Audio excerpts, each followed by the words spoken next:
of the BJP. There is no double engine now. Willfully, the second engines, in my view, of the chief ministers have been shown their place, whether it is Raman Singh, whether it is Vasundhara Raje, Rani, whether it is Shivraj Chauhan. So it is even Shivraj Chauhan, who was, I think, at the forefront of the battle, but in the posters, he was pretty diminished. And he's not been named by Mr. Modi in any of the things. So the whole thing, because of also the MPs contesting, the central ministers contesting, it's been made to run like a 2024 campaign. So it's like really interesting after the death of the double engine, what this does to this Modi card of contesting elections. So we're just going to go to some data because we're not looking at initial trends. I especially want to speak about Madhya Pradesh because Hartosh is with us. So we can probably just get the vote share graphic on, please, and just look at previous year's election. Of course, this is a 230 assembly constituency.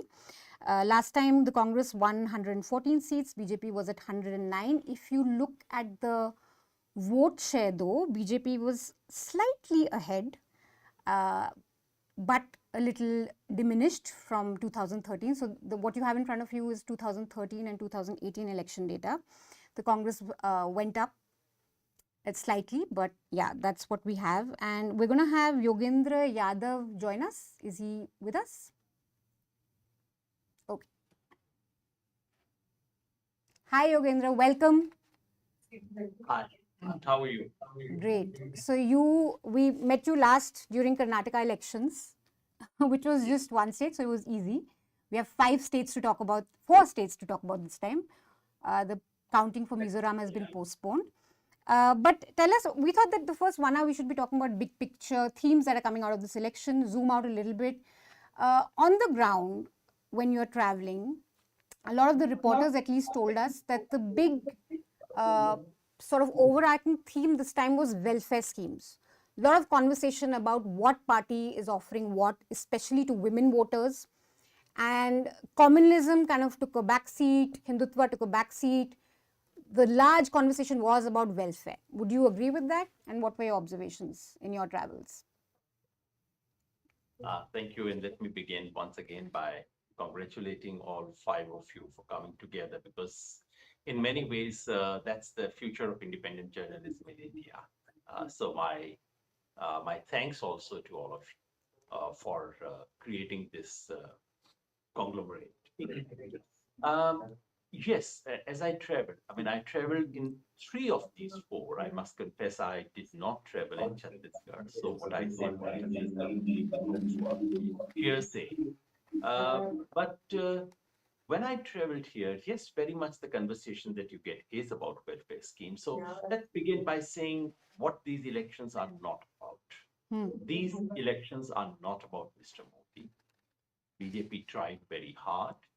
BJP, used all those standard things a week before election. Modi will come and change the election. Nothing of that sort happened. So this has happened so many times.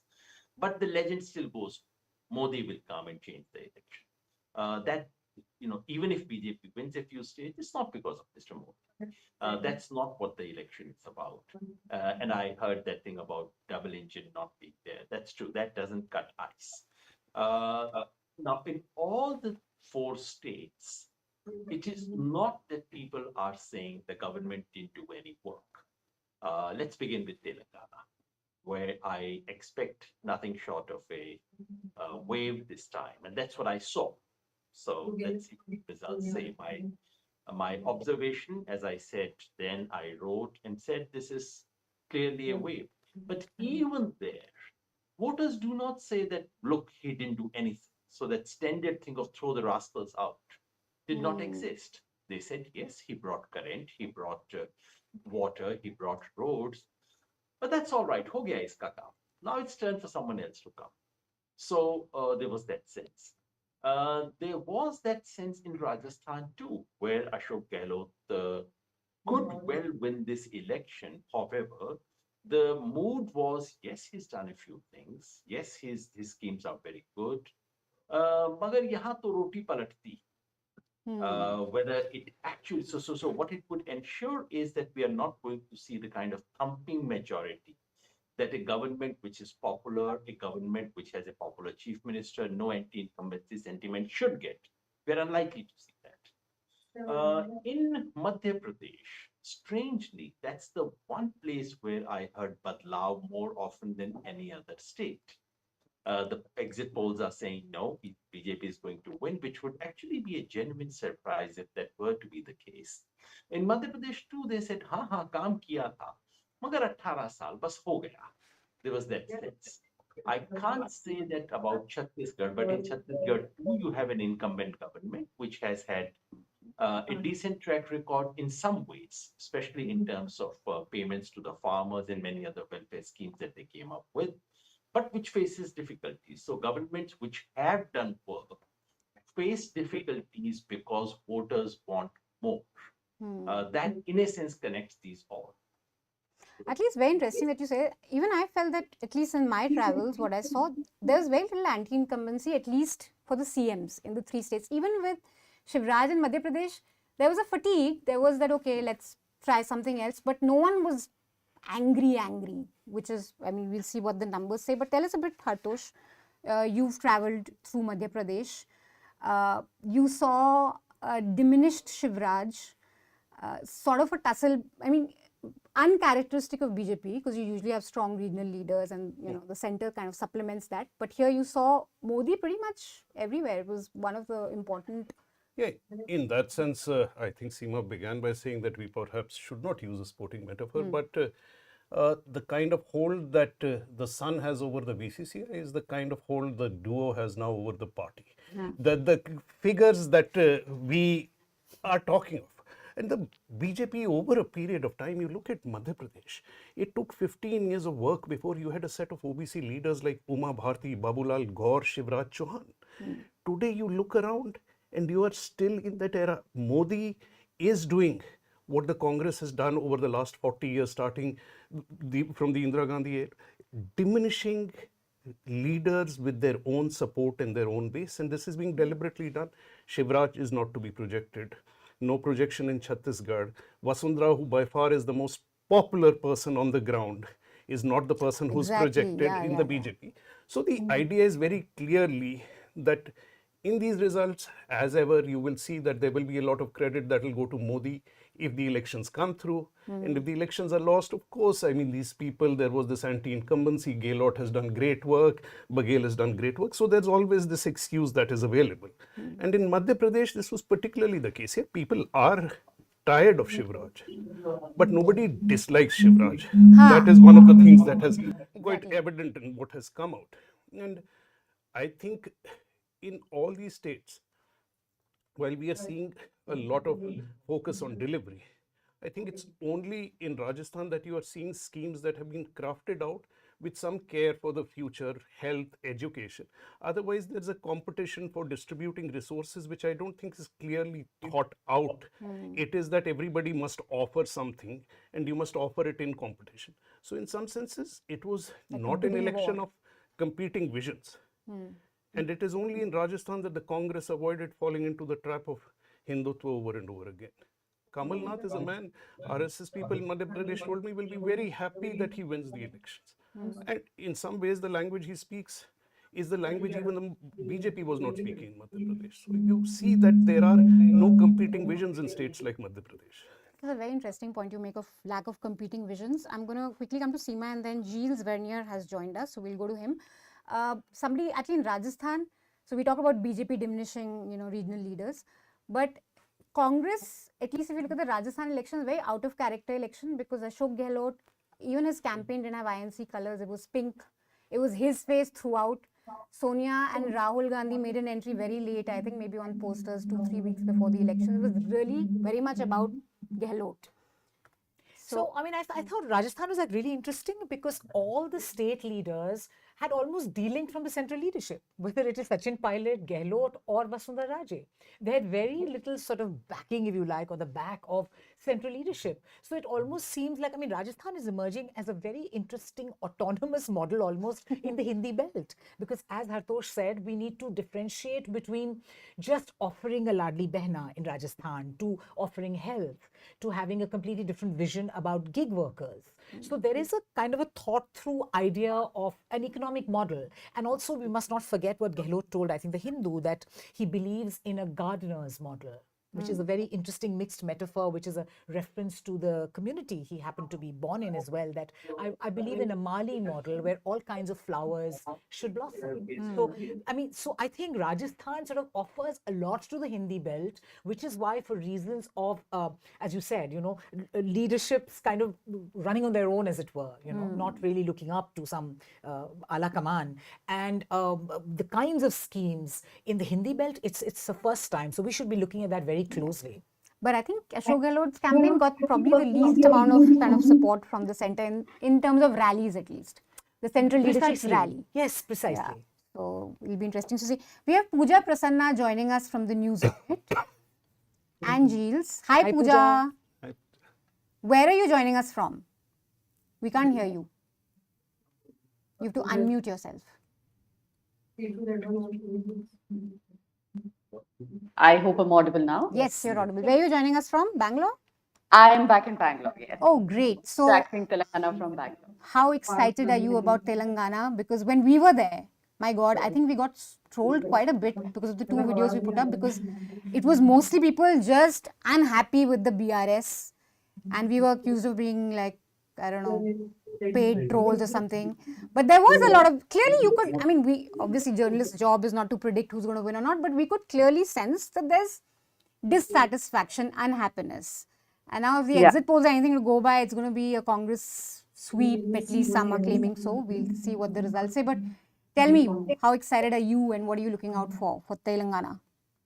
If we'd had this conversation 4 months ago, we wouldn't even consider Congress being in the reckoning. It was almost given that BRS will perhaps come back to power for a 3rd term.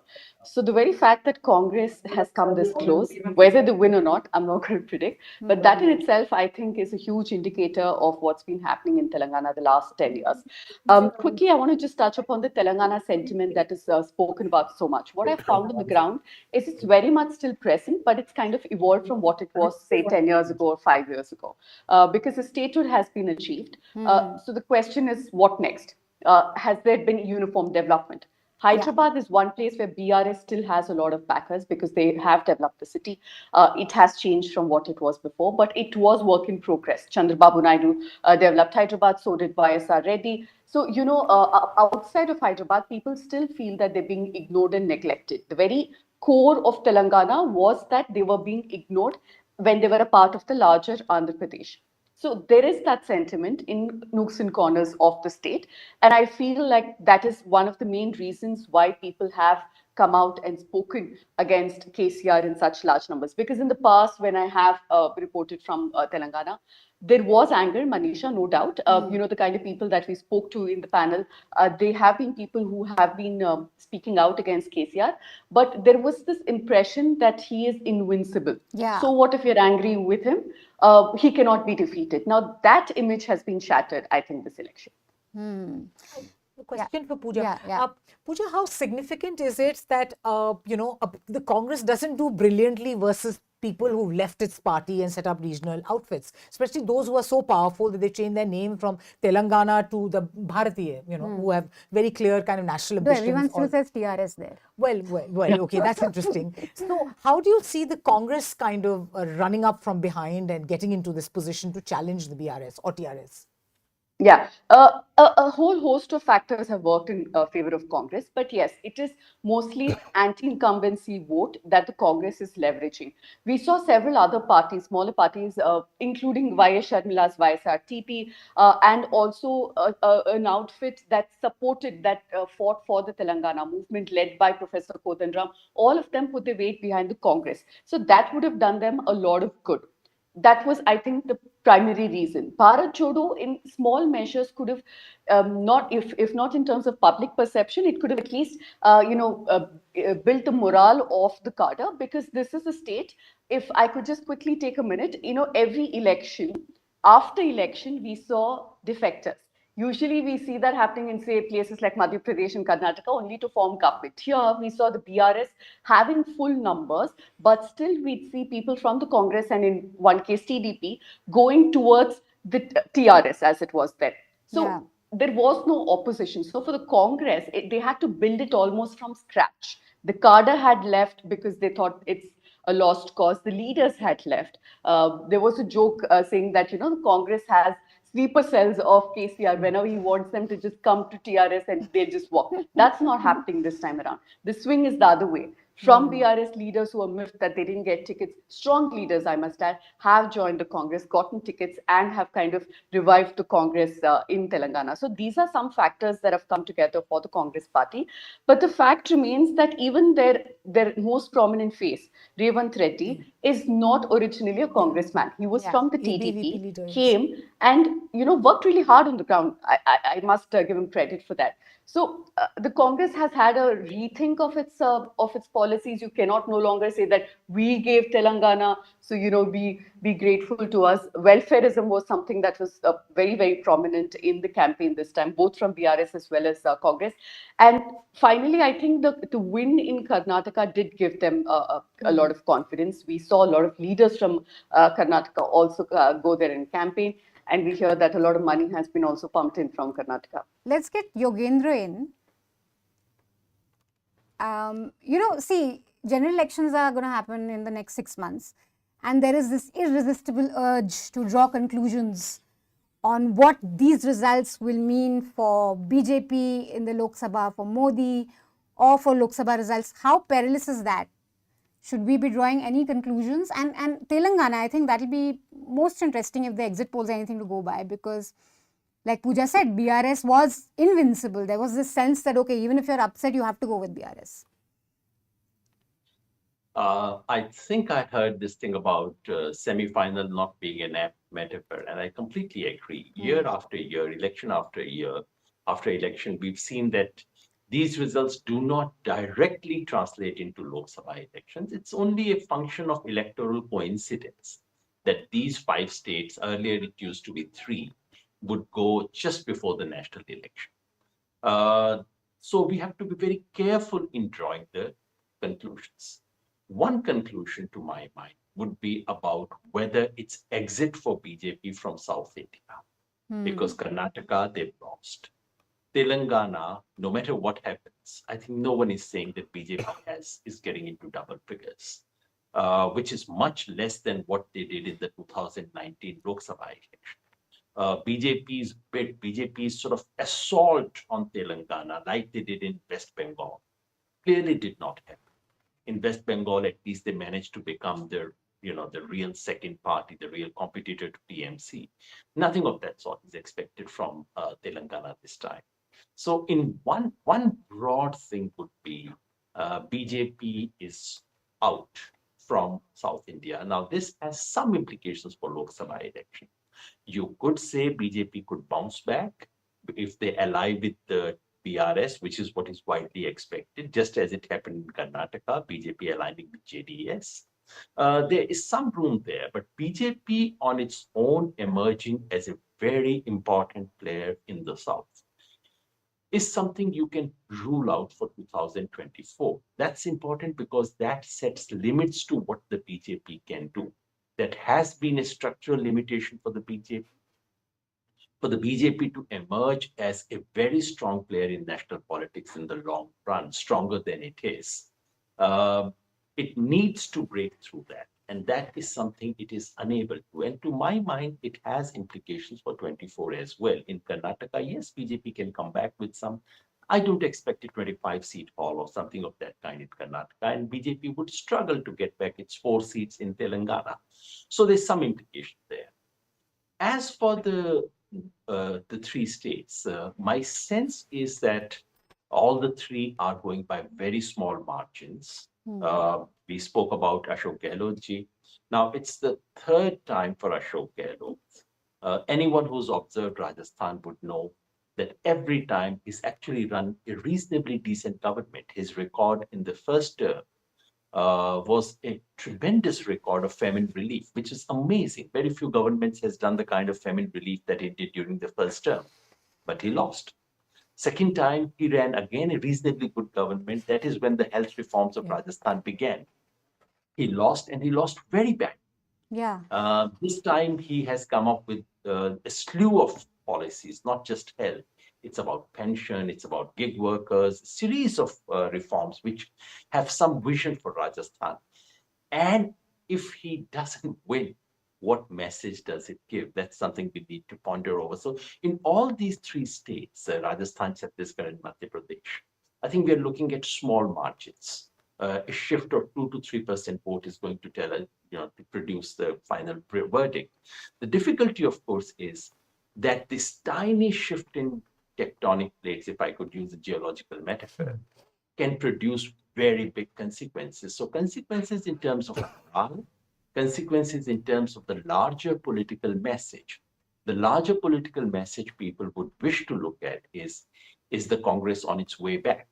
Telangana confirms that, and it's a remarkable story of Congress coming back from a position where not many expected it to come back. Frankly, it looked like a situation where Congress would slip into what has happened to it in Andhra Pradesh or Bengal or Bihar. But Congress is coming back is a major signal.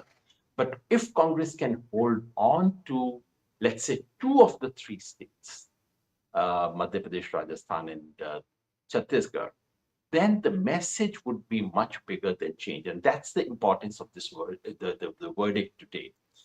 We all sitting here know it's a matter of a few percentage here and there. We are not going to see a knockout result unless the exit polls on Madhya Pradesh are right. But the impact on political reading, the political message would be very loud.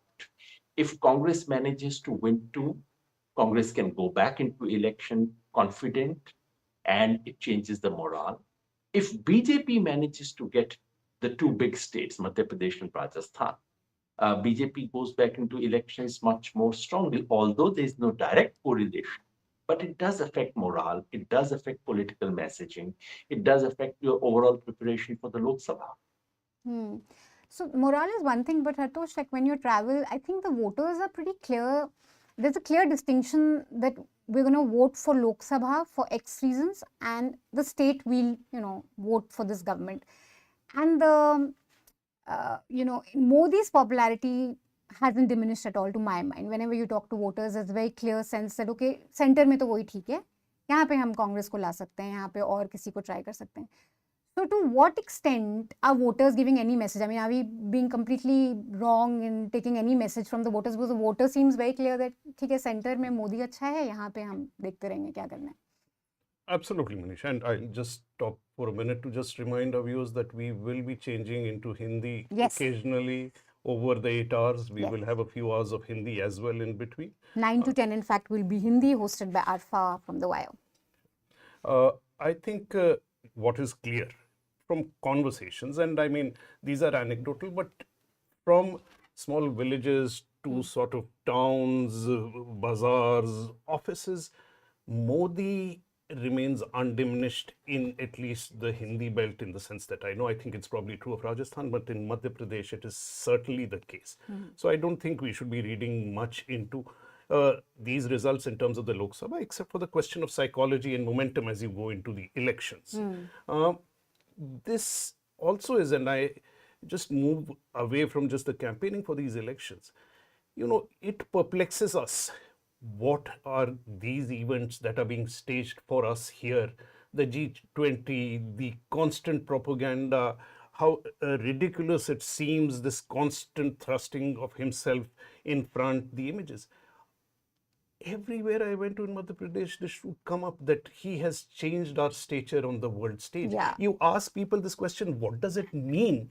Nobody really has an answer. But the psychology of that perception is deeply embedded into a voter there. And that is very different from how they are seeing Shivraj. Shivraj in himself is quite a story. I mean, it's a 4-time chief minister, not completely out of it, still very much the most important politician in Madhya Pradesh.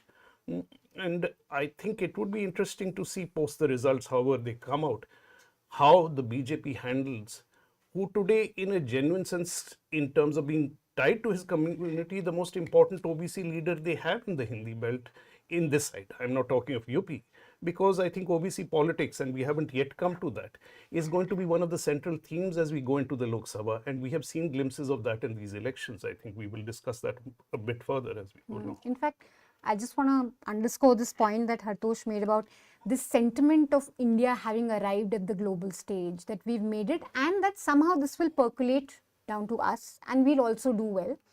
And Modi is taking care of the big picture India story. Chief ministers, states can then take care of our needs. It's a big sentiment. Would you agree with that? It's a great strategy. So I agree that that's a strategy in place. But I have views on for how long can I play the same card on the table. So I'm still thinking about it, that is it capital that diminishes? Is there diminishing returns to it? Or is it something you can keep throwing on the table and people will keep buying it? And I think our own political history tells us that there is some sort of a limit to that kind of capture. Because even when Indira Gandhi in 1977 loses the election, she doesn't really lose her popularity. So she, of course, like stages a remarkable comeback in 1980, but that's quite dramatic. But she doesn't really lose her popularity. So in India, there is a certain amount of tensile strength that cult leaders or phenomenally charismatic politicians do acquire, which doesn't mean that they don't lose the election.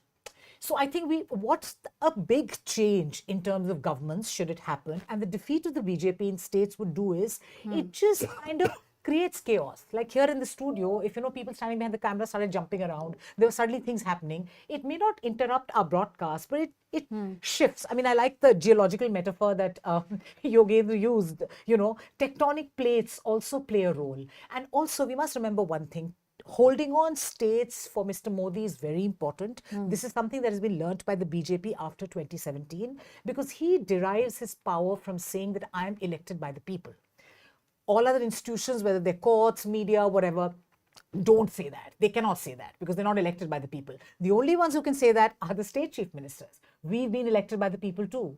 So that offers a counter. So I don't think Mr. Modi relishes to be the sole BJP sort of elected person, to be surrounded in this sea of non-BJP chief ministers. So that sets into motion other things. Other pieces of the chessboard start walking around, you see. Even the king feels that he's safe in the castle. So I think it's interesting, and politics is all about the art of the possible, or the momentum, as Hartosh says, that gets triggered by events. So Yogendra Yadav has to leave, but let's just quickly go to him. Thank you so much for And he'll be joining back. us. He'll be back. Yeah, you'll be back. But do you want to just add in on this sentiment of India doing well under Modi? And isn't that, I mean, we call out the propaganda on television news, we look at the real numbers, but it's fantastic politics in some ways, right? To instill this sense of hope. And like Hartosh said, when you question them why, how has India arrived, what are the reasons, there's just a belief. There's a strong sense of belief, and that really is what seems to be working for them. Well, propaganda works. And true, it works. Yeah, that's exactly what I get to hear when I travel. 2 or 3 things. And people would say, अच्छा यादव जी, बाकी सब बातें तो ठीक है. इतना तो आप मानते हैं ना कि देश की इज्जत बढ़ गई है. I say, अच्छा मान लूंगा, आप बताइए कैसे? So देखिए, जब प्रधानमंत्री जाते हैं, इतनी बड़ी रैली होती है. I counter by saying, अच्छा उस रैली में तो NRI बैठे होते हैं, कोई वहां तो नहीं होता. नहीं, अब आप तो ऐसी बातें कर रहे हैं. The second thing that everyone believes is that on the border, on the Sino-Indian border, हमने चीन को करारा जवाब दे दिया है. I asked them, have you seen the satellite maps? Well, no one has, but how does it matter? So yes, that has indeed been the case, and that is, in fact, that's something very new in Indian politics. Very few politicians actually, in a sense, foreign policy, international relations has hardly been an issue, except in 1972, after the 71 victory, where Indira Gandhi, made some use of the Bangladesh victory that sort of added to her stature. Normally, that's not been the case, and this is unusual. I think the point Hartosh made about OBCs, that's a point that we need to come back probably later. But it's an important point because in Madhya Pradesh, for the first time, I sensed a little OBC wave. So Mandal is entering Madhya Pradesh for the first time. The real question was whether Congress would be able to connect to that. I personally felt that Congress didn't manage to connect to that possibility very well. There was a possibility. Congress didn't do that well. In Chhattisgarh and Rajasthan, on the other hand, Congress has seemed to have a better connect with the OBC. In Telangana, BJP made the BC into a question. They don't call it OBC, it's the BC in Telangana. BJP tried to make that into a question. Didn't work that well for the BJP, but BC question is going to dominate Telangana politics because that's actually the dominant community. It's not seen in the leadership, but it is very much going to be the question of future of Telangana politics. So in some ways, the rise of the OBC and connected to this demand of caste census, which didn't play out very well in this particular election, but for the national election, caste census, OBC, that's a question that we should pick up some signals about during the course of the day. Great. Thank you so much, Yogendra, for joining us. We'll see you again when we have some numbers streaming in. For those of you who've just tuned in, we're not going to talk about early election results or early trends because postal ballots are being counted right now. There's no point getting excited about it. Sometimes it goes horribly wrong also because people get very excited about the numbers that are just streaming in and already call elections at 9 o'clock. We're not doing any of that. We're just going to have some big picture conversations from 8 to 9. That was our idea. And we have Giles joining us now, who's Senior Fellow at Center for Policy Research. Is he with Hello. us? Hi, Giles. Welcome. Hi. Good morning. It's good to be back. Yeah. So we've been talking about, personality politics, the cult of Modi, how it hasn't been diminished at all. And one could argue that, regional elections are pretty much about different competing models of governance. But is that really true if you look at this election? Because you see a Shivraj, who the exit polls are anything to go by, he may just come back. He fashions himself as this mama, who cares about women, who's their protector. The bulldozer mama, I think, didn't really work because he started off with that, but then close to the election, that disappeared. It became more the caring, loving mama that you can look up to. You look at the advertising by state governments, it's been stunning, I think, in the lead up to this election. All Chhattisgarh, Rajasthan and Madhya Pradesh and BRS also. So there is that sense that you have to project yourself as this person and fashion yourself in that Modi kind of, state alternative. Your thoughts? No, you're right. And in many ways, everyone is sort of emulating, the same model and producing, their own version of the same kind of, political figure. What strikes me is that there seems to be more differences of model of governance between states than within states. And that within states, BJP and Congress may not be as differentiated as one, can imagine. They all come with their limited set of, specific promises, which vary in terms of numbers or specific schemes, but they don't necessarily represent opposite approaches to development or social welfare within their states. But there are more differences between states, right? Chhattisgarh under Raman Singh adopted a more universalist approach to redistribution. The Congress continued with that.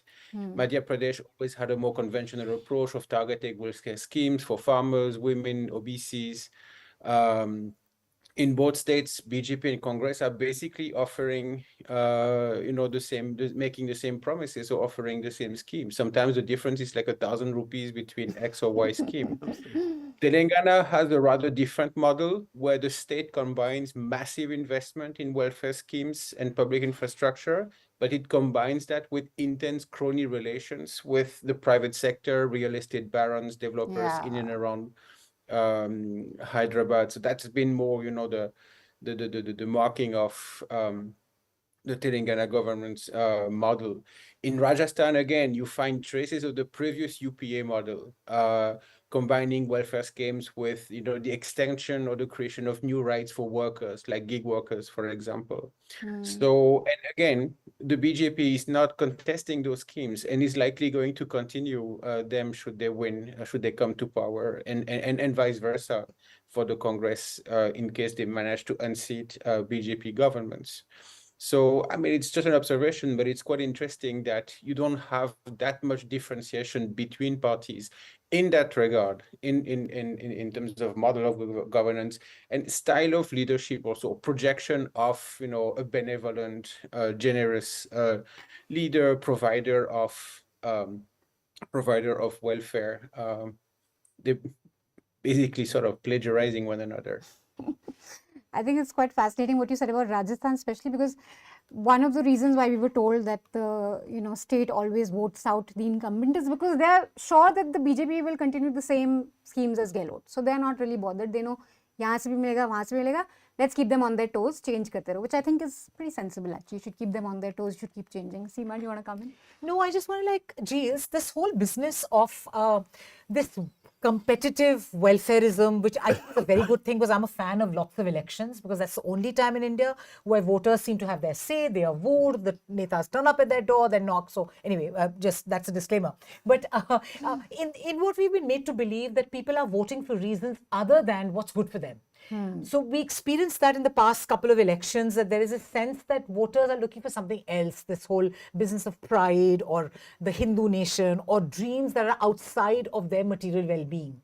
But if voters are responding to welfare schemes, politicians are being forced to talk about it. Manifestos are full of that and competing. Is that a good sign for India? I think it's a good sign. What do you think, Giles?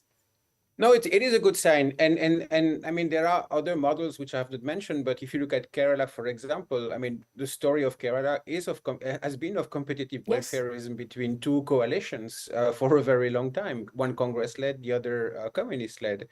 And that has created some sort of virtuous cycles where governments were evaluated on the basis of the quality of their delivery, knowing that there is another alternative, which is fundamentally not completely different. There is continuity in schemes, etc. And that has created a virtuous cycles. And so we can hope that, a similar dynamic, may be at play in other parts of the country now. But there are important differences between state and national elections. So we've known now for quite some time about the decoupling of electoral behavior between state and national elections. And we know, for instance, that the BJP gets a huge bump of vote share when the general election follows the state elections, or drops its vote share when the general election precedes a state election. The Congress performance also varies, but not at the same extent, right? In Rajasthan and MP, the difference in performance between BJP in state and national was 20% of vote share against 5-6 loss for the Congress. And of course, we know that the Modi factor accounts for a large part of it, but it's not just the personality or appeal of the PM alone, right? One argument that we could make is that state and general elections are fought along different logic of mobilization and accountability. So national versus regional issues. But the difference between national and regional issues is not merely the scale, but the fact that it's more difficult to hold a prime minister accountable on national issues that are by their definitions more, intangible than on regional issues. That's the point that Yogendra was making, earlier. People have a certain belief that India's standing has improved, that it's actually facing China in Ladakh, that the image of India worldwide, is more positive and so forth. And it's very hard, even if you can find faults into that, if you can sort of have a critical approach to that reality, it's very difficult to campaign on that, because these are not really tangible material things, right? In a state election, fought on local factors or on regional factors, people can make an empirical assessment whether their lives have improved or not, and evaluate the performance of the state government in that regard. But when it comes to the image of India or nationalist themes or themes that relate to Hindutva or to foreign policy, in a way, it's more intangible, and so the logic of accountability is different, and that's where the BJP retains such a huge advantage. One, because it has Prime Minister Modi, who's an effective campaigner and mobilizer, but also because they have the resources to push on these issues, and that's where the opposition has difficulties to compete against. They can be very competitive. And in fact, the Congress has been competitive in Madhya Pradesh, in Chhattisgarh, and in Rajasthan for a while, precisely because those larger, less tangible, unaccountable issues are sort of out of the picture, but they tend to come back in a national election. So in that sense, Mohabbat ki dukaan, if at a national level, is not, I mean, India arriving at a global stage is way more tangible than, say, Mohabbat ki dukaan, which seems to be like the central... Well, of course. Yeah, it is wait. Yeah, Jeeves, go It ahead. is tangible in the sense that it's hard to counter with, you know, empirical evidence or empirical fact, right? It's tangible.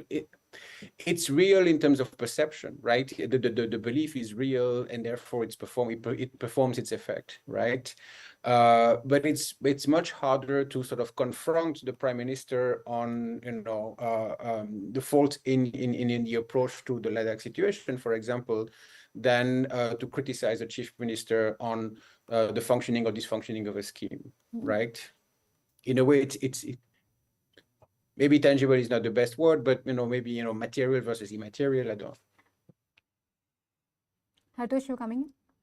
Well, yeah, I mean, one is, of course, I think people will keep asking us for results, and I Yes. think we have to repeat that it doesn't make sense to look at it. I understand the curiosity. I'm driven by it myself. So I would suggest please switch to some channel, look at the numbers now, laugh at them later, and come back to hear what makes sense right now, But, right but here. are the results even there? I'm trying to No, get this see is the they're not election even commission, on but the the channels site. are all Which, of showing their course, numbers, of course. But the Early umpire trends. has not, but the umpire has not signaled anything, right? Yeah. So But we I will think have that's- results. Doesn't mean we won't there have will be a results. curiosity. When there are results, we will have them. talk. But there is, you know, I think in all this talk about development, etc., and that there is something still substantial at stake going ahead in what we take away from these elections. You know, whatever the results of these elections, look at the differences in the states. And I want to emphasize this, even if it's a point that will be made over and over again, that in Madhya Pradesh, you have a 4-time chief minister, people tired of it, and the Congress is still struggling to take that state. In Chhattisgarh, in Rajasthan, you have something else. You have 2 chief ministers already in power making a fight of it. Is there a difference? Yes, there are substantial. Both are OBC leaders from the state. Kamal Nath is an outsider, an upper caste leader with no direct connect. You are also in desperation in Madhya Pradesh, and to some extent in Chhattisgarh. Gehlot has largely steered clear of trying to sound exactly like the BJP on the Ram Mandir. So the question is, what is the messaging that the Congress will take out of this? You are, in the end, the BJP is still messaging. Shivraj started as the bulldozer mama. He realized that because there is an anti-incumbency feeling, that is not going to work. But there was Balaknath riding a bulldozer to filing his nomination in. And once the election results are in, the BJP may fight on development. If you go back to 2014, the BJP was supposedly fighting this election on development. They've given anything but. It's a core Hindutva message that they delivered to the country. If Balaknath is your chief minister tomorrow, what was the point of the messaging of development that we are dwelling on today? So there are substantial issues at stake. And I don't think the Congress has clear answers of vision to that at all. And they are doing mixed messaging in a way that does not suggest that they have the ability, unlike in Karnataka, to actually understand how to deal with this particular issue. Great. So we're quickly going to go to Pooja. Thank you so much for joining us. But one very, very quick question, if you can answer very quickly. We're getting a question on YouTube, you know, where someone said that people in Telangana of late have realized that voting for BRS is voting for BJP. Is that really a sentiment on ground? You're mute. You have to unmute. Okay, this is going to be a problem. I was saying that I didn't see that sentiment coming off a lot because it's anyway concentrated in pockets. And there isn't as much anger against the BJP on ground either. So even if people did think that, oh, unlike in Karnataka, we did see Congress calling JD as the B team of BJP, and that did work in swaying the minority votes. So to that extent, yes, maybe the minorities outside of Hyderabad did vote for Congress because they did not want to vote for BRS. But beyond that, I do not see Not voters such a strong being sentiment. really, not Great. really Thank you so much for joining us, and we're going to see a lot of you in the coming few hours. Jeeves is still with us, so we can just have one last quick question thrown at him before I leave for my coffee break. This irresistible urge to link 2024 to the results and read messages that the voters may not be giving to anyone. How perilous is it? Yeah, I mean, we have to be, you know, extremely cautious because there are fundamentally different elections. We know that there are great variations in how people vote between state and national elections. They're not fought exactly, you know, on the same on the same issues. And also, I mean, in this particular case, for the most part, these were, at least in the Hindi belt, these were BJP Congress head-to-head contest. Yeah. Major Congress allies remain distant spectators. And experience from the past shows that the BJP tends to get a bump unless the Congress does something dramatic in the next few months. In all likelihood, this is going to happen again. But Indian voters always retain a capacity for surprise, and so. Being, neither an economist or an astrologer, I would refrain of making any or a geologist. pronostic Yeah. in 2020. Oh, that reminds me, I'm missing an astrologer on this show. We should Oh, have we an can always do astrologer like some moon television gazing. news channels. Yeah. So sorry, Pamanshi, just Yeah. before you wind up, Yeah. we have half a second, is to just kind of make a pitch again to what Hartosh said, to make a case again for the importance of these elections. They may not be semi-finals, but imagine a scenario if the Congress loses all states. Or, how does will it do its to the campaign card? be? What does it do to the mood? There's a message there. If the BJP loses all, there's a clear message there. In case Congress loses Rajasthan, wins Madhya Pradesh by a huge margin, there's a message then what the Congress campaign would be for 2024. So, with Telangana, I think it goes beyond the south. It's like a gateway to the east. It's a message to all other regional leaders who are sitting on the fence. They suddenly need to be wary of the Congress. So I think there's a lot of important cues which will be thrown out by these polls. So we must really pay attention. Yes. What those are is the, I think will unfold in the hours to come. And we're going to do a lot of that granular discussion in the coming hours as the results roll out. You will have numbers thrown at your screen and we will be discussing them as soon as we start getting reliable numbers. Like I said, calm, steady and reliable. That is what our attempt is going to be. I'm going to go now for my coffee break, and Arfa from The Wire is going to be hosting the next segment in Hindi. So that segment is going to be purely on Hindi. You're going to get a lot of numbers. And we're going to leave you with some ground reports that reporters from each of our organizations have done. Do catch them. Remember that we've been able to do this, a lot of our reporting, because we've been supported by people who believe in independent media, who believe, more importantly, in paying for independent news and independent media. So do support us. There will be a link wherever you're watching this video. There'll be a message in the description of the YouTube. There'll be a link. Click on it. Choose an amount that you like and support our election coverage. Thank you so much for tuning on at 8 a.m. in the morning, while we're not screaming and shouting and telling you who's winning. So thank you for that. Stay tuned. We'll have a lot coming for you in the next 7 hours. I am in Chhattisgarh and it's election season in this central Indian state. And behind me, as you can see, is the crop that is central to the election campaign this year, paddy. In fact, paddy has always played an important role in Chhattisgarh politics. In 2018, the Congress managed to dislodge the BJP on the basis of a paddy-related promise. It said that it would procure paddy at rupees 2,400 from farmers in the state. That's rupees 600 more than the minimum support price that the centre offers. And it's a promise that the Congress government has lived up to in the state, as farmers here acknowledge. हाँ वो तो 2 साल के bonus है रमन देवे नहीं करी और तेने मुहारी से का ये बेचारा सबोल दे दे। बघेल जी से हम खुश है सर। बघेल कुछ अभी तक नहीं रोका है।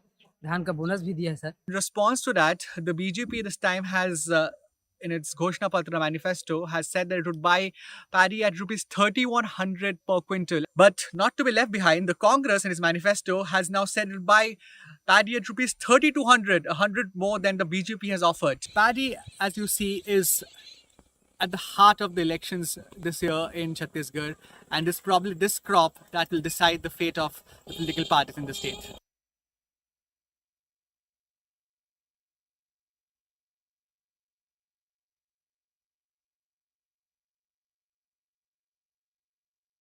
During elections, it's natural for parties to trade allegations against each other.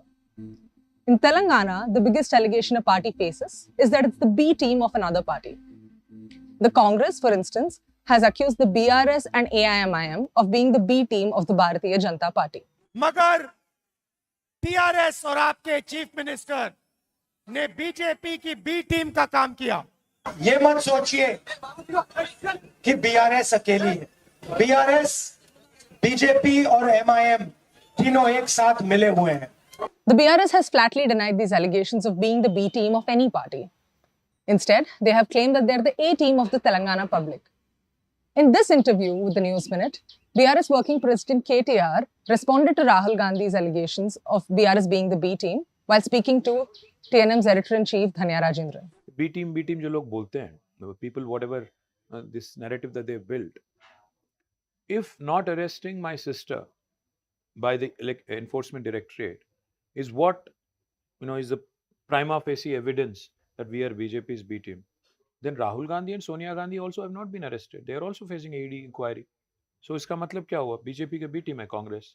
While the Congress has accused the BRS, the BJP and the AIMIM of being hand in glove, the BJP has thrown a counter allegation of its own, claiming that the BRS, Congress and AIMIM are the ones who are working together.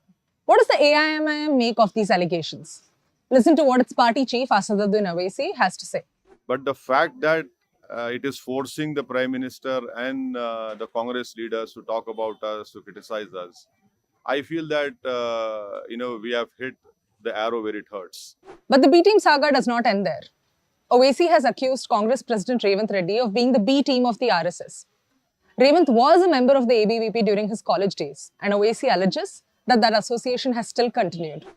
In fact, in this election, he nicknamed Revanth Reddy RSS Anna. But who is whose B team? Well, that is for the Telangana electorate to decide while they cast their vote.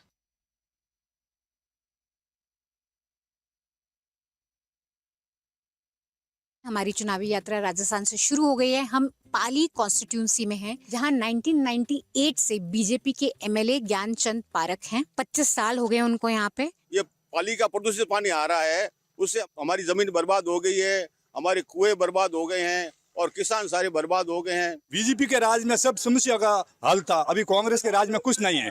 Congress के राज में कुशासन, भ्रष्टाचार, जितना कांग्रेस राज में कुशासन चलता है आज दिन तक नहीं चला। पाली के अंदर एक ही मीठी नदी है और इस उद्योगपति ने इसको इतना बेकार कर दिया कि यहाँ जहर घोल दिया, हमारी गाय मर रही है। आज जो पानी है उस पानी का 11 TDS है। अगर ये जो मोदी कह रहे हैं, मैं चैलेंज कर रहा हूँ इनको कि इन कुओं का पानी पी के दिखा दे। मैं चैलेंज के साथ कहता हूँ वोट बीजेपी को दूंगा। और फायदो नहीं, कोई टाबर फायदो नहीं, कोई कुछ दान सुन कुछ नहीं मिले। आप ले वालों तारे लाल मरे जाओ। कांग्रेस को कटिंग करा। ये किसी नाम का, ये अभी धर्म के नाम पे कोई प्रचार नहीं कर रही है, ये अपने काम का कर रही है। चिरंजीवी योजना में स्वास्थ्य बीमा में 25 लाख का और जो दुर्घटना बीमा है 15 लाख का। मैं खुद MRC में रह के आया हूँ। क्या सबसे बड़ा मुद्दा है आपके लिए? एक तो हमारे टाइम पे भर्ती नहीं निकालते हैं और भर्ती निकालते हैं तो ये पेपर है जो लीक हो जाते हैं, बाद में हम एग्जाम दे के आते हैं और उसके बाद ये जो है बाद में कैंसिल हो जाता है। मोबाइल से क्या है, खर्चा बढ़ गया। 400 रुपये महीने का अंदर मोबाइल के अंदर रिचार्ज करेगा तो वो मोबाइल चलेगा। कोई अगर सिलाई की मशीन दी होती तो जिसके घर में पति नहीं है, जो गरीब है, वो सिलाई करके मजदूरी करती। सिलाई सिखा रहे ना, राजविका की वो खुली हुई ना। हाँ तो वो ट्रेनिंग करो, समूह में जुड़ो, आप समूह में जुड़ो, उसके बाद आपको सिलाई सिखा रहे हैं। वसुंधरा जी होता तो यहाँ आगे बीजेपी वोट ज्यादा सीटों से जीतती, पर थोड़ा बहुत असर रहेगा। सरकार बीजेपी की बनी। वसुंधरा राजे का चेहरा नहीं आया, इसके पीछे क्या कारण है आपको लगता है? इसका तो ये ऊपर मोदी जी का उनका कारण ही है, दूसरा तो किसका कारण है? उनका ही है। ऊपर लेवल से संघ वाले है, वो क्या मैडम नहीं आनी चाहिए? मैडम तो हाई फाई है, वो राजघराने की है, वो तो दबती नहीं किसी से। उनका तो एक अलग ही रवैया है।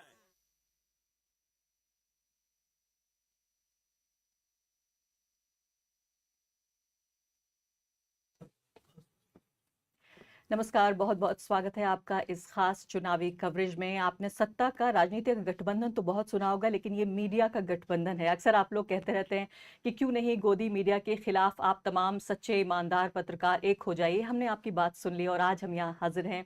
तमाम 5 जो ऑल्टरनेट वैकल्पिक मीडिया जिसे कहते हैं, मैं अक्सर कहती रहती हूँ कि यही मुख्य धारा का मीडिया है।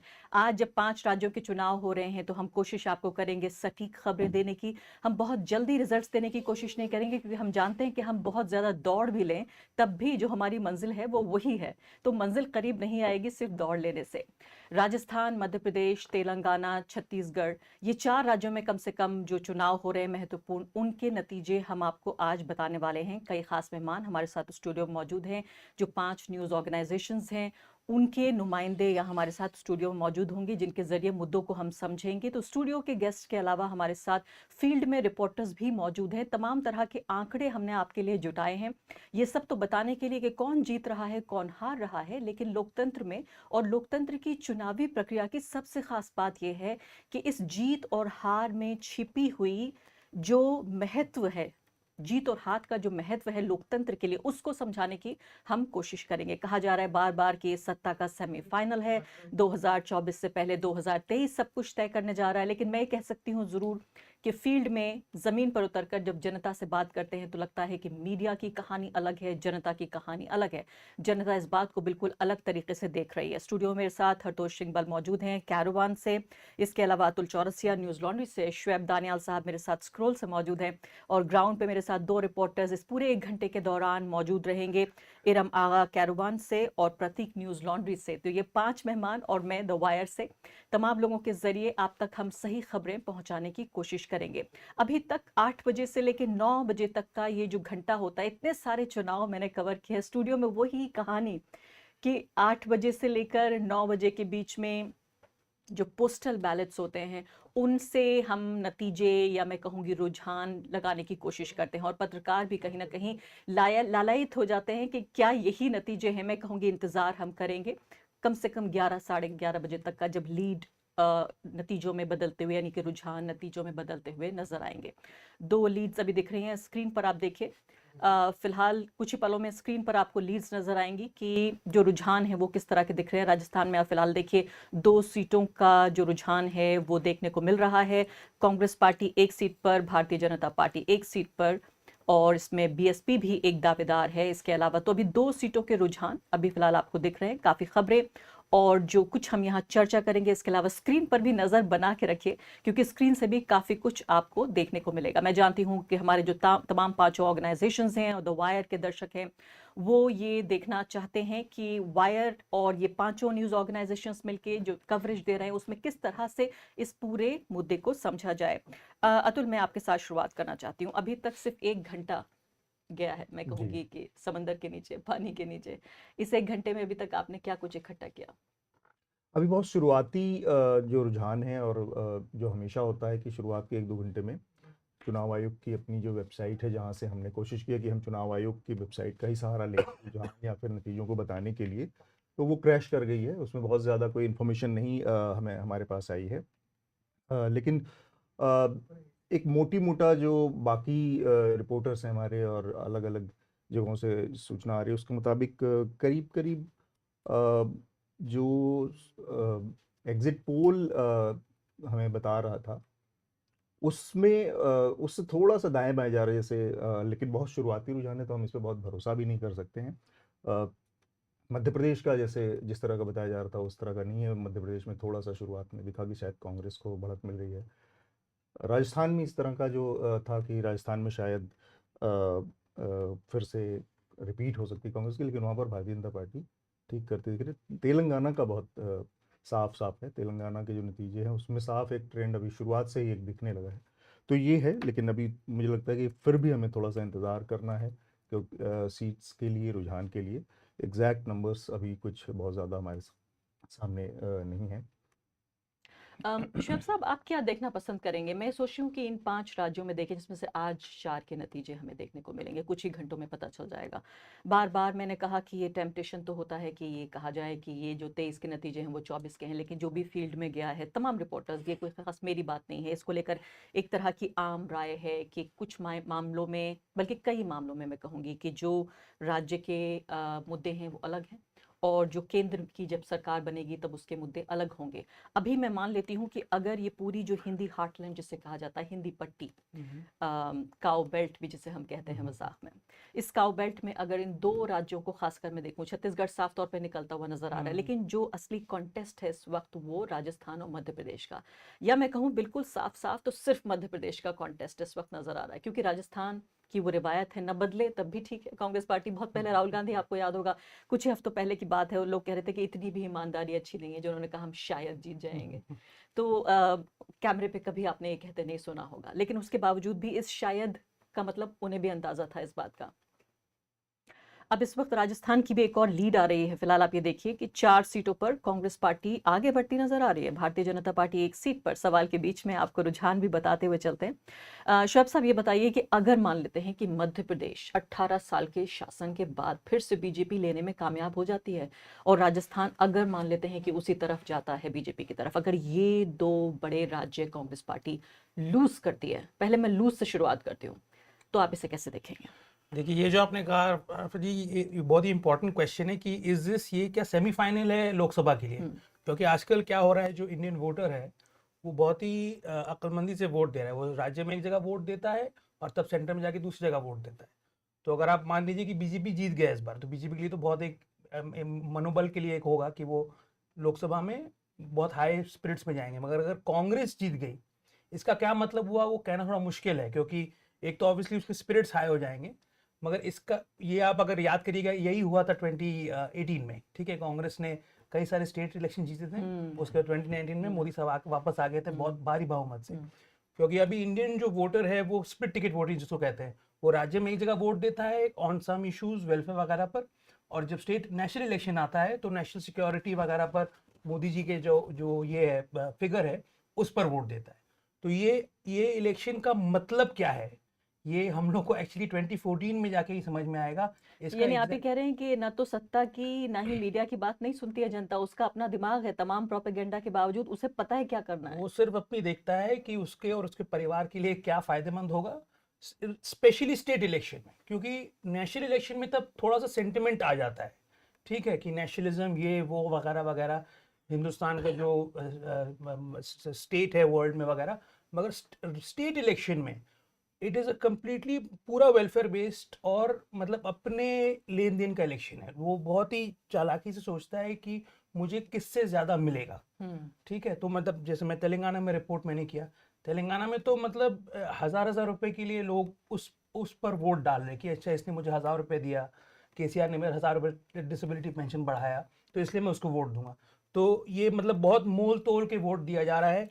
और शोएब साहब, इस दौरान मुझे पीसीआर के जरिए तमाम रुझान भी मिलते जा रहे हैं। कोई आकाशवाणी नहीं है जो मुझे हो रही है, पीसीआर के जरिए हमारी जो प्रोडक्शन कंट्रोल जो रूम है वहां से पता चल रहा है कि जो नतीजे तो नहीं, जाहिर रुझान ये भी हम बता सकते हैं। अपनी स्क्रीन पर देखते जाइए। सवालों के साथ साथ ये भी अहम है क्योंकि इन्हीं जो रुझान है उनसे हमारे सवाल भी निकलेंगे और सवालों के दौरान आपको रुझान भी बताते रहेंगे।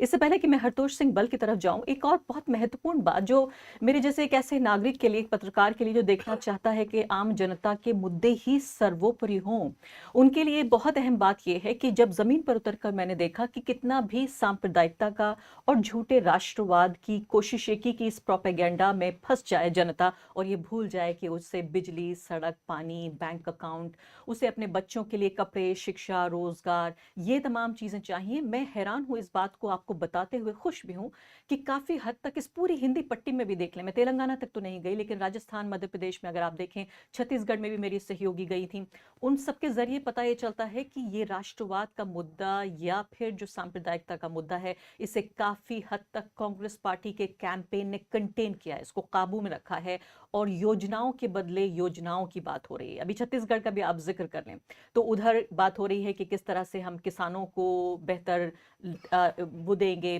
बेहतर दाम देंगे धान के। तो दूसरी तरफ बात हो रही है जो न्याय स्कीम की बात हो रही है। राहुल गांधी देश से बाहर जाकर दुनिया भर में छत्तीसगढ़ और राजस्थान का मॉडल जो इंटरनेशनल यूनिवर्सिटीज हैं उनको बता के आए हैं। हरतोष, ये भी एक मेरे ख्याल से एक तरह से बहुत प्लेजेंट सरप्राइज है कि राहुल गांधी जैसा नेता जो केंद्र में जाहिर है उनकी सरकार नहीं है, जिन राज्यों में उनकी सरकार है, मैंने कई उनके लेक्चर सुने और उसमें जिस तरह से उन्होंने खासकर जो बीमा स्कीम है उसे एक हेल्थ मॉडल के तौर पे पेश किया कि अगर हमारी सरकार बनती है तो हम राजस्थान का ये मॉडल लागू करेंगे। या छत्तीसगढ़ का बात करें तो न्याय जो स्कीम है उसका उन्होंने जिक्र किया। राजस्थान में कम से कम मैं ये कह सकती हूँ कि मैंने ज़मीन पे इस स्कीम को, क्योंकि ये बात सिर्फ ये नहीं है कि सरकारें स्कीम बना दें, उन्हें ज़मीन पर उतार दें, जनता को समझा दें, मीडिया के इस पूरे ब्लैकआउट के बावजूद, तो बहुत शान की या काम की बात है। देखिए, जो कुछ हमने जिक्र किया, मेरे इन कई चीज़ों से मैं असहमत हूँ। एक तो मेरे को नहीं लगता कि हमें ये प्रिजम्पशन से चलना चाहिए कि राजस्थान में हार रही है या मध्य प्रदेश में जीत रही है। अभी रुझान आ रहे हैं, मेरे को नहीं लगता कि हमें इसे तय करके ये कह सकते हैं। दूसरी बात है कि अगर हम सिर्फ डेवलपमेंट के इलेक्शन लड़ रहे होते, आप इस इलेक्शन के बाद भी देखेंगे कि आप कम्युनिटीज़ की वोटिंग पैटर्न देखेंगे वो काफ़ी अलग रहेंगे। अगर डेवलपमेंट ही सिर्फ एक मुद्दा रहता तो आप ये नहीं कह सकते थे कि ओबीसी के वोट ज़्यादा यहाँ क्यों पड़ रहे हैं या ट्राइबल्स के वोट यहाँ क्यों पड़ रहे हैं। उनमें पैटर्न जो डिफ्रेंसिएशन आ रहे हैं वो कई कारणों के आ रहे हैं। और अगर आप सिर्फ डेवलपमेंट पे फोकस रखेंगे तो इंडिया के किसी भी इलेक्शन को आप पूरी तरह से एनालिसिस नहीं कर सकते। तीसरी बात कि मेरे को नहीं लगता कि राहुल गांधी इस इलेक्शन में कोई ज़्यादा मुख्य फैक्टर थे। जो कुछ राजस्थान में हुआ है गहलोत के सिर पे हो रहा है। राहुल गांधी राजस्थान ना गए हैं, इररेलेवेंट रहे हैं राजस्थान में, और इनफैक्ट उनको सेंटर से गहलोत को जो सपोर्ट इलेक्शन में मिलना चाहिए था नहीं मिला है। जो भी उन्होंने बातें की हैं मध्य प्रदेश में जाके, खास करके जो कास्ट सेंसस को लेके, वो मैसेजिंग इफेक्टिव नहीं रही है।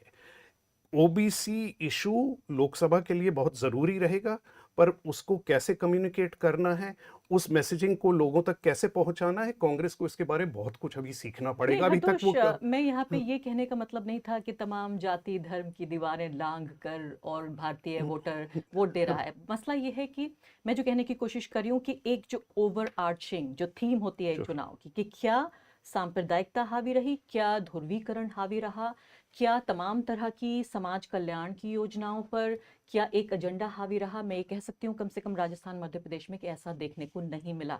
शहरों में ज़रूर, और फिर हमें जाहिर है फिर हमें जातियों में भी बांटना पड़ेगा, हमें क्षेत्रों में भी बांटना पड़ेगा कि गांव देहात क्या सोच रहा है राजस्थान मध्य प्रदेश छत्तीसगढ़ का, शहर क्या सोच रहे हैं। शहर तो एक ज़माना हुआ, तमाम तरह की भगवा लहर तो अभी भी बह रही है, पूरे तरीके से किले बन चुके हैं भगवा। यहाँ सवाल यह है कि क्या जो एक आम जनमानस है जो इस भगवा पूरे रंग से दूर रहता है, क्या वो इस बार उसने इस मुद्दे पर वोट डाला है या नहीं? तो अब अगर हम कांग्रेस की देखें, आप राजस्थान देखिए और मध्य प्रदेश देखिए। राजस्थान पे गहलोत ने इन मुद्दों से दूर रह के सीधा डेवलपमेंट पे फोकस रखा है। कमलनाथ ये फोकस नहीं रख पाए। उनको हनुमान की मूर्ति याद आ रही है, उन्हें राम मंदिर याद आ रहा है। देखिए इंदौर का मैं आपको उदाहरण दूंगा, सौरभ शुक्ला है शायद जो कैलाश विजयवर्गीय के, उनका मुख्य क्या बोस्ट क्या रहा है कि मैंने पिछले 3 साल में हर वार्ड से 600 लोगों को राम मंदिर के दर्शन के लिए भेजे हुए हैं। तो ये जो सब करंट है इस इलेक्शन में, ये मानना कि ये चीज़ हट गई है और लोग इसको लेके नहीं आगे चल रहे हैं, ये हम अपने आप को डिसीव करने की बात है। ये ज़रूर है कि डेवलपमेंट के इश्यूज इंपॉर्टेंट हैं, पर अगर आप डेवलपमेंट विजन्स की तरफ देखिए तो आज जो कुछ आधा घंटा पहले जील भी कह रहे थे, बाकी बात हुई कि दोनों पार्टी के एकदम अब मिलते बराबर के विजन हो गए हैं। दोनों में कोई अंतर ज्यादा नहीं रह गया है। वेलफेयर स्कीम कह रहे हैं, एक के बदले में हम दूसरी तो देंगे। जो अब वोटर जब निर्णय ले रहा है कि मेरे को दोनों जगह से बराबर का मिल रहा है, तो एंटी इनकम्बेंसी जैसे फैक्टर्स, साइकोलॉजिकल फैक्टर्स, मेरा अपना पर्सनल क्या कहते हैं हिंदुत्व की तरफ, ये फैक्टर्स भी डिसाइड कर रहे हैं इलेक्शन को, ये सामने आए। बीच में ये भी रोक देती हूँ, मुझे बताइए, आप ये कह रहे हैं दोनों की स्कीमें आपस में मुकाबला करिए, बिल्कुल सही बात है, लेकिन अब मायने ये रखेगा कि क्या आम जनता तक ये संदेश पहुंच रहा है या नहीं। जो आप कह रहे हैं गहलोत ने पहुंचाया, कमलनाथ ने नहीं पहुंचाया, सरकार किसकी, ये भी मायने रखता है। मैं जो राहत शिविरों का भी मैं जिक्र करना चाहती हूँ आपसे कि राहत शिविरों का जब मैं गांव देहात पहुंची तो बाकायदा लोगों की जबान पे ये एक पॉपुलर जिसे नैरेटिव कहते हैं वो था कि हाँ मैं गया राहत शिविर में, मेरी बहन गई राहत शिविर में और हमें डायरेक्ट बैंक ट्रांसफर हुआ। और ये अलग अलग जाके मैंने अलवर से लेकर और अजमेर तक कई अलग अलग सैंपल, इतना ही पत्रकार कर सकता है कि अलग अलग जाके सैंपल ले सके। मैं खुशी के साथ ये कह सकती हूँ कि मीडिया के तमाम, राष्ट्रीय मीडिया के तथाकथित तमाम ब्लैकआउट के बावजूद भी ऐसा हो पाया। अतुल, मुझे आप ये बताइए, जो हरतोष कह रहे हैं उनकी बात में जाहिर दम है, एक अलग नजरिया भी है और अच्छी बात है, इसलिए यहाँ 3 लोग बैठे हैं कि सब एक दूसरे से सहमत ना हो और सिर्फ चर्चा ना हो, बहस भी हो। मैं आपसे ये जानना चाहती हूँ कि जब आप मध्य प्रदेश, आप घूमे मध्य प्रदेश में, तो जब आप मध्य प्रदेश जा रहे थे तो ये जो सॉफ्ट हिंदुत्व की लगातार राजनीति है, जाहिर है हम में से यहाँ कोई भी इस बात से सहमत नहीं हो सकता, लेकिन एक सोच ये भी है कि हिंदुत्व का दबाव भारत की राजनीति पर इतना है कि आप एक आदर्शवादी, एक आइडियलिस्टिक पॉलिटिक्स नहीं कर सकते और थोड़ा सा इधर भी खुश करना पड़ेगा। एक बार चुनाव जीत लेते हैं तो सेक्युलर पॉलिटिक्स करेंगे। क्या इस समझौते में कोई दम है? देखिए, इसमें क्या, ये बहुत स्लिपरी स्लोप है। आप इलेक्शन के पहले कहें कि मैं थोड़ा सा अभी व्यावहारिक हो जाता हूँ और हिंदुत्व का भी कार्ड खेल लेता हूँ और फिर बाद में कहेंगे कि मैं सेकुलर पॉलिटिक्स करूंगा, तो वो जो स्टेक होल्डर है वो आपके ऊपर प्रेशर बनाता है, तो आप कह नहीं सकते कि चुनाव के बाद, जीतने के बाद किस तरह से वो फिर वो निकल कहते हैं के कि भाई आएगा, सत्ता से नतीजा बाहर आएगा। रहने का क्या फायदा, सत्ता में एक बार आ जाते हैं तो फिर देखते फिर हैं। वही बात है, फिर तो मसला ये हो गया कि आप सत्ता के लिए केवल कर रहे हैं, आपकी कोई आइडियोलॉजिकल वो लाइन नहीं है लेकिन किसी भी आइडियोलॉजी के लिए सत्ता में रहना भी बहुत जरूरी है। अगर आप विपक्ष में फिर परमानेंट मैं बैठे आपको थोड़ा सा रहे। पीछे से इसको लेके बताता हूँ, बात को थोड़ा सा पीछे से हम थोड़ा देखने की कोशिश करें। कर्नाटक के चुनाव को अगर आप देखेंगी तो कर्नाटक के चुनाव के बनिस्बत मध्य प्रदेश, राजस्थान और जो छत्तीसगढ़ का चुनाव है, मैं तेलंगाना नहीं गया तो वहाँ की बात नहीं करूँगा, इन चुनावों में कम्युनलिज्म, हिंदुत्व उस तरह का उतना मुखर नहीं था जिस तरह से कर्नाटक में था। बजरंग बली आ गए थे और बहुत सारी प्रधानमंत्री हर मंच से नारे लगा रहे थे, वो चीज़।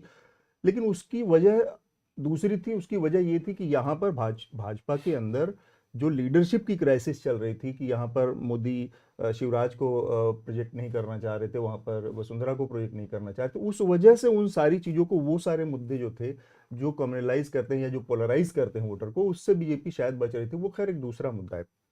तो नो डाउट इसमें एक बहुत बड़ा हिस्सा था कि उसमें उसमें कम्युनल जो टोन होता है वो टोन डाउन था पिछले चुनावों के मुकाबले। लेकिन जो दूसरा उसका तरीका, जो उसका काउंटर करने के लिए जो अल्टरनेट था, वो था वेलफेयर के नाम पर। आप देखिए कि एक तरह का विजनलेस कंपटीशन चल रहा था।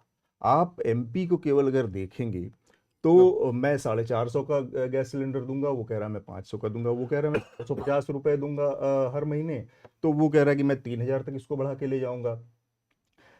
कहने का मतलब है कि आप पूरे भोपाल की सड़कों पे हमने देखा कि पटी हुई थी केवल और केवल छूट की स्कीमों से, मुफ्त की स्कीमों से। हम फ्रीबीज कह के वेलफेयर को गाली नहीं देना या उसको डिमीन नहीं करना चाहिए, लेकिन क्या कोई पॉलिटिक्स ऐसी हो सकती है कि केवल दो बड़ी पॉलिटिकल पार्टियों के बीच में एक इसी चीज का केवल कंपटीशन है? इसके अलावा कोई ऑल्टरनेट पॉलिटिकल बहस हो ही नहीं रही है कि लोगों की और क्या मुद्दे हैं। सामाजिक न्याय के मुद्दे हों, सामाजिक बराबरी न्याय के का मुद्दे मुद्दा हों। है। दूसरा आपके बेरोजगारी इतनी ज्यादा, मतलब बेरोजगारी की दर, उसी समय सीएमआई की रिपोर्ट आई है कि सबसे ज्यादा बढ़ी हुई है बेरोजगारी, बच्चों के, यूथ इस समय अनएम्प्लॉयमेंट इतना ज्यादा।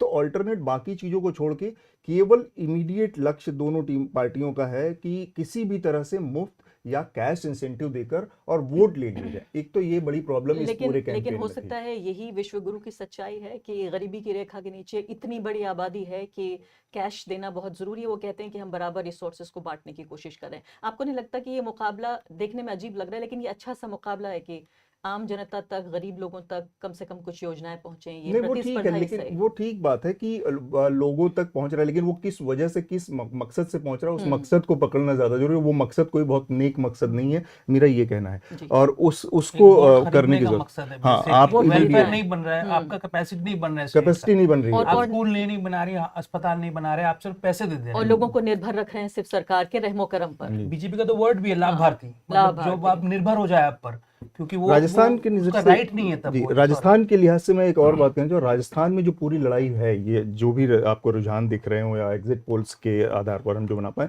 ये सारी की सारी लड़ाई जो है वो केवल और केवल अशोक गहलोत के अपने जो पिछले कुछ टाइम पे उनकी जो पॉलिसी लेवल पे, मैं फ्री की बात नहीं कर रहा हूँ, पॉलिसी लेवल पर जो चेंजेस है, चाहे वो चिरंजीवी योजना उनकी हो या फिर स्मार्टफोन के जरिए स्कीम्स को जोड़कर उसके फायदे पहुंचाने की चीज़ें रही हों, या पेंशन की जो स्कीम है, पेंशन की स्कीम में एक बड़ी अच्छी चीज़ उन्होंने की है जिसका बड़ा रेजोनेंस दिखा। वहाँ पे बार बार सबसे बात आ रही थी कि उसमें ऑटोमेटिकली हर बार, हर 1 साल बाद, 2 साल बाद उसमें सर्टेन परसेंटेज का इंक्रीज हो जाएगा जो वृद्धा पेंशन है। तो इस तरह की जो चीज़ें हैं वो अकेले उस वजह से कांग्रेस इस पूरी लड़ाई में दिख रही है, जी हाँ, अशोक गहलोत की।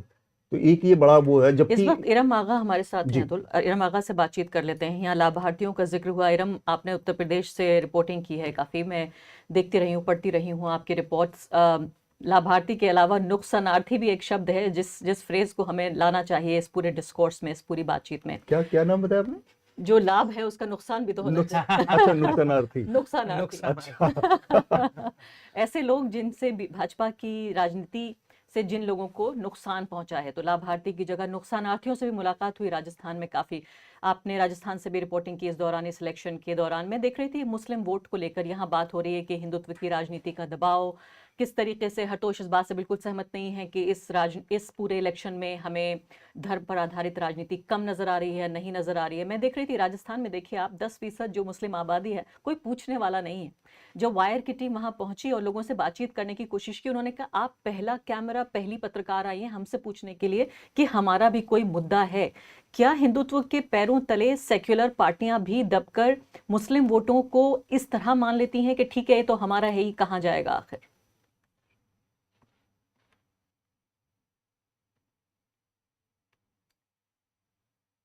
इरम आगा से बातचीत हम करने की कोशिश कर रहे हैं, हमारे साथ वो जुड़ गई थी दोबारा।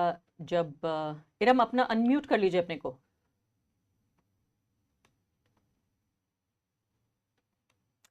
शुएब साहब आप इस सवाल का जवाब देंगे।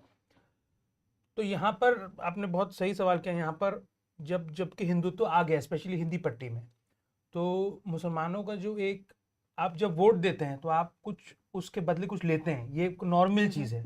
मगर इस नॉर्मल इलेक्शन प्रैक्टिस को अब अपीजमेंट कहा जाता है, जो नॉर्मली करते हैं सब लोग कि आपने वोट दिया और उसके बतौर हमने सड़कें ली, ये ली वो ली। अब उसको अगर मुस्लिम करता है तो उसको अपीजमेंट कहा जाता है। तो एक ये हो गया, तो मुस्लिम को जो बार्गेनिंग पावर है विद पॉलिटिशियंस वो बहुत ही कम हो गया। दूसरे जो आप बात कर रहे थे सॉफ्ट हिंदुत्व के बारे में, तो यहाँ पर आपने ऐसा शिफ्ट ही कर दिया पूरी सियासत को कि अब हम दो किस्म के हिंदुत्व है यहाँ पर, हार्ड हिंदुत्व और सॉफ्ट हिंदुत्व। और अगर आप ग्राउंड पर जाइएगा तो जो मुसलमान कम्युनिटीज है वो सॉफ्ट हिंदुत्व के खिलाफ कुछ बोलते ही नहीं है, क्योंकि उनको पता है कि मतलब ये खराब है, मगर उससे ज्यादा तो वो तो खौफनाक ही है। मतलब जानो माल पर हमारी आंच पड़ जाएगी। यहाँ पर चलो वो जाके पूजा कर रहा है, ये कर रहा है, अर्चना कर रहा है, बट एटलीस्ट हम जान हिफाजत है अगर दूसरी सरकार आ जाए। विकास और पढ़ाई की बात हम बाद में कर लेंगे, नौकरी में हिस्सेदारी की बात। इरम शायद जुड़ गए हैं हमारे साथ। इरम, हेलो, या जी। Hi. So, in my trip to Rajasthan, I also thought that Muslim voters का इतना assertion नहीं है वहाँ पर, मतलब but what I got was that they are very happy with Raje. Like they used to say that हमारा काम कभी नहीं रुकता है. So even if they don't have a very assertive leadership among Muslims, they have not been able. They don't look at the like Raje as somebody who's divisive or communal. Like I was in a Congress campaign also, so I spoke to people in Congress. There were some Muslims who said that कभी ground पे उतर के उसने incite नहीं किया है violence. But they were also worried the way Kanhaiya Lal issue was being brought up by some of the BJP lead campaigners who were there. So yeah, somewhere some of the issues are being used, like PFI marches and Ram Navami ke time pe Section 144 impose kar dena. So they are trying to communalize or to polarize this. But I didn't see that the Muslim voters are not, or they don't look at Raji as their leader also. नहीं, but Iram आगा, इसमें एक नेता के भले होने या बुरे होने की बात है, या आरएसएस और भाजपा की जो नीति है सांप्रदायिकता की, उसकी बात है? एक चीज मैं बताऊं, आई थिंक इरम आराम से हिंदी में बात कर सकती हैं। शायद उन तक ये मैसेज नहीं पहुंचा है कि 1 घंटा हम हिंदी में बात कर रहे हैं, तो उनको बता दीजिए, वो आराम से आई थिंक हिंदी में ही स्विच कर लेंगी एकदम। ठीक है। या सो मुझे ऐसा लगा कि जो मुझसे बात की लोगों ने वो यही थी कि वो आप उनको, अच्छा राजस्थान में लोग नेता ही को देखते हैं। अगर आप वो बात कर रहे हैं आपसे पार्टी के बारे में कि हाँ बीजेपी सरकार, बीजेपी आ सकती है, और पूछिए सीएम कौन बनेगा तो बने गहलोत। सो आपको लगेगा कि ये बात कर रहे हैं बीजेपी की तारीफ, लेकिन सीएम को देखना है Gehlot. So the voters also talk in that language where they are very, leaders को काफी अहमियत देते हैं। तो इन दैट सेंस उसमें जिस तरह से मुस्लिम लोगों ने जो कांग्रेस से भी रिलेटेड थे, उन्होंने भी राजी के बारे में ऐसी बात की थी कि कभी ग्राउंड पे उतर के उन्होंने ऐसा कुछ नहीं कहा है जिससे कि हमको नुकसान हो, हमारा कोई काम नहीं रुकता है, चाहे वो मदरसा के टीचर्स की कोई प्रॉब्लम हो या कुछ भी हो। सो इन दैट वे इरम, इस दौरान हम स्क्रीन पे भी हम देखते जा रहे हैं, हम दर्शकों को ये भी बता रहे हैं कि अब राजस्थान में फिलहाल देखिए 71 सीटों पे हमें 200 में से लीड्स नजर आ रही हैं। बीजेपी 34 पर आगे है, 28 पर कांग्रेस पार्टी है, यानी बहुत नज़दीक का ये मुकाबला फिलहाल कम से कम रुझान में नजर आ रहा है, क्योंकि 34-28 उतनी बड़ी बात नहीं है कि ये आंकड़े बदल ना सकें।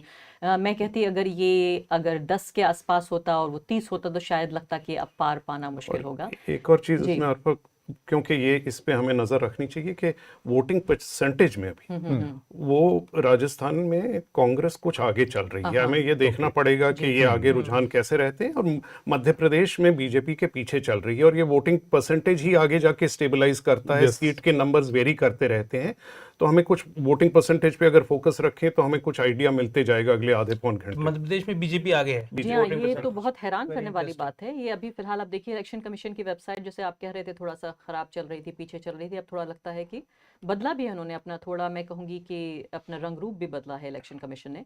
यहाँ पर देखने को मिल रहा है कि पार्टी वाइज जो वोट शेयर है वो भी यहाँ दिख रहा है, और उस लिहाज से आप ठीक कह रहे हैं, मध्य प्रदेश में भाजपा आगे नज़र आ रही है और कांग्रेस पार्टी पीछे है। ये अपने आप में बड़ी ही चौंकाने वाली बात है। इरम, आपने क्या सफ़र किया, आपने ट्रैवल किया मध्य प्रदेश? राजस्थान गए थे। जी हाँ, तो मध्य प्रदेश, अतुल आप बताइए मुझे कि मध्य प्रदेश की क्या कहानी है, ये मध्य प्रदेश कैसे? देखिए, वोट परसेंटेज जिसका जिक्र हरतोष कर रहे हैं, पिछली बार का जो नतीजा था बहुत छोट 5-7 सीटों का, 109 सीटें आई थी बीजेपी को और 114 सीटें आई थी कांग्रेस पार्टी को। लेकिन अगर वोट परसेंटेज आप देखेंगे तो उस समय 1% वोट बीजेपी का ज़्यादा था, करीब 1-1.25% कांग्रेस के मुकाबले। तो ये जो है, अभी मुझे नहीं मालूम कि कितने परसेंटेज वोटिंग हो गई है। रुझान तो बता रहे हैं 13 सीटें बीजेपी और कांग्रेस पार्टी 2 सीटें, यानी फर्क तो काफी है, लेकिन ये बात सही सीटों है का है, लेकिन हाँ, परसेंटेज अभी अगर नहीं जी है हमारे पास, तो ये यही अल्टीमेटली डिसाइड करेगा जो परसेंटेज वोट कितना बीजेपी कांग्रेस ने कुछ बढ़ाया है एक्स्ट्रा, उसमें कुछ जोड़ा है या नहीं। एक चीज मैं यहाँ पर जोड़ना चाहूंगा हरतोष, और आपने जो जिक्र किया हारफा की सोशल जस्टिस वाला जो चीज, वो स्टेट के इलेक्शन में शायद उतना बड़ा मुद्दा नहीं, मुझे लग रहा है कि ये स्टेट भी नहीं है। अगर राजस्थान को देखें या फिर मध्य प्रदेश को देखें, छत्तीसगढ़ की बात नहीं करूंगा, फिर भी वहां पर राहुल गांधी का ये कहना कि हम कास्ट की जनगणना कराएंगे, जातियों की जनगणना कराएंगे, और ये हमारा लोकसभा का मुद्दा हो सकता है वो, लेकिन ये दो के दोनों नेचुरली फ्यूडल स्टेट है बहुत ज़्यादा। मतलब वहाँ पर पूरी पॉपुलेशन, चंबल वो ग्वालियर के रीजन में आप चले जाइए तो राजा साहब के दाएं बाएं कोई जाता ही नहीं, वहाँ पर कोई अवेयरनेस उस तरह की नहीं आपको दिखेगी कि कोई कास्ट के लेवल पर अवेयरनेस है। राजस्थान के बड़े हिस्से में आप जाएंगे तो ज़्यादातर राजे रजवाड़ों की पॉलिटिक्स है वहाँ पर पूरा। तो ये जो फ्यूडल स्टेट बाय नेचर है ना, इनको बदलने में अभी बहुत समय लगेगा। तो यहाँ पर कांग्रेस जो ये मुद्दा लेकर गई है, राहुल गांधी जो मुद्दा लेकर जा रहे थे, वो मुझे नहीं लगता कि कोई बहुत बड़ा उनको चुनावी फायदा पहुंचाने की स्थिति में था। सोशल जस्टिस का जो उनका वो तो अभी कांग्रेस पार्टी को मध्य प्रदेश में 58% के आसपास और 71% वोट लग रहे हैं इस बार बताया जा रहा है बीजेपी के लिए। तो नहीं, वो तो नंबर्स हैं, 50% है 41% और 50%, जी हाँ, 45 और 50%, तो काफी 41 और 50 41 और 50 तो काफी 41% और 50। पर अभी तो 1 लाख वोट आए हैं, तो अभी तो ये तो बदलेगा। जी हाँ, प्लस एनीवे क्योंकि 2 पार्टी इलेक्शन है, वोट शेयर में बहुत ज्यादा फर्क भी नहीं होगा, नहीं होगा हाँ, क्योंकि 3-4% का ही होगा दोनों जगह में, 2 ही मुस्लिम में सारा पासा पलट। थोड़ा तेलंगाना की तरफ आगे बढ़ना चाहती हूँ मैं, यहाँ सीधे तौर पर आगे निकलती हुई नजर आ रही है कांग्रेस पार्टी। ऐसा लगता है कि बिल्कुल सीधी जीत की तरफ आगे बढ़ रही है तेलंगाना में। शुएब साहब, ये क्या खेल हुआ आखिर? कुछ दिनों पहले तक एक ऐसी पार्टी जिसको 20-22 सीटें मिली, अचानक ये है कि बिल्कुल छप्पड़ फाड़ के उसकी लोकप्रियता आगे बढ़ी है। क्या कहानी है तेलंगाना की? तो तेलंगाना में रिपोर्ट किया, सबसे हैरत अंगेज बात तो ये है कि वहाँ पर रूरल एरिया में इतनी अमीरी है। ठीक है, आप बिहार से तेलंगाना जाइएगा, लग रहा है कि यूरोप से कहीं और चले गए। ठीक है, तो और आधा वहाँ यूरोप पहुँच गए। तो इतनी अमीरी है वहाँ पर रूरल एरिया में। जो स्टेट का जो बंटवारा हुआ, हैदराबाद गया तेलंगाना के पास, उस रेवेन्यू से केसीआर ने रूरल एरियाज में काफी प्रॉस्पेरिटी फैलाया है। मतलब कम गरीबी नहीं, अमीरी है, आप बहुत सही बोल रहे हैं। अमीरी है, अच्छा, बिल्कुल, मतलब इंडिया के आपको लग रहा था मुकाबले। व्यंग्य में बोल रहा नहीं, बिल्कुल कुछ व्यंग नहीं है। मैं खुद हैरत हो गया कि मैं बंगाल में रिपोर्टिंग किया, मैंने हिंदी पट्टी में रिपोर्टिंग की है, तो अमीरी है वहाँ पर। वहाँ कच्चे घर नहीं दिखते। फॉर एग्जाम्पल, एक मिसाल के तौर पर कहूँ, आप बिहार बंगाल में ये कच्चे घर देखेंगे, वहाँ तो कच्चा घर है ही नहीं। अब जैसे केरला में आप जाइए, गांव देहात में मैंने देखा कि कमाल है। पहली बार जब जाके देखा तो लगा कि ये भारत का शायद हिस्सा ही नहीं है, क्योंकि मैं आदत है मुझे उत्तर प्रदेश, बिहार, मध्य प्रदेश देखने की, पहुंच गए केरला, पक्के बड़े बड़े घर बने हुए वहाँ पे। गाँव भी नहीं है, छोटा टाउन है और सिटी है बेसिकली। तो एक तो वो हुआ है, तो बहुत सारा वेल्थ गया है रूरल एरिया में। मगर अब 10 साल हो गए हैं और जो तेलंगाना का वोटर है वो उसमें बहुत एंटी इनकम्बेंसी चला गया है। और ये बात हकीकत है कि हालांकि बहुत सारे स्कीम केसीआर साहब ने लगाए हैं, मगर इस पर ये एक इम्प्रेशन है कि बहुत खाया भी है केसीआर ने।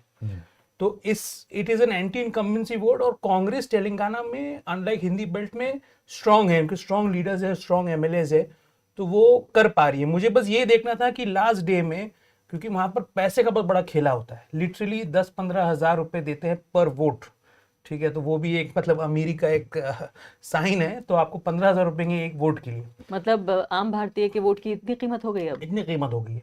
ठीक है, 100, तो आप 200, देख 500 लीजिए, रुपए हाँ, नहीं, 10-15 हजार। 5 घर का परिवार को 75,000 रुपए मिलेंगे वोट देने के। इलेक्शन कमीशन की वेबसाइट बराबर वोट शेयर बता रही है तेलंगाना में, क्या है अभी? बीआरएस और कांग्रेस पार्टी के लिए दोनों 39% पर दिख रहे हैं फिलहाल। बीआरएस और कांग्रेस दोनों, जी हाँ। तो मतलब वोट परसेंटेज करीब है, लेकिन इसको शुरुआती अभी इसमें थोड़ा सा और बदलाव होगा। पर तेलंगाना के लिहाज से एक चीज़ बहुत महत्वपूर्ण है मुझे लगता है कि तेलंगाना में बीआरएस अगर हारती है तो ये बीआरएस के लिए तो सेटबैक है ही है, मतलब केसीआर के लिए तो सेटबैक है ही है, ये बहुत बड़ा सेटबैक मोदी के लिए भी है। मतलब अगर आप देखें तो जो पिछले दिनों का जो घटनाक्रम था, जो डेवलपमेंट थे, उसमें अचानक से ईडी आती है सीन में और फिर केसीआर उनकी बेटी को यहाँ पर बुलाया जाता है, सुनवाई होती है अचानक से। और उस समय का जो वो पूरा पीरियड है, आप देखिए कि केसीआर घूम घूम के पूरे देश में एक माइनस कांग्रेस और एंटी बीजेपी अलायंस बनाने की कोशिश कर रहे थे। वो बिहार जा रहे हैं, वो अलग अलग जगहों पे जाकर एक अलायंस कुछ ऐसा फॉर्म करने की कोशिश कर रहे थे, और लग रहा था कि वो उनकी अपनी एक नेशनल जो एम्बिशन थी उसको हवा देने की कोशिश कर रहे थे। उसको अचानक से उनकी बेटी को बुलाया जाता है ईडी के बाद, और फिर वो उनका जो नेशनल अलायंस बनाने की पूरी मुहिम थी वो ठप पड़ जाती है। तो उसके बाद से जो सिग्नल उनकी तरफ से आ रहे थे वो सिग्नल ये थे कि स्टेट में जो है बीआरएस किसी तरह से अच्छा करे, और उसमें और सेंटर में फिर जब इलेक्शन होंगे उसके, तो वहां पर वो बीजेपी को सपोर्ट कर सकती है, उसका अलाई बन सकती है किसी भी तरह के। वो अगर कुछ था तो उसके लिहाज से ये बीजेपी के लिए भी बहुत बड़ा सेटबैक है। शोएब साहब, वापस मैं तेलंगाना पे ही हाँ। जाना चाहती हूँ और इसमें तेलंगाना की कहानी समझना चाहती हूँ कि कर्नाटका के बाद अब ये तेलंगाना में आ जाना। हैदराबाद, पहले बेंगलोर और फिर हैदराबाद, ये दोनों ट्विन सिटीज़ भी कहलाए जाते हैं। तो ये कहानी क्या बयान करती है? क्योंकि एक तरफ कॉन्ट्रास्ट हम ये देख रहे हैं कि 18 साल के राज के बावजूद, और जहां लोगों में बाकायदा वायर की तमाम रिपोर्टर्स मध्य प्रदेश जाके वापस आके बता रहे थे कि थकान है वहाँ जनता में, तो उस थकान के बावजूद भी बीजेपी आगे बढ़ती हुई नजर आ रही है। कम से कम लीड्स अभी तक की देखें 9:30 बज चुके हैं। मैं बहुत हैरान नहीं होंगी कि अगर यही जो रुझान है ये नतीजों में तब्दील होते हुए नजर आए, क्योंकि फर्क बहुत ज़्यादा नजर आ रहा है। बीजेपी को इस वक्त हम देखें तो 123 सीटों पे मध्य प्रदेश में लीड कर रही है और कांग्रेस पार्टी सिर्फ 95 पर। तो इस लिहाज से अगर देखें तो काफ़ी फर्क नज़र आ रहा है। वोट शेयर का भी हम बार बार अगर देखते जाएं, उसको भी एक पैमाना माने तो भी वोट शेयर भी ज़्यादा नज़र आ रहा है कांग्रेस पार्टी के मुकाबले। वो 50 को पार कर रही है और इधर ये 40 के आसपास नज़र आ रहे हैं। तेलंगाना में भी उल्टा देखें तो ये कहानी वोट शेयर से लेकर और सीट शेयर तक बिल्कुल अलग नज़र आती है। 67 सीटों पर कांग्रेस पार्टी आगे नज़र आ रही है तेलंगाना में। तो इन 67 सीटों को किस तरह से देखा जाएगा 2018 के मुकाबले? ये तो बिल्कुल कहानी ही बदल गई है। तो यहाँ पे जो अतुल जी ने कहा कि केसीआर साहब ने एक पलटी खाई। पहले उन्होंने एंटी बीजेपी अलायंस बना रहे थे, तब उन्होंने बनाना बंद कर दिया। इसकी एक वजह ये भी है कि 1 साल पहले तक बीजेपी तेलंगाना में उभर रही थी, मगर कर्नाटका इलेक्शन के बाद कांग्रेस पे एक नई उत्साह आ गई। Might be many reasons, but एक रीजन था कर्नाटका विन। और उसके बाद अब अगर ये नतीजे देखिएगा, यहाँ पर तो बीजेपी सीन पर ही नहीं है, बीजेपी है ही नहीं। नॉर्थ में कुछ 1, 2, 4, 5 सीट जीतेगी मैक्सिमम से मैक्सिमम। ये कांग्रेस वर्सेस केसीआर है। और ये भी हमें समझा दीजिए, तेलंगाना नॉर्थ की कहानी और हैदराबाद की कहानी है कि नॉर्थ इनका गढ़ रहा है बीआरएस का, इस बार नॉर्थ पे ध्यान न देकर हैदराबाद की तरफ रुख किया। तो बीआरएस पूरा पैन स्टेट पार्टी एक तरीके से, बीआरएस ने तेलंगाना बनाया था। तो थोड़ा सा ईस्ट में उनका दबदबा नहीं है, ईस्ट में कांग्रेस तभी भी है वहां पर। और कांग्रेस को थोड़ा बहुत श्रेय मिलता है या नहीं कि उनके राज में बना? नहीं, तो ये हैरत अंगेज वाली बात है। कांग्रेस ने तो बनाया, मिलता तो 2 बार हारते क्यों? तो मैं एक कांग्रेस राज्यसभा एमपी से मिला, तो वो साहब कह रहे थे कि मैंने ही तो वोट डाला था, मगर हमको ही कुछ क्रेडिट नहीं मिलता है। केसीआर के पास तो उससे कोई एमपी नहीं थे। वो कह रहे थे कि राज्य तो बनता है सेंटर पे, तो केसीआर तो उस वक्त साहब तो कुछ थे ही नहीं सेंटर में, अभी भी नहीं है, बट एनीवे तो कांग्रेस ने बनाया, मगर कुछ क्रेडिट नहीं मिला। उल्टा आंध्र प्रदेश में मार खा गए, आंध्र प्रदेश में खत्म हो गए और तेलंगाना में क्रेडिट नहीं मिला। मगर अभी देखिए क्या होता है। जी हाँ, हटोश, ये देखिए पूरी कहानी। मैं यहाँ पर एमआईएम को भी लाना चाहती हूँ। ये एक ऐसी पार्टी है भारत में जिसकी सीटें बहुत कम है लेकिन दबदबा बहुत है। टीवी पर आप देखें तो ऐसा लगता है कि बीजेपी के खिलाफ कांग्रेस पार्टी सबसे बड़ी पार्टी नहीं है, बल्कि एमआईएम जो है ओवैसी साहब की बड़ी पार्टी है। अभी तक रुझान में पता चल रहा है कि अपनी 7 सीटों में भी बचा पाना मुश्किल लग रहा है। 4 सीटें अभी उनको रुझान में मिलती हुई नजर आ रही हैं। मुझे लगता है कि फिर भी हो सकता है ये खींच के ले जाएंगे और अपनी 6-7 सीटें बना लेंगे, लेकिन कोई गेन उन्हें नजर नहीं आ रहा है। क्या एमआईएम का नुकसान कांग्रेस का फायदा है? एमआईएम का अलायंस था ना बीआरएस के साथ, इनफॉर्मल अलायंस था, एक उनकी अंडरस्टैंडिंग डायरेक्ट अलायंस, बट जहां एमआईएम मीम लड़ता है मजलिस की अदालत में, वहां टीआरएस नहीं लड़ता है और वाइस जैसे कांग्रेस पार्टी के कई अहम जो कैंडिडेट्स हैं उनके मुकाबले बाकायदा एमआईएम ने अपना कैंडिडेट उतारा है। पिछले चुनाव में ये कम देखा गया था ये रुझान कि कांग्रेस पार्टी से भी एक उनकी बैकडोर अंडरस्टैंडिंग होती थी, लेकिन इस चुनाव में सीधे सीधे उन्होंने उतारा है अपना कैंडिडेट। जी, तो अब ये कहना, क्योंकि उनका एक दायरा लिमिटेड है, उस दायरे पे लड़ रहे हैं, उस दायरे में अभी तक ये कहना कि उनको गेन या लॉस होएगा अभी कुछ देर में ही पता चलेगा। अगर जो बात शोएब ने कही वो ज़रूरी बात है कि एमआईएम की अगर ये दबदबा है या उनकी एक लार्जर देन लाइफ प्रेजेंस है, वो इसलिए है कि वो अकेले ही उस रेटरिक या उस सिंबलिज्म या वो एक साइकोलॉजी को एक्सप्रेस करते हैं जो काफ़ी मुस्लिम्स में इस देश में बनी हुई है, जिसको कांग्रेस पार्टी आर्टिकुलेट कहीं पे भी नहीं कर रही है। क्या ये मेन लाइन थॉट है या ये एक तबके की थॉट है जो ओवैसी साहब कहते हैं? क्या आप कह रहे हैं कि मुसलमानों का एक बड़ा तबका ये सोचता है या एक तबका ऐसा सोचता है? मैं ये नहीं कह रहा, मैं ना ये कह सकता हूं कि मैं समझता हूं पूरी तरह कि तबका क्या कह रहा है, पर कुछ चीजें ऐसी जो वो उभार के पॉलिटिक्स में लाते हैं जिसके बारे हमने बात करनी बंद कर दी है। पॉलिटिकल असर्शन की जो बात है वो ना कांग्रेस कर रही है ना बीजेपी कर रही है। तो कुछ percentage of Muslim voters across the country में इसका रेजोनेंस है, क्योंकि उनको जो लगता है आप बार बार दब के ऐसे जिंदगी नहीं जी सकते हैं कि सॉफ्ट हिंदुत्व तो हमें कायम रखना पड़ेगा क्योंकि वहाँ पे एक वो लार्जर थ्रेट है, वो समझते हैं। उसके बावजूद कोई ना कुछ आर्टिकुलेशन की एक ज़रूरत पड़ती है, एक साइकोलॉजी है जिसको कोई ना कोई एक्सप्रेस कर रहा है।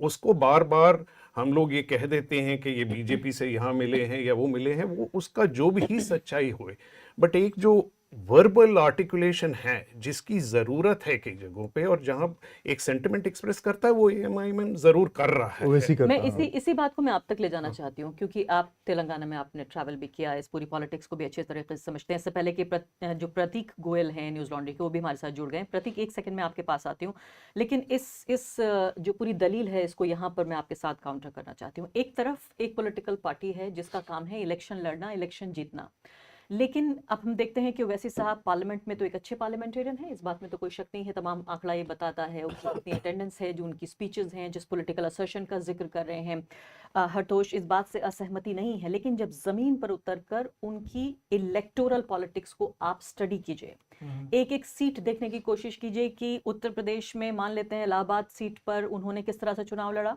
अब आप बिहार आ जाइए, बिहार में वो किस तरह से चुनाव लड़ रहे हैं।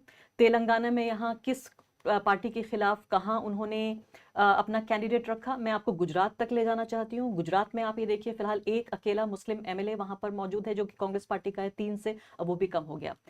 जब आप इस तरह से देखने की कोशिश करते हैं एमआईएम की पॉलिटिक्स को, तो ये पूरा जो पॉलिटिकल असर्शन है ये निचोड़ कर आ जाता है बिल्कुल कि आप जमीन पर किस तरह से उतारे, क्योंकि आप कोई पब्लिक इंटेलेक्चुअल नहीं है, आप पत्रकार नहीं है, आप प्रोफेसर नहीं है, आप एक पॉलिटिकल साइंटिस्ट नहीं है कि मैं आपके पॉलिटिकल असर्शन को, आपका काम है चुनाव लड़ना।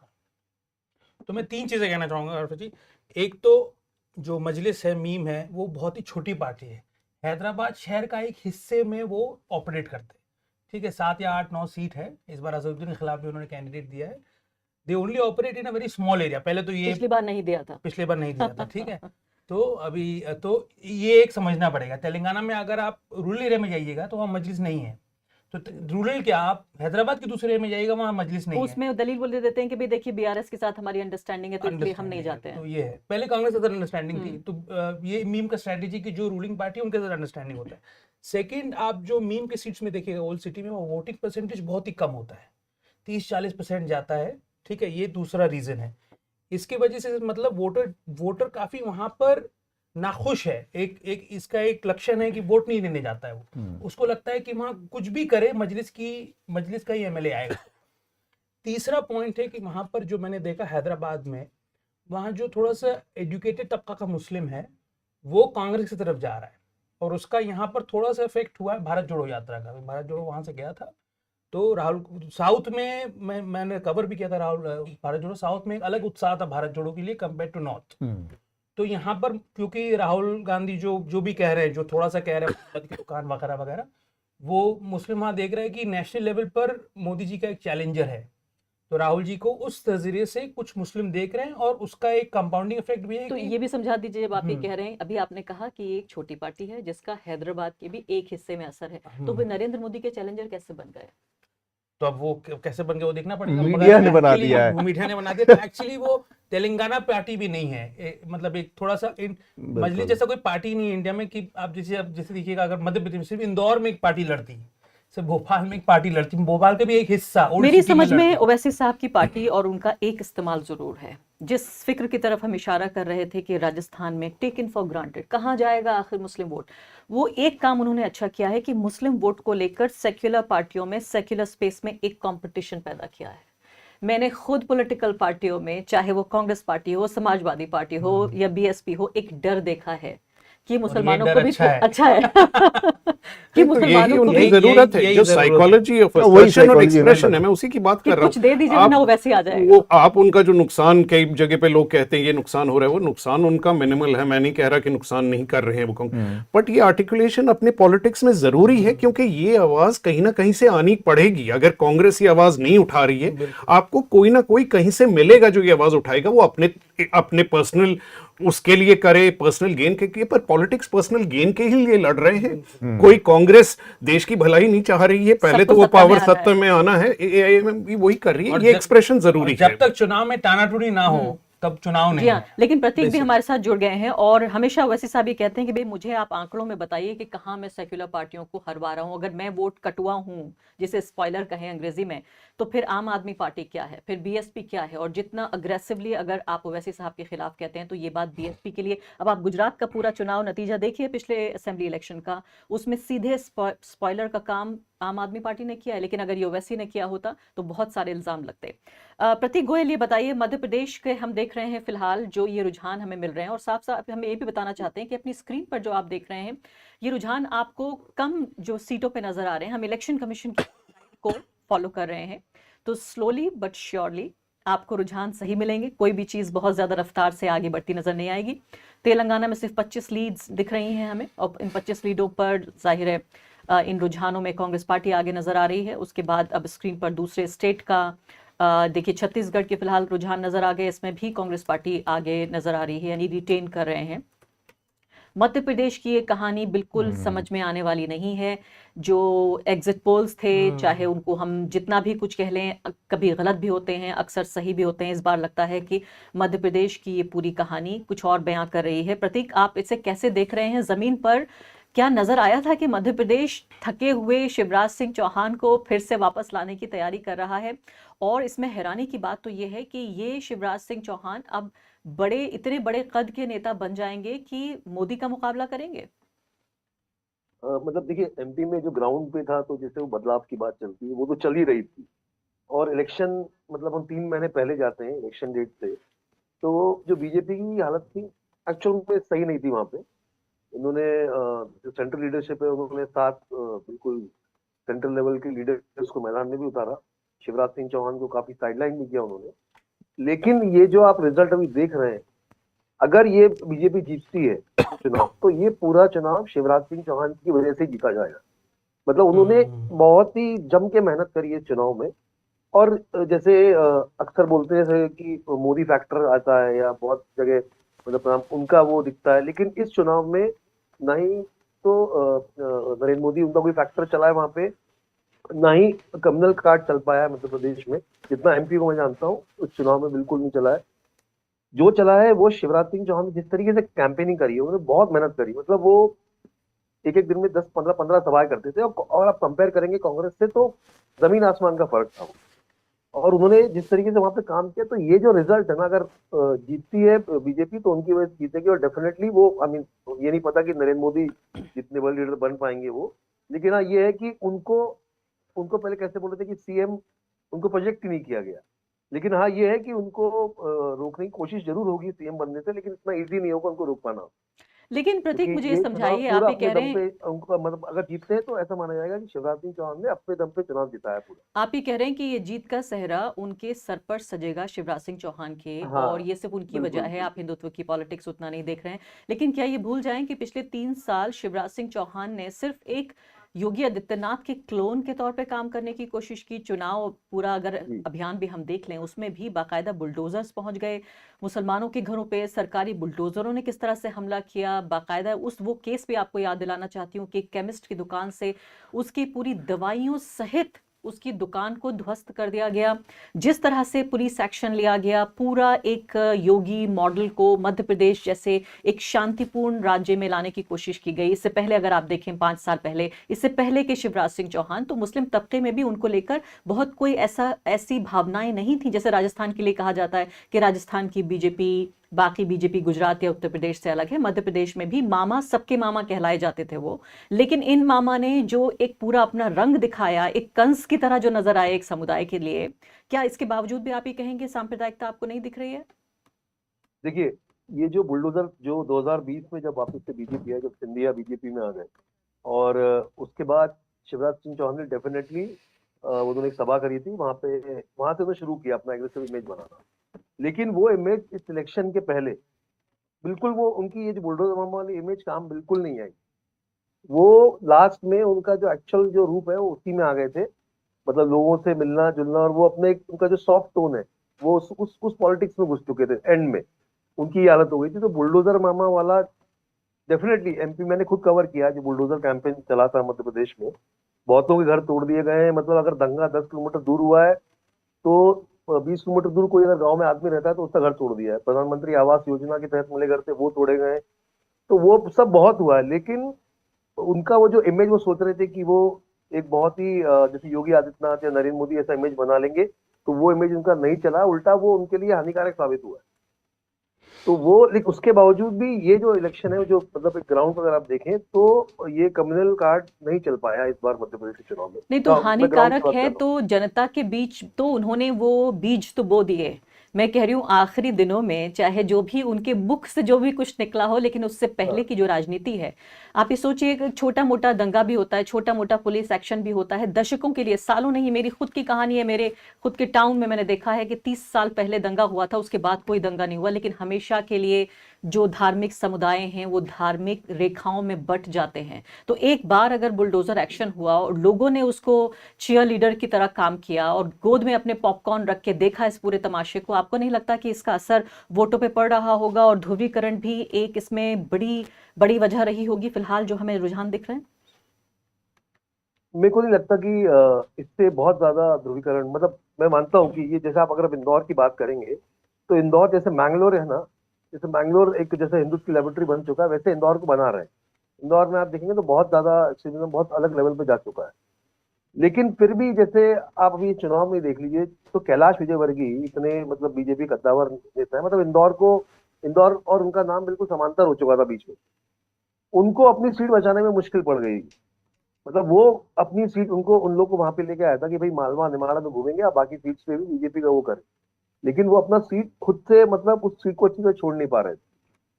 तो ऐसा मेरे को नहीं लगता कि ठीक है, मैं मानता हूँ बुलडोजर कैंपेन हुआ, तमाम चीजें हुई, लेकिन वो इमेज खुद शिवराज सिंह चौहान के लिए अच्छी नहीं रही, क्योंकि उनके जो एक्चुअल में जो मतलब जो मध्य प्रदेश में रहने वाले जो लोग हैं उनको भी वो बात एक हद तक पसंद नहीं आई थी। एक हाँ मैं मानता हूँ जो बिल्कुल अतुल शायद इस पे कुछ कहना चाहते हैं। हरतोष, आई थिंक एक मैं कहता हूँ कि 2 मिनट अगर हम वो क्या कहते हैं रिजल्ट्स पे अभी देख ले तो राजस्थान में बड़ा क्लियर लग रहा है कि फाइट है, बहुत बराबर की है। वोट परसेंटेज में अभी कांग्रेस आगे है, लीड्स कुछ बीजेपी की ज्यादा है, बट खास करके ये बात क्लियर हो जाती है यहाँ पे बीजेपी की कोई वेव नहीं है और गहलोत लड़ाई पूरी तरह से लड़ रहे हैं। अब हम ये कह सकते हैं राजस्थान में काफी क्लियरली। मध्य प्रदेश में आप देखेंगे तो कुछ अभी रीजन्स उभर के आ रहे हैं, पर देखेंगे कि आप कांग्रेस को सिर्फ आपका जो निमाड़ में ट्राइबल एरियाज के अलावा कोई ज्यादा ऐसा एरिया नहीं है जहां पे गेन्स हो रहे हैं। पर अब जो कुछ रुझान आ रहे हैं उसमें कांग्रेस थोड़ा सा सर्च कर रही है, गैप अभी जरूर है। एक ही मेरे को रिपोर्टर हमारे कैरावान के सुनील कश्यप ने एक बात बोली थी और वो यूपी इलेक्शन में भी सही थे कि बीजेपी के पीछे, शिवराज के पीछे ईबीसी मोबिलाइजेशन बहुत स्ट्रांग हुई है मध्य प्रदेश में इस तरह, और मेरे को आगे जाके ये देखना ज़रूरी रहेगा, क्योंकि इसका असर आप देखेंगे ये नर्मदा के ऊपर की पूरी जितनी बेल्ट्स हैं, आप बघेलखंड में देखेंगे, चंबल में देखेंगे, उधर पे ये नतीजे अगर ये सच रहे, मालवा तो वैसे ही गढ़ है मध्य प्रदेश। तो मेरे को लगता है कि हमें ये जो डिफरेंशियल चीज़ों की बात कर रहे थे, कास्ट मोबिलाइजेशन की, उस पर क्या असर था, ये सब हमें मध्य प्रदेश के इलेक्शंस में दिखेंगी। और ये भी बात उठेगी कि सबको, हमको जो घूम के ये दिख रहा था कि कांग्रेस आगे चल रही है, तो ये किस हद तक हम लोग ये डिटेक्ट नहीं कर पाए हैं, या किस हद तक ये रुझान एंड में जाके बदले, ये सारे सवाल उठेंगे। और हरतोष, इस वक्त जो नजर आ रहा है, ये 4 स्टेट में 2 स्टेट बीजेपी और 2 कांग्रेस को मिलते हुए नजर आ रहे हैं। इसमें सिर्फ एक फर्क पैदा हो सकता है कि ये जो आंकड़ा, हालांकि मैं कहती हूँ राजस्थान अभी भी, जैसे आपने कहा कि फाइट में नजर आ रहा है, उसको आप अभी ये नहीं कह सकते कि कोई एक पार्टी आगे अब देखिए 20 का फर्क हो गया है इन दोनों के बीच। हम इस पूरी बातचीत में छत्तीसगढ़ को लगभग मिस कर रहे हैं। मुझे लगता है कि छत्तीसगढ़ के भी अगर आंकड़े आप बता पाए। जी आ रहे हैं। मैं यहाँ एनडीटीवी की वेबसाइट देख रही हूँ। एक पुरानी आदत है एनडीटीवी को विश्वास नहीं, हम अगर इलेक्शन कमीशन के भी पुरानी आंकड़े आदतें बदल जाएं तो अच्छा है, लेकिन इलेक्शन कमीशन का स्लो आ रहा है डेटा। तो ये एक चीज जो प्रतीक ने कहा कि शिवराज के वजह से बीजेपी, अगर बीजेपी जीतेगी एमपी में शिवराज की वजह से, और हरतोष ने जो कहा गहलोत राजस्थान में जीत रहा है, it's a very interesting trend कि आप देखिएगा स्ट्रॉन्ग स्टेट लीडर्स उभर के आ रहे हैं, जो छत्रप हैं, तो गहलोत ने ऑलरेडी जो रिबेलियन था पायलट का क्रश कर दिया था। गहलोत ने एक तरीके से कांग्रेस, अब एक राजस्थानी कांग्रेस हो गई जो गहलोत के अंदर है, वो हाईकमांड को ज्यादा मानती नहीं है। ये अटेम्प्ट किया था बीजेपी ने शिवराज के साथ, शिवराज को काटने की कोशिश की थी, मगर आखिर में शिवराज के पास ही जाना पड़ा जब एमपी का इलेक्शन आया। तो एक तरीके से जो हाईकमांड कल्चर रहता है इंडिया का, बहुत सालों से है, 70 दशक से है, वो इसके खिलाफ एक आवाज है ये दोनों इलेक्शन। लेकिन मुझे लगता है कि मध्य प्रदेश में अब जो फर्क पैदा हो गया है अतुल, ये अब पार नहीं पाएगा। मैं वही एमपी को लेकर मेरा भी अपना भी अनुमान पूरी तरह से गलत है। अगर ये ट्रेंड बने रहते हैं और यही नतीजा आता है तो, क्योंकि हम सबको लग रहा था कि एमपी में कम से कम बदलाव होने जा रहा है, साफ साफ ऐसा दिख रहा था लोगों के अंदर फटी। जो बदलाव कुछ हुआ है, एक तो प्रतीक ने काफ़ी डिटेल में बताया कि क्या हुआ हो सकता है। एक है कि लाडली बहला ने शायद काम किया है, जो इंसेंटिव गए हैं, 1-2 परिवार जैसे लोगों ने बताया कि एक ही घर में 4 महिलाएं हैं अगर, तो अचानक से उनके घर में 5,000 रुपये महीने का आने लगा। तो एक तो ये इस चीज़ ने अंतर किया। दूसरा, इसमें कोई डाउट नहीं कि शिवराज सिंह चौहान अब पिछले चुनाव या 5 साल पहले वाले शिवराज सिंह चौहान नहीं है। शिवराज सिंह चौहान एक तरह से बीजेपी में, मोदी शाह की जो बीजेपी है उसमें एक रिबेल कैंडिडेट हैं, वो उनके चुनौती देने वाले कैरेक्टर बनकर उभरे हैं। अगर आपको याद हो, शिवराज का पूरा कैंपेन वहां से बदला जब तीसरी लिस्ट में उनका नाम नहीं था बीजेपी की, और उन्होंने अपनी कंस्टिट्यूएंसी में जाकर सीधे सीधे लोगों से कम्युनिकेट करना शुरू किया था कि मुझे मुख्यमंत्री पीएम मोदी जी को बनना चाहिए कि नहीं, सीएम शिवराज को बनना चाहिए कि नहीं, ये लोगों से डायरेक्ट कम्युनिकेट किया। इसके बाद आखिरी लिस्ट में उनका नाम, तीसरी चौथी लिस्ट में उनका नाम शामिल किया गया विधानसभा चुनाव की, और वहां पर एक किस्म का सेंट्रल लीडरशिप के साथ उन्होंने अपना वो दिखा दिया था कि वो उससे एग्री नहीं करते, या कम से कम उसको चुनौती दे रहे थे अगर कोई ऑल्टरनेट प्लान शिवराज के लिए था सेंट्रल लीडरशिप के पास। तो अब इस नतीजे के बाद और उसके बाद लगातार एक दिन में हमने खुद देखा, हम 2 दिन 3 दिन उनके पीछे कोशिश भागते रहे, पड़े रहे कि कम से कम शिवराज का एक इंटरव्यू किया जाए, पर वो आदमी सुबह 6 बजे 7 बजे के आसपास निकलता है, रात में 2 बजे आता है, और कोई कांग्रेस 20 साल से बाहर है सत्ता से, लेकिन जो भूख होनी चाहिए या जो लड़ने की और वापस आने की वो चीज होनी चाहिए, वो पूरी तरह से नदारद है। 3, 4, 5 2-3 सभाएं हो रही हैं या ये हो रहे हैं, और उसके बनिस्बत हम शिवराज का आप देखिए तो दिन भर में 10-10, 12-12 जनसभाएं और रोड शो कर रहे थे। इस वक्त हम एक बार नजर डाल लेते हैं दर्शकों को, ये घंटा खत्म होने वाला है, इस घंटे यानी 10 बजे के आसपास, अभी 10 बजने में कई मिनट बाकी हैं, लेकिन मध्य प्रदेश का आंकड़ा आप देखिए फिलहाल इलेक्शन कमीशन की वेबसाइट के जरिए हमारे पास ये जरिया है जिसको आपको बताने की कोशिश कर रहे हैं। भारतीय जनता पार्टी को 80 सीटों पर रुझान मिल रहा है और 33 फिलहाल नेशनल कांग्रेस पार्टी को। तो यानी ये लगता है आंकड़ा इतना ज़्यादा फ़र्क हो गया है कि 10 बजे के बाद लगता है कि यही रुझान आगे नतीजों की तरफ आगे बढ़ेंगे। अब राजस्थान में आप देख लीजिए, राजस्थान में बीजेपी 81 और कांग्रेस पार्टी 60 सीटों पर आगे है। ये लगता है अभी भी पूरी तरीके से कंटेस्ट है, मैं ये नहीं कह सकती कि इसमें बीजेपी जीत रही है। अब आप तेलंगाना में देख लीजिए, कांग्रेस पार्टी एक क्लियर विनर, एक सीधे तौर पर उनका जो घोड़ा है वो जीत की तरफ आगे बढ़ रहा है तेज़ी से, तेलंगाना का हम देख रहे हैं। और इसके अलावा आप छत्तीसगढ़ में भी देख लें तो कांग्रेस पार्टी की जीत मिलती हुई महसूस हो रही है। और ये दोनों चीज़ों को नज़र में रखकर हम ये बात कह रहे हैं कि वोट परसेंटेज भी देखते रहिए और साथ साथ जो रुझान है वो देखते रहिए। अभी तक ये महसूस हो रहा है कि कम से कम राजस्थान और मध्य प्रदेश, राजस्थान में अभी फाइट है, मध्य प्रदेश लगता है कि बीजेपी सीधे तौर पर जीतती नजर आ रही है, राजस्थान बदल सकता है, तेलंगाना और छत्तीसगढ़ कांग्रेस पार्टी की तरफ जा रहा है। तो या तो इन चार में बीजेपी को एक या फिर 2 राज्य भी मिल सकते हैं, और मैं कहूँगी अगर 2 राज्य मिलते हैं तो ये बहुत बड़ी जीत होगी बीजेपी के लिए, क्योंकि पूरा जो हिंदी पट्टी है, हिंदी हार्टलैंड है, हम सीधे तौर पे ये कह सकते हैं कि बीजेपी का जो कब्जा है न सिर्फ कि लोकसभा के चुनाव के लिए बल्कि जो राज्यों के चुनाव हो रहे हैं वहाँ पर भी जो हिंदुत्व की राजनीति है, सांप्रदायिकता की राजनीति है, उसके साथ साथ जो अति पिछड़ा वर्ग है जिसके बारे में यहाँ कई बार इसी टेबल पर, इसी डिस्कशन में यहाँ पर चर्चा हुई कि ये जिसको सोशल इंजीनियरिंग हम कहते हैं, उसमें खासकर उसका जो पूरा जो चेहरा है वो ज़रूर नज़र आता है कि जो गलाफ ओढ़ा हुआ है वो सांप्रदायिकता का, लेकिन उससे पीछे सीधे तौर पर जो राजनीति है वो सोशल इंजीनियरिंग की राजनीति है। तो अभी छोटा सा ब्रेक हम लेंगे। स्मिता नायर मेरी सहयोगी वो स्क्रॉल से यहाँ पर हमारे साथ जुड़ जाएंगी और अगला 1 घंटा आप उनके साथ चर्चा कीजिए। राजस्थान जैसे शांतिप्रिय राज्य में बीजेपी की ध्रुवीकरण की राजनीति को समझने के लिए द वायर हवा महल से उम्मीदवार बाल मुकुंद आचार्य तक पहुंचा। बाल मुकुंद से जब मैंने बयानों की जवाबदेही मांगी तो उनके समर्थकों ने इंटरव्यू को बीच में ही रोक दिया। उनके समर्थक धार्मिक और राष्ट्रवादी नारे लगाने लगे और हमें इंटरव्यू को बीच में रोकना पड़ा। के सांसद ने कहा भारत पाकिस्तान की लड़ाई हो रही है, आप सहमत हैं इस बात में? सांसद ने कहा कि भारत पाकिस्तान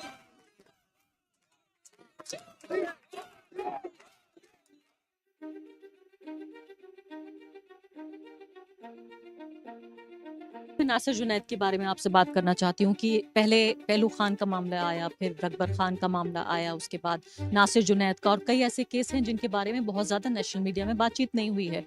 एक के बाद एक जब ये लिंचिंग हो रही है तो क्या आपके परिवार में, आपके समाज में लोग ये भी सोचते हैं कि इस काम को छोड़ दें? तो सुनिए कि ऐसा नहीं है कि राजस्थान में ऐसा लगता है कि ध्रुवीकरण हो चुका है, एक धर्म की आंधी आ गई है, सब कुछ खत्म हो गया। यहाँ इस तरह के लोग भी हैं। नाम क्या है? रानू जो है ये बता रही हैं कि खुद एक हिंदू होने के नाते वो ये कह रही हैं कि या तो हर धर्म को प्रमोट किया जाए या किसी धर्म को प्रमोट ना किया जाए। हमने देखा कि प्रधानमंत्री मोदी ने रोड शो किए और तमाम भारतीय जनता पार्टी से जुड़े नेता राजस्थान में नजर आए, तो क्या लगता है उसका कुछ इफेक्ट पड़ेगा? देखिए, वो बदले की भावना से उन्होंने टूर किए सारे, वो धावा बोल दिया राजस्थान पे उन्होंने, क्योंकि उनको दिल में दर्द है छिपा हुआ कि जगह गिरा नहीं पाए वो। आप ईडी का इस्तेमाल देखिए। अब आप ईडी के इस्तेमाल में 95% जो लोग हैं जिनके ऊपर मुकदमे चल रहे हैं वो विपक्ष के नेता हैं। क्या आप जनता को ये बताना चाहते हैं कि भ्रष्टाचारी सिर्फ विपक्ष में है? कौन से ऐसे मुद्दे हैं जो राजस्थान की जनता के मन मस्तिष्क को छू रहे हैं? अब की बार जो भी आ सकती है कांग्रेस सरकार आएगी। कांग्रेस तो वापसी नहीं होगी इस साल। राजस्थान सरकार में कौन सी नौकरी पाना चाहते हैं? अब इस टाइम ये सफाई कर्मचारी वाली चल रही है, इस पर आचार संहिता के लिए ये बंद कर दी। क्योंकि लोकतंत्र अपने आप में सिर्फ एक चुनावी प्रक्रिया नहीं है कि 5 साल में एक बार वोट डालने का मौका मिलता है। लोकतंत्र की और जो लोकतांत्रिक प्रक्रिया है उस प्रक्रिया को समझने की कोशिश होती है जब पत्रकार बाहर निकलते हैं। छत्तीसगढ़ की कांग्रेस सरकार विधानसभा चुनाव में धान खरीद को बड़ा मुद्दा बना रही है। क्या किसानों को वास्तव में उसका लाभ मिला जो खरीद की गई, और किसान कितने खुश हैं, हम उन्हीं से बात करेंगे। इस बार फसल कैसा हुआ है, और सरकार जो कह रही है कि हमने जो वादा किया था कि 2500 रुपये क्विंटल धान खरीदेंगे, हमने उस वादे को पूरा किया। वो तो बाकी किस्त मारा है पैसा, बाकी वही 2000 आसपास कुंटल में दे रहा है। 3 किस्त तो डल गया है, अब ये किस्त बचा है। हमारे बघेल साहब के ऑफर बढ़िया है भैया, जिन की हिस्से करी सवय और बराबर पैसा ला समय में दी सवय, वही ठीक है। वो समय तो भाजपा सरकार हथकड़ी से 2100 रुपया ऐसे की के, लेकिन 2100 रुपया कहाँ दिस, वो तो 1750 1800 रुपया समर्थन मूल्य टेक दिस घुटना, तो 2100 देवे नहीं करी, झूठ बोल के पूरा रह गए। किसान को 2500 में भी बहुत घाटा हो जाता है, उसमें कुछ बचता नहीं है ना, मिलता नहीं है। ये क्या है, देहात में जानते हो यहाँ पानी का सुविधा नहीं है ना, कुछ सुविधा नहीं, ऊपर वाला से भरोसा का है, उसमें कमाते हैं तो 2500 रुपया में घाटा ही होता है, हम लोग को कुछ नहीं बचता है। अभी हाल ही में उन्होंने घोषणा की, भूपेश बघेल ने, कि अगर उनकी सरकार बनती है तो कर्ज माफ करेंगे। ना इस बार तो माफ होना चाहिए, कोई भी सरकार आए, क्योंकि नुकसान बहुत हुआ है ना, पानी भी नहीं गिरा।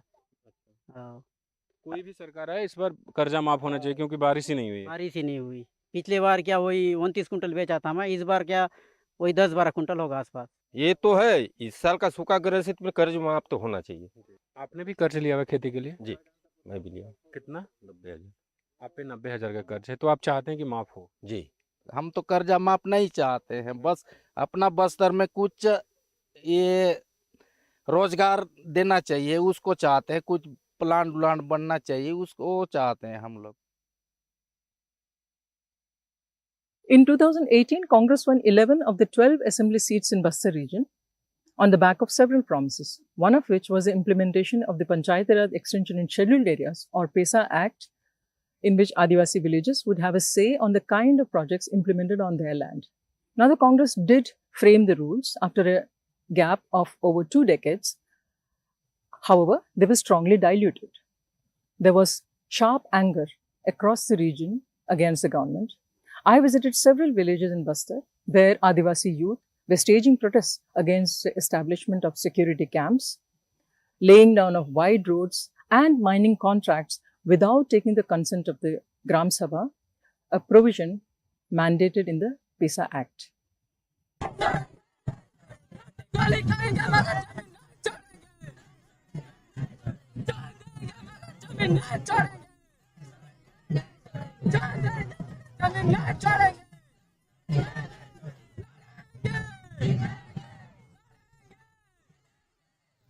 हमारे पास गाड़ी घोड़ा भी नहीं है कि, और इधर बहुत सारा जंगल है कि इधर जंगल में क्यों रोड बनाया जा रहा है, और सब पहाड़ी हमारा, सब सारा चीज हमारा है। अब अपना अधिकार है, पहले से जो पूर्वजों ने ये सब बचा के रखा है। अब हम लोग का जंगल है तो फिर यहाँ नहीं जाएंगे तो फिर कहाँ जाएंगे?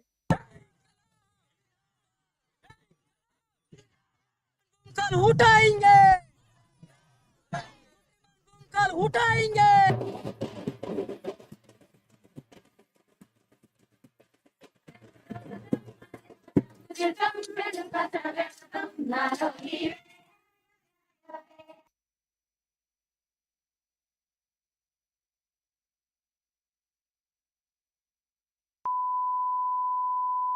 ओके, आई एम अज्यूमिंग आप सब मुझे देख सकते हैं, और मैंने ये बहुत ही बढ़िया विश्लेषण और एनालिसिस इसलिए इंटरप्ट की है क्योंकि ये सब स्टूडियो ताम झाम, इसके लिए कंट्रीब्यूशन चाहिए। अब जैसे कि आप जानते हैं, हम सब सरकारी ऐड तो लेते नहीं, ना वो हमें देंगे ना हम लेंगे। हमारा पूरा इलेक्शन कवरेज आप आम आदमी से पावर्ड है। हर विंडो में जहां आप ये प्रोग्राम देख रहे हैं उसके नीचे शो की जो डिस्क्रिप्शन में एक लिंक दिया गया है, उस लिंक को क्लिक कीजिए और आप कंट्रीब्यूट कीजिए, क्योंकि पत्रकारिता को और पॉलिटिक्स, पत्रकारिता साधन है इंफॉर्मेशन का, उसको आप ही रिक्लेम कर सकते हैं। अब क्या हो गया है, न्यूज या तो सरकारी एड से या बड़े उद्योगपतियों के एड से चलती है, तो आपके हाथ से निकल चुकी है। अब आपको इसको रिक्लेम करना है, तो इसलिए आप हमारा सहयोग कीजिए और थोड़ा बजट भी हो जाएगा, क्योंकि सब फिर मेरे कमरे में आके ठूस जाते हैं। अब देखिए, आरफा भी आई है, मनीषा भी यही है, ठीक है, और ये सीमा भी यही है, और हरतोष और धन्या भी ने, धन्या को बेस्ट जर्नलिस्ट मिला है, बेस्ट जर्नलिस्ट ऑफ इंडिया, मुबारक हो, कंग्रेचुलेशंस। अब हरतोष भी यही है, और मुझे बैठ के यहाँ काम करना है। हमारी ये भी औकात नहीं है कि इनको हम एक वेटिंग रूम दे सकें, तो ये आपके हाथ में है। आप प्लीज कंट्रीब्यूट कीजिए, click on the link in the show description wherever you're watching this, so that all these people can go and wait in some other room, so we have some budget for another room to have breakfast. Okay, so thank you for watching, thank you for your support. Let's reclaim journalism from big corporates and governments And a big hand to our colleagues at Scroll and Dhanya for Journalist of the Year, Red Ink Awards, Taliyan. And I hand over to our colleague Smita, who will tell you things of more consequence, while I will keep coming and telling you to pay. Thank you.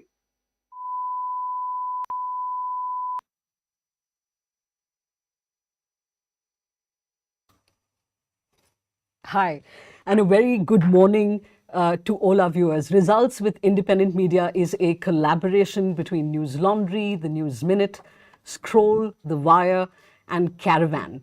Of course, Abhinandan Sekhri has given you a more sort of colorful description of why you must contribute. But seriously, if you believe the fact that media should be a watchdog and not a lapdog, contribute to these 5 news independent media outlets. Details of contribution are in the show notes below this screen that you're on. We'll also sort of try and flash them on your screens right now. For those of you who are just logging in, a quick sort of lay of the land, who's the incumbent in these 4 states. In Rajasthan and Chhattisgarh, we have the Congress that is in power currently, led of course by Ashok Gehlot and Bhupesh Baghel. In Telangana, we have K. Chandrasekhar Rao, the TRS, and in Madhya Pradesh, Shivraj Singh Chauhan, of course, has been in power for close to 2 decades. He himself has been chief minister for about 16.5 years. These are the leads that are coming in from the Election Commission of India. And if you're wondering why our leads aren't updating as thick and fast, aren't coming in as thick and fast as other perhaps television news networks, it's because we are relying essentially on data from the Election Commission. We're not extrapolating on the basis of the data that's already come in. So Rajasthan is on your screens. 200 assembly seats. We have leads for 180, and this is what the ECI is definitively telling you about leads. The BJP in 100 seats, the Congress leading in 68 seats. The tally of others is also fairly big, and we're going to discuss that. In Madhya Pradesh, we have leads for 152 out of the 230 seats, the BJP leading in 104. Again, consistent perhaps with exit polls, the Congress in 44 seats, others in 3. The BSP is yet to open its tally. Remember, there was no tie-up with the Congress and any of the other parties in the India bloc. In Chhattisgarh, we have leads only for 28 seats as of now out of the 119. The Congress party leading in 15 seats, the BJP in 13. The BSP hasn't opened its seat tally yet. This appears neck and neck right now. Of course, those of you who are also sort of going through other tabs on your laptops right now are seeing perhaps that Chhattisgarh is also playing out consistent with what most exit polls seem to suggest, that the Bhupesh Baghel government is in with a good chance to come back to power. In Telangana, 118 seats, we have leads only for 25. The Congress party leading in 15 seats. The BRS of KCR, which is the incumbent, has been in power since the state was formed in 2014, leading only in 9 seats. I don't have the vote share up. We'll try and bring that up as well at some point. The BJP, which had a seat in 2018, is leading, not one, is leading in 1 seat as well.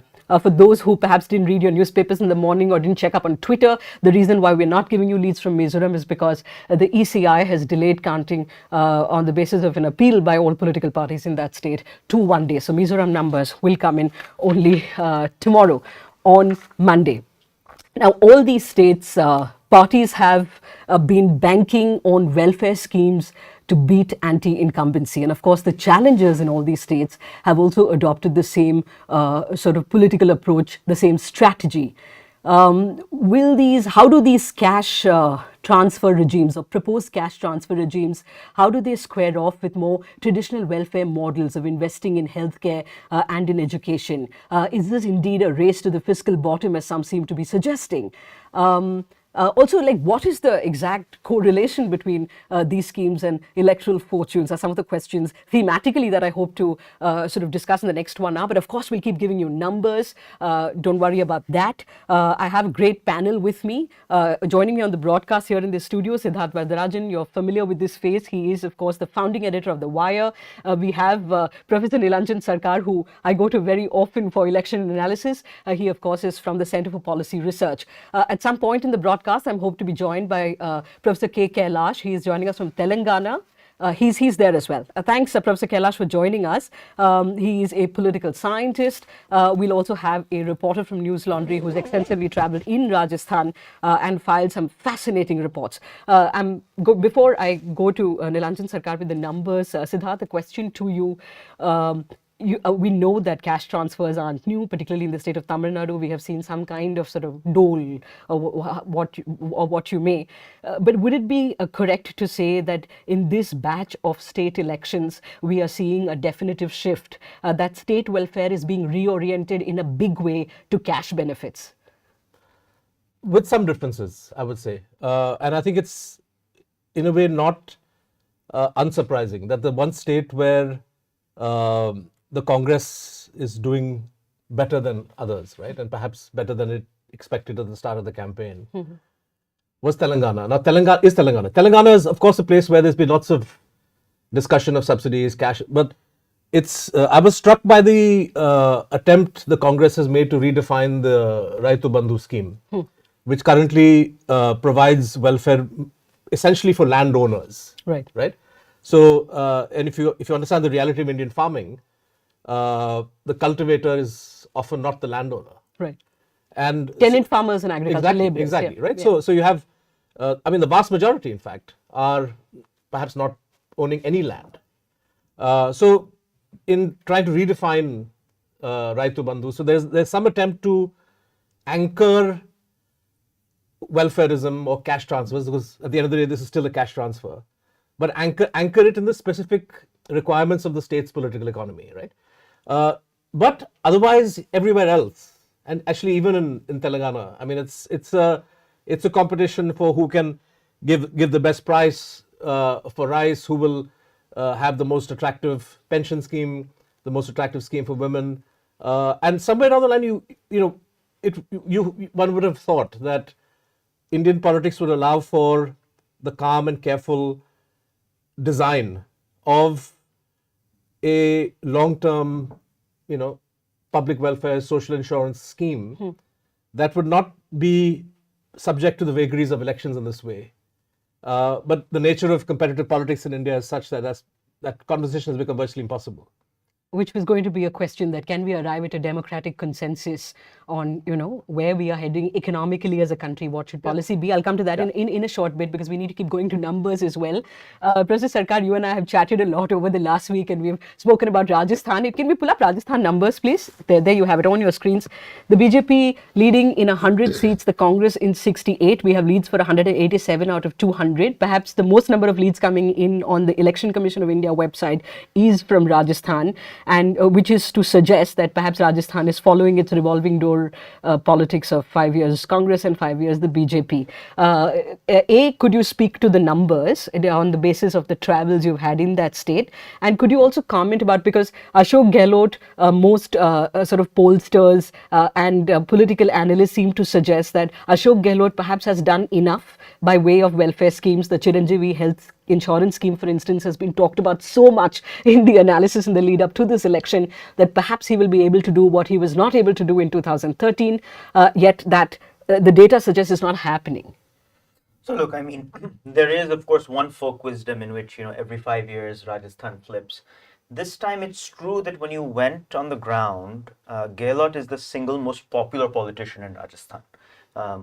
At a personal level, you're not seeing an extraordinary level of anti-incumbency.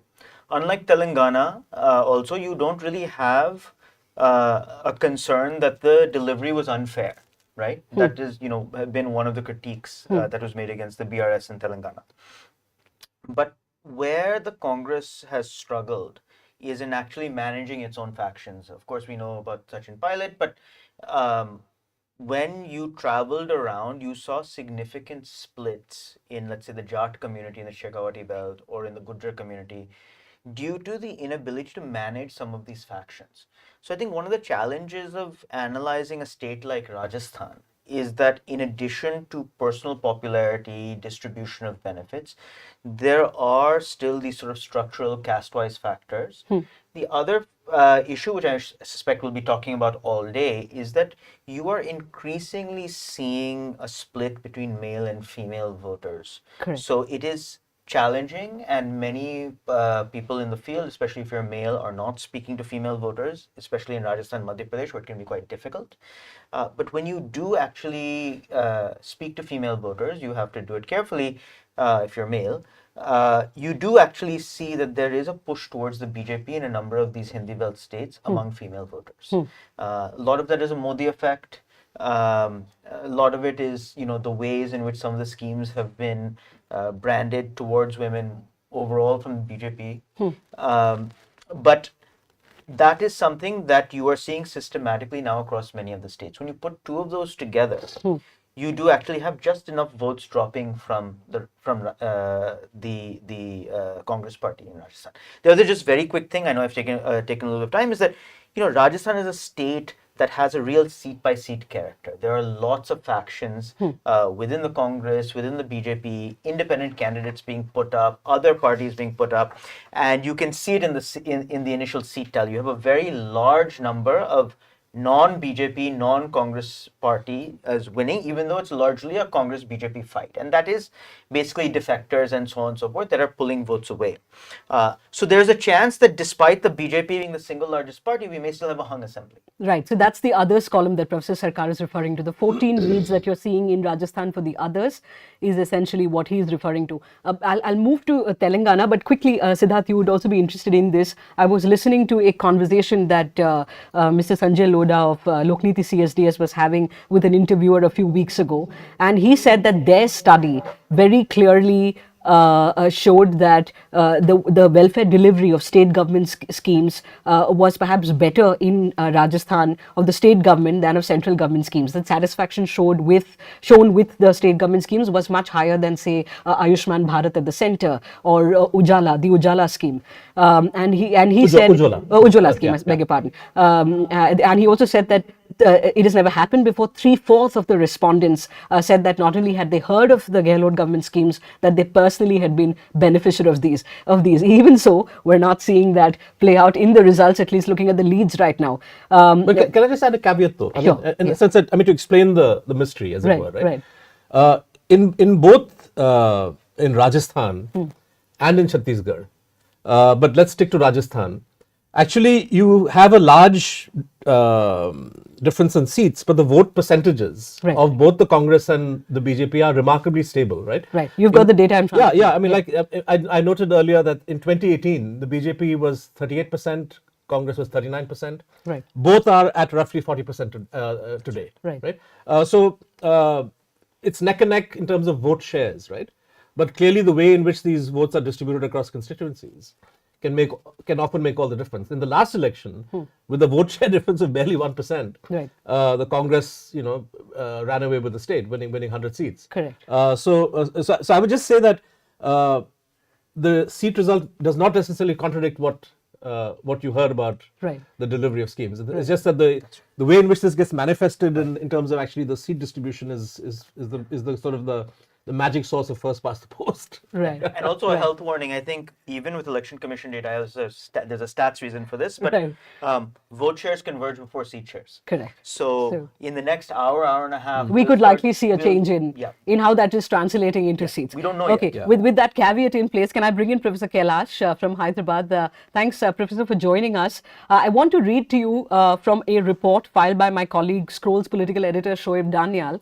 This is with regard to the welfare schemes in Telangana. He wrote, "So extensive is the spread of cash transfer schemes in the state that the BRS government has even crafted schemes for Brahmins as well as castes and communities across the spectrum. This incredible reliance on cash transfers and transfer of private goods in general is KCR's main weapon as his party hopes to win a third term.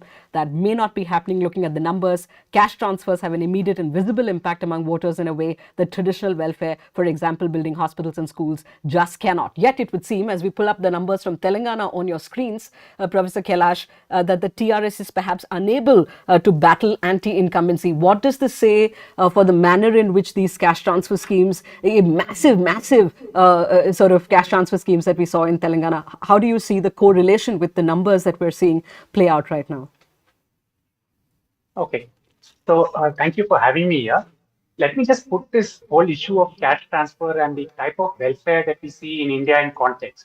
So the first thing is that I think we need to see the type of welfare delivery that is happening here as part two of the economic reform program. So the first set of economic reforms that we had since 1991 largely focused on issues like licensing, financial services, export laws, and so on.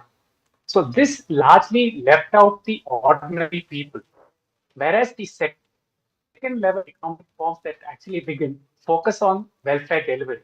Here again, the state is sort of withdrawing and there is more space for the market.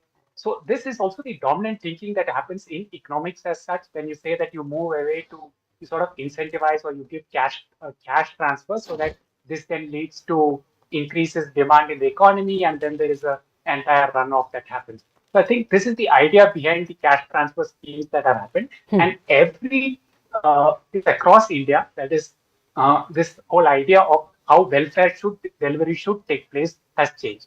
Now, the Andhra Pradesh and Telangana have been, I think, one of the first few states to actually experiment with this sort of mechanisms in India. A lot of these welfare schemes are first experimented in Andhra, Telangana, and then it sort of moves over to the rest of the country. One good example of this would be, let's say, the whole health insurance scheme, which was started by YSR, then it went on to become the RSBY, and today now you have the Pradhan Mantri Arogya Health Scheme or something around that.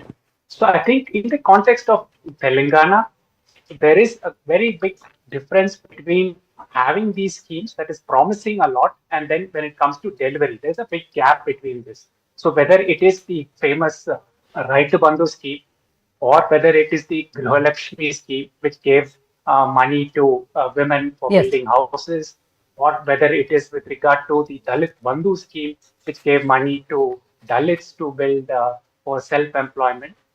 In each of this, there is a gap between what is promised and what is fulfilled. Okay, right. So, and then I think Congress has picked up on all the gaps and then made a good chance out of it, or made promise much more than what KCR has been promising. I think that's where the Congress has sort of benefited. How much of the Congress is Doralu versus Prajalu, which is essentially saying that the BRS is more sort of saying that they are more sort of feudal, still feudal in nature, something that perhaps resonates very well with the people of Telangana, given the history of the Telangana movement. The Congress seem to be sort of reiterating this point that the BRS are Doralu versus we are speaking for the Prajalu, the people. Again, making a reference to the fact that the Raitu Bandhu scheme essentially that gives 10,000 odd rupees per season per acre only benefits rich farmers and doesn't really do so for tenant farmers and agricultural laborers. Did that have a sort of, did that strike with the voter, you think? As we say that, and as you answer that question, Professor Kailash, maybe look at the trends that are coming in from the Election Commission of India. These are fairly sort of significant leads that are coming in right now. From Chhattisgarh, we have leads on 90 seats. These are the 90 seats, of which we have leads, the BJP leading in 24, the Congress in 22. So, that seems to be neck and neck again, Chhattisgarh, surprising. Madhya Pradesh, the BJP in 115 seats, the Congress in 44. In Rajasthan, the BJP leading in 99 and the Congress in 72. Again, consistent with what is being said this morning. In Telangana, the Congress seem to be definitively ahead on 46 seats and the BRS on 28. Professor Kailash, could you answer that question of Doralu versus Prajalu in the Congress's campaign? Yeah, so if you remember, this Right to Bandhu scheme came out just before the last election in 2018, and it's a flagship scheme of the TRS and now the BRS government, and this is what gave the TRS or the BRS now the space to sort of go all India. And if you look at his campaign subsequently, he would talk of Abki Bar Kisan Sarkar, and it sort of spread to Maharashtra, etc., to cash in on the disenchantment of the farmers there. So the BRS scheme, when it started, and as Siddharth also rightly mentioned, it was mainly for only the landowners. It is, but when you look at there have been a lot of civil society organizations that have done surveys around in Telangana and found that the number of tenant farmers is actually very huge, and they do not necessarily benefit not only from the Bandhu scheme, but also from the insurance scheme, and also they have problems when it comes to procurement. So this unhappiness with a large section of the population, I think, has also benefited the Congress. Right. And as I cross over to my colleague Sudipto Mandal, who's the executive editor of the News Minute, I want to remind our viewers, or perhaps our viewers already know about this, the Prime Minister, who has in the course of the campaign for Gujarat and the course of the campaign for Karnataka, derided political parties for what he said was bribing voters. Revdi is the word used by the Prime Minister. But Mr. Modi himself has been, as you would know from the meetings that have happened with the BJP in the last week, looking to sort of broaden the base of what the BJP refers to as Labhartis, the beneficiaries of the many welfare schemes at the end of the day. So perhaps, which scheme gets tagged as Revdi and which scheme gets tagged as just social welfare depends on which political party is proposing or implementing it, Siddharth. Yeah, and I mean, even at the time when he said it about a year ago, year and a half back. Yes. I mean, it was actually when AAP announced free electricity in Gujarat. That's when it started, and then he reiterated that during Karnataka. And so what's that famous meme from one of the TV shows? Ki,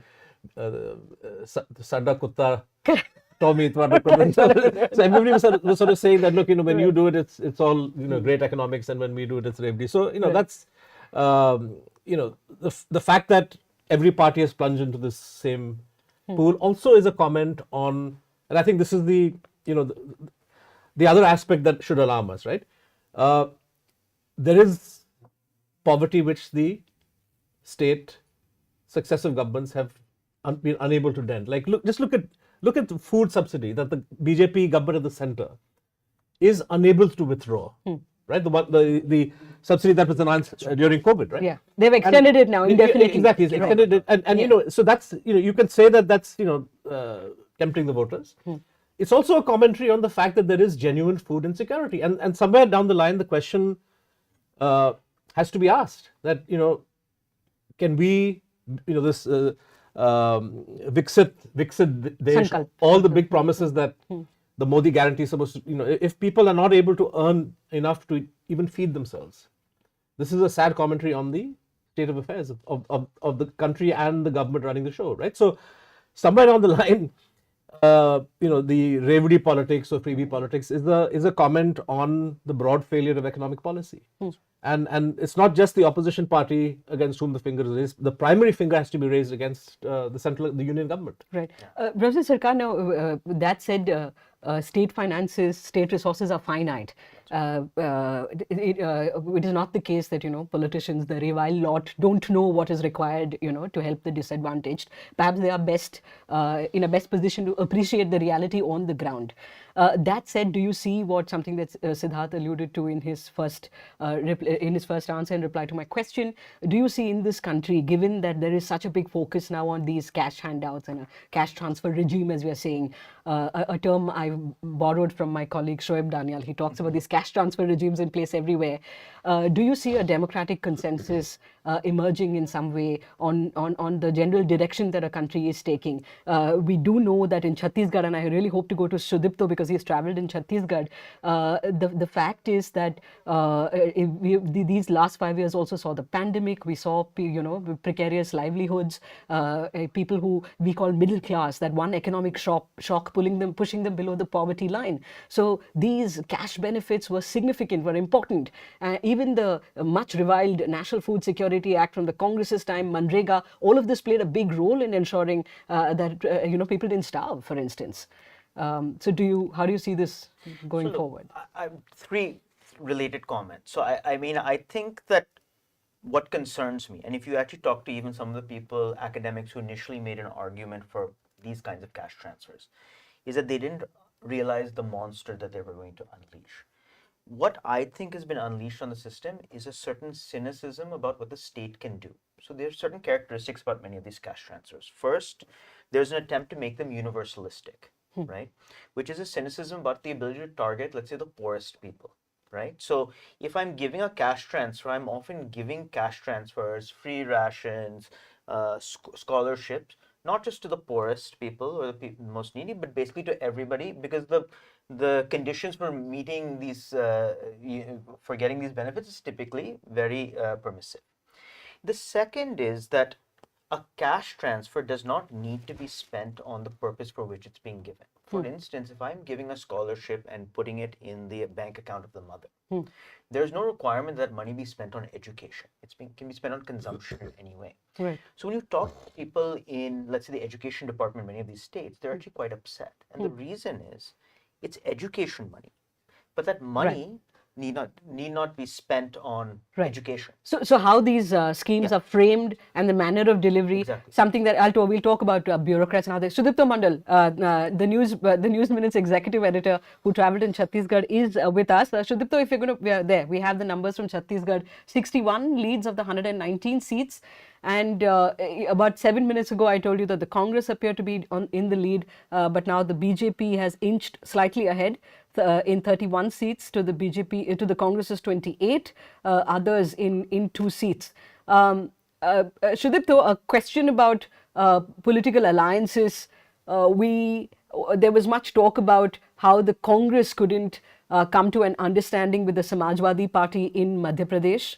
And that it could have perhaps been, we all know of how talks failed and the sort of falling out between Kamal Nath and Akhilesh Yadav. Much has been written about it. Even sorry, I was going to talk about Telangana with you because he reports in the south. But Chhattisgarh, let's look at Chhattisgarh. Sorry, let's look at the cash transfer regime in Chhattisgarh, the welfare schemes, and how they played out. What was your sense in the course of your reporting on whether Bhupesh Baghel is in a position to get the Congress back to power in these elections? And those numbers, are they surprising, the leads that are coming in right now? Right. Thanks, Smita. Firstly, it's kind of fitting that they are neck and neck, the BJP and Congress in Chhattisgarh, because essentially they're the same party, in terms of ideology. In fact, I dare say that someone like a Baghel has done better than Raman Singh on the question of Hindutva. He's contributed more to the Hindutva cause than Baghel did, than Raman Singh did in 15 years of his rule. Ram, one mug, whatever, that path he's creating where supposedly Lord Ram went through the forest and all of that. But since you bring up this cash transfer, I was listening to what you guys were talking about. See, I do believe that you have to look at it and look at any development initiative in India.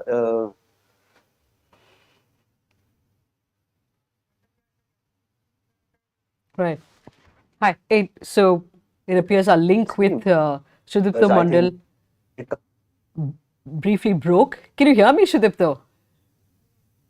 Yeah, all right. We're going to go back to him in a bit again. Let's take a look at the numbers. Chhattisgarh, again, as I said, leads in 61 of the 119 seats. The BJP has got its nose ahead very slightly, leading on 31 seats. The Congress party on 28 seats.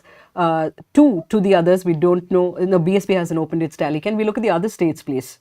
If the PCR can pull up the numbers coming in from the Election Commission of India. In Madhya Pradesh, we have leads for 197 of the 230 seats. That's a substantial number.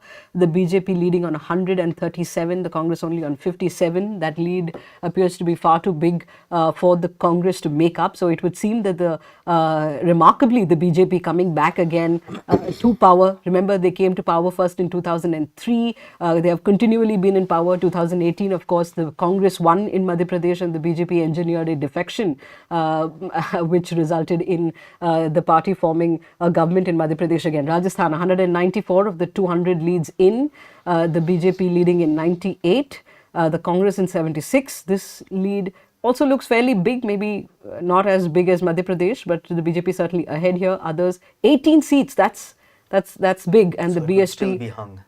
You believe it could be, right? It could be, right? I mean, it's right at that 50-50 mark. Right. Yeah. Rajasthan, it appears we'll have to wait till later today to get a better sense of how this is going to be. At some point, I'll try and go to our reporter from Newslaundry, Shiv.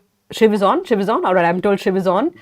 Shiv, there was a fascinating report you filed from Rajasthan on.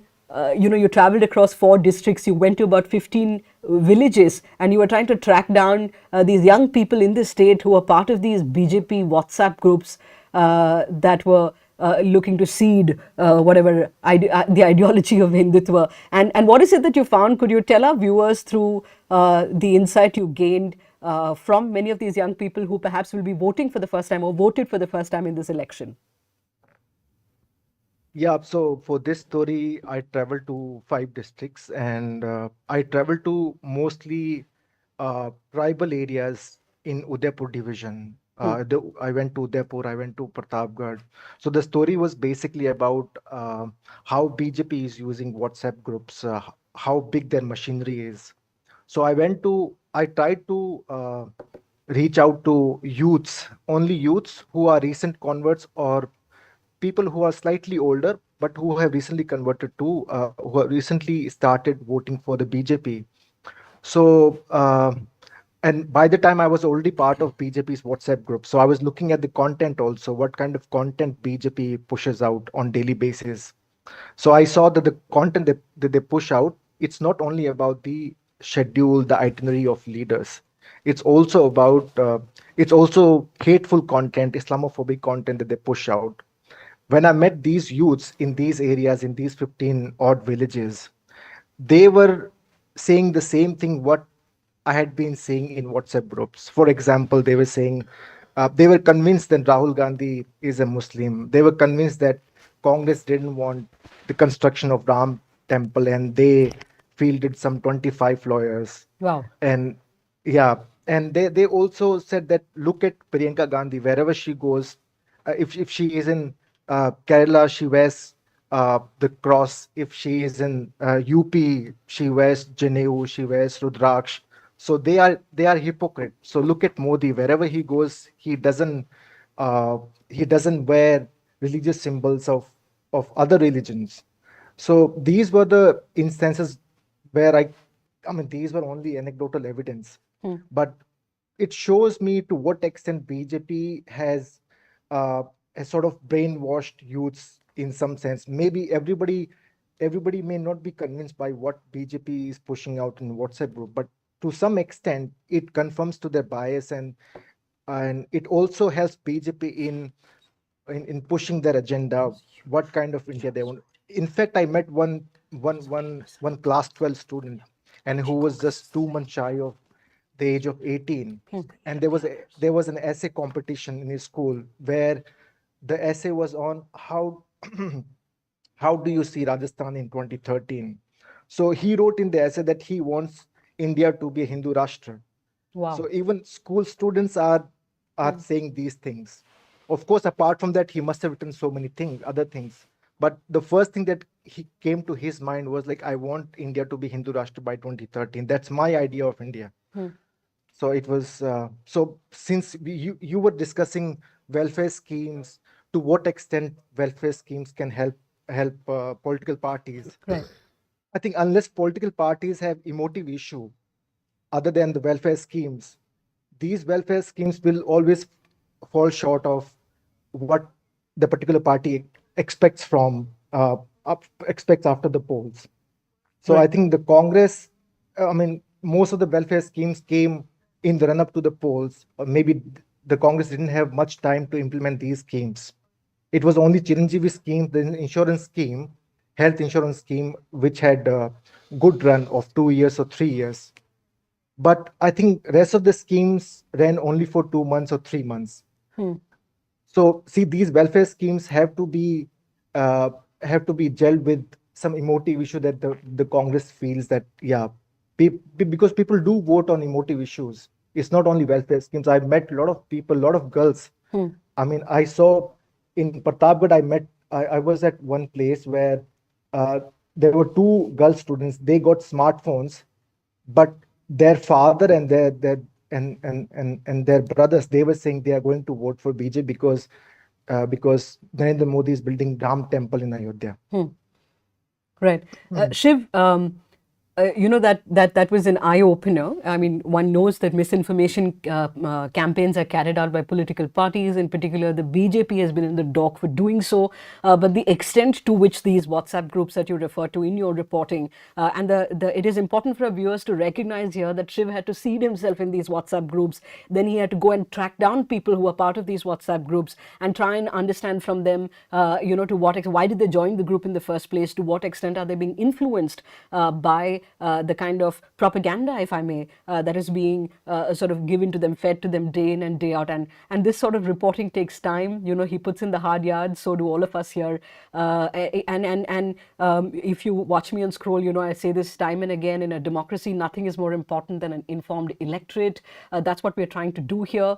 Unfortunately, a lot of media outlets have now just become props for the powerful. So if you want to help us do the kind of reporting that Shiv is doing, go and check that report out. I mean, it is an eye-opener. Please do contribute to these five independent outlets. Like I said, the show notes below the screen, you'll have details on how you can contribute and how you can help us, put in these, as I said, hard yards and go get the information from various corners of the country. Those numbers continue to be on your screen. I was partially distracted by the conversation that was going on here between Siddharth and Professor Sarkar. Can you tell us what is it about the numbers that's either surprising you or is it the vote share? Siddharth, what is it that you're looking at? No, I mean, we're seeing a massive increase in the vote share of the BJP in Madhya Pradesh. Okay. Up about 8 percentage points compared to the last election, and actually up even compared to 2013. Wow. Right, so okay. 2013, the BJP got around 44-45%. And right now they're coming close to 48-49%. Right. Congress has held its level, but the BJP seems to have added 8 or 9% extra, which probably has come from the kitty of the smaller parties. Right. And or independents. I want to tell our viewers, 50% vote share is it's unusual. I mean, maybe 2015 Delhi, maybe Gujarat. 50% is massive if that's happening. Last election was 41%, right? So we're talking about a massive increase, probably, as you said, at the cost of the others. Can I just say, we have seen some 50% plus results. Of course, Delhi at a state level, but it's not uncommon at the national level, right? So in Madhya Pradesh in 2019, the BJP... You're saying per state in the Lok Sabha election, you have seen some states go the BJP way. If you compare 2019 to 2023, the BJP's vote share in 2019 was 56% across Madhya Pradesh, right? Which is a stunning, majority. But 48-49% at a state election is pretty good. And I think somewhere down the line, maybe the lack of, the floating voter who was perhaps putting her vote with smaller parties or independents, frankly, we'll have to look at this constituency by constituency to understand where these votes have shifted. Right. But unlike in Rajasthan or Chhattisgarh, right. And Rajasthan is surprising because the seat results are not neck and neck. Correct. But the vote share is neck and neck. Neck and neck, right. Yeah. Professor, I'll give you the last word, but can I go to Professor Kailash in Hyderabad? A question that I want to ask you, if these leads hold and if the BJP indeed comes back in Madhya Pradesh, that means if this government were to complete its term, they would have been in power for a quarter of a century. That is big. So is it correct therefore to say that Madhya Pradesh now, if they win this election, has become what is a BJP dominant state, quite like what Gujarat is for the BJP or perhaps what Odisha is for the Biju Janata Dal? Yeah, if you look at it, traditionally the BJP has been strong here. This has been the Jansang area as well. So it's basically between the Congress and the BJP. So I think it has always been a BJP dominated state, and plus I think there is actually no difference between the BJP and the Congress when it comes to its the way in which they sort of campaign, the issues they take up, and it's a very conservative state. So I think there's no difference between the BJP and the Congress, and yes. Right. Yes, Professor Sarkar, you were saying. No. So I agree with all of this, right? I mean, we are looking at a situation, and we've seen actually in many other states that in the sort of BJP dominant era, it has eaten up many of the smaller party vote shares. We saw it in UP. We've seen it actually all across the Hindi belt. That seems to be happening in Madhya Pradesh as well. Just quickly looking ahead to the national elections, which we've not talked about. If we take the 3 Hindi belt states this time, which 65 seats, the BJP and Allied have won 62 out of 65 seats in the last 2 national elections. These are places where this version of the BJP does very well. How these state elections will translate to national elections, who knows? Because it's very hard to predict 95% plus strike rates. But in the Hindi belt in general, in the national elections, the BJP has had a 90% strike rate. And so we are talking about a situation in which there's already a BJP lean among the voters, And insofar as that national benefit the BJP gets from Modi is able to be translated into state elections, you're going to start seeing safer elections for the BJP in the Hindi belt. And I think some of that you see in Rajasthan. Actually, Vasundhara Raje has been kind of pushed aside, right? And they're running the election on Modi. Right. And it's doing reasonably well. Right. Siddharth, I don't, the state elections don't necessarily map on to Lok Sabha. Always, it doesn't always 2013 and 2018 being different pictures. But what do you see the Congress and the India bloc? What are they going to do in 2024 that is different from how they individually sort of prepared for 2019? Do you see a narrative? How do you counter? No, that's a great question. And I would answer it at three levels. First, each individual party in the state where they are the strongest needs to get their act together. Organizationally, in terms of leadership, I think one of the biggest problems for the Congress in Rajasthan, the X factor, if you will, because I got a question from a viewer on my WhatsApp that if the Congress vote share is roughly the same as last time, and the schemes seem to have performed reasonably well, what went wrong, right? And what went wrong is the fact that you were a divided house. You papered over the Gehlot versus pilot, divisions in the last 6 months, but the voters knew, and I suspect Party Cadre were suitably, demoralized on the basis of these divisions, right? So you need to get your party house in order. Secondly, and this is the silver lining for the Congress and for the India Alliance, if they're feeling a bit disheartened, because if the Congress had romped home the way Rahul Gandhi had said, ki we're winning 4 out of 5, he excluded Mizoram, right, about a month ago.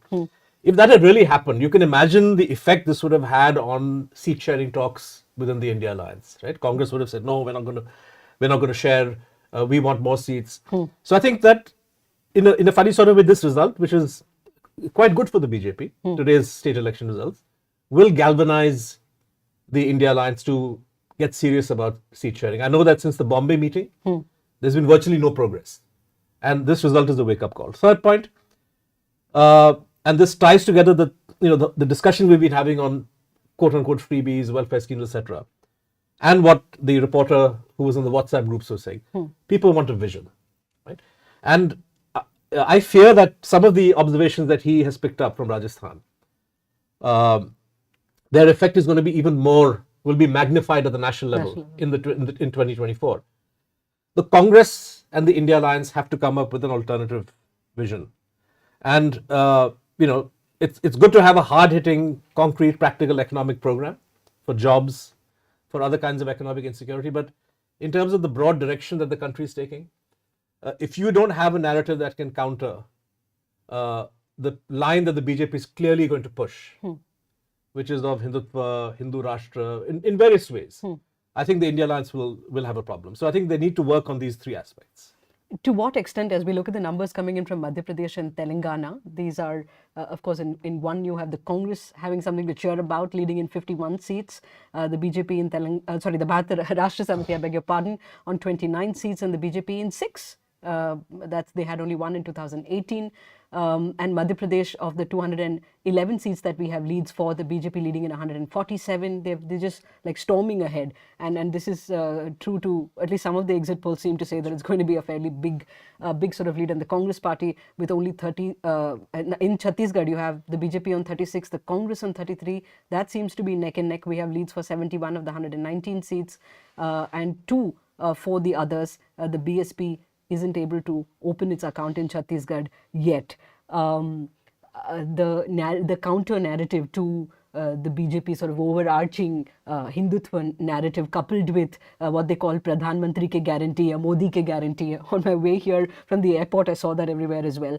What did the Bharat Jodo Yatra do for the Congress and its potential India bloc allies? The Mohabbat ki Dukaan and all of it seemed to, I know he spent a fair amount of time in Telangana, for instance, at the Bharat Jodo Yatra, more than what was initially envisaged.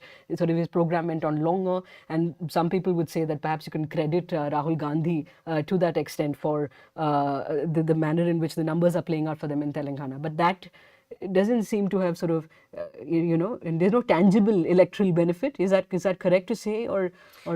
I mean, look, the Hindi belt is a tough nut to crack for the Congress. I think that's the simple fact, right? In the last two national elections, the BJP versus Congress head to head, the BJP's had a 90% strike rate. In the Hindi belt, the BJP's had a 90% strike rate.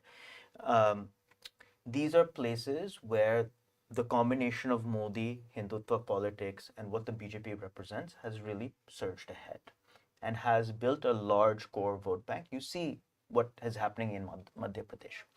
So I think it's a bit unfair actually to say that Bharat Jodo Yatra hasn't worked even in North India. It just has to go much further.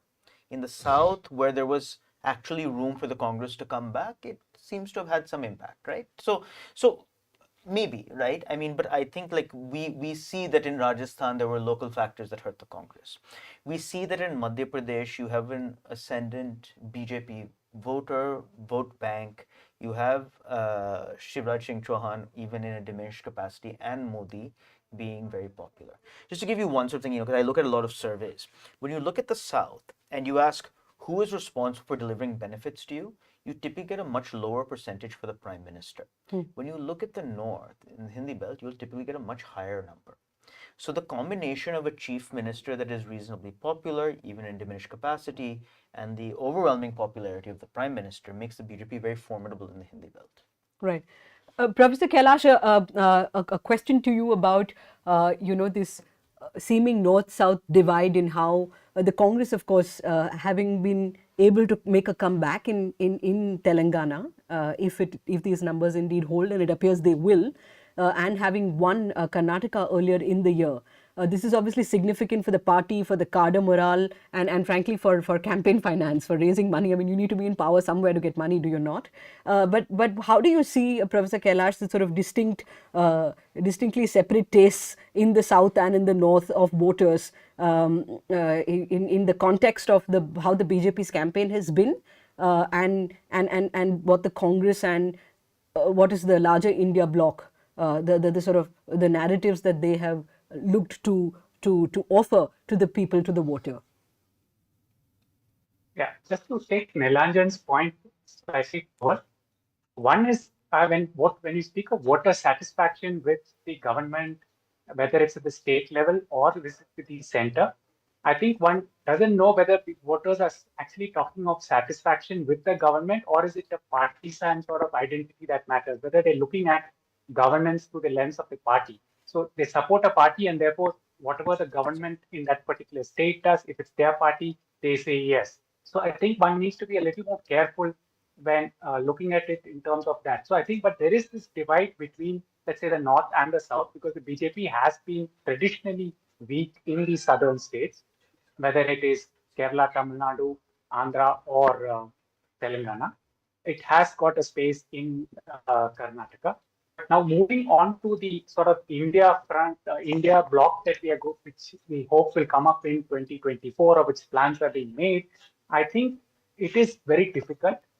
And it's not as easy as we say 1989 sort of coming together of opposition parties that happened, because today there are many more players that are there in terms of political parties, and there is much more overlap between these political parties, unlike in 89 when there was not much overlap in terms of territory that was there. Here today there is greater overlap. So I think you sort of a narrative for each party to actually do well. And I think any sort of negotiation that could happen is most likely to be a post-electoral one rather than a pre-electoral one, because none of these parties are going to cede space to any of them, anyone. I don't think it makes sense for them to cede. The larger picture is that if they do, it's beneficial, but they are unlikely to cede space to each other in any of these states. So the Congress is likely to hold on to itself, whether it's UP or in Rajasthan or Madhya Pradesh. It will constantly keep saying that we are a dominant party, we are a big party, so we need those seats. So I don't think it is going to give it to the Samajwadi Party in Madhya Pradesh, or Samajwadi Party is not going to give the Congress seat. So I don't think this is going to come together at the pre-electoral level. We can talk of something at the post-electoral level if the Congress does well in the South and then makes a claim when they come together later. Right. And on the bottom of your screens, you have that scroll talking about some of the key candidates and how they're doing.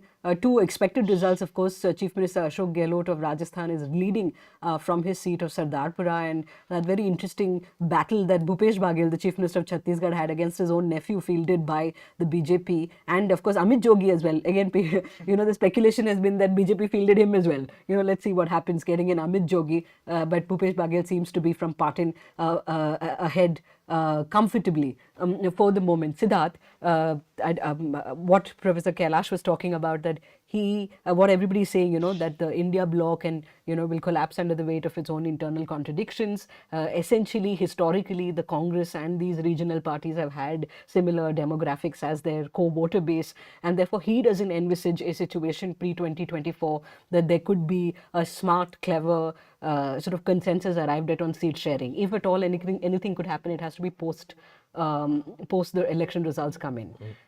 Is that beneficial? I mean, how do they go in? I don't necessarily agree with that analysis. I think that what he's saying is what he's offering is the conventional view and conventional wisdom, and it was true perhaps until a year or 2, 3, 4 years ago.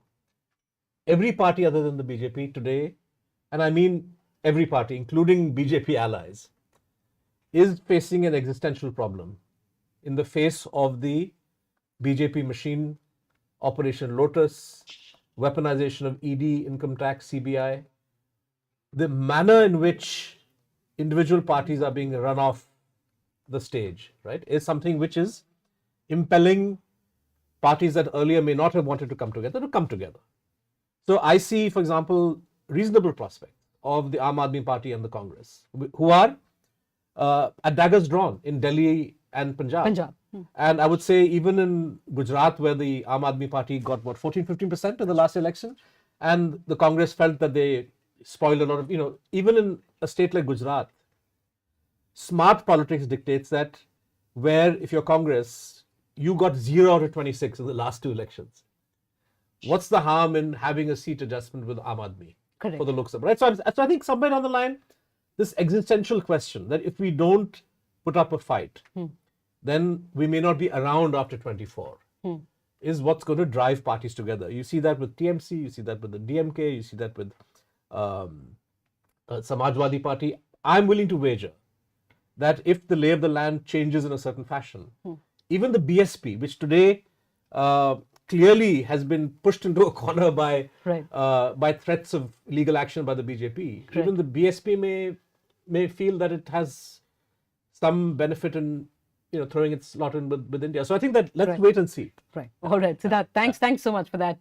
Professor Sarkar as well, Professor Kailash, Shudipto for the brief time that he was able to join us, and of course Shiv from Newslaundry for your excellent reporting through this campaign from Rajasthan. Thanks for the moment. We'll be back again with a fresh panel, fresh voices from the ground as well. And of course we'll keep updating the numbers that are coming in from the Election Commission of India. Voting in Madhya Pradesh, and I'm in Indore today. Over the last few weeks, I've travelled across multiple districts and spoken to scores of voters. A major dissatisfaction with the BJP-led government has been of unemployment and of inflation. पैसे बढ़े नहीं है, मजदूरी बढ़ी नहीं है, उतनी मजदूरी है, घट नहीं रही, पहले बीजेपी को दे देते। इस बार फिर क्या विचार है, महंगाई बढ़ गई है तो आप देखेंगे जब देंगे वोट, जब क्या महंगाई देख रहे हो, बेरोजगारी देख रहे हो, खुद देखो पोस्ट ग्रेजुएट बैठा हूँ मैं, बिना किसी कई समस्याओं की वजह से ये है ना क्या जॉब नहीं लग पाई, तो अपने घर पे खुद का धंधा डाल के काम कर रहा हूँ इस टाइम। चाह रहे हैं अब बार बदलाव, कांग्रेस की सरकार आए। To counter this, months before the election, the Shivraj government announced the Ladli Behna scheme, which gives a cash transfer of ₹1250 to women. The scheme has created a favourable sentiment among rural women voters, I found. But we are yet to see whether this will swing votes in the favour of BJP. You're watching The Wire and I'm Stravasti Dasgupta. In September, Union Home Minister Amit Shah alleged that a wave of religious conversions has been unleashed in Chhattisgarh under the Bhupesh Baghel-led Congress government. The Congress, on the other hand, has called these allegations baseless and said that the BJP has no issues to highlight and was hence polarizing the people in the elections. In November, I travelled to Chhattisgarh's Narayanpur district, which has emerged as the epicenter of the BJP's claims of forced conversions by Christian missionaries in the tribal regions of the state, and I found that the Christian Adivasis in the area are facing increasing attacks from other villagers, some of whom are backed by Hindutva groups. Narayanpur is in the Adivasi-dominated Bastar region, which went to the polls on November 7th. We found that Christian Adivasis living in the forest areas are struggling to bury their dead, facing social boycott of these claims of forced conversions. On November 2nd, 13-year-old Sunita from the Brehebeda village of Chhattisgarh died of typhoid at the district hospital in Narayanpur. Her brother, Manu Potai, said that when her body was brought home, a large number of villagers arrived and stopped the family from burying the teenager's body on the village land using Christian rituals. Instead, they insisted that the family bury the body using traditional Adivasi customs and traditions. On March 6th, Santer Nag's 36-year-old elder brother died of a heart attack in Sulenga village. Like Manu Potai, Santer Nag brought his sibling's body back home from the hospital and wanted to bury him. However, about 5 to 6 people prevented the family from accessing the burial ground, saying that they would only allow it if the family followed the traditional Adivasi customs. These villagers said to us that there is no force behind their conversions and that they have adopted the Christian faith because of their own free will and beliefs. However, it's not just the burial of the dead. Christian Adivasis there are also facing social boycott. 24-year-old Sarita, who lives in Kokri village, said that she has been boycotted by her family for adopting Christianity back in 2012. She claimed that she's also being stopped from working on her family land by her brother and has to travel outside the village to work as a labourer. Over 20 instances of anti-Christian violence were reported from the Narayanpur district in December last year alone. Things came to a boil at the turn of the year when the Sacred Heart Church inside the Vishwadipti High School in Narayanpur was vandalized on 2nd January 2023. The attack took place shortly after the police held a meeting with the tribal community over religious conversions in the area. When we visited the school, we found that the church is now being rebuilt. However, scars of the attack remain, with several glass windows still damaged and yet to be fixed. The incident resulted in a police officer being injured. Following the attack, 5 individuals, including BJP District President Roopsai Salam, were arrested. While the residents are paying the price for the bogey of conversions, the Congress and the BJP leadership in the district have resorted to pointing fingers at each other. Chandan Kashyap, the Congress candidate from Narayanpur, who is also the sitting MLA, said to us that the BJP is only talking about forced conversions as it has no other issues to highlight. Roopsai Salam, who was arrested in connection with the vandalism of the church in Narayanpur in January, however, said that conversion is not just a social issue. The Adivasis in Narayanpur who have converted to Christianity are looking at these elections for a chance to get their right to life, livelihood and dignity restored. You can head to our website thewire.in to read our full story and support our journalism so we can bring you more such ground reports. No loudspeakers, no rallies, no processions, no door-to-door campaigns, and very few posters. Elections in Mizoram look and feel very different compared to the rest of the country. Are you wondering why? The Mizoram People's Forum is a church-backed poll watchdog that was started in 2006 to ensure fair and free elections in the state. The Mizoram People Forum was formed way back in 2006 in order to achieving the free and fair election. Clean elections in Mizoram. We try to watch the election campaigns. We try to prevent candidates from distributing this money. The MPF consists of 7 churches and 5 NGOs, including the powerful Young Mizo Association that nearly half the Mizo population is a part of. When election is near, this MPF, Mizoram People Forum, is organizing a meeting with all political parties. In that meeting, they have signed an agreement regarding this, not to carry out house-to-house campaign, not to organize these grand fees, not to, give freebies to the community. That kind of agreement we have signed. If they do not obey, then we will announce publicly what they do. that will be harmful for their winning. No? Rahul Gandhi's Padyatra in the state last month may have been talk of the town, but it violated MPF's rules and the MPF publicly condemned it. The Congress party later issued an apology to the MPF. We announced it through the media. And sir, I read that there is also... And then the Mizoram Pradesh Congress Committee president apologized in the media, through the media.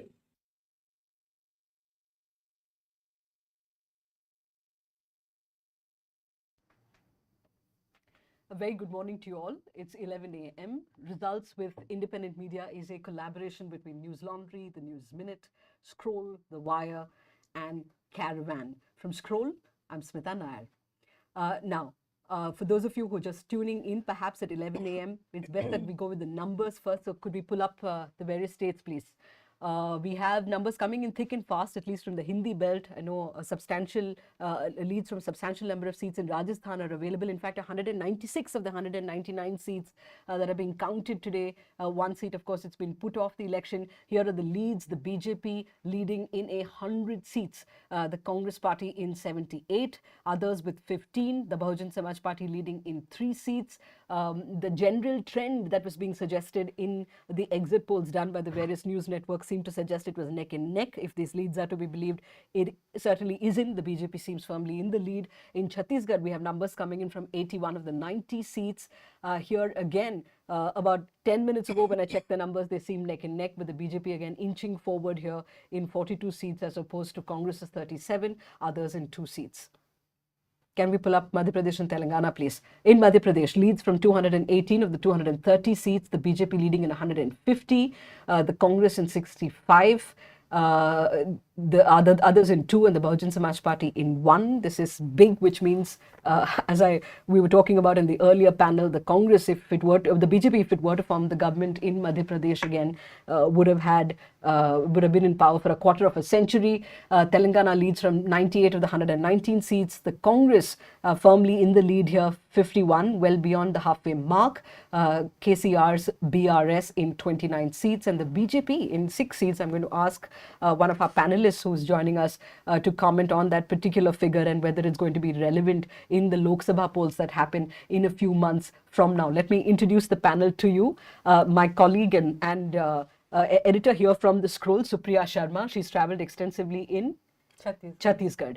Radhika Bordia, very familiar face for those who watch TV. Radhika, of course, was reporting for The Wire from Rajasthan in a big way. And Dhanya Rajendran, the editor of the News Minute. Big congratulations to her.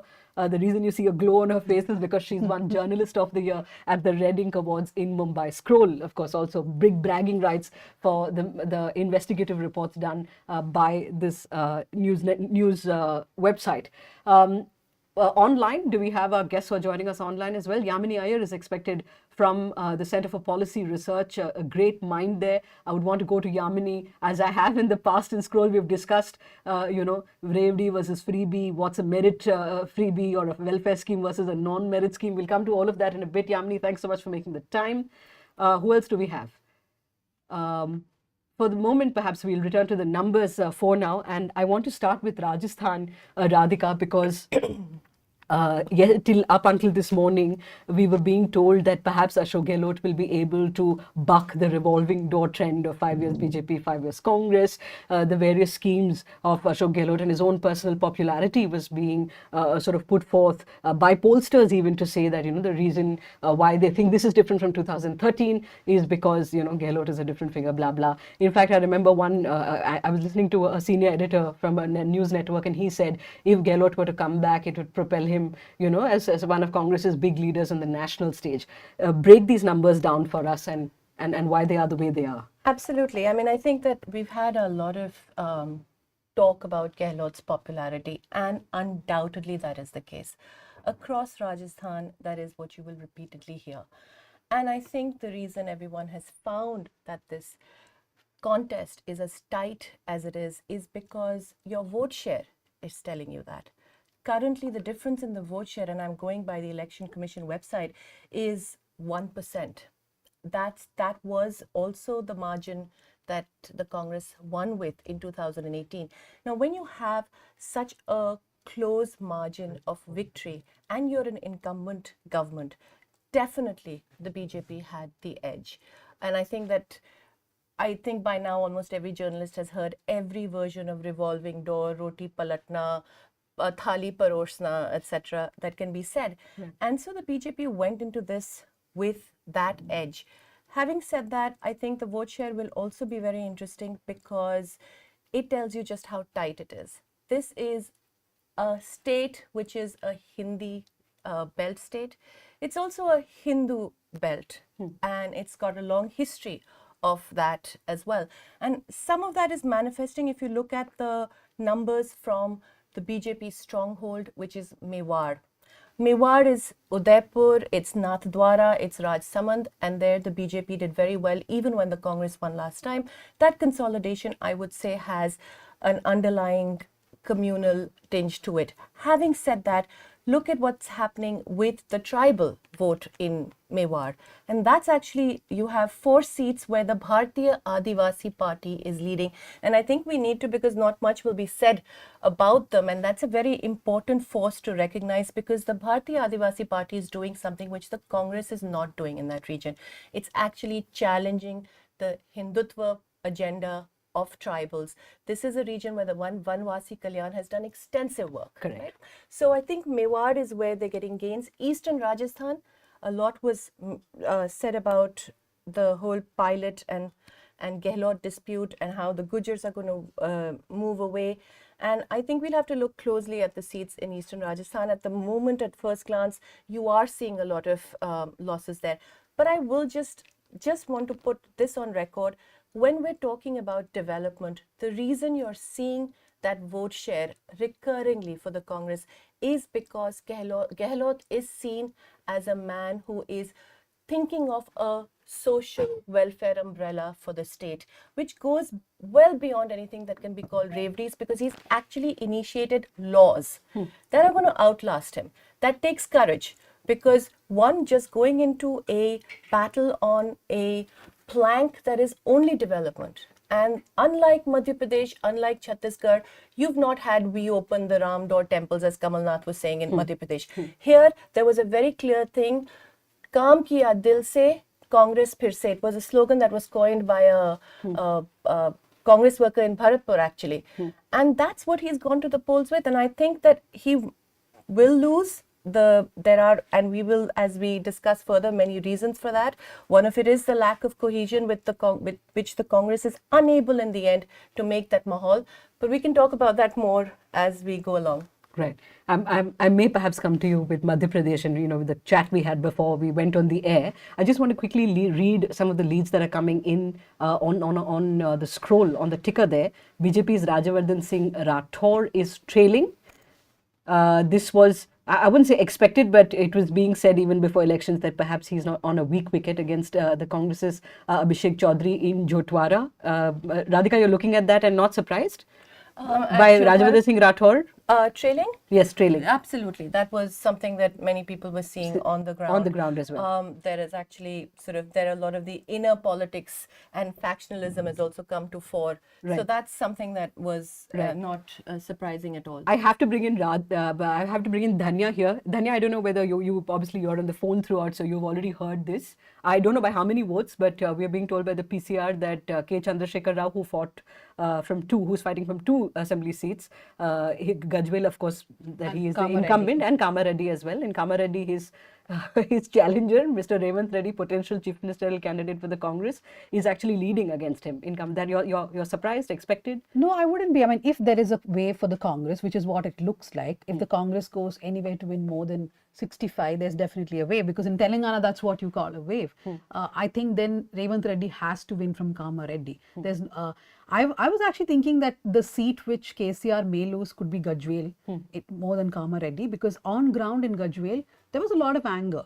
I mean, that's across Telangana. There was anger against the family itself and a lot of anti-incumbency regarding policies. But I think they did not pay heed to it till the last minute. In fact, it was in the last 2 weeks that the BRS started palpitating that perhaps they may lose elections. So not surprising at all if Revanth Reddy is managing to win Kama Reddy, then and there's no doubt also on who will be the chief minister. Correct. But I don't think there's a doubt on who will be the chief minister. But Correct. for TV channels, Correct. it's Yesterday fun there to was just keep some it fun of- going, saying who will be correct. chief minister. It will Right. be Revanth Reddy, absolutely no doubt about it. But Kama Reddy will win cemented for him. Right. Well, very famously, Revanth Reddy in a television interview much before this exit polls happened said that I will meet you at 10:30 a.m. 9th December, Sonia Gandhi's birthday at the Lal Bahadur Shastri Stadium, where he will. I think he seemed to suggest he will be sworn in on the Congress. I was talking to someone who worked with him for many years because we were trying to write a profile on him, and I was asking him that what was his ambition when he was young, when he was a younger politician. He said he wanted to be chief minister.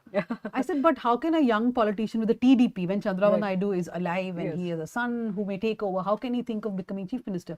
He said Revanth Reddy has been clear. He wants to be chief minister, and he was very open about it. He apparently used to give sound bites saying that after Naidu, there will be time for younger people, then I will become. So this is a man who was also created by KCR in one way.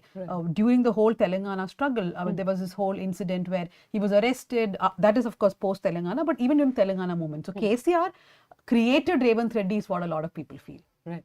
So talking about the Telangana movement in KCR's co-travelers, Etala Rajendra, if I'm pronouncing it correctly again, from Gajwel, fighting against KCR, the BJP's sort of main face, if I may. How are you seeing? Do we have anything from Gajwel, PCR, as you try and look for the leads? I was looking at TV9 Telugu, which has the Telugu numbers. They are saying that as of now, KCR seems to be leading. I think it's keeping on changing. But in Gajwel also, people were talking about Etala. Etala is someone who was in the TRS. Then he moved to the BJP. He's been a co-traveler of KCR. So people look at Etala as someone who rebelled against a dictatorship, against an autocrat. So there is a lot of sympathy towards Etala, which is also why he won the by-elections, right? So wherever we went, people would speak about Etala. And if the BJP itself does better than it did last time, that's the message for the BRS. That they gave away a lot of space to the BJP. And if the BJP walks away with those numbers, it's not just the Congress that poses a challenge for the BRS anymore. It is going to be the BJP too in 2024. Yeah, if I forget, remind me, we are going to talk about BJP, okay, and what it means. I want to go to Yamini before I speak with Supriya. Yamini, I'm not specifically asking you only about welfareism or about, the OBC caste census promised by the Congress party in various states. Thematically, as you look at these numbers that are coming in, there seems to be more for the BJP to cheer than the Congress party. Give us your sort of big picture of what you make of the numbers coming in from the 4 states that we're counting today. Thanks, Smita. I think it is interesting. There was, I think the Congress was expecting to do a lot better in Madhya Pradesh than they have. But it tells us, if I look at it from the broad trend perspective, I would say a few things. I think it tells us very clearly that there is a lot more political space for Congress in southern India at this moment in time than in North India. And in a way, the Congress has more or less played the BJP game in both places, except that in southern India, it's much more articulate on its ideological positioning as distinct from the BJP's Hindutva. It plays the same competitive welfareism game as KCR does, but it's ideologically a lot clearer than in northern India, both Madhya Pradesh and Chhattisgarh being 2 very important examples where you see this sort of attempt to play the BJP's game on the BJP's game, which is a combination of soft Hindutva alongside with competitive welfareism, and its inability, therefore, to actively articulate a distinct position for itself remains a challenge. Rajasthan, I think, is somewhat more unique. I do agree with what Radhika was saying earlier. I think Gehlot is an extremely popular chief minister. His calm is very visible. I've been working in Rajasthan over many decades, and you really do see a significant shift. And the welfareism of Rajasthan, particularly by virtue of the minimum guarantee laws, is different. But I will say that when it came to the election campaign, the welfareism element of the campaign, as I saw in Rajasthan, almost mirrored the welfareism campaign of the BJP, in that what was really pushed and positioned electorally, regardless of what of the larger social security architecture that was being built up, was very much an individualized, leadership-centric welfare. So you saw Gehlot consistently with the pink background and his picture in in each of these. I remember particularly the kit, the ration kit that was provided as in sort of competition with Modi Ka Gehu. Gehlot Ka ration kit has Gehlot's picture with a pink background and the details of what is so-called being offered. In terms of its instrumentality and strategic utility of the welfareism, it's very much mirrors what the BJP is doing. And that competing competition, I think, sort of makes it lose its distinctiveness in the electoral play. There's a third piece here, which I think will need a lot more unpacking, but is important, which is the role of the female voter. At least we saw in the exit polls the extent to which the BJP and particularly Modi remains extremely popular with the female voter. That showed up in the numbers, in the exit poll numbers, some of the numbers that I saw in Madhya Pradesh, in Chhattisgarh. And, I think that needs to be unpacked a lot more. We've seen this in different state elections in North India too. There is a particular appeal that the BJP has, and I would argue that the Prime Minister has in particular, vis-a-vis the female voter. And the female voter, particularly the young female voter, is voting very distinctively and differently to the family bloc, which I think is making a difference to how these electoral outcomes are playing out. These are just broad brush sort of views here. We'll have to look much more closely at voting patterns over the course of the next few days to see how this framework fits into what the data is telling us. Right. I know you have to go, Yamini, at 11:30, so I want to ask you, because I know you have sort of debated this and written so much about welfare politics or competitive welfareism, when the RBI put out its data, or when the Prime Minister sort of repeatedly since the Gujarat election and then the Karnataka election spoke about Revdi, dissing other political parties for doing so, at the same time looking to broad base his own, labhartis or beneficiaries of the schemes. You answered some of it already, but is there a direct sort of tangible outcome to what is being offered, if I may, in terms of welfare schemes, or does it matter how it's been tailored? How, for example, a panelist in the hour that went by said the manner in which the scheme has been designed by the bureaucrats at that particular state perhaps is also key to how it's being perceived by the voter. On the basis of the numbers you're seeing right now, Yamini, is this the new sort of political idiom, the political narrative going into 2024? We've seen the Prime Minister in hoardings talking about Modi ke guarantee as well, even as he derides other parties for so-called bribing the voter or Revdis. How do you see welfare and welfare politics in the run-up to 2024 and the results on the basis of the numbers that are coming in from the states? So, I think we are definitely seeing a very clear political consensus that cuts across political parties. There are obviously regional prioritizations and sectoral prioritizations that occasionally make themselves visible. And I think here Rajasthan to a degree stands out, Chhattisgarh stands out a wee bit as well. But there is an overarching political consensus that has emerged about the kind of welfareism that is now getting increasingly popular within political parties, and the kind of electoral offerings and positionings of welfareism that we are seeing. And that is the use of the technology-enabled direct benefit transfers as a means of establishing a very direct emotive connection between the political party, and in more cases than not, the political party leader and the voter. And it's a form of it's playing out in different ways in different states, but that is really the instrument of delivery. So the political party leader becomes really important. I think in the BJP state leader's problem is that Modi takes over that space. So even in Rajasthan, there is no chief ministerial candidate that is visible. Vasundhara Raje has most definitely been pushed to the sidelines and the margins. We will see what plays out over the next few days.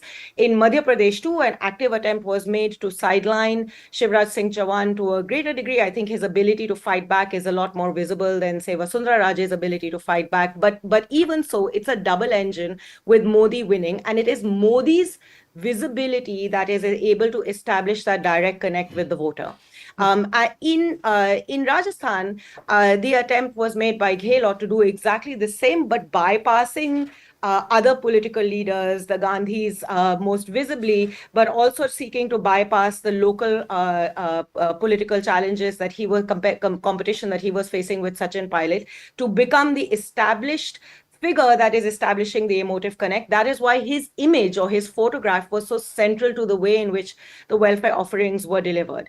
In Telangana, this was being done much more so within the framework of the Gandhis, who played a much more visible role, I would say, in the political campaign there than they did in Rajasthan, for example. But in each of these, so you see differences, but in each of these, you see an attempt to bypass the local structure of delivery and establish this very direct connect between the cash transfer, the DBT, and the voter. And it is an attempt to build out an emotive relationship between the voter and the leader and the political party, rather than a more broad-based discourse about welfare, poverty. And what's also distinct about this is how distinguished it is from the discourse on jobs. So you find in conversations with voters that the question of unemployment is a very, very visible question that you see all across the country. But but unemployment doesn't translate into a discourse about whether welfare is supporting that unemployment. It is mostly two completely different realms, which is very unique. Most welfare states across the world have developed within the framework of the labor market. This one is developing as a compensation for a labor market that is simply failing to employ workers in ways that workers would like to be employed. Right. I think Radhika wants to reflect on that. And Radhika, in fact, that was going to be my question to you, because the unemployment crisis and the paper leak sort of, tie all that in too. Actually, interesting enough, I didn't actually find the paper leak as a resonant theme. You didn't? As I was traveling across. Okay. I do see it a little differently. I think both Yamini and I agree on the importance of these schemes and the act. But I'd say that this entire issue of it being leader-centric, I think we have to look at what the Gehlot-Sachin dispute actually did to Rajasthan. Here you have a chief minister. At the end of the day, the voters do identify with the face. Even when you don't have a chief ministerial candidate in the BJP, it's Modi, right? So we are dealing with people. It is absolutely true that the Congress cadre as such needed much greater mobilization. We saw a beginning of that in Rajasthan this time with the Congress starting Mandal Adhyaksh at positions at various levels. But I'd like to say this, you have a chief minister who is as popular and who's done good work. What do? You allow a challenge to him. The Sachin Pilot narrative is a narrative, and I want to say this emphatically, it is a Delhi narrative. Okay. It is not a narrative in Rajasthan. He worked hard as a Congress president. He had many years. He could have been a great chief minister in the years to come. The Congress had a great second-rung leader. Gehlot was being undermined constantly. In 2011, when Chiranjeevi was first announced, there was very little campaigning by the Congress on it. Today, again in the state, Congress sources will openly tell you that the Congress in Delhi wants Gehlot to lose.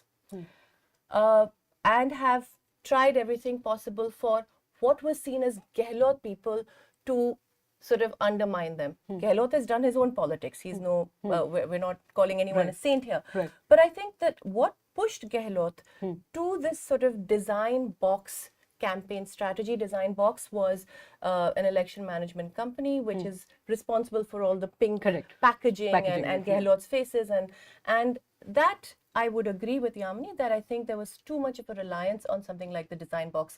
Why? I will though understand what pushed him there, because does his party project him as the leader that he is? It doesn't. Even though, and I'd say that again, I go back to the vote share, where you see in all the other Hindi-speaking states a complete consolidation of the OBC vote. In Rajasthan, yes, the OBCs have moved to the BJP, but it's not as total and complete as it is in all the other states. When we start looking at vote shares closely, I suspect whether it's Dalit vote share or Adivasi vote share, and that, of course, Adivasi is a different story we can come to later. Correct. So, net TLDR is that internal machinations of the Congress party in Rajasthan perhaps is responsible for the numbers you're saying. Supriya, thanks for waiting patiently. Sorry, Supriya, can I just come in? Sorry, I can't. Yes, Yamini. Yes. You're still here, Yamini. Yes. just wanted to come in on one point just to add to what we've said so far. I think there's another dimension that we need to think a little bit harder about just to understand and analyze better, to get a better sense of what voter behavior is looking like, and how political parties are trying to distinguish their non-BJP political parties are trying to distinguish their ideological framework, which is the role of the discourse around the caste census, such as it exists in this whole framework. And I have speculated, this is speculation which I think is beginning to bear out a little bit with these electoral results, which is that given the nature of the role of that technology is playing in welfareism and the broader ways in which citizens are now engaging with the state, and this very leadership-centric political process, that in a sense, the appeal of the caste census from the point of view of what it does to how the state looks like at the grassroots level, the presence of your own representatives of your caste in the state, which facilitates your ability to access the state and demand from the state, is now no longer as appealing because technology has sort of cut out the layers of the intermediary functions of the state. It's literally a centralized top-down delivery structure in which the citizen is engaging with the state in a very peripheral way, largely from the point of view of centralized databases and whether they are in or out, and the presence or absence, therefore, of their own group-based identities within the state is mattering somewhat less to the everyday experiences and everyday dimensions of citizen-state engagement. It's just something for us to understand a little better, because I am curious about why, given the caste census demand was very much part of the electoral offerings, so-called, through these elections, it's not showing up as much in much of our discussion and understanding of how the results are playing out. All right. Iram Agha and Arunabh Saikia, our colleagues, are also joining us, and they're waiting by. But Supriya, can we pull up Chhattisgarh numbers, please? Supriya, you've not just in the course of this campaign, but Chhattisgarh is your state. You've lived there. You've reported extensively from there. Just for our viewers who are there, Chhattisgarh, you have it. BJP on 46, the Congress on 40. Do we know the vote share? If we know the vote share, perhaps we'll be able to comment better on, and others won. The vote share will come up in a bit as well. Supriya, make sense of this for us. Well, I'm actually looking at the vote share, and it's 45% vote share for BJP and 42% for Congress. That's a 3% lead for BJP, and that's possibly more votes for BJP than it has ever had in the state, even in the elections that it won in 2003, in 2008, in 2013. So, of course, there's a cautionary note here. In Chhattisgarh, elections tend to be close, and counting goes on till pretty, I remember in 2013 it went on till 11 p.m. And with every round, sometimes seats can change hands. So this does seem close. At the same time, by every benchmark, this is a day when Congress needs to introspect in Chhattisgarh, because this is a state where it had a massive landslide victory in 2018. It has 80% of the seats in the assembly. To put that in context, Modi's victory in 2019, BJP has 55% seats in the Lok Sabha. So just to give you a scale of how spectacular Congress's victory in 2018 was, and from there, within 5 years, this is its position, where it's currently trailing. In a state where BJP won 3 consecutive elections, this was an election for Congress to win, and yet it's doing badly. The other thing that, as I'm looking at the EC site, I can see spatially there's a story there. And this is something that everyone who's reported from Chhattisgarh has picked up, which is Congress is doing very badly in the Adivasi regions. And somewhere this larger interpretation of the 2018 victory of the Congress, I think, was off the mark, where everyone only spoke about paddy and about the fact that Congress won on the back of its promise to give farmers a paddy bonus. Congress also won because it made several promises to the Adivasi population of Chhattisgarh, which is 1/3 of the state's population. It said it's going to implement the Panchayat, the Extension to Scheduled Areas Act, PESA. It said it's going to protect their Jal Jangal Zameen. Rahul Gandhi made a famous campaign speech saying that he's going to protect... Vanvasi versus Adivasi. Yes, but also that he's going to protect the Hasdev Aran forest in North Chhattisgarh, which is this coal-rich belt. And the Congress literally walked back on all of those promises. It took 4 years to implement PESA. and that was done in a diluted form.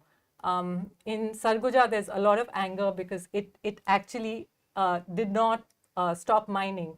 And for all that it says on the national stage about taking on the Adani group, it allowed the Adani mines to continue. And it's only after a massive people's movement that it put it on hold. And that's not still been cancelled. And south in Bastar, in both these regions actually, in North Chhattisgarh, in the Ambikapur division, Congress had won 14 of all 14 seats, and in Bastar, 11 of 12 seats. So actually it was the Adivasi regions that voted for Congress in a decisive way. And in, as I said, in Sarguja and Ambikapur, it's already let down people by allowing mining. And in Bastar, again, this was an opportunity for the Congress to show that it's different from the BJP in the way it handles the Maoist insurgency and the general sort of angst of people in the area, which it didn't do anything about. When there was a police firing episode in Selgair village in which 3 people were killed, not a single minister went down there to talk to people. So there's a lot of anger that's built up in Adivasi areas, and we're seeing that right now. BJP is doing very well in both Bastar and in Sarguja.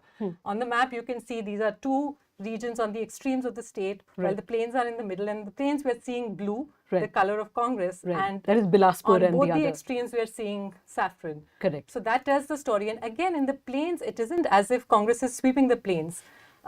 They literally thought paddy is like a silver bullet solution, that all they need to do is continue promising farmers, a hike in the paddy bonus. What they didn't realize is that the BJP is going to match it. In fact, just like a week, like 10 days before the elections, they were both engaged in a paddy war where both of them were trying to further up the price. And So loan that- waivers as well. Loan waivers was the other. Yeah. Supriya, how many reserved seats in Sarguja in the north and Bastar in the seat? I think the most number of reserved seats tribals is split across these 2. Yes, exactly. I mean, these are Adivasi regions. 11 of 12 seats in Bastar are reserved. And similarly so in Ambikapur. Right. And these are the regions Congress is doing badly. But I may also add here that it's also the internal factionalism of the Congress. Right. I mean, and in some way, the blame for that lies with the central leadership of the party, where someone came up with this bizarre idea that you can do a half-term solution between Bhupesh Baghel and T.S. Singh. Does anyone seriously believe that the chief minister at half-term is going to step down and make space for someone else? Right. And the 2 leaders have spent these 5 years fighting.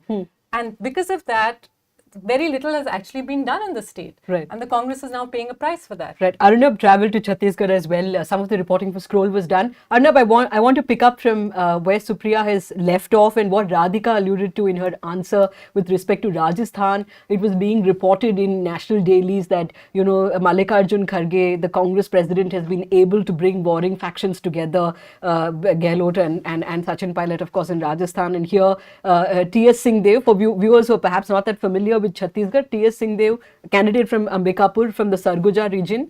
There was in 2018, there was much talk that it is a toss-up between the 2. Mr. Baghel, of course, becoming the chief minister.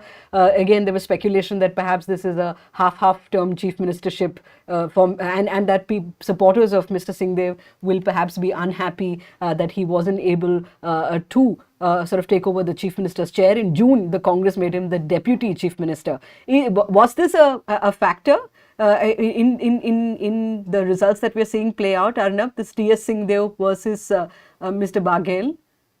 Right, Smita. I think a bit of the factorism did play out, but as opposed to Rajasthan, the scale of it, I think the Congress managed to kind of do damage control by the time we're close to elections. But as Supriya was pointing out, if you look at the map, for example, the district of Jashpur, Jashpur is where one of Asia's largest churches is, and so that Congress is trailing in all 3 seats in that district. So the Congress has the Congress won, as Supriya pointed out, 24 out of 25 seats in the last elections in the Adivasi areas. Now they're trailing in more than 20. So in terms of the paddy belt, the Congress has by far has by and large managed to hold on, it seems. But I suppose the damages in the Adivasi area which is essentially, I suppose, a result, a consequence of the Congress not following up on many of the election promises. The Christian Adivasi community felt particularly under attack, because they felt that the Congress did not back them up. In Jodhpur, for instance, earlier this year, a nun was arrested, and kept in jail for 3 days, and the local MLA did not, as the allegation goes, even bother to, intervene. So, all of that, that conceit, if I could use the word, is, I think, has really come to haunt Congress this time in the Adivasi areas.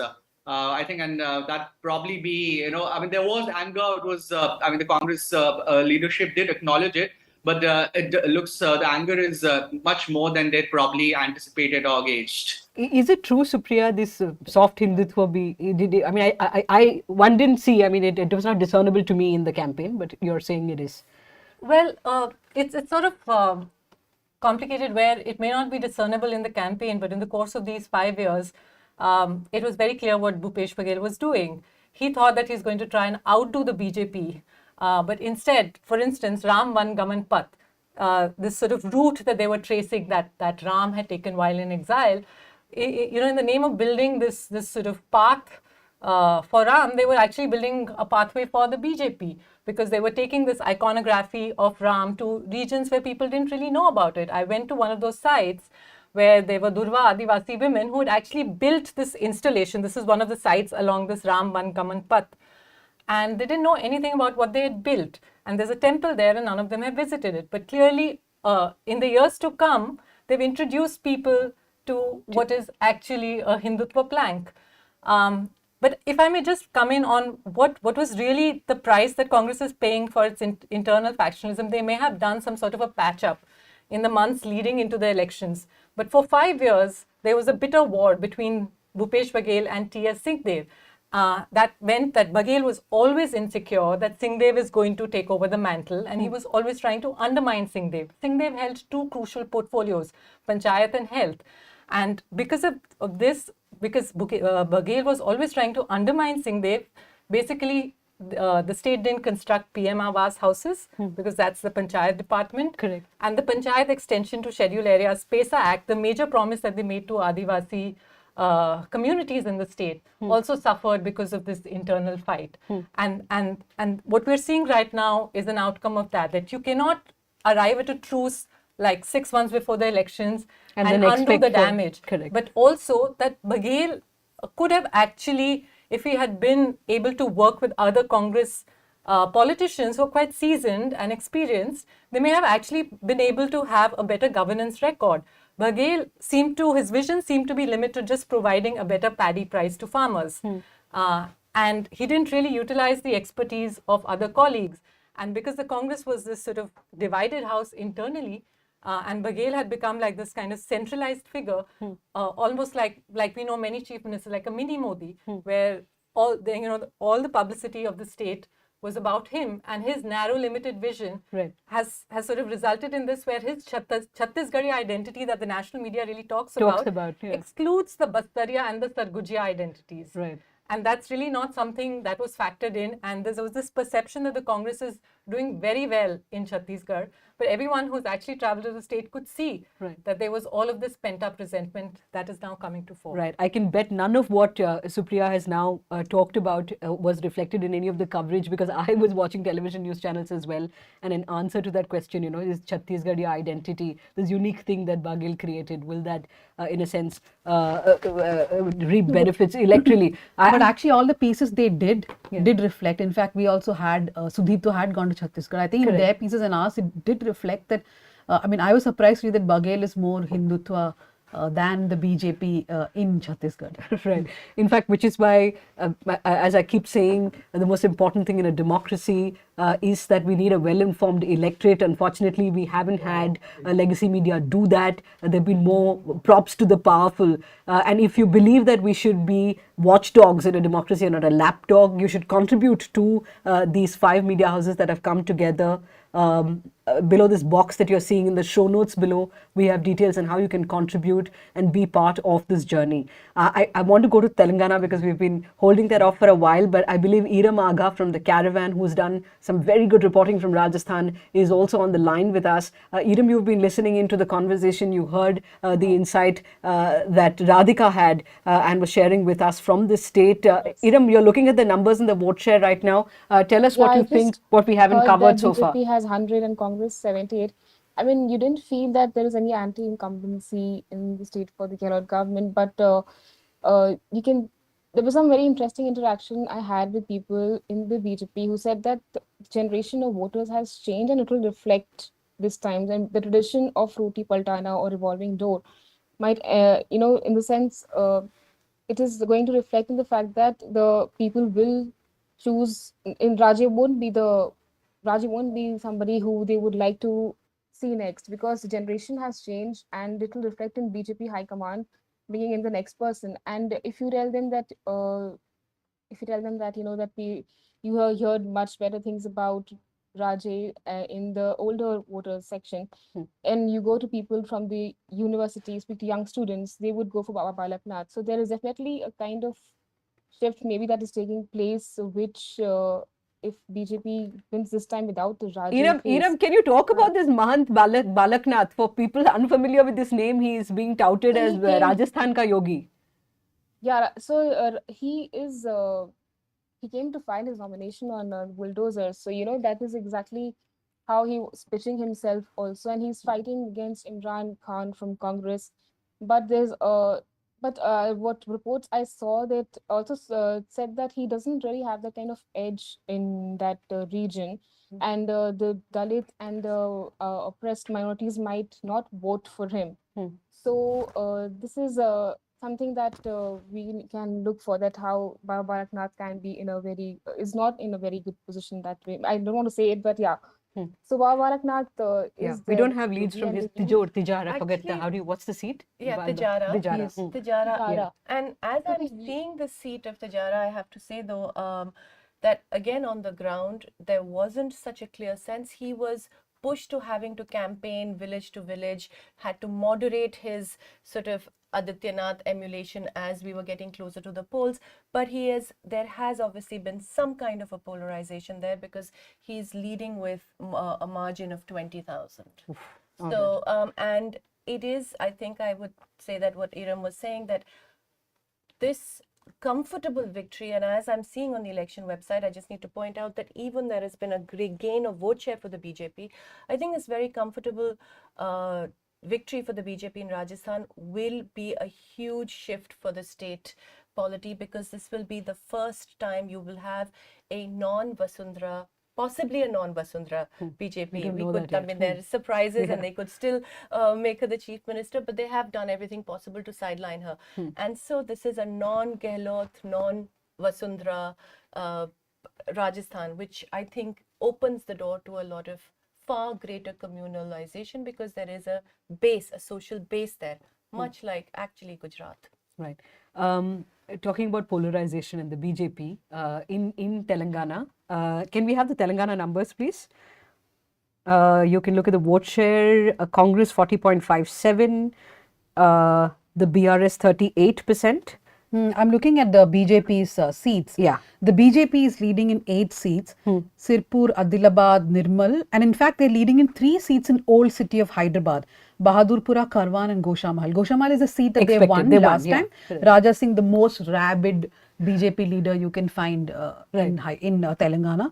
But they are leading in 7 other seats, and if that does happen, if you look at, there's a place called Bhainsa where communal riots had happened. So Mudhol, Nirmal, these are all, Nirmal is a district and Mudhol is a constituency where Bhainsa is. So BJP is leading where there was communal riots.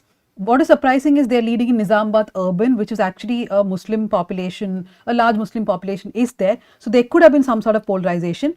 And I'm just looking at the numbers and wondering how wrong the BRS has got the entire thing, because they were telling us even till 2 days ago that they will do better in northern Telangana, and which is Nizamabad, Adilabad. Yes, and they will do well in Hyderabad and adjoining areas.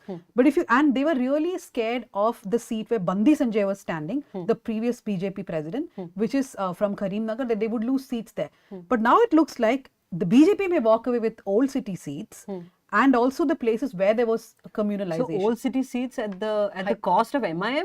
Because yes. Nine seats are Yes. for to the which. But which are the as of seats? now, Bahadurpura and Karwan, but I think these are close fights because the numbers I are think not. Nampally, I was told, is a close fight Yeah, as well. I the don't know whether we numbers have are the not numbers for it. coming too fast. Right. But if the BJP does win more than 5, 6, then the politics of Telangana is basically changing. In fact, while all of you were speaking, I was just thinking that even 2-3 months ago, we would have thought about Madhya Pradesh and Rajasthan and Chhattisgarh, where will BJP win? I'm sorry, where will the Congress win?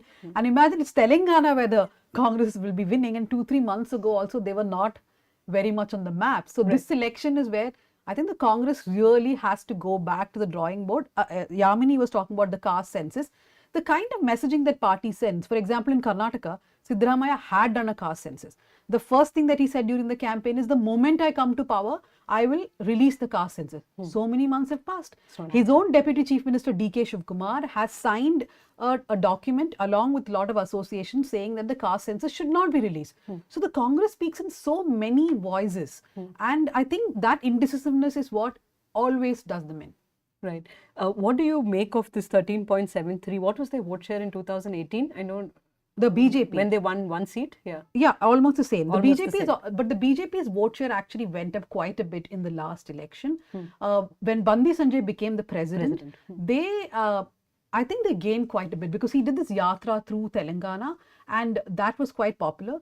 And when Bandi Sanjay was, made to step down and G. Kishan Reddy was made the BJP president, the big joke was that the BRS themselves might have asked for Bandi Sanjay to step down, but the BRS said, no, if Bandi Sanjay is there, it would have done us good. But I don't know. I mean, communalization has helped the BJP a bit in Telangana if you look at Nirmal, Adilabad, etc.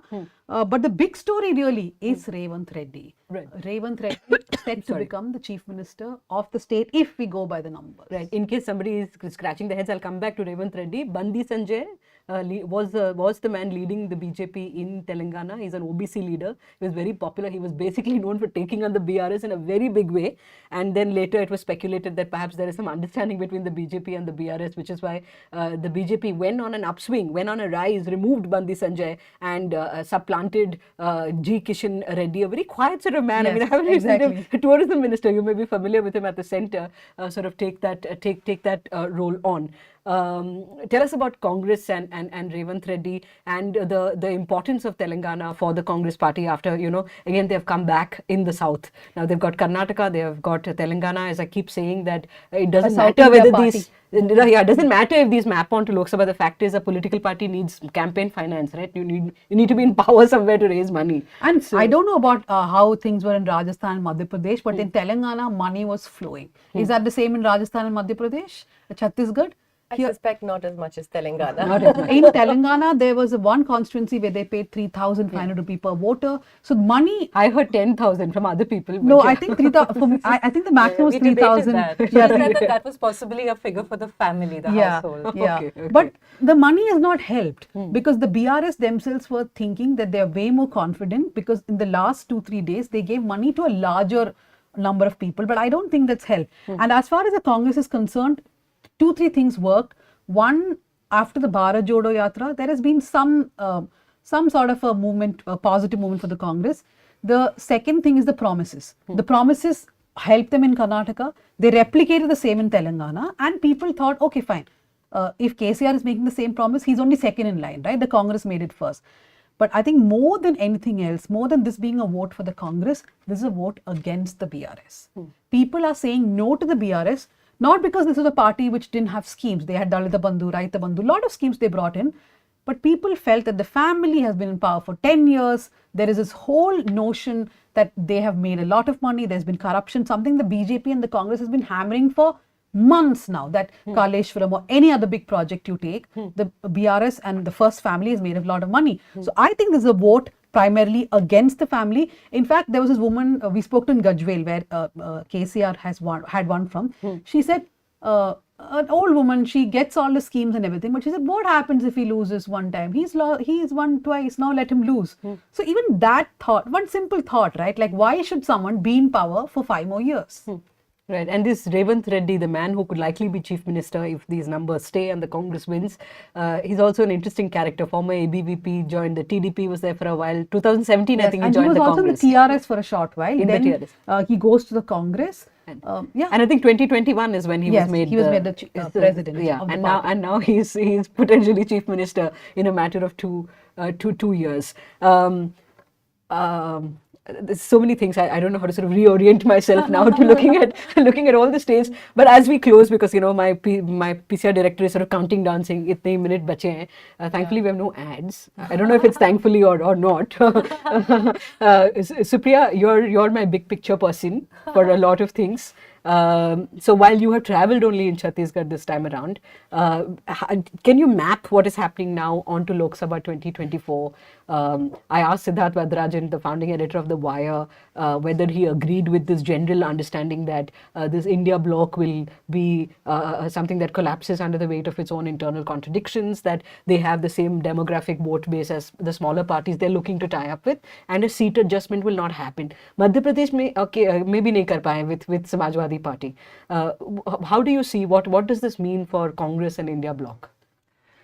So, well, I did briefly travel in Rajasthan. I went to Rajasthan in September. It was a very short trip.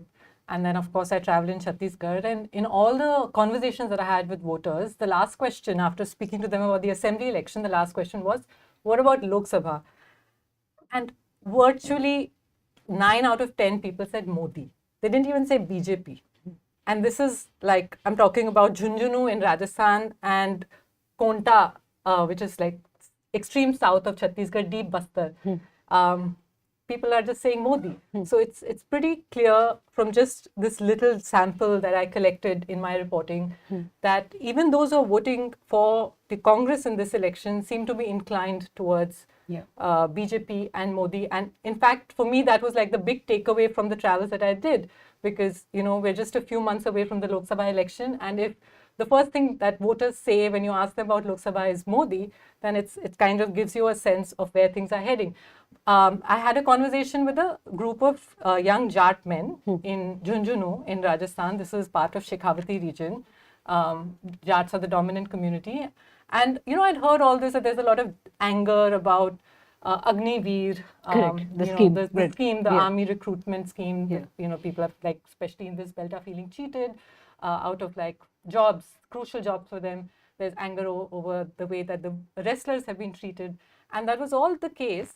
Yet at the end of it, they said, when I asked them about Lok Sabha, they said BJP. I said, you've just been complaining about all that's been happening. So how does this add up? They said, koi vikalp nahi hai. There's no alternative. And I said, there is an alternative. There's India bloc. These 17 parties that have come together. They said, chehra nahi hai. There's no face. I said, well, there's Rahul Gandhi. And they all just broke out laughing. So I guess that's really right. We sort of, you both are dyed-in-the-wool TV people, so you should be able to give me brief answers to close, because we have like 4 minutes. Supriya is also on, but yeah, long answer. she doesn't. She's forgotten TV. yeah, she's forgotten TV. Yeah. So you were nodding when Supriya was saying that when it comes to Lok Sabha, everybody says Modi. I would assume that is not the case in southern India. Maybe not, but I feel even Karnataka, where I'm based out of, I think when the Lok Sabha elections come, a lot of people are going to think that they're not angry with Modi ji per se, right? They voted out the Karnataka government, which is Bommai's government. They may, as well as a lot of people will choose to vote for BJP in Lok Sabha. So I think how people behave during state elections is going to be very different how they behave in the national election. I just want to quickly point out one seat in Telangana called Sirpur, where BJP is leading from. This is where R.S. Praveen, the BSP leader, is also contesting. Split of votes or whatever, it could be any reason. But the point is, just before the elections, one of the biggest Madiga groups, one of the Dalit communities, they came together with Narendra Modi on a stage. So there is a lot of community coming together, which the BJP does, right? And they are doing that in the southern states also. So even if it doesn't bear fruit now, it will at some point, is what they believe. Right. We unfortunately, Radhika, we don't have time. I'm saying wrap. I'm being told to wrap. So thanks so much though for all your reporting that you've done. And please go to our websites, to Scroll, to Wire, to Caravan, to News Minute, to Newslaundry, and read the reporting that we have done. All these issues explained in great detail. Supriya, Radhika, Danya, Iram there from Rajasthan as well, and Arnab, my colleague from the Scroll. Thanks for the moment. The elections are in Telangana, but the buzzword is Karnataka. The Congress had made 6 poll promises to youth, women, etc. The party aims to replicate its victory in Karnataka, where it made similar poll promises. We are announcing 6 guarantees Mahalakshmi being the first one. The BRS was quick to counter Congress's campaign, trying to punch holes in its Karnataka's model. BRS leaders Krishank Manne and several others traveled through districts in Karnataka, intending to gather proof of Karnataka's failed governance. From October, BRS leaders have been sharing videos of women, farmers, youth, etc. that they are unhappy with the Congress rule in Karnataka. The BRS constant reminder to its voters has been, look what's happening to the people of Karnataka. Don't repeat the same year. The BRS party has also alleged that the Congress in Karnataka has been funding the party in Telangana. The Congress has hit back at the ruling BRS by even bringing Chief Minister Siddaramaiah. Deputy Chief Minister D.K. Shivkumar and almost 70% of the cabinet participated in Congress's election campaign in Telangana. Even today, I will ask Mr. Chandrasekhar Rao, please come to Karnataka. Don't make false delegations unnecessarily for the election purpose. So why did the Telangana election become about Karnataka?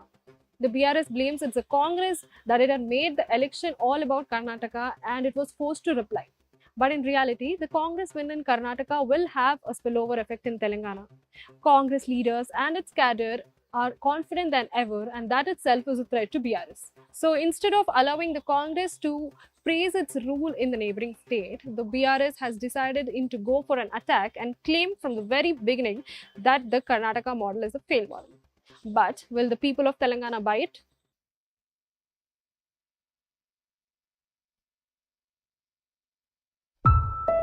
20 अक्टूबर को Bharatiya Janata party ने मध्य प्रदेश चुनावों के लिए प्रधानमंत्री नरेंद्र मोदी की जनता के नाम एक अनोखी अपील जारी की।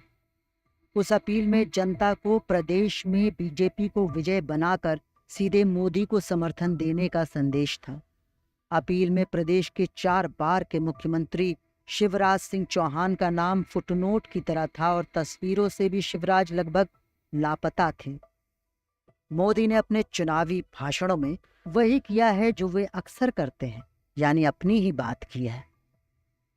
बीजेपी की सोच है कि मोदी पर फोकस रखकर वो 18 साल से मुख्यमंत्री की कुर्सी पर काबिज शिवराज के खिलाफ एंटी इनकम्बेंसी से खुद को निकाल ले जाएगी। आज भी अगर बीजेपी मध्य प्रदेश में सत्ता की दौड़ में दिख रही है तो वो कांग्रेस की कमजोरियों के चलते है, जिसके पास जनता के आगे रखने के लिए गंभीर मुद्दों का अकाल है। मध्य प्रदेश कांग्रेस पर लगभग 2 दशकों से कमलनाथ और दिग्विजय का नियंत्रण है। प्रदेश कांग्रेस का चुनावी अभियान सिर्फ इस बात पर केंद्रित रहता है कि कहीं कोई ऐसी बात ना हो जाए कि बीजेपी उसे मुद्दा बना ले। यहाँ तक कि बाबरी मस्जिद की जगह राम मंदिर के निर्माण का श्रेय तक कांग्रेस ने लिया। जब दोनों पार्टियों के प्रचार में अंतर करना ही मुश्किल है तो यह सवाल लाजमी है कि क्या मतदाता एक ऐसे चेहरे से जिसे वे 18 सालों से देख रहे हैं इतने ऊब गए हैं कि एक पहले से ही थकी मांदी पार्टी को प्रदेश की कमान सौंप देंगे।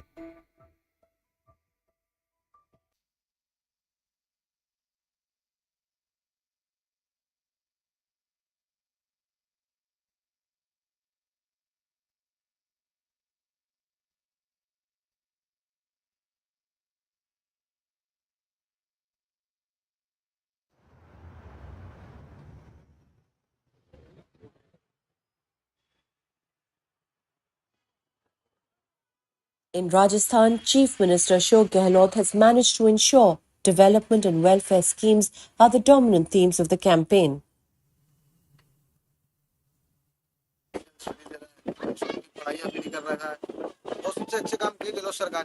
At work sites like these in Kota in eastern Rajasthan and Jaipur, women spoke of the value of the Indira Gandhi Urban Employment Guarantee Scheme, or Shehri Nirega as they called it. In September 2022, the Gehlot government had extended Narega to urban areas, guaranteeing households 125 days of work, just one example of his many welfare policies.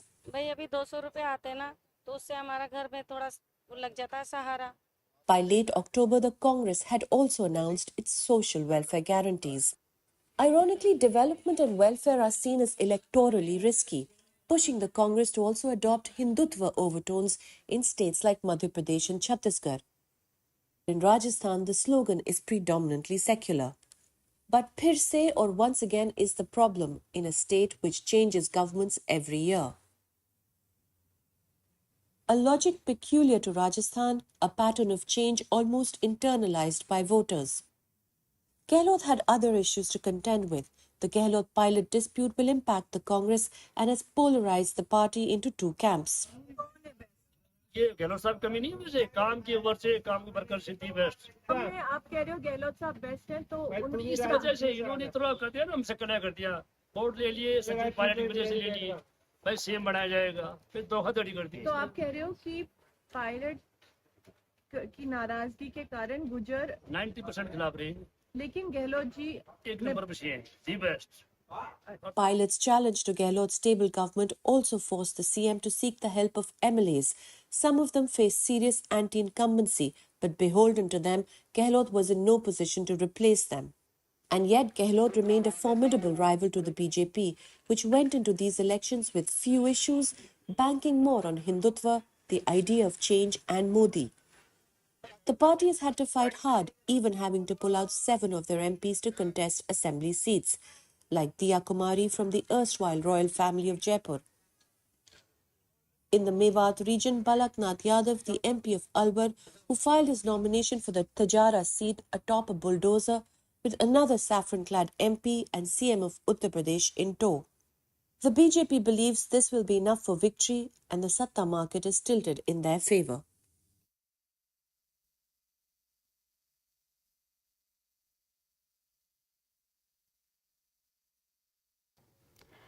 Hello and welcome back to election online 2023। मेरे साथ studio में मौजूद हैं Arfa Khanum Sherwani the Wire से और Atul Chaurasia news laundry से, और कुछ देर में आपसे ऑनलाइन जुड़ेंगे आलोक पुतिल छत्तीसगढ़ से, योगेंद्र यादव चुनाव एक्सपर्ट और यूसुफ लसानिया हैदराबाद से। सबसे पहले हम नज़र डालें थोड़े से आंकड़ों पे, रुझानों पर। क्या देख रहे हैं, माफ़ कीजिए, यूनुस लसानिया। राजस्थान का भारतीय जनता पार्टी 133 सीट में लीड कर रही है, 112 दिखा रही है। 11:45 के आंकड़े हैं, जिसमें बीजेपी 112 में है, कांग्रेस 70, और वोट प्रतिशत में भी देखें तो बीजेपी 42% वोट प्रतिशत है और INC 39%। क्या समझ आ रहा है आरफा? सबसे पहले मैं आपसे जानूंगा, आपने बहुत अच्छी कवर किया है राजस्थान को, क्या भूल चूक लग रही है गहलोत की? भूल चूक लेनी देनी, लेकिन यहाँ सिर्फ लेनी हो रही है, देनी कुछ नहीं। साफ तौर पर लग रहा है कि जो हिंदी पट्टी जिसे हम ये कहते हैं, काउ बेल्ट कहते हैं, उस पर हिंदुत्व की राजनीति, नरेंद्र मोदी, भाजपा, RSS, उसका प्रभुत्व पूरी तरह बरकरार है। तमाम तरह की समस्याओं के बावजूद, बेरोजगारी से लेकर गरीबी से लेकर, जितनी खराब अर्थव्यवस्था रही है, कोविड के सालों में, हम बाद के सालों में अभी जी रहे हैं, जहां अर्थव्यवस्था की हालत है कि पूरी तरीके से कमर टूटी हुई है, और जिनको नरेंद्र मोदी और उनकी पार्टी रेवड़ियां कहते हैं, वो रेवड़ियां बांटने पे मजबूर हो गए। लेकिन इसके साथ साथ इस बात को भी स्वीकार करना होगा कि इलेक्शनरिंग जो है, जो सोशल इंजीनियरिंग है, जो जातियों की सोशल इंजीनियरिंग है, उसको बेहतरीन तरीके से भाजपा खेल रही है। मीडिया उनके साथ है, पूरा नेटवर्क उनके साथ है। इसमें अलग अलग राज्यों को मुझे लगता है अलग अलग तरीके से भी देखने की ज़रूरत है। लेकिन अगर आप मुझसे कहें एक वाक्य में इसको कहा जा सके, तो 2024 के लोकसभा चुनाव से ठीक पहले, जहां आज हम दिसंबर 3 में यहाँ बैठे हुए हैं न्यूज़ लॉन्ड्री के स्टूडियो में, इसमें पूरे तौर पे ये कहा जा सकता है कि 2024 के लिए बीजेपी की राह आसान होती हुई नज़र आ रही है। और जो इंडिया अलायंस है, उसमें कांग्रेस पार्टी को अंग्रेजी में एक हम्बल्ड शब्द होता है कि थोड़ा सा झुक जाना, उर्दू में कहें तो आजिज़ी बरतना, कांग्रेस पार्टी को करना होगा। और मुझे लगता है कि इंडिया अलायंस की भी जो इक्वेशन है, वो इस चुनाव के बाद बदलती हुई मुझे नज़र आ रही है। इसी सवाल को मैं अगर आपसे पूछूं कि जो भीतरघात की बात हो रही थी दोनों पार्टियों में, खासकर बीजेपी में भी और कांग्रेस में भी, बीजेपी मेरे को लगता है अपना हाउस ऑर्डर करने में सफल रही है। आपको क्या लगता है कि कांग्रेस की गड़बड़ी कहाँ शुरू होती है? कांग्रेस की गड़बड़ी आप ये देखिए कि एक राजस्थान के संदर्भ में अगर हम बात करें तो जो लड़ाई थी, मैं पहले भी शो में बताया कि करीब करीब वो सारी की सारी लड़ाई एक व्यक्ति तक केंद्रित थी। वो अशोक गहलोत और उनकी जो वेलफेयर स्कीम थी वो लड़ रही थी। स्कीम जहाँ पर भी हम लोग ग्राउंड पर गए, लोगों से मिला या गाँव में लोगों को, तो उसमें अशोक गहलोत को लेकर एक किस्म का एक्सेप्टेंस था, लेकिन वो एक साथ में पैटर्न भी है, ट्रेंड भी है कि हर 5 साल में वो सरकार बदल देने का, तो लोगों के अंदर वो भी चीज एक चल रही थी कि अशोक गहलोत की स्कीम्स हैं। और वो आप देखें कि पहली बार अशोक गहलोत या कांग्रेस पार्टी के नजर से देखें तो राजस्थान का जो कैंपेन था एक आदमी के इर्द गिर्द बहुत फोकस था, केवल और केवल अशोक गहलोत लड़ रहे थे। इवन उसमें से सेंट्रल लीडरशिप पूरी तरह से नदारद थी, वो सोनिया, राहुल गांधी और प्रियंका भी गायब थे। और अगर आप मध्य प्रदेश और छत्तीसगढ़ के मुकाबले राजस्थान में इनके दौरों को देखेंगे सेंट्रल लीडरशिप की, तो वो बहुत कम था। करीब करीब मैं बताऊं आपको, जब 17 तारीख को मध्य प्रदेश और ये खत्म हो गए, पोलिंग खत्म हो गई है, इसके बाद राहुल और प्रियंका ने यहाँ पर शुरू किया है कैंपेन, जब 4-5 दिन का टाइम बाकी रह गया। तो एक किस्म का वो चल रहा था उनका, क्योंकि अशोक गहलोत का जो पहले अध्यक्ष पद को लेकर जो एक खींचतान हुई, फिर टिकट को देने को लेकर एक बड़ा फ्रिक्शन पैदा हुआ था, क्योंकि ऐसे लोगों को टिकट दिया गया जो लोग वो अध्यक्ष पद के चुनाव के दौरान जो छोटा सा एक रिबेल हुआ था, एक विद्रोह हुआ था, जिसमें अशोक गहलोत को वहां से दिल्ली आना था, लेकिन वो नहीं हुआ। और एक तो उसमें जो लोग उसके आर्किटेक्ट थे उन लोगों को भी टिकट दिया गया, उस पर सेंट्रल लीडरशिप नाराज थी। तो करीब करीब राजस्थान से बहुत दूर थे। तो एक तो ये है पार्टी का। दूसरा, सचिन पायलट और अशोक गहलोत का अपना इक्वेशन, अभी हमारे पास एरिया वाइज डाटा नहीं है, परसेंटेज नहीं है, तो जब वो आएगा तो हम थोड़ा ज़्यादा बात करने की स्थिति में होंगे, क्योंकि ये जो पूरा का पूरा ये पूर्वी राजस्थान वाला हिस्सा है, जिसमें गुर्जर बहुल इलाका है, जिसको कहा जाता था कि जिसमें सचिन पायलट की करीब 27-28 सीटें इसमें थी, और इसमें सचिन पायलट के साथ जो 5 साल में पूरा हुआ था उसको लेकर एक साफ खुलेआम सतह पर नाराजगी दिख रही थी। तो वहां पर कितना नुकसान हुआ है, कितने सीटें कांग्रेस ने गंवाई हैं, क्योंकि पिछली बार ये सारी की सारी सीटें कांग्रेस को मिली थी, तो वो एक चीज है। तो नो डाउट कि इसमें एक कांग्रेस का अपना हाउस ऑर्डर में नहीं था बहुत सारा, लेकिन इससे ज्यादा गड़बड़ भारतीय जनता पार्टी के अंदर चल रहा था। वसुंधरा राजे को लेकर ये बहुत नाराजगी थी, आखिरी समय तक एकदम उनको एक तो चेहरा नहीं बनाया बीजेपी ने, प्लस उनके लोगों को टिकट भी थर्ड लिस्ट में जाकर उन सारे नामों को शामिल किया गया, और ये सब तो काफी देर हुआ। लेकिन अगर हम बहुत कम में केवल ये कहें तो दोनों उसमें पार्टियों के अंदर ये गड़बड़ी थी। आंकड़ों के लिहाज से अगर हम बात करें तो पिछली बार से इस बार अभी जो पैटर्न है उसके हिसाब से जो परसेंटेज आ रहा है, भारतीय जनता पार्टी ने अपना परफॉर्मेंस को बहुत बेहतर किया है। मतलब पिछली बार के मुकाबले अगर हम देखें तो करीब 38% उनको वोट मिला था और 73 सीटें मिली थी। इस बार ऐसा लग रहा है कि भारतीय जनता पार्टी ने अपने परफॉर्मेंस में कम से कम अब तक के जो काउंटिंग हुई है और इलेक्शन कमीशन के जो आंकड़े बता रहे हैं उसमें 4% का गेन किया है, फायदा हुआ है। भारतीय जनता पार्टी, कांग्रेस को इसके उलट करीब 1.5% से 2% का नुकसान हुआ, 1% का नुकसान हुआ पिछली बार के मुकाबले। तो ये जो चीज है, सीटों का अंतर मुझे लग रहा है कि बना रही है। अगर ये बना रहा तो करीब करीब जो रुझान आ रहे हैं कि भारतीय जनता पार्टी आराम से बहुमत की ओर बढ़ती दिख रही है, वो बना रहेगा पैटर्न। देखिए, मुझे लगता है कि हमारे जैसे पत्रकारों के लिए थोड़ा सा मुश्किल हो गया है, और अभी लगता था कि बड़ा दिलचस्प चुनाव होगा। मान लेते हैं कि अगर ये इस तरह से वन साइडेड अगर ये चुनाव नतीजे नहीं आ रहे होते तो 2024 में हम कहते कि फाइट इज ऑन। हालांकि मैं भी मानती हूँ कि गेम तो ऑन है, लेकिन इसके बावजूद जो एक दिलचस्प मुकाबला हो सकता था दो लगभग बराबर के खिलाड़ियों के बीच, अभी जो दूसरा खिलाड़ी है वो कमजोर प्रतीत हो रहा है। जन भावनाएं, पब्लिक सेंटिमेंट, या आम अगर भाषा में हम कहें तो जो चुनावी हवा होती है, वो हवा फिलहाल बीजेपी के फेवर में नजर आएगी इसके बाद। और इस सब के अलावा आप ये देखिए कि रिसोर्सेज का, जितने ज्यादा राज्य उनके हाथ में होंगे उतने ज्यादा रिसोर्सेज उनके पास होंगे, धन ज्यादा होगा, बल ज्यादा होगा। और राष्ट्रीय स्तर पर जिस तरह से हमने देखा है, मुझे ये कहते हुए बहुत अच्छा नहीं लग रहा है, एक तरह से एक भय, खौफ की भी फीलिंग हो रही है कि जो लोकतंत्र को जितना नुकसान पहुंचाया गया है पिछले 9 साल में, ये सिर्फ एक तरह से राजनीतिक अहंकार के घोड़े पर बैठ के ही नरेंद्र मोदी और उनकी पार्टी बीजेपी और आरएसएस ने किया है कि हमें जनता सपोर्ट कर रही है कि हम लोकतंत्र को नुकसान पहुंचाएं, संविधान को नुकसान पहुंचाएं।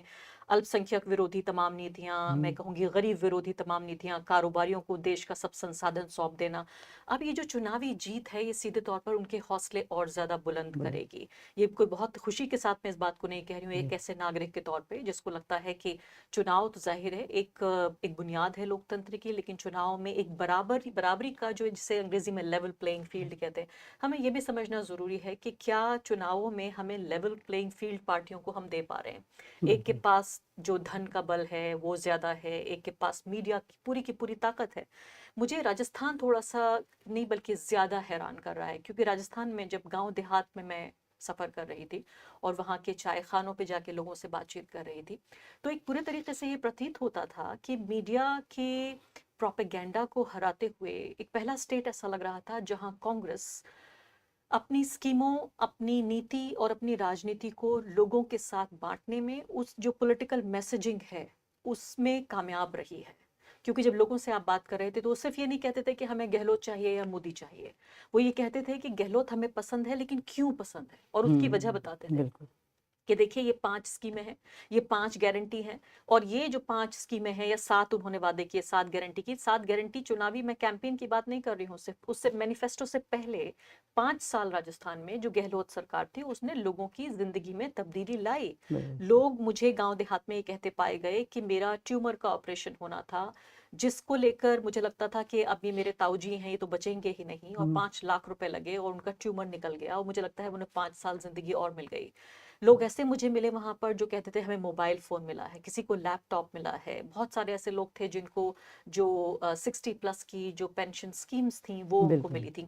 तो ये अपने आप में ये भी बताता है कि क्या वाकई अब कांग्रेस पार्टी, जिसको हम बार बार पुश करते हैं और कहते हैं कि आपको सॉफ्ट हिंदुत्व नहीं, हार्ड सेक्युलरिज्म की पॉलिटिक्स करनी चाहिए। हमने देखा एक बयान आया था अशोक गहलोत जी का कि और मैं अगर, 1 मिनट आपको रोकता हूँ, क्योंकि आलोक पुतिल हमसे छत्तीसगढ़ से जुड़ गए हैं और छत्तीसगढ़ का जो उम्मीद से बिल्कुल उल्टा दिख रहा है रिजल्ट इस समय। आलोक हमारे साथ हैं, उनसे बात करते हैं, जानते हैं क्या गड़बड़ कांग्रेस की तरफ से हुई है। हेलो आलोक जी, शुक्रिया।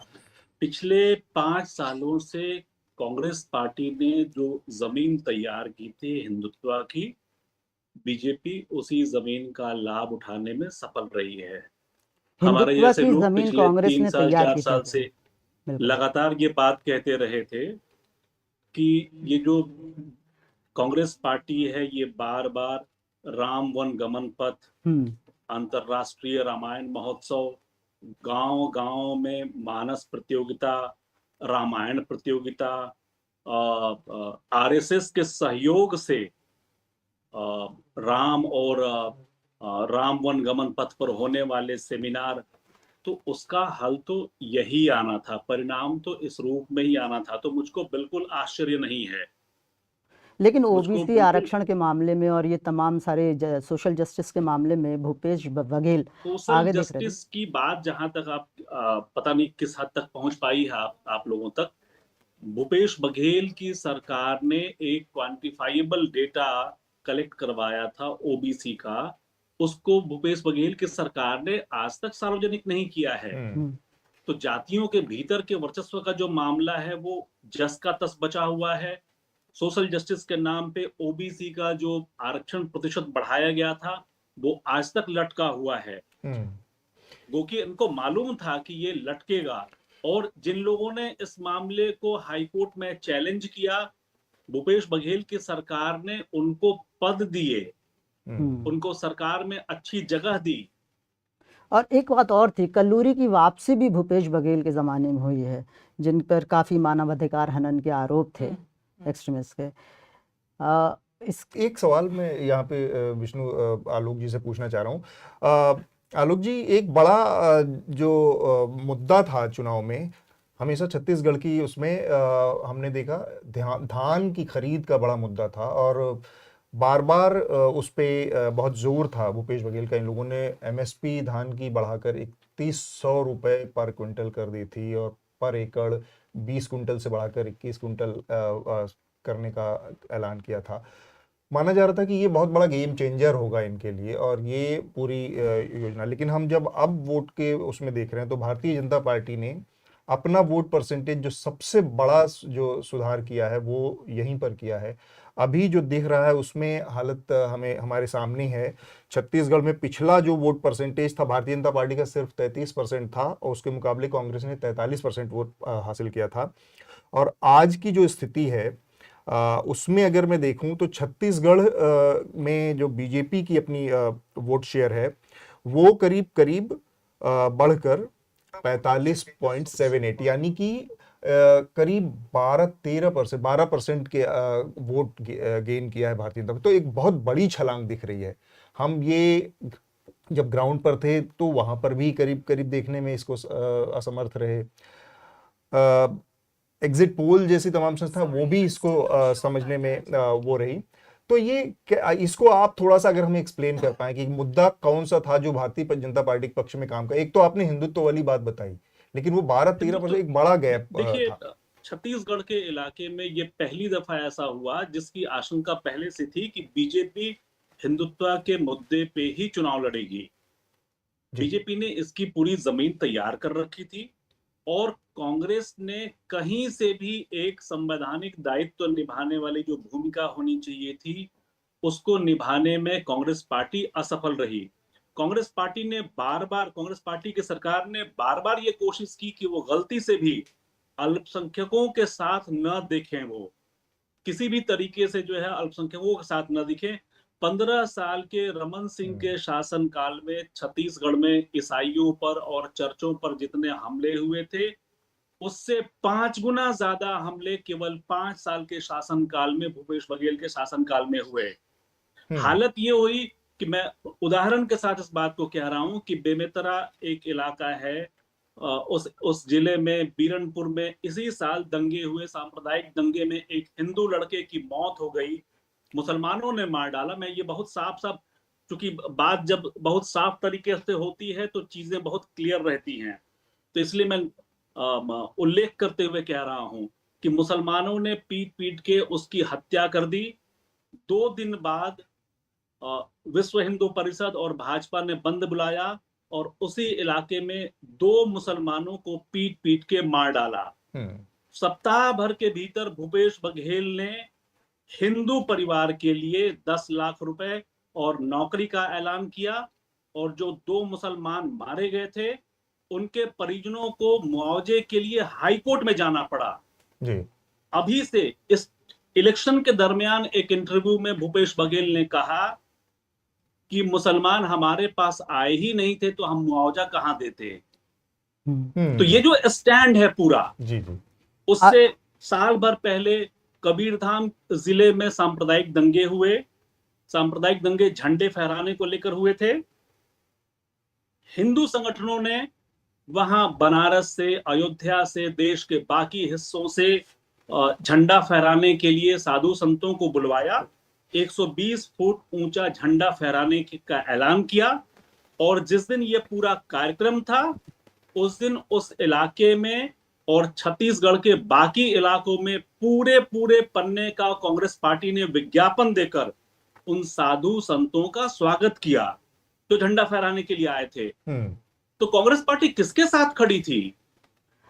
आलोक पुतुल, थैंक यू। नहीं, अभी फिर और बात करते हैं। ये बार बार हो रही है। इसी बात को मैं आगे बढ़ाना चाह रही थी। बिल्कुल ये सही बात है, इनकी दुरुस्त बात है कि हिंदी पट्टी में पिछले घंटे में भी हमने यही बहस की थी कि हिंदुत्व का जो दबाव है, और इसी बात को मैं उठाना चाहती थी कि ये जो छत्रप है कांग्रेस पार्टी के, देखिए राहुल गांधी तो हर जगह जाके चुनाव नहीं लड़ेंगे।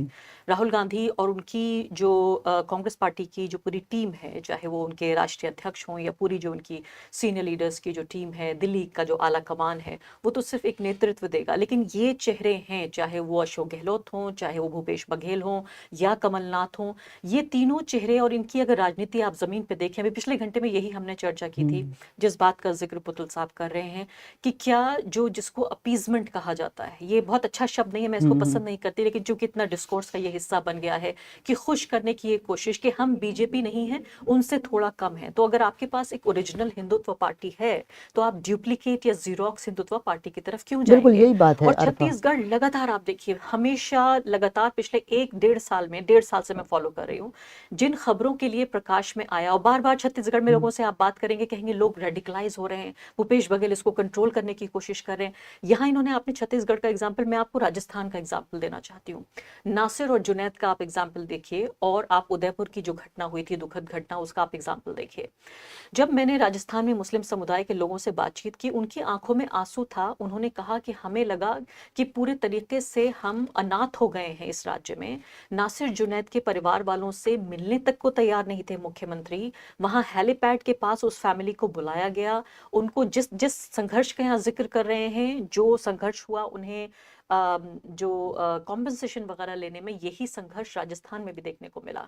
तो पूरे तरीके से जो मुस्लिम आबादी है उससे नदारत करके, उसे जो पॉलिटिकल स्टेज जिसे हम कहते हैं कि कोई दाढ़ी वाला ना दिख जाए, कोई टोपी वाला ना दिख जाए, बुरके में कोई औरत, यानी कोई भी विजिबल मुस्लिम, ये जो कांग्रेस पार्टी के छत्रप्स हैं ये देखने को तैयार नहीं है। इनको ये लगता है ये हमारा कैप्टिव वोटिंग वोटर्स है, तो इससे हमें कुछ कहने की जरूरत नहीं है, तो उसके साथ इंसाफ भी करने को तैयार नहीं बिल्कुल। ये मध्य प्रदेश में बार बार होता है। कमलनाथ एक तरह से लाइबिलिटी हो जाते हैं कांग्रेस की, क्योंकि पिछली बार जब कमलनाथ जीते थे, मैं मध्य प्रदेश में था, मध्य प्रदेश से हूँ, तो मैं देखता था कि वो वही नीतियाँ ला रहे थे, गाय से रिलेटेड, लव जिहाद से रिलेटेड, इवन महाकुंभ कर रहे थे, नर्मदा महाकुंभ कर रहे थे। कोई बहुत अंतर दिख नहीं रहा था कि ये नई सरकार है। जबकि हम कर्नाटक में अगर देखते हैं, जब कांग्रेस कहती है कि बजरंग दल पे प्रतिबंध लगाएंगे, तो उसको फेवर मिलता है।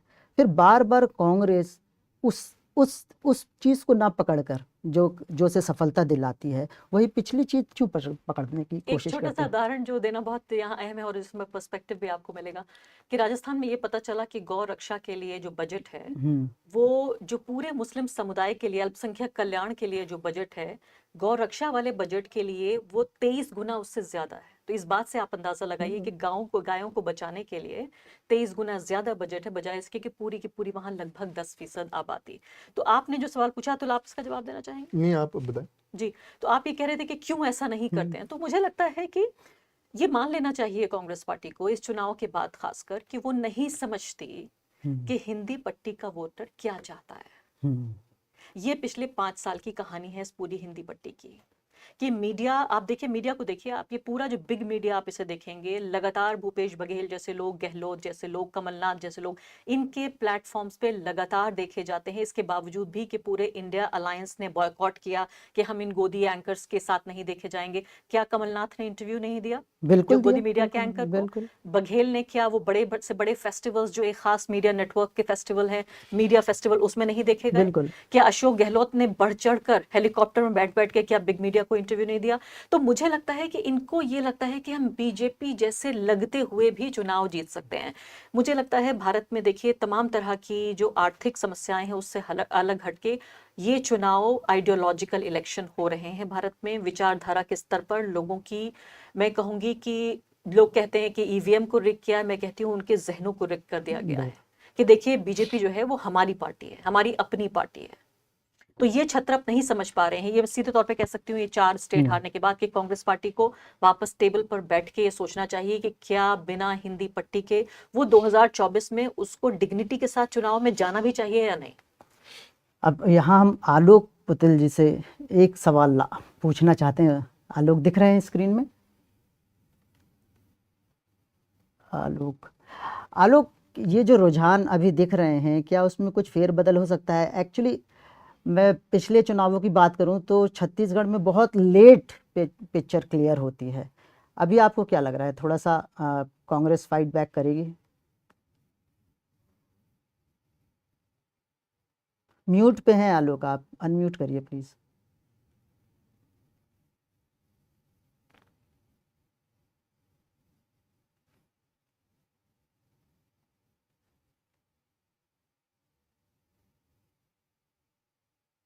हाँ आलोक को तो हम आगे बढ़ते हैं। हमारे साथ बसंत भी जुड़ रहे हैं न्यूज़ लॉन्ड्री से। अच्छा, आगे सर। एक बार बसंत से जानते हैं। बसंत स्क्रीन में दिखाई नहीं दे रहे हैं। हाय बसंत। हेलो हेलो, नमस्ते। क्या दिख रहा है? चुनाव परिणाम छत्तीसगढ़ के और राजस्थान के सब क्लियर हैं, एक वेव सी दिख रही है, क्या कारण है? मैं छत्तीसगढ़ गया था और मुझे थोड़ा हैरान करने वाला लग रहा है जो नतीजा आ रहा है। क्योंकि ग्राउंड पे भूपेश बघेल कांग्रेस को लेकर झुकाव तो दिख रहा था, लेकिन भाजपा खराब प्रदर्शन नहीं करेगी। जैसे दिल्ली में हम लोग देख रहे थे कि मैंने एक दिल्ली के जर्नलिस्ट को बोला कि मैं छत्तीसगढ़ आया हूँ, तो उन्होंने मजाक मजाक में बोला कि वहाँ क्यों गए, वहाँ तो कांग्रेस आ रही है। तो ऐसे हंसते हुए उन्होंने बोला था। लेकिन जब अभी जो आपने आलोक सर से सवाल पूछा उसका मैं अभी इलेक्शन कमीशन का देख रहा हूँ। जैसे सर ने जिस साजा की घटना का जिक्र किया, जिन हिंदू लड़के की हत्या हुई थी, उनके पिता चुनाव लड़ रहे हैं साजा विधानसभा क्षेत्र से। अभी वो 1000 वोट से आगे चल रहे हैं ईश्वर साहू, लेकिन 22 राउंड की काउंटिंग होनी है, सिर्फ 3 राउंड की काउंटिंग हुई है। और ऐसे ही कई अन्य क्षेत्रों में हम देखें, जैसे पाटन मुख्यमंत्री का विधानसभा क्षेत्र है भूपेश बघेल का, वहां अभी बघेल आगे चल रहे हैं 1400 वोट से, लेकिन अभी 18 राउंड की काउंटिंग होनी है, 5 राउंड की हुई है।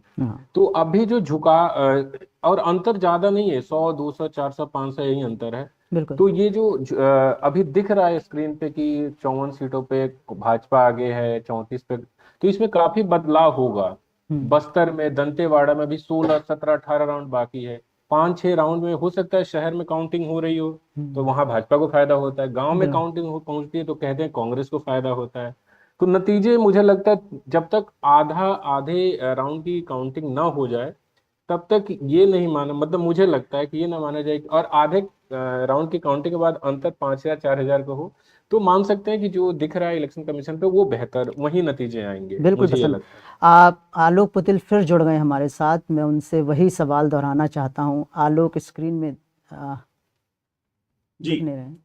आलोक देखिए, बसंत जी की बात से मैं इत्तेफाक रखते हुए भी मैं ये कह रहा हूँ कि छत्तीसगढ़ में जो बस्तर का इलाका है और जो सरगुजा का इलाका है, इन दोनों इलाकों में पूरी तरह से कांग्रेस जो है उसने बीजेपी को साफ कर रखा था। सरगुजा की 14 की 14 सीटें जो है आदिवासी बहुल इलाके की सीटें जो है वो कांग्रेस पार्टी के पास थी। इसी तरीके से बस्तर की सीटें जो है 12 की 12 सीटें जो है कांग्रेस पार्टी के पास थी। तो कांग्रेस के हिस्से खोने के लिए ही है और बीजेपी के हिस्से केवल पाना ही पाना है। और जो रुझान है, जो एग्जिट पोल हैं, जो ओपिनियन पोल हैं इन आदिवासी हिस्सों के, आदिवासी इलाकों के, वहां बहुत साफ साफ दिखाई पड़ रहा है कि बीजेपी इन इलाकों में लगभग आधी सीट जो है वो छीनेगी, चाहे वो बस्तर हो चाहे वो सरगुजा हो। कांग्रेस पार्टी का पूरा दारोमदार जो है वो मैदानी इलाकों पे टिका हुआ है इस बार, और मैदानी इलाकों में अब तक के जो रुझान आए हैं उसमें कांग्रेस पार्टी पीछे नजर आ रही है। थैंक यू आलोक। हमारे साथ तबस्सुम स्क्रॉल से भी जुड़ रहे विष्णु, हैं। इस बीच जो है अगर हम ये इलेक्शन कमीशन का वोट शेयर देखें तो देखिए इसकी जो डिफरेंस है, जो फर्क है वो बढ़ता जा रहा है। बीजेपी फिलहाल छत्तीसगढ़ में 45% से भी आगे बढ़ रही है और कांग्रेस पार्टी 41। जो आप सोच रहे थे कि शायद नतीजे में कोई तब्दीली आएगी, 12:30 बज चुके हैं, इसकी उम्मीद बहुत कम है। बहुत सारे इलेक्शंस ऐसे ही स्टूडियोज में बैठ के देखे हैं और जो हमारे अंदाजे होते हैं और जो हमारे ऑब्जर्वेशंस होते हैं वो जब मैच नहीं करते, थोड़ा हैरानी तो जरूर होती है, लेकिन इसको स्वीकार करना जरूरी है कि ये जिस तरह के तमाम एग्जिट पोल्स को भी हरा के ये तो नतीजे बहुत आगे बढ़ लेकिन जैसे बसंत बता रहे थे कि अभी सिर्फ 4-5 राउंड की काउंटिंग हुई है और 22 राउंड की काउंटिंग है, तो थोड़ा इंतजार करते हैं। हमारे साथ तबस्सुम जुड़ गई हैं स्क्रॉल से। हाय तबस्सुम। हेलो।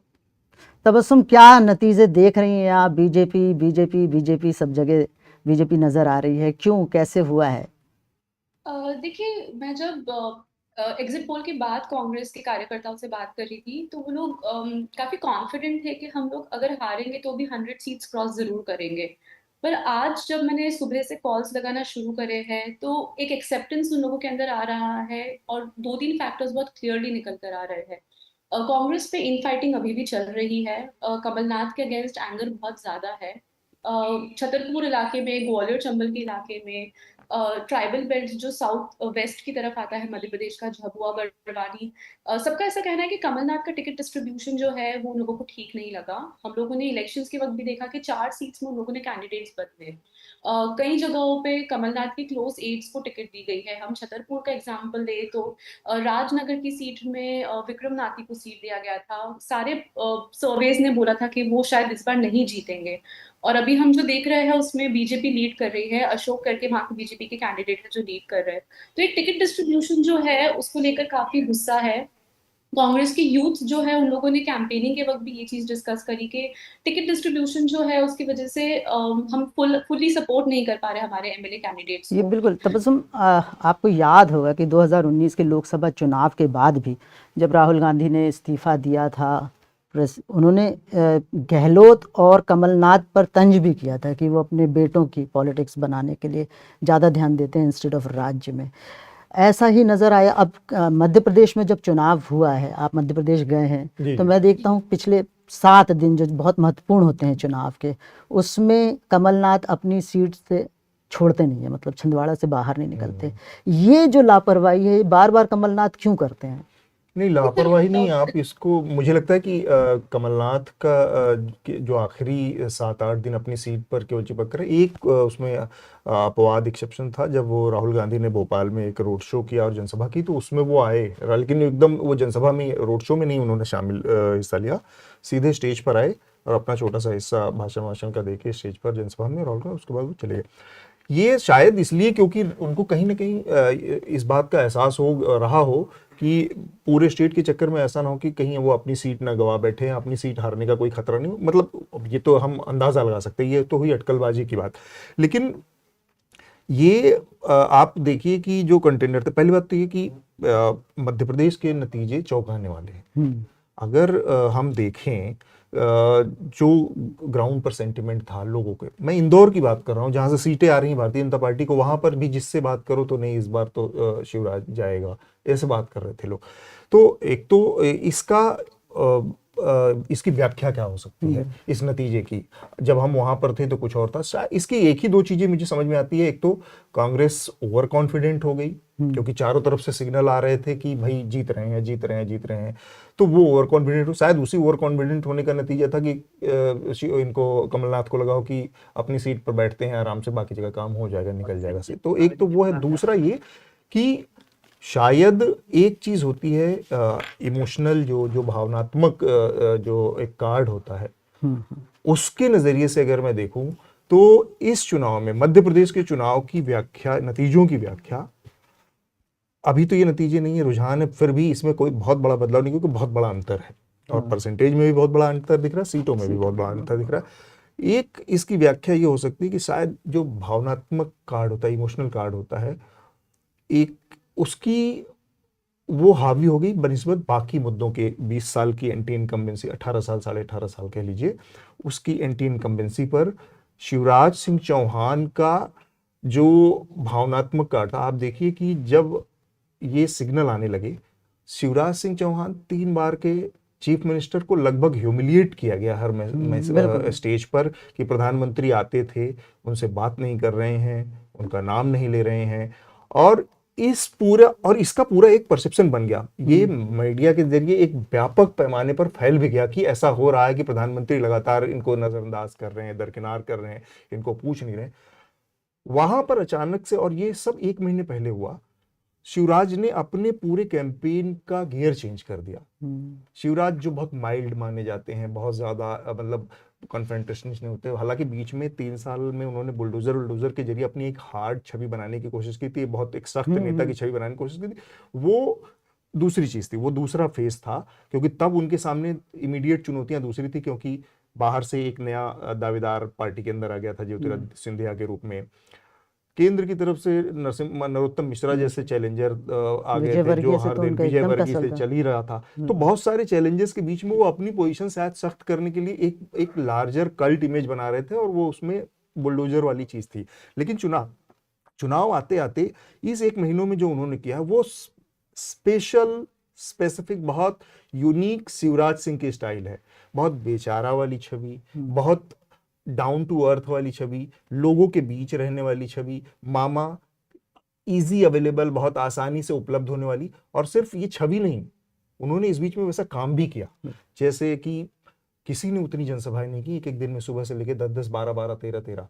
और जब हम वहां पर थे तो इस चीज को फैक्टर के तौर पर हमारे जो साथी थे, हम लोगों ने जब एक morning show, another election show के जरिए उसमें किया था, तो उसको हमारे एक मित्र हैं, उन्होंने बाकायदा आइडेंटिफाई किया कि आप देखिए कि शिवराज के मुकाबले कोई इतनी मेहनत नहीं कर रहा। तो एक तो वो मेहनत, और दूसरा उनका जो इमोशनल कार्ड है, जाके अपनी विधानसभा में मुझे लड़ना चाहिए कि नहीं, मुझे मुख्यमंत्री बनना चाहिए कि नहीं।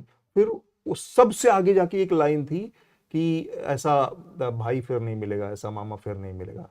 आई थिंक कनेक्ट इमोशन और अभी ने बयान आ बहुत गया है, शिवराज सिंह चौहान का बयान भी आ गया है कि जो काबिल लीडरशिप है नरेंद्र मोदी की, उसको श्रेय जाता है ये मध्य प्रदेश में जो रुझान नजर आ रहे हैं।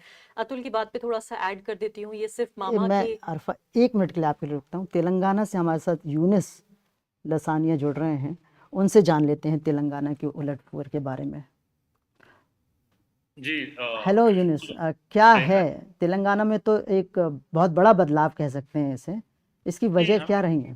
बदलाव तो है। आई मीन फिलहाल कांग्रेस 119 सीट में से कांग्रेस फिलहाल 60+ सीट में लीडिंग है।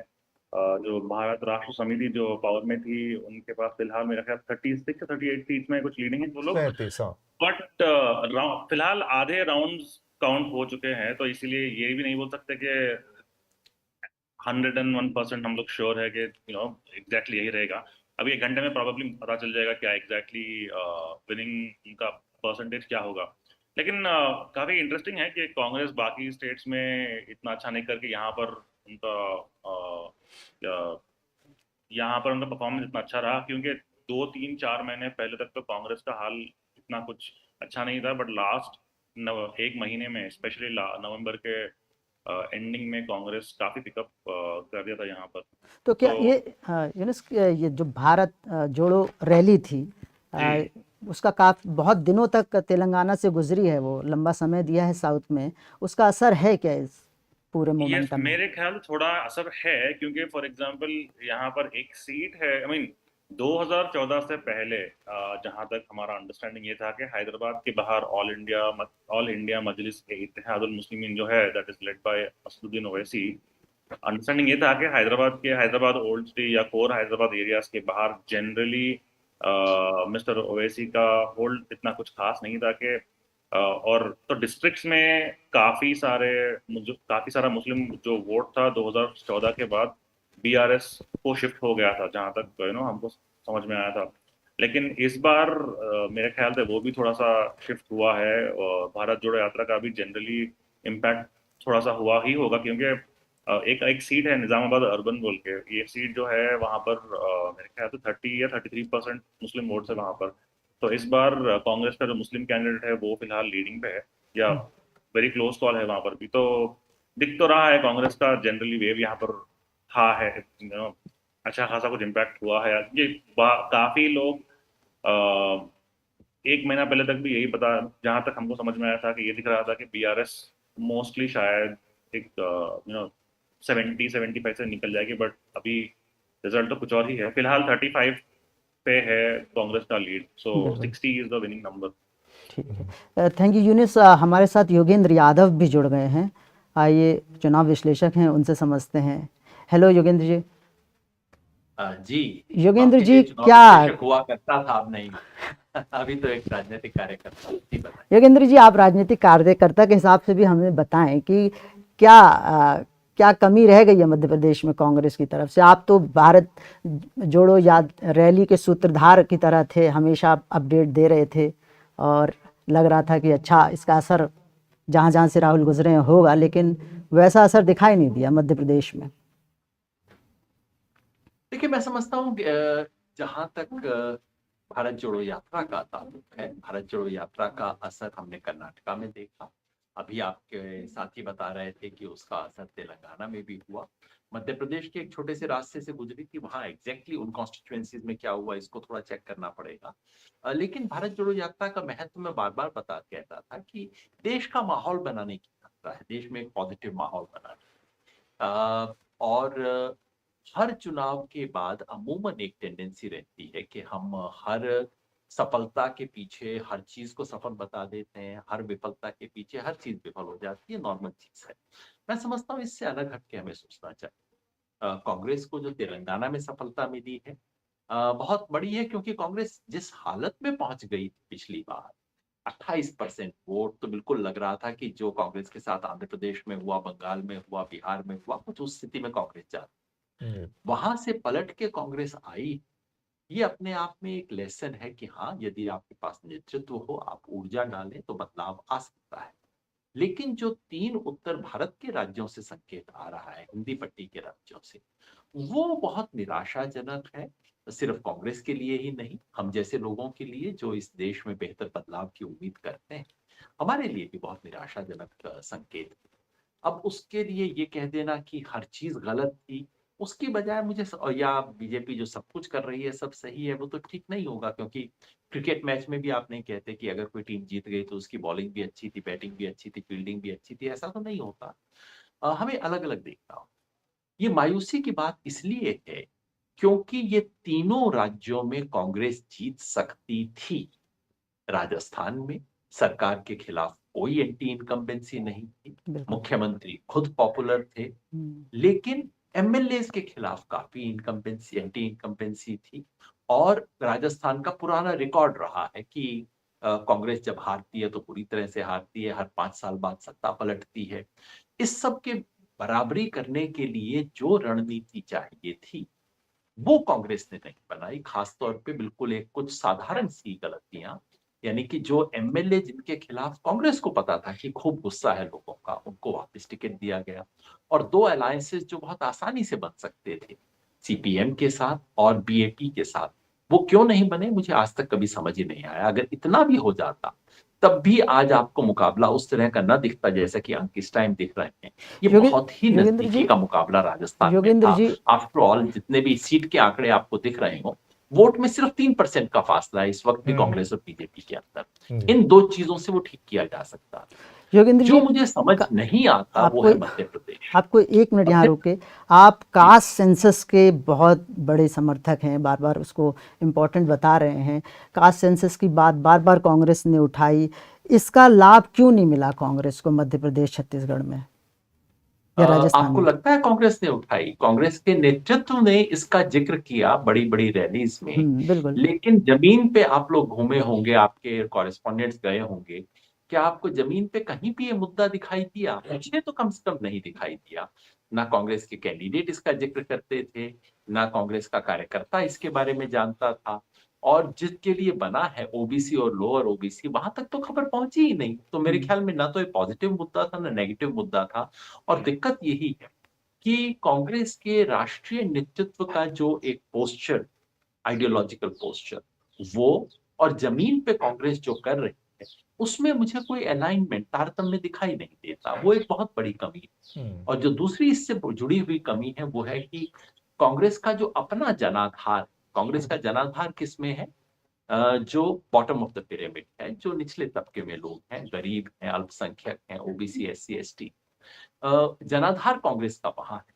लेकिन कांग्रेस की अपनी नीतियां, अपना पोस्चर, अपने कैंडिडेट, उनका इससे कोई अलाइनमेंट नहीं। जब तक कांग्रेस इन चीजों को ठीक नहीं करती तो आज का परिणाम हमें बताता है कि कांग्रेस के लिए ये काफी कठिन स्थिति है उत्तर भारत में बदलना, क्योंकि जब तक हिंदी पट्टी में कांग्रेस रिकवर नहीं करती तब तक बाकी सारे देश का किया धरा यहाँ पे आके न्यूट्रलाइज हो जाता है। और आज के परिणाम से एक संभावना अगर कांग्रेस किसी तरह से जीत लेती इन 3 में से 2 जो कि संभव था, तो 24 के लिए कांग्रेस के पास एक अच्छी जमीन बन जाती। लेकिन इन तीनों में हारना अब एक बहुत बड़ा सवाल खड़ा करता है और इस स्ट्रगल को बहुत कठिन बनाता है और इसमें कुछ बहुत इनोवेशन की मांग करता है। बिल्कुल। इस हार के बाद तो इंडिया अलायंस में भी असर पड़ेगा। तो आपको लगता है जिस तरह से स्नब किया कमलनाथ ने समाजवादी पार्टी को मध्य प्रदेश में, क्या इस हार के बाद कांग्रेस इस स्थिति में होगी कि वो लीडरशिप ले ले? मैं अगर योगेंद्र जी हैं तो एक सवाल योगेंद्र जी से इसी बाबत पूछना चाह रहा था, जिसका आखिरी में उन्होंने बहुत थोड़ा सा शब्दों में जिक्र किया। मैं चाहूँगा थोड़ा सा अगर वो विस्तार से हमें योगेंद्र जी बता पाएँ।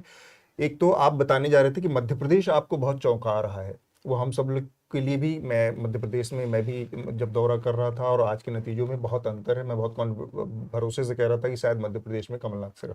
दूसरा, राष्ट्रीय परिदृश्य के लिहाज से, इंडिया अलायंस के नज़रिए से अगर थोड़ी सी आप इस पूरे उसकी व्याख्या कर पाए, क्या इसमें इंडिया अलायंस, क्योंकि जो नतीजे आ रहे हैं उससे पहले से ही कांग्रेस पार्टी ने थोड़ा सा एक कहें कि उसको स्नब किया था, इंडिया अलायंस को बैक बैनर पे डाल दिया था और उससे एक मैसेज गया क्योंकि मध्य प्रदेश में सपा को से लेकर उनकी एक तकरार भी हुई। अब वो कहाँ जाता दिख रहा है, इसके आगे की राह इंडिया अलायंस की, राष्ट्रीय राजनीति की, और साथ में जो आश्चर्य में आपको मध्य प्रदेश डाल रहा है उसकी कोई व्याख्या आपके दिमाग में आती है कि इसको कैसे हम समझ पाए?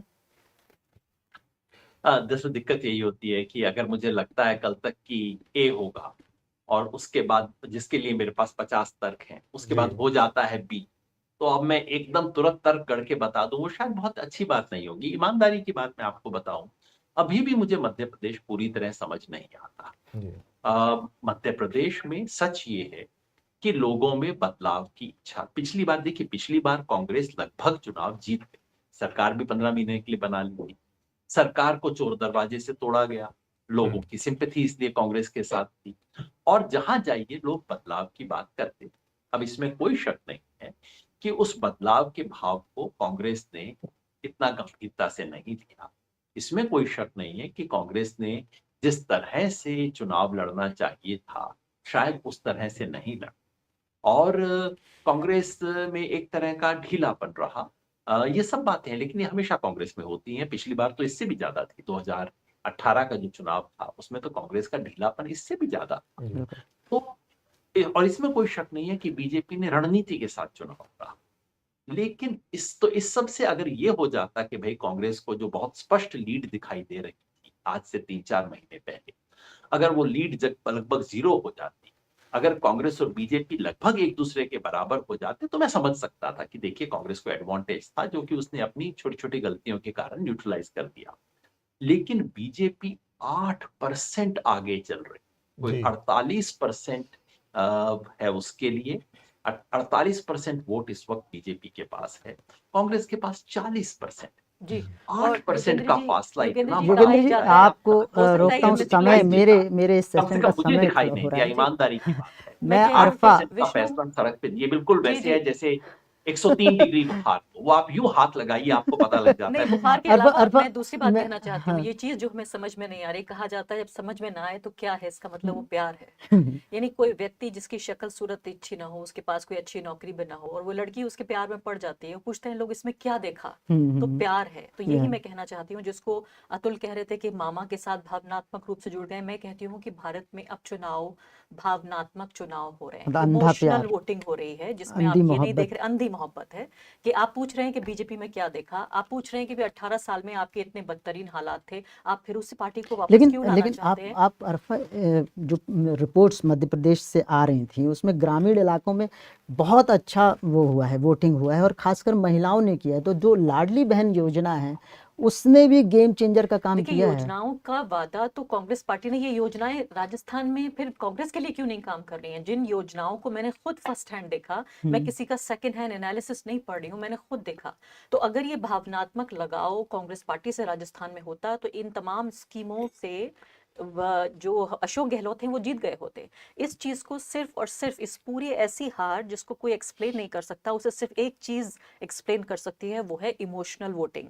लोगों ने अपनी रोजमर्रा की जो परेशानियां, तकलीफें और दर्द हैं, उन्हें एक किनारे रखकर अपनी पार्टी को वोट दे रहे हैं। इसलिए मैं आपसे बार बार ये कह रही हूँ कि दो चीजें समझने वाली हैं। देखिए, हम शुतुरमुर्ग बन के अगर रेत में अपना सर दे दें और ये समझने की कोशिश करें कि हम बहुत बड़े चुनावी पंडित हैं, सिर्फ हम जानते हैं, जो चीज़ एक्सप्लेन नहीं की जा सकती वो यही है कि इस पूरे क्षेत्र को हिंदुत्व की प्रयोगशाला बनाया गया है।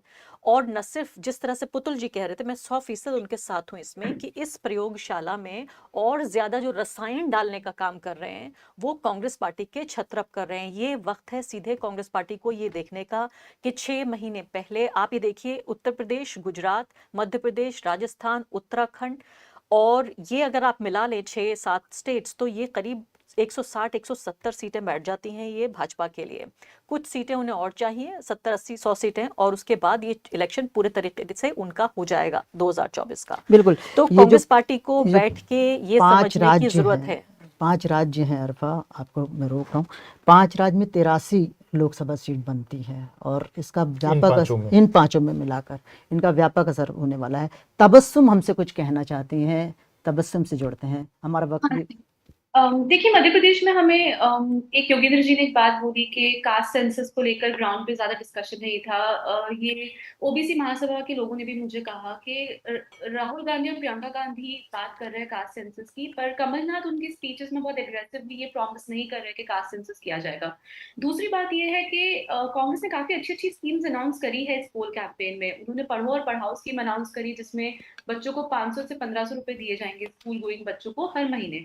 इस चीज को ग्राउंड पर अगर हम जाकर देखें तो पब्लिसाइज कांग्रेस ने बिल्कुल नहीं करा। तो कहीं ना कहीं एक तालमेल नहीं था, उन लोगों में कोऑर्डिनेशन नहीं था कि वो लोग इस चीज को अच्छे से पब्लिसाइज करें। लाडली बहना स्कीम को जिस तरीके से बीजेपी ने पब्लिसाइज करा है, आप कोई भी गांव में जाइए, लोग उसके बारे में बात कर रहे हैं, लोगों को पैसा मिल रहा है। तो कहीं ना कहीं मध्य प्रदेश में फाइनेंशियल पे आउट्स हेल्प करते हैं। 2018 इलेक्शंस में कांग्रेस ने वादा किया था फार्म डिस्ट्रेस को ठीक करने का, लोन वेवर्स का, उन लोगों को उसका फायदा दिखा।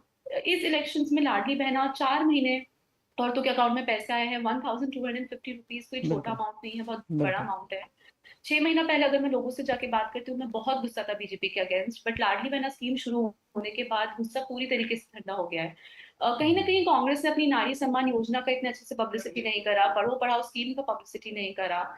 काफी ज्यादा एक वो जो हवा है एंटी इनकम्बेंसी की, उस हवा को लेकर ये लोग बहुत ज्यादा कॉन्फिडेंस में थे, और कमलनाथ का वो कॉन्फिडेंस दिख रहा था इस बार। बिल्कुल बिल्कुल। थैंक यू तबस्सुम, हमारा वक्त भी ख़त्म हो रहा है।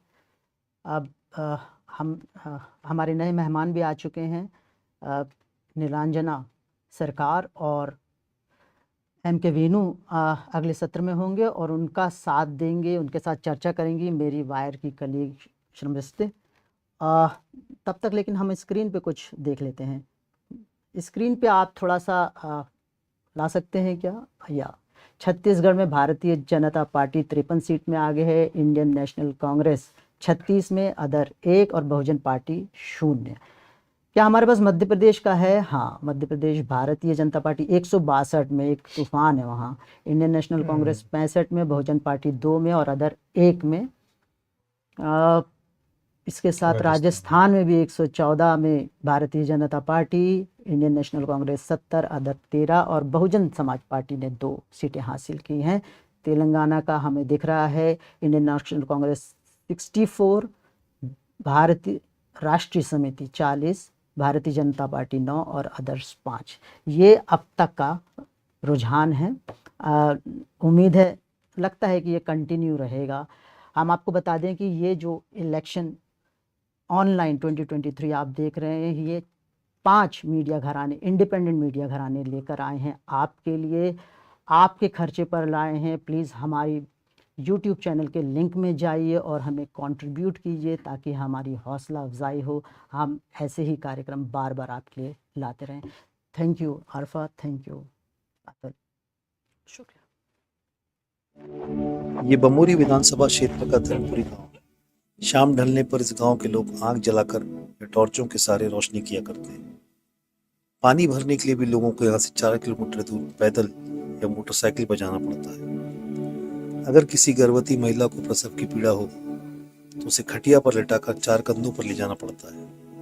यहाँ न बिजली है, न पानी है, न सड़क है। परेशानी आ रही है, टॉर्च जला रहे हैं, टॉर्च भी नहीं जल रही, अभी जल रही है और फिर बंद हो जाएगी।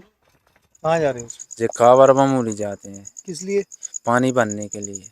अच्छा, और ये दिन में कितनी बार जाना पड़ता है? 4 चक्कर हो जाते हैं। यहाँ ऐसे बहुत से गांव हैं जो बिजली, पानी, सड़क जैसी बुनियादी जरूरतों की मोहताज हैं। लेकिन अगर मैं आपसे कहूं कि बमोरी विधानसभा क्षेत्र में 22,000 करोड़ का विकास हुआ है तो शायद आप चकरा जाएं।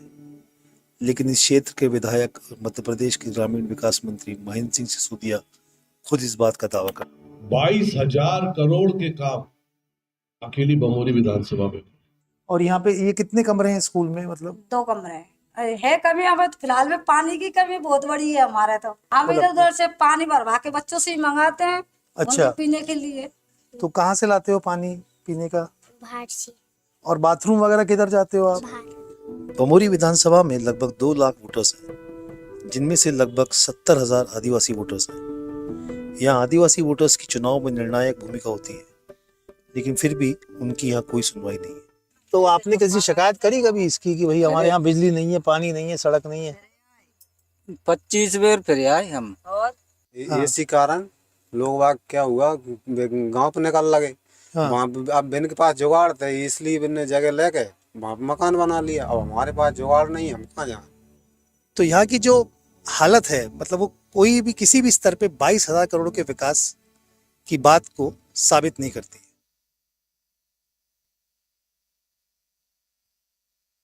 The elections are in Telangana, but the buzzword is Karnataka. The Congress had made 6 poll promises to youth, women, etc. The party aims to replicate its victory in Karnataka, where it made similar poll promises. We are announcing 6 guarantees, Mahalakshmi being the first one. The BRS was quick to counter Congress's campaign, trying to punch holes in its Karnataka's model. BRS leaders Krishank Manne and several others travelled to districts in Karnataka, intending to gather proof of Karnataka's failed governance. From October, BRS leaders have been sharing videos of women, farmers, youth, etc. that they are unhappy with the Congress rule in Karnataka. The BRS constant reminder to its voters has been, look what's happening to the people of Karnataka. Don't repeat the same year. The BRS party has also alleged that the Congress in Karnataka has been funding the party in Telangana. The Congress has hit back at the ruling BRS by even bringing Chief Minister Siddaramaiah. Deputy Chief Minister D.K. Shivkumar and almost 70% of the cabinet participated in Congress's election campaign in Telangana. Even today, I will ask Mr. Chandrasekhar Rao, please come to Karnataka. Don't make false delegations unnecessarily for the election purposes. So why did the Telangana election become about Karnataka? The BRS blames it's the Congress that it had made the election all about Karnataka and it was forced to reply. But in reality, the Congress win in Karnataka will have a spillover effect in Telangana. Congress leaders and its cadre are confident than ever, and that itself is a threat to BRS. So instead of allowing the Congress to praise its rule in the neighboring state, the BRS has decided to go for an attack and claim from the very beginning that the Karnataka model is a failed model. But will the people of Telangana buy it?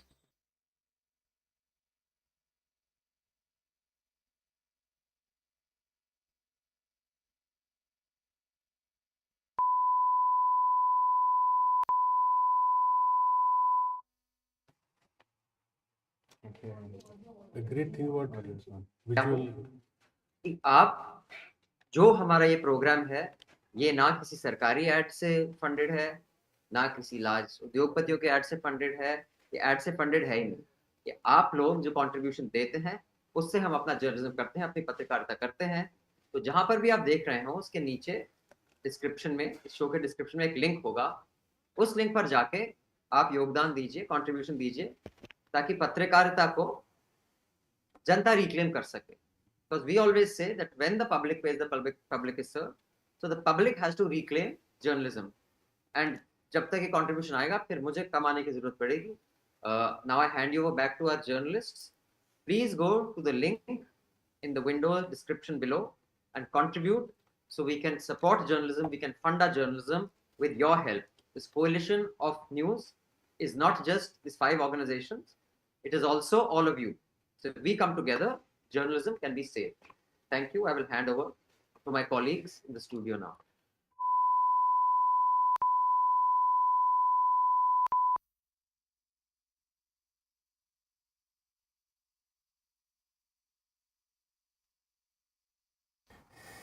Hello and a very warm welcome this afternoon. I'm Shravasti Dasgupta from The Wire and you're watching Elections Online 2023.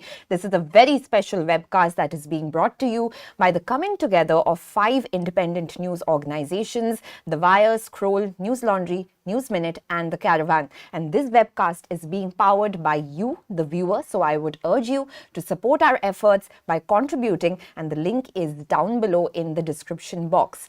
At this hour on the webcast, we are being joined by M.K. Venu, he's founding editor at The Wire, and Nilanjan Sarkar, he's senior fellow at the Center for Policy Research. We are also going to be joined by our reporters from all 5 organizations. We're going to be having Pooja Prasanna from the News Minute, Aruna Bhasakia from The Scroll, as well as Shiv Narayan from Newslaundry and Sujata from The Caravan, and they'll be joining us in just a moment. But first, let's take a look at the trends that are coming in at this hour are, and these are trends that we are getting from the Election Commission of India. And let's start off with Chhattisgarh, which many are saying are the big surprise, with the BJP in a sense crossing the halfway mark in the state. As we are seeing right now, the trends that are coming in, I want to tell our viewers that these are still trends at this moment. They are not definitive results, but going by the trends that we are getting from the ECI, the BJP at the moment, as you're seeing with the figures on your screen, has 53 seats across the halfway mark, and the incumbent Indian National Congress has only 35 seats. The others are down to one and nothing for the others are down to one, and BSP has nothing at the moment. Let's go across to our guests in the studio. Nilanjan, I want to come to you first. In a sense, the Congress was very confident about the elections in Chhattisgarh, banking on the personality cult in a sense of Bhupesh Baghel, a strong OBC leader, and if out of all the 4 states and 5 states, in fact, the Congress was sure that Chhattisgarh is in the bag. But what we're seeing right now is that the BJP has crossed the halfway mark. And how are you seeing this? So, I mean, I don't have any deep insights other than to say that, when I had gone and when others have gone to the field, I think that unlike the popular perception, anybody who had actually gone to Chhattisgarh felt that the election was at a minimum close. When you spoke to voters, there was a sense that even if I had voted for Congress once, there isn't a huge difference between the Congress promises and the BJP promises. The BJP has done a lot of work in Chhattisgarh over the years. Raman Singh was popular at some point. So, it isn't unusual for voters which had at one point shown allegiance to the BJP to switch back. It is true that many people didn't see it coming, but I also think that the quality of serving, the quality of getting to, sort of far-flung places in Chhattisgarh, even information, getting it up the party ranks, is difficult in Chhattisgarh. So even last time, you remember that people were quite shocked by the scale of the Congress victory, right? So it's, Chhattisgarh is just one of those states where the information from the bottom to the top is just not flowing the way that it should. But I think when people have gone to different places, they've picked up that these kinds of movements were happening in the state. Right, and I just want to give our viewers a sense, because I also traveled to Chhattisgarh for these elections, and the sense that we got from the ground is that in 2018 there was a huge anti-incumbency factor that kind of played in favor of the Congress, and Raman Singh's government had been in power for 15 years, so there was anti-incumbency, and of course the Congress's policies, pro-farmer policies, social welfare schemes that the Congress brought in Chhattisgarh for the first time in 2018, whether it was the farm loan waivers or increased prices for the paddy procurement. So that kind of helped the Congress. But in this time, M.K. Venu, I want to come to you on this, that in this election, the BJP has met the Congress on every poll promise that it has promised. In a sense, the Congress has even called the BJP's manifesto a copy of its own manifesto. Yeah. But it eventually came down to these social welfare promises. And the sense that one would get is that from the ground is that people have already seen what they have got from the Congress, and the promises are more or less the same. So people are going back to voting for their traditional parties. How do you see that? See, my sense is that there is definitely anti-incumbency in all the elections except in Madhya Pradesh. If you notice, all the other elections, including Telangana, the incumbent is actually under, is being thrown out, right? More or less, right? Now, you could argue that in all these elections, the incumbent had done very well on welfare schemes. Like, I don't think BRS, the kind of last mile delivery perfected by KCR, it as good or better than what Amit Shah and Modi have done, at the center, or BJP has done other places. Chhattisgarh also, farm loan waiver, again another round of farm loan he promised, right? There was one farm loan waiver earlier, and then he also promised to increase the quantity of food grains to be procured, and he also announced some new schemes, gas cylinder, etc., subsidy schemes. But it didn't work, as you said, because the others also promised as much. So all things remaining the same, I think they decided to just throw out the incumbent. So I want to point out here another very interesting thing.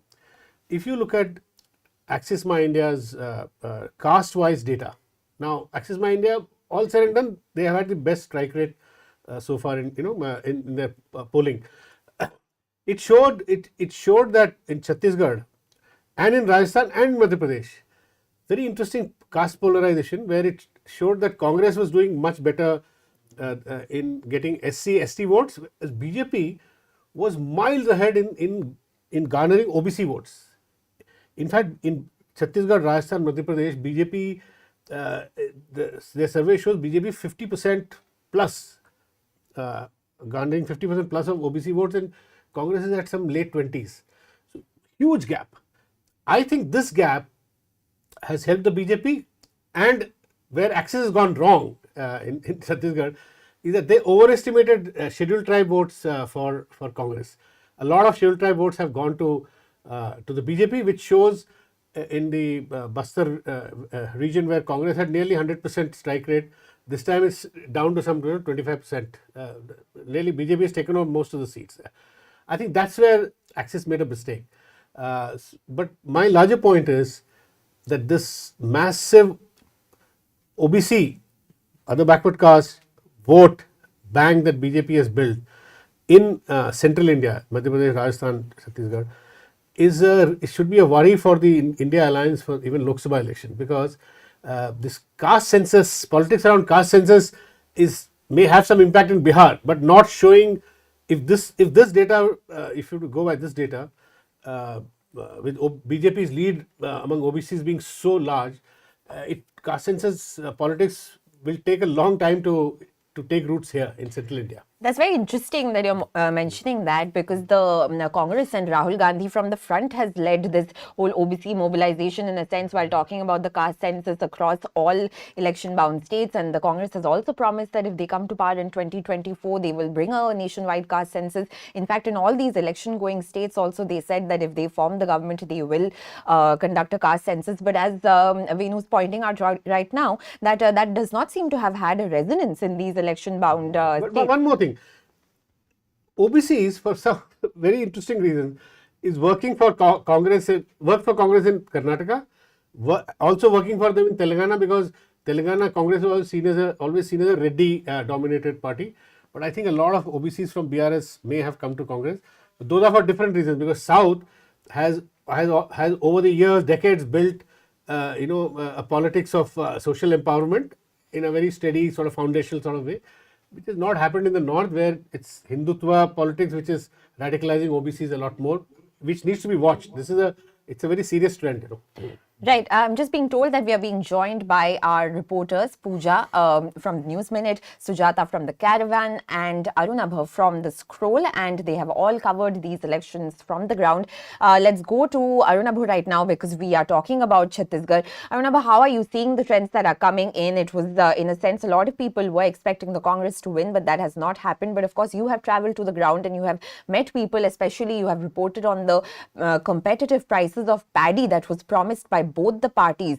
So do you think that has played a role in working against the Congress, because the BJP has met the Congress in every promise that it has made to the farmers? Right. I don't quite see it in that sense. I think in terms of delivering welfare, I think the Baghel government did a pretty good job, which most people acknowledge. And even when BJP matched the paddy price, in fact, promised to better it before Congress again did another round of in its manifesto. Because one should remember that there was a lot of anger against Raman Singh because he had not been able to fulfill the paddy bonus that he had promised ahead of the 2018, ahead of the 2013 elections. But the Congress, I think, Congress was a bit of a one-trick pony in this election. They put way too much. They put all their eggs in one basket. Everything was about paddy, and it showed, right? If you look at the map, the Sarguja division, which is 14 seats, which they swept last time, they're losing every single seat there currently. Even T.S. Deo, the Deputy Chief Minister, he's trailing. So I think it's the Adivasi votes that has really broken the Congress's back, And another thing that seems to have gone against the Congress is, I suppose, which also, by the way, was reflected in the Axis's, survey, is that the Congress seems to have lost a lot of women voters. The Congress, remember, had promised prohibition in Chhattisgarh ahead of the 2018 elections, and when I was traveling, it was something that came up very organically in conversations with women. There was this perception that alcohol was more freely available. The money that was coming in form of the paddy bonus was being used by men to drink, and that it was leading to and it was leading to unpleasant circumstances at homes. So I think that seems like that is something that because a lot of women told me that they wouldn't vote for the Congress. And that seems to have happened. So, I mean, everything that could have gone wrong for the Congress has gone wrong in, Chhattisgarh. And everything that could have gone well for the BJP seems to have worked out, I mean, there's this, in the plains, if you see, there's this, the Kavartha Bematara belt, which is where there was, some talk of polarization, and the BJP seems to have reaped benefits. Mohammed Akbar, Congress stalwart, is trailing from his seat. He's been MLA 5 times. Ravindra Chaubey in Saja, where the BJP propped up the father of, this young man who died during communal riots. Ishwar Sahu is the candidate from there. So I think a lot of factors came together for the BJP. And I think the Congress kind of put too much onus on its paddy scheme, and I think the results are for all to see. I want to add something here. I was just looking at some data. The Chhattisgarh government, Baghel, had made so many promises that it all added up to an extra some 30,000 crore of extra budget.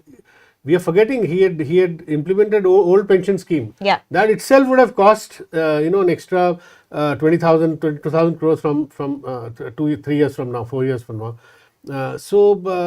And 1 lakh crore budget, he had promised the moon. Maybe these things were not properly communicated to the to the electorate. Also, an interesting point related to this is, of course, that as you're mentioning, that the whole cost to the exchequer has been huge, and anyone who has travelled to the state will also notice this, that because of these promises that have been made, electricity at half the price to farmers, or even the increased prices of paddy, which they're just trying to up one after another, the infrastructure development, the roads leading to these places are practically breaking down. There's no roads, there's no infrastructure, and people are complaining that there has been no development in this regard, and the cost to the state exchequer after a point is getting so huge that what is the long-term policy and the long-term monetary politics behind this? You were saying, Nilanjan? No. So, one of the things I say, when you look at the election commission numbers, it might be the seats are going to move around a little bit, but the vote shares are broadly intact by now. They've converged. And so it's actually only 46% for BJP and 42% for Congress. And in Chhattisgarh. Okay. And so one of the things that we sort of always, and that same thing happened last time, a small vote share difference actually created a huge difference in the seats gap. And so I think part of what is challenging about trying to analyze Chhattisgarh ex post, so to take a step back, is that 1 or 2 percentage points this way or that way, had Congress done something a little bit better, had BJP done something a little bit worse, would have given us a completely different result, right? And so... basically, you're saying 42% is a good vote share for Congress to have got. 4 percentage point difference can happen for a number of reasons, right? And you will see I have a similar phenomenon in Rajasthan, right? Where 3 percentage point difference is giving you a massive difference in seats. All right, we're just getting to know that the Bharat Adivasi Party has won in Rajasthan by 70,000 votes. That's the latest that's coming in. It's on your screens right now. Bharat Adivasi Party's Rajkumar Roat wins Chorasi seat by nearly 70,000 votes. Please continue, Nilanjan. So that's it. So I just want to say that, I think part of what the challenge here is that we will have to look, when all is said and done, at the vote share splits by community, because 1 or 2 percentage points means that even having done just a little bit better among, as you said, among scheduled tribes, would have just had a dramatic impact on the electoral outcomes in the state.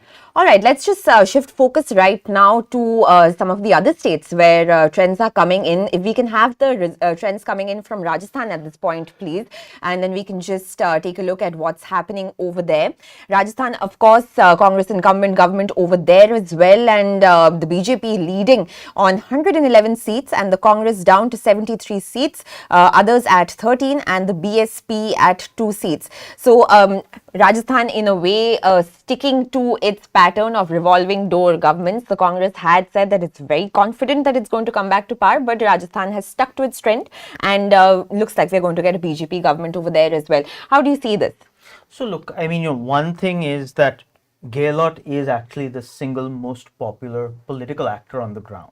However, the level of factionalism within the Congress party, it was clear that there were several factions, not just Sachin Pilot, and that was going to hurt Congress in this election. The question was how much. When you travel to areas with large Gujjar populations, you met a lot of people who had voted for the Congress who were shifting to the BJP. Big time. When you travel to Shekhawati belt, and the Jat politics is slightly different in the region, you did meet that it was not going to be a sweep for the Congress this time at a minimum. So you were seeing a shift towards the BJP. I was actually quite surprised by the exit polls, including Axis, because I thought it was pretty clear the BJP was going to be ahead. So I think that what we're seeing today is probably what a lot of reporters saw on the ground. But Axis did show your point. Yeah. Like, among Gujars, BJP has 56% plus vote share and Congress are in the 20s. Like massive lead among Gujars. Massive share. Which shows that, I mean, the question to ask is Sachin Pilot, I mean, what was his efficacy? Yeah, so the Congress did try to set its house in order in a sense before the elections in terms of pacifying Sachin Pilot and settling the differences between Gehlot and Pilot. But it doesn't seem to have worked in Rajasthan. The best social security scheme with the probably Chiranjeevi ever, scheme. you know, in, by implementing any state. Yeah. It's like a pioneering social security scheme they've implemented. But you didn't see severe anti-incumbents in Gehlot, right? That was There was no, that's what I'm saying. In India, I guess elections are lost rather than won, you know. Well, especially for Congress. Yeah, I mean, there's anti-incumbency working everywhere except, as I said, Madhya Pradesh. So I guess it worked. It worked in Karnataka also, anti-incumbency. So I don't know whether South and North are showing different trends. You know? Since you're mentioning South and North, let's go across to Pooja, who's joining us. She's my colleague from the News Minute, and she's joining us live. Pooja, in Telangana, if we can have the results, the trends on our screens at this moment, then that's the only state, in a sense, that's been sticking to the exit polls predictions, and the Congress over there is leading with 66 seats. The BRS is down to 39 seats. The BJP is down to 9 seats, and the others are at 5. So as Venu was just mentioning, Pooja, that do you see a north-south divide playing out over here? The BJP is down to 9 seats, and the Congress, as was predicted towards the last leg of the campaigning, that it is kind of capitalizing on its gains in the Karnataka election, has surged ahead of the BRS. Actually, one correction: BJP has actually increased its seats, number of seats from last time. Yeah. It had 4 seats last time, right? Yeah. Yes, In exactly. Telangana. So it's not down to 9 seats. It's a little marginal increase at the cost of obviously BRS. You know. Sorry. Yeah. Yeah, Pooja, if you could go ahead. As I was speaking to you about, if you could unmute your mic and just. So I was saying I slightly disagree. The BJP's gains have been at the cost of Congress. Many people feel that if it wasn't for the BJP, the Congress could have very easily crossed 85. So a lot of anti-incumbency votes have been split between Congress and BJP. And even if the seat share does not reflect it, in many places BJP candidates have come either in the second or third place, which goes on to show that maybe if the BJP was not present, Congress could have very well won those seats as well. But yeah, the trends are by and large sticking by what exit polls predicted, but the Congress is performing better than what most exit polls predicted, because they gave around 55 to 65 seats to Congress. Now it looks like they will get a simple majority. And honestly, if we had been having this conversation a few months ago, nobody would have guessed that Congress can perform this well. In fact, there was a question of whether Congress can retain the position of the principal opposition party, or will BJP kind of take it away from them? Because if you look at the numbers from 2018, Congress had 19 legislators, TDP had 2, they were in alliance. But over the next few years, many of them defected to the BRS. And just before elections, Congress had just 5 MLAs in the Telangana Assembly. So that's almost negligible. That's True. less than MIM. Today, there has been a huge resurgence. And yes, Karnataka, I think, has been a big factor. Not just because it has given a huge morale boost for the cadre, but also somewhere Congress is now seen as a winning horse, right? Because it was almost written off in Telangana. It was unimaginable that KCR can be defeated. And today, Congress kind of divided its campaign in 2 parts. For the first 2 to 3 months of the campaign, they went after KCR personally. They mocked him. You know, those ads had to be taken down, but somehow they made him real. Because for people in especially rural Telangana, he was this larger than life figure, right? They almost felt indebted that he got the statehood for Telangana. So how can, though they were angry, they couldn't possibly defeat KCR. That changed in the first 2 months of the Congress campaign, where they took pot shots at him personally, and of course, the governance as well. And then the Congress presented an alternative vision where they said, okay, this is where they have fumbled, this is what they've not delivered, and this is our vision. So they had targeted campaigns, they had a BC document, they reached out to minorities. And in my opinion, I think minority votes going to Congress, especially in rural Telangana, has been very decisive. Because pre-2014, the minorities did stick with the Congress. After that, it was split between MIM and BRS. And this time, MIM numbers have also come down, and their appeal for the minority voters to vote for BRS has clearly not worked. So that has been at least a game changer in about 20 to 25 constituencies, in my opinion. You know, I must tell you this. I visited Telangana with a group of other journalists, extensive rural belt. We found that in every village, this is very strange. Out of 10 BRS voters, 4 were shifting to Congress. And this was also the observation of Yogendra Yadav, by the way. Then I had a chat with Yogendra Yadav after I came back, and Yadav said that there's a big wave, and he tweeted Andhi, and I was personally I was a bit scared of going that far, although I also saw 4 out of 10 shifting to, because the gap between BRS and Congress is so huge. Congress had 29% vote share, BRS 48 last time. So I said, how will the Congress bridge this gap? But actually, they have done, you know, they have brought BRS down and they moved up. And as she said, minorities. And we found many Muslims who told us in Hyderabad that the ulemas, the religious leaders this time, told them not to listen to Asad Owaisi and vote for Congress. So there was a clash between Owaisi's guidance and the ulema's guidance. It's very interesting. And, you know, and it's welfare schemes. Nobody was abusing KCR. As I said, women were showing bangle things we got from our pensions, KCR. So this is strange. In spite of such a massive delivery of welfare, KCR still lost. So that means some voters said that we need 10 years, we need a change. You know. In fact, Revant Reddy, when we met him, Revant Reddy responded to this very point. And he said the Nizam of Hyderabad was the greatest welfare deliverer. You know, even he had to at some point go. So that was the logic he used. So you know, and that's what has happened. You know. So anti-incumbency, in a sense, playing out hugely in Telangana. Nilanjan, from your observation, these social welfare schemes that were promised by both the Congress and the BRS, but it doesn't seem to have worked in the BRS's favor, and it has lost out to the Congress in a huge sense. And the unequal development of Telangana has also, in a sense, come back to bite the BRS. Do you see that playing out as a factor? No, absolutely. I mean, you know, it is, we'll still have to figure out a little more about why, despite such welfare delivery that seems to have actually reached the ground, why, when you actually talk to people, there is still a narrative of uneven development, right? True. There is a narrative that there's a bias in in the beneficiary list. There is a narrative of the MLAs have siphoned off money in this direction or that direction, right? Now, it is peculiar. MLA level anti-incumbency was there, you're right. And it is very peculiar because in principle, this kind of, the logic of this kind of social welfare delivery is that the chief minister and some bureaucrats are pushing a button from the top and the money is getting to people, right? That's exactly how this kind of cash into bank accounts works. So what is it how is the MLA inserting herself or himself into this equation is unclear. If it has happened, it is either a mistake that the chief minister somehow made that has allowed these people to insert, or the bureaucrats have screwed up, right? Because actually, I mean, we work with a lot of states. We've done it. We've done. There is absolutely no reason why a lower level actor should be able to insert themselves into this process. So that's something we need to figure out, because certainly you heard it. Certainly you heard that there was that kind of anti-incumbency against MLAs and against some kind of bias. But from where it came, that is something that we need to sort of A understand. lot of congressmen didn't believe. 1 week before the election, they said we may hit 50 to 55, but they were, at the ground level, they didn't believe they could get this performance. Yeah, and Pooja wants to come in on this. She has some insight on the social welfare schemes not really bringing back the BRS into power. Pooja, if you can unmute yourself and come in.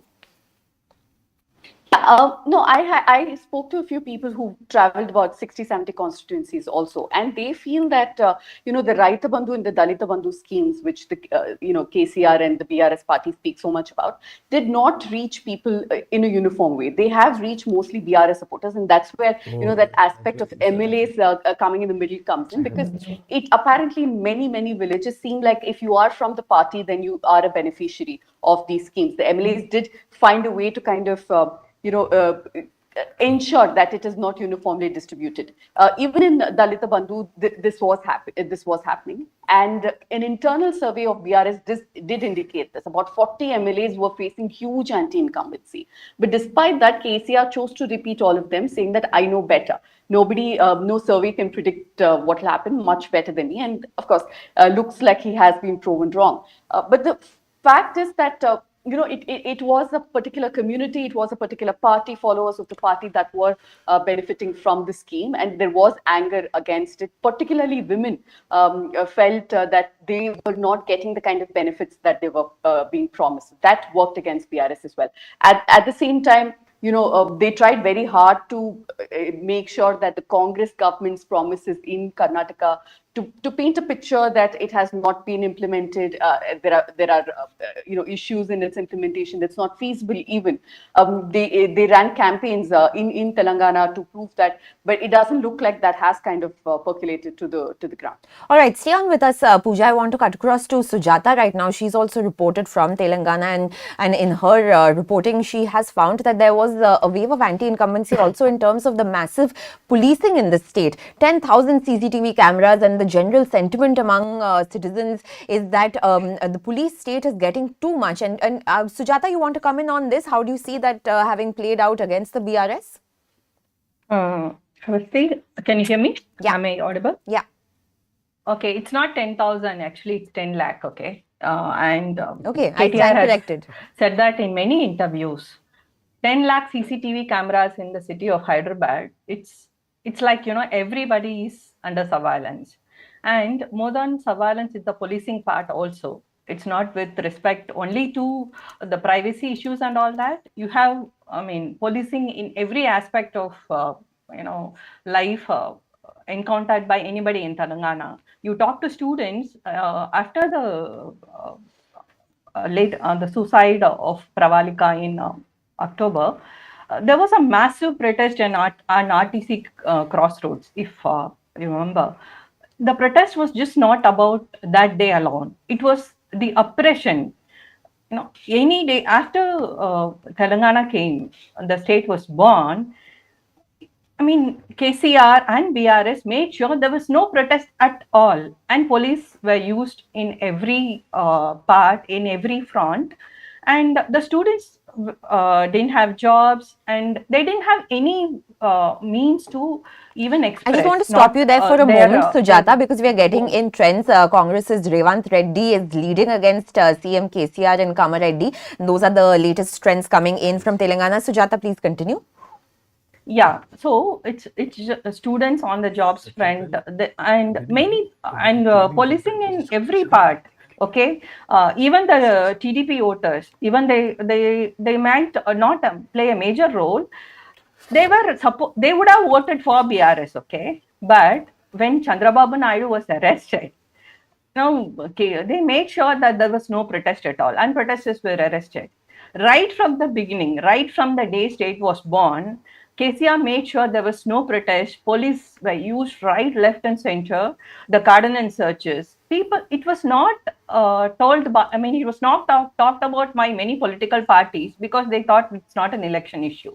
But it was an election issue. People were talking about it. People were talking about the atrocities of police. People were going through under the police regime, and it was there all over. Okay, and it finally translated to some amount of, not some amount, a lot of resentment against the BRS.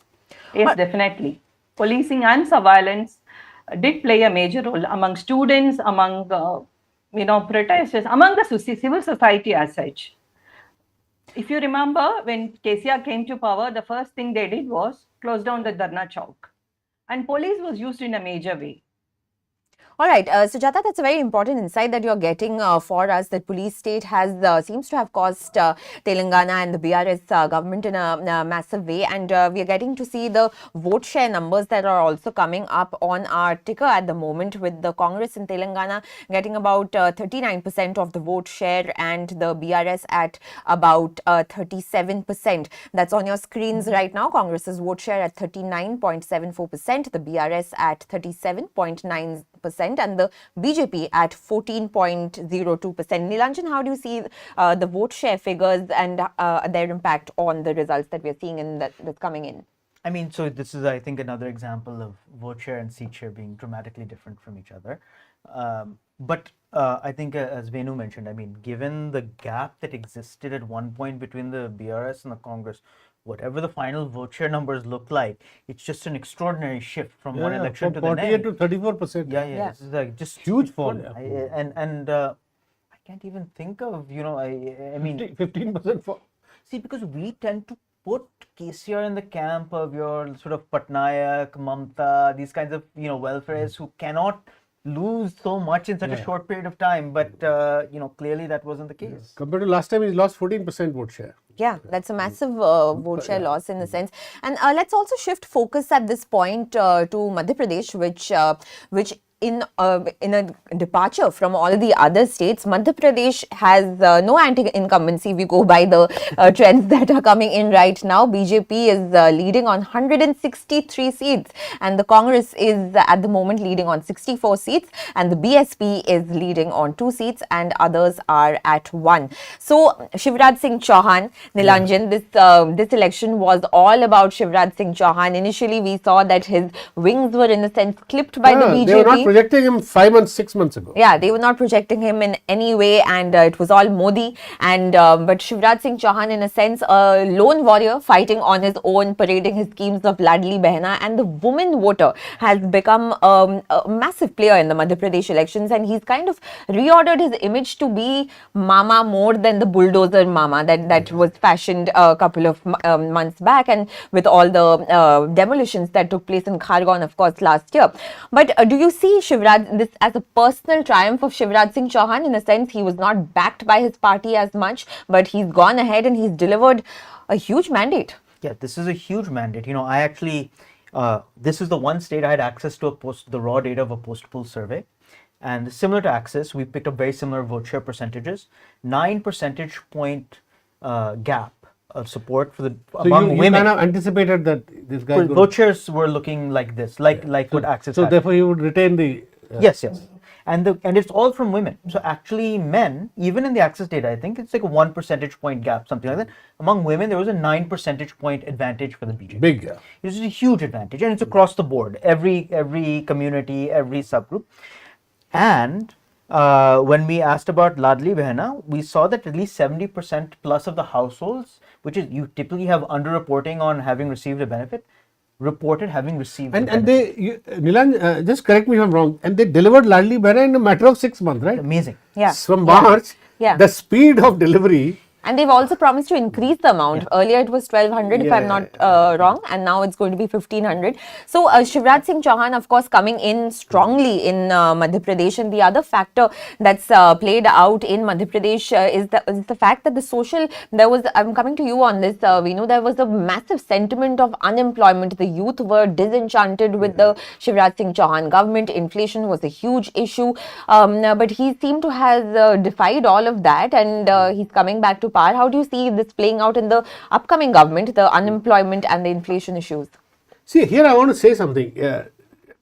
As I said before, MP is the only state which defied anti-incumbency. In spite of, I mean, anti-incumbency so far in other states has kind of neutralized welfare delivery also, right? It has overridden welfare. Here it has not. And Shivraj and Ladli Behna, as Nilanjan just said, I think the women are sticking by him. OBCs in Madhya Pradesh, massive lead BJP has over Congress. At least 25 percentage point leads, if I'm not mistaken from the Axis data. And I feel that employment, somehow the voter links employment and inflation to the center, much more than to the state, in basic psychology, you know, because it is a center which has been screaming from rooftop, you know, starting from Modi, 2 crore job ek saal mein, ye kar denge, wo kar denge, you know, and inflation control, always center talks about controlling inflation, right? So that may play out more in the Lok Sabha polls. But you're right, Shivraj Singh Chauhan has defied Delhi. They were not projecting him until 5 months ago. Mr. Modi was not even having him by his side in some of the meetings. But later on he came, he suddenly appeared after last 2 months he appeared. And now I can guarantee that BJP will find it very difficult not to make him CM. There is some buzz in the BJP circuit that some younger person should be made. You know, Shivraj has run his course, but no, he's not. He's 64. He's much younger than many people, and if they don't make him a CM, there will be some disappointment which BJP can ill afford, because they are going into the Lok Sabha elections like 4-5 months, and Shivraj Singh has beaten Modi's record of longest duration as CM. Which will not make some people happy in the BJP, because they want Mr. Modi to retain all the records. You know, it's a bit like you know, in cricket, you know, somebody is breaking somebody else's record, and if they and by virtue of having broken Modi's record, I also anticipate that Shivraj Chauhan has made his claim for future prime ministership in the eyes of the RSS. By the way, the RSS is very fond of him.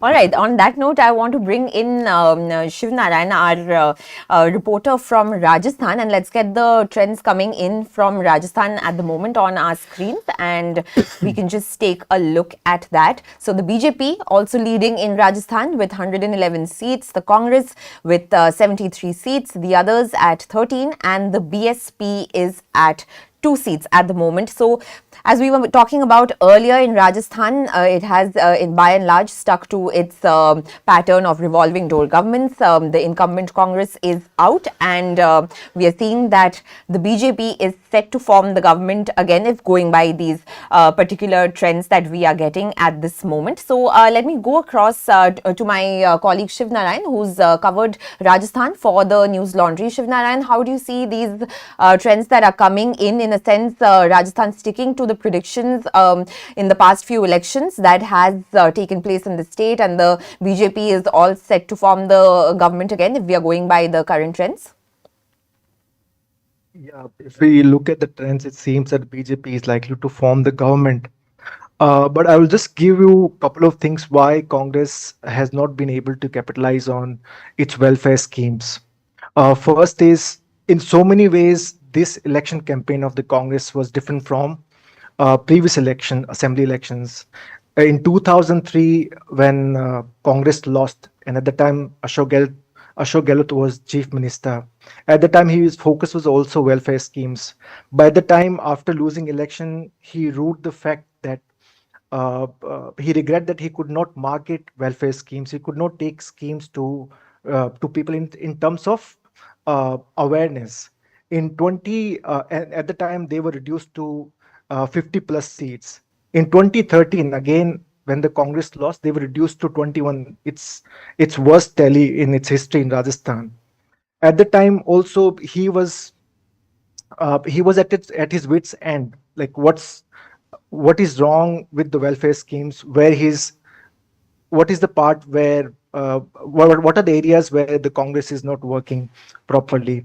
So this time he roped in a consultancy firm, Design Box, to market welfare schemes just in the run-up to the election, run-up to the assembly elections.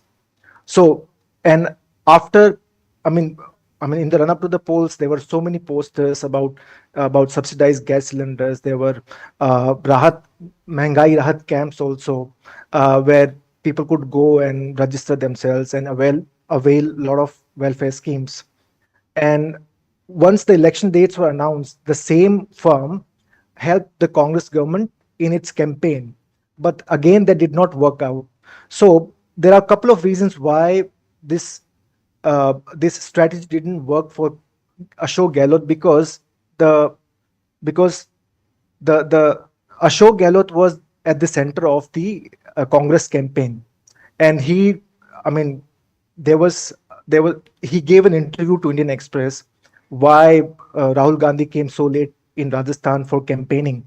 He said that the Rahul Gandhi trusted him. That's why Rahul Gandhi was late in campaigning in Rajasthan. So at the same time, there is a pilot factor also, as MK Venu and Nilanjan were discussing Gujjar votes and Jat votes. This time, Pilot was not as active as he was in 2018. At the time, he was Congress state president, and he would hold so many rallies in single day.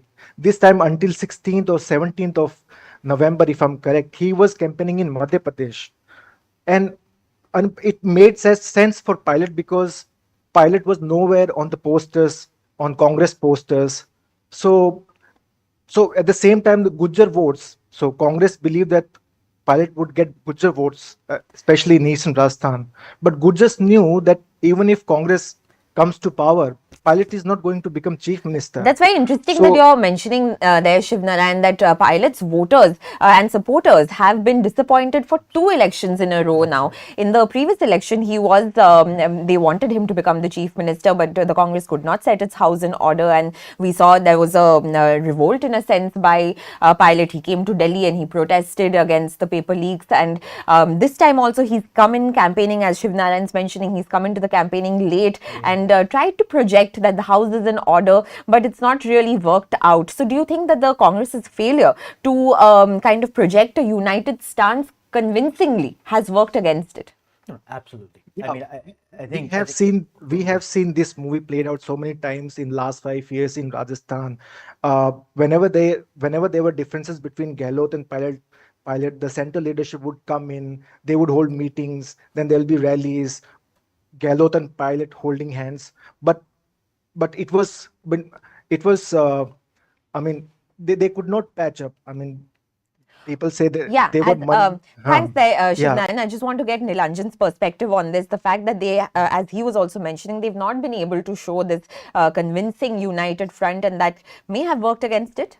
No, absolutely. I mean, I think, as I said, on a personal level, Gehlot did not have much anti-incumbency, but the level of fractionalization among the Congress base was clear. I mean, I think we may have disagreed on how much it would hurt the Congress, but there was no doubt it was going to hurt the Congress, and there was no doubt it was going to benefit the BJP. I think the other thing that we've not talked about in Rajasthan, and many people missed it except for the people who were in the field, is that we did see even in Rajasthan that there were among female voters, and female voters are hard to speak to, right? In Rajasthan, it's a very conservative society. You did see support for the BJP. So the Axis poll, for instance, got it wrong. And they got it wrong because it looked like they may have showed more women voters for Gehlot. Axis, I don't mean as a mirror. Axis has a bit of a women's problem, right? So Bihar, West Bengal, Rajasthan, these are all places where, they sort of underestimate how much women matter to the vote, and then they get the direction wrong, right? And so we did definitely pick up, and I think other people in the field also picked up, that among female voters, you did see a lot of people mentioning the BJP. Now, the reason there is a Hindi belt phenomenon. Modi is very popular among female voters in the Hindi belt. Hindi belt, you're right. Yeah. So if we take MP, Rajasthan, Chhattisgarh, of those 65 seats, in both 2014 and 2019, the BJP won 62 of them. Right? I mean, they have more than 95% strike rate. Yeah. Modi is hugely popular in this belt. And so, unlike Madhya Pradesh, where Shivraj was able to insert himself into the process, the BJP achieved winning very significantly in Rajasthan, and also casting aside Vasundhara Raje. But here, Nilanjan, I just want to ask you a question here. I'm a bit confused because some time ago, Rahul Verma of CPR, you know him, he had written a piece in HT saying that relative to earlier times, BJP was slowly losing its popularity among youth and women. Is there some, I mean, how does that square with what is shown in this election? Yeah. I mean, I think relative to the earlier times, yeah. I mean, look, I mean, I think the different states have been. You've read that piece, right? I have. I have. I mean, look, based on what I saw, at least in Rajasthan, I would not agree. Not agree. Or Madhya Pradesh. Is it a general India-wide phenomenon? That I don't know, right? I mean, I think there is certainly frustration about unemployment, as you mentioned, and that you can see in certain places in UP and so on and so forth. All right, I just want to interrupt you there because we are getting some questions from our viewers on YouTube, and let's just take a couple of that because we are also running short on time. So one of the questions that has come up is that, can you tell us about the Dalit Bahujan voting pattern in these elections? Is the BJP still getting their votes, or is there a sense of shift? And where does the BSP stand in these elections? You want to take this? Yeah, as I said, for this, you have to go to either CSDS's vote share data. I don't know whether CSDS has done caste-wise, but Axis has done caste-wise. Even if their Axis has gone wrong in Rajasthan, I mean, it showed Rajasthan and Chhattisgarh like kind of neck and neck, not necessarily anybody reaching halfway mark. But what it clearly showed was that among scheduled caste, Congress has got back some of its mojo, earlier mojo. So its Axis shows about 3 to 4 percentage points lead over BJP among scheduled caste. Now, this trend was also visible in Karnataka and right, even Telangana and all. Even Madhya Pradesh. In Madhya Pradesh, yeah, Madhya Pradesh also. But again, as I said, the big elephant in the room is OBC. BJP still has 50% plus vote share, 55% among OBC in all these states, and Congress is in the late 20s. So it's a long catch up. Yeah, and the Congress needs to rethink it. It is not about caste census. Yeah, it's right. I mean, this is the we Congress don't know needs whether to caste census will work here. Yeah, so that's very interesting because the other question that we are getting in from YouTube from our viewers is that, is this the end of the caste census politics and of the old pension scheme? You want to comment on this, Nilanjan? So old pension scheme, I'll set aside because I think that actually the average person has very complicated views on. The caste because it worked in Himachal anyway. Exactly, right? That's what I'm saying. It's a bit more complicated. Depending on incumbency, anti-incumbency. But OBC and the caste census, I think, the Congress needs to actually fundamentally rethink its position on this. This is not the 1990s, right? The political economy of caste at that time, the inability of the government to directly reach the voter with a benefit in the 1990s was a very real problem. So I, as a voter, knew that if I had to get benefits, similar to what was being said about Telangana, I needed representatives of my caste community locally, in the police, in the government, because that is what gave me benefits. Today, the game has changed on that dimension because of the way that direct benefit transfers work. The second thing that has changed is that certain ascendant dominant OBC communities like the Jats and the Yadavs, right? Today, if you are a backward caste that is not from one of these dominant groups, do you dislike the Brahmins more or do you dislike the Yadavs more? Do you dislike the Thakurs more or do you like, right? These are complicated calculations and you cannot simply reduce it to OBC and non-OBC. And so this kind of calculation is just something that hasn't made it into this language yet. Yeah, it's a big north-south difference too. That's why the South doesn't have this kind of OBC South dynamic. doesn't have, because South has built its politics around social empowerment over decades. So there is a more organic development of caste politics there. In the north, my experience is I covered the Rath Yatra. From there on, I covered the entire BJP's Ram Temple movement, and BJP involved a lot of OBCs in their temple. In the north, OBCs have, whether you like it or not, there is a Hindutva element which Modi has kind of managed to further fortify. So to bring them out of the Hindutva thing and to build a South type of social development empowerment politics will take time. I'm not rejecting caste census, but it has this to. It's not about personal support for the caste census. It has to be packaged in such a way that people start trusting it, because in the first instance, caste politics was hijacked by, at least in UP and Bihar, by Muslim Yadav combination. That kind of discredited the caste politics and helped BJP. In the second Mandal 2.0, Congress and others, India Alliance, will have to demonstrate that it's really scientifically kind of packaging caste censors and caste empowerment in such a way that it also overlaps with class. This is a point that Jeffrey Law recently made in a conversation with. Yeah, we're running short on time, so one final question just to our guests in the studio that I think in the end we can kind of surmise that these elections, Rajasthan, Madhya Pradesh, Chhattisgarh, apart from Telangana, Modi is coming up as a big factor, which was not seen earlier in state elections because people were believed to vote differently in state elections on local level. And vote differently in the central elections in the Lok Sabha, where Modi was a huge factor. But here we are seeing that whether it's in Madhya Pradesh or in Rajasthan or even in Chhattisgarh to a certain extent, Modi has loomed large, and that's the kind of, it's a new message coming out of state elections for the first time. You want to weigh in on this? No, so I think this is something Modi's been working at for a while, right? He is the social welfare provider in the country. That is how he has positioned himself. And actually, for a short period of time, other welfare chief ministers from the BJP were getting hurt by that, like Raman Singh, like Shivraj, although he's made a comeback, right? So that is certainly what he represents. And even casting aside locally strong BJP leaders, the BJP is able to hold forth, especially in the Hindi belt, because of the popularity of Modi and because of his association with delivery. Right, so I think that is very much there. You have a double-digit difference between Lok Sabha and Vidhan Sabha elections, double-digit vote share difference for the BJP between Lok Sabha and Vidhan Sabha. That will likely still hold, right? The national elections are different, but systematically, the idea for the BJP is to centralize elections to such an extent.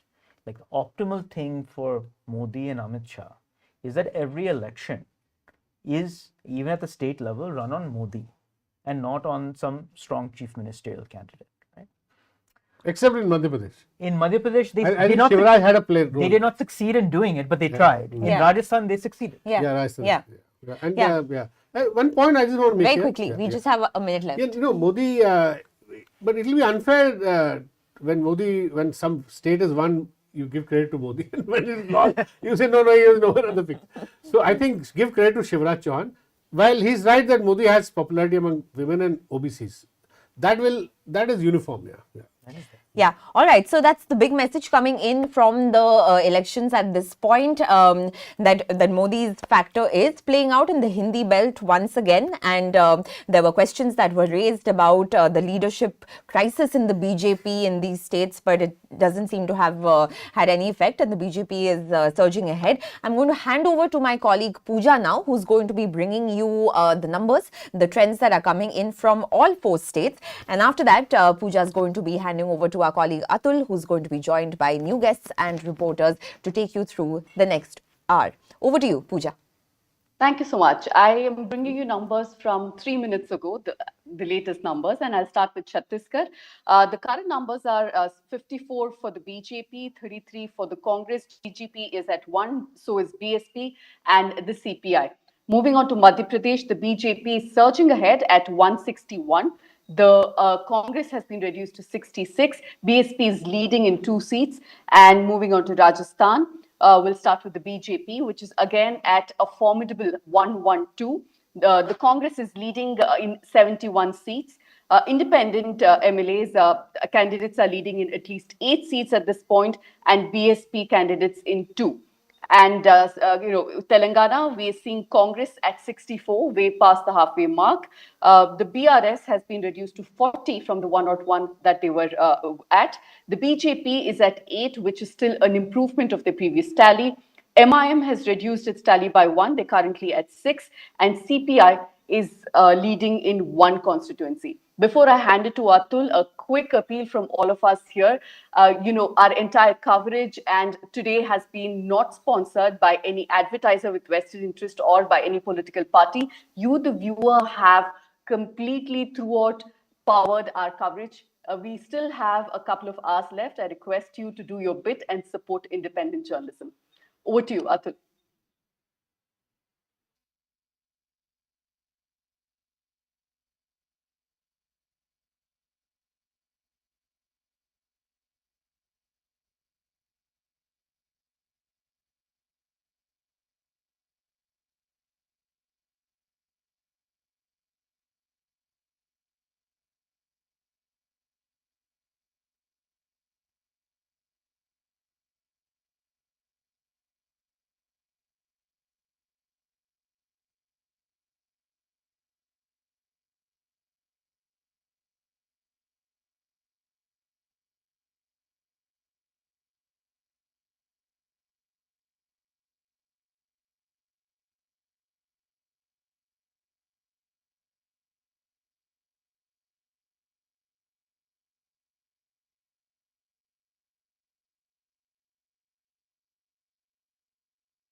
Elections online 2023 में आप सबका स्वागत है।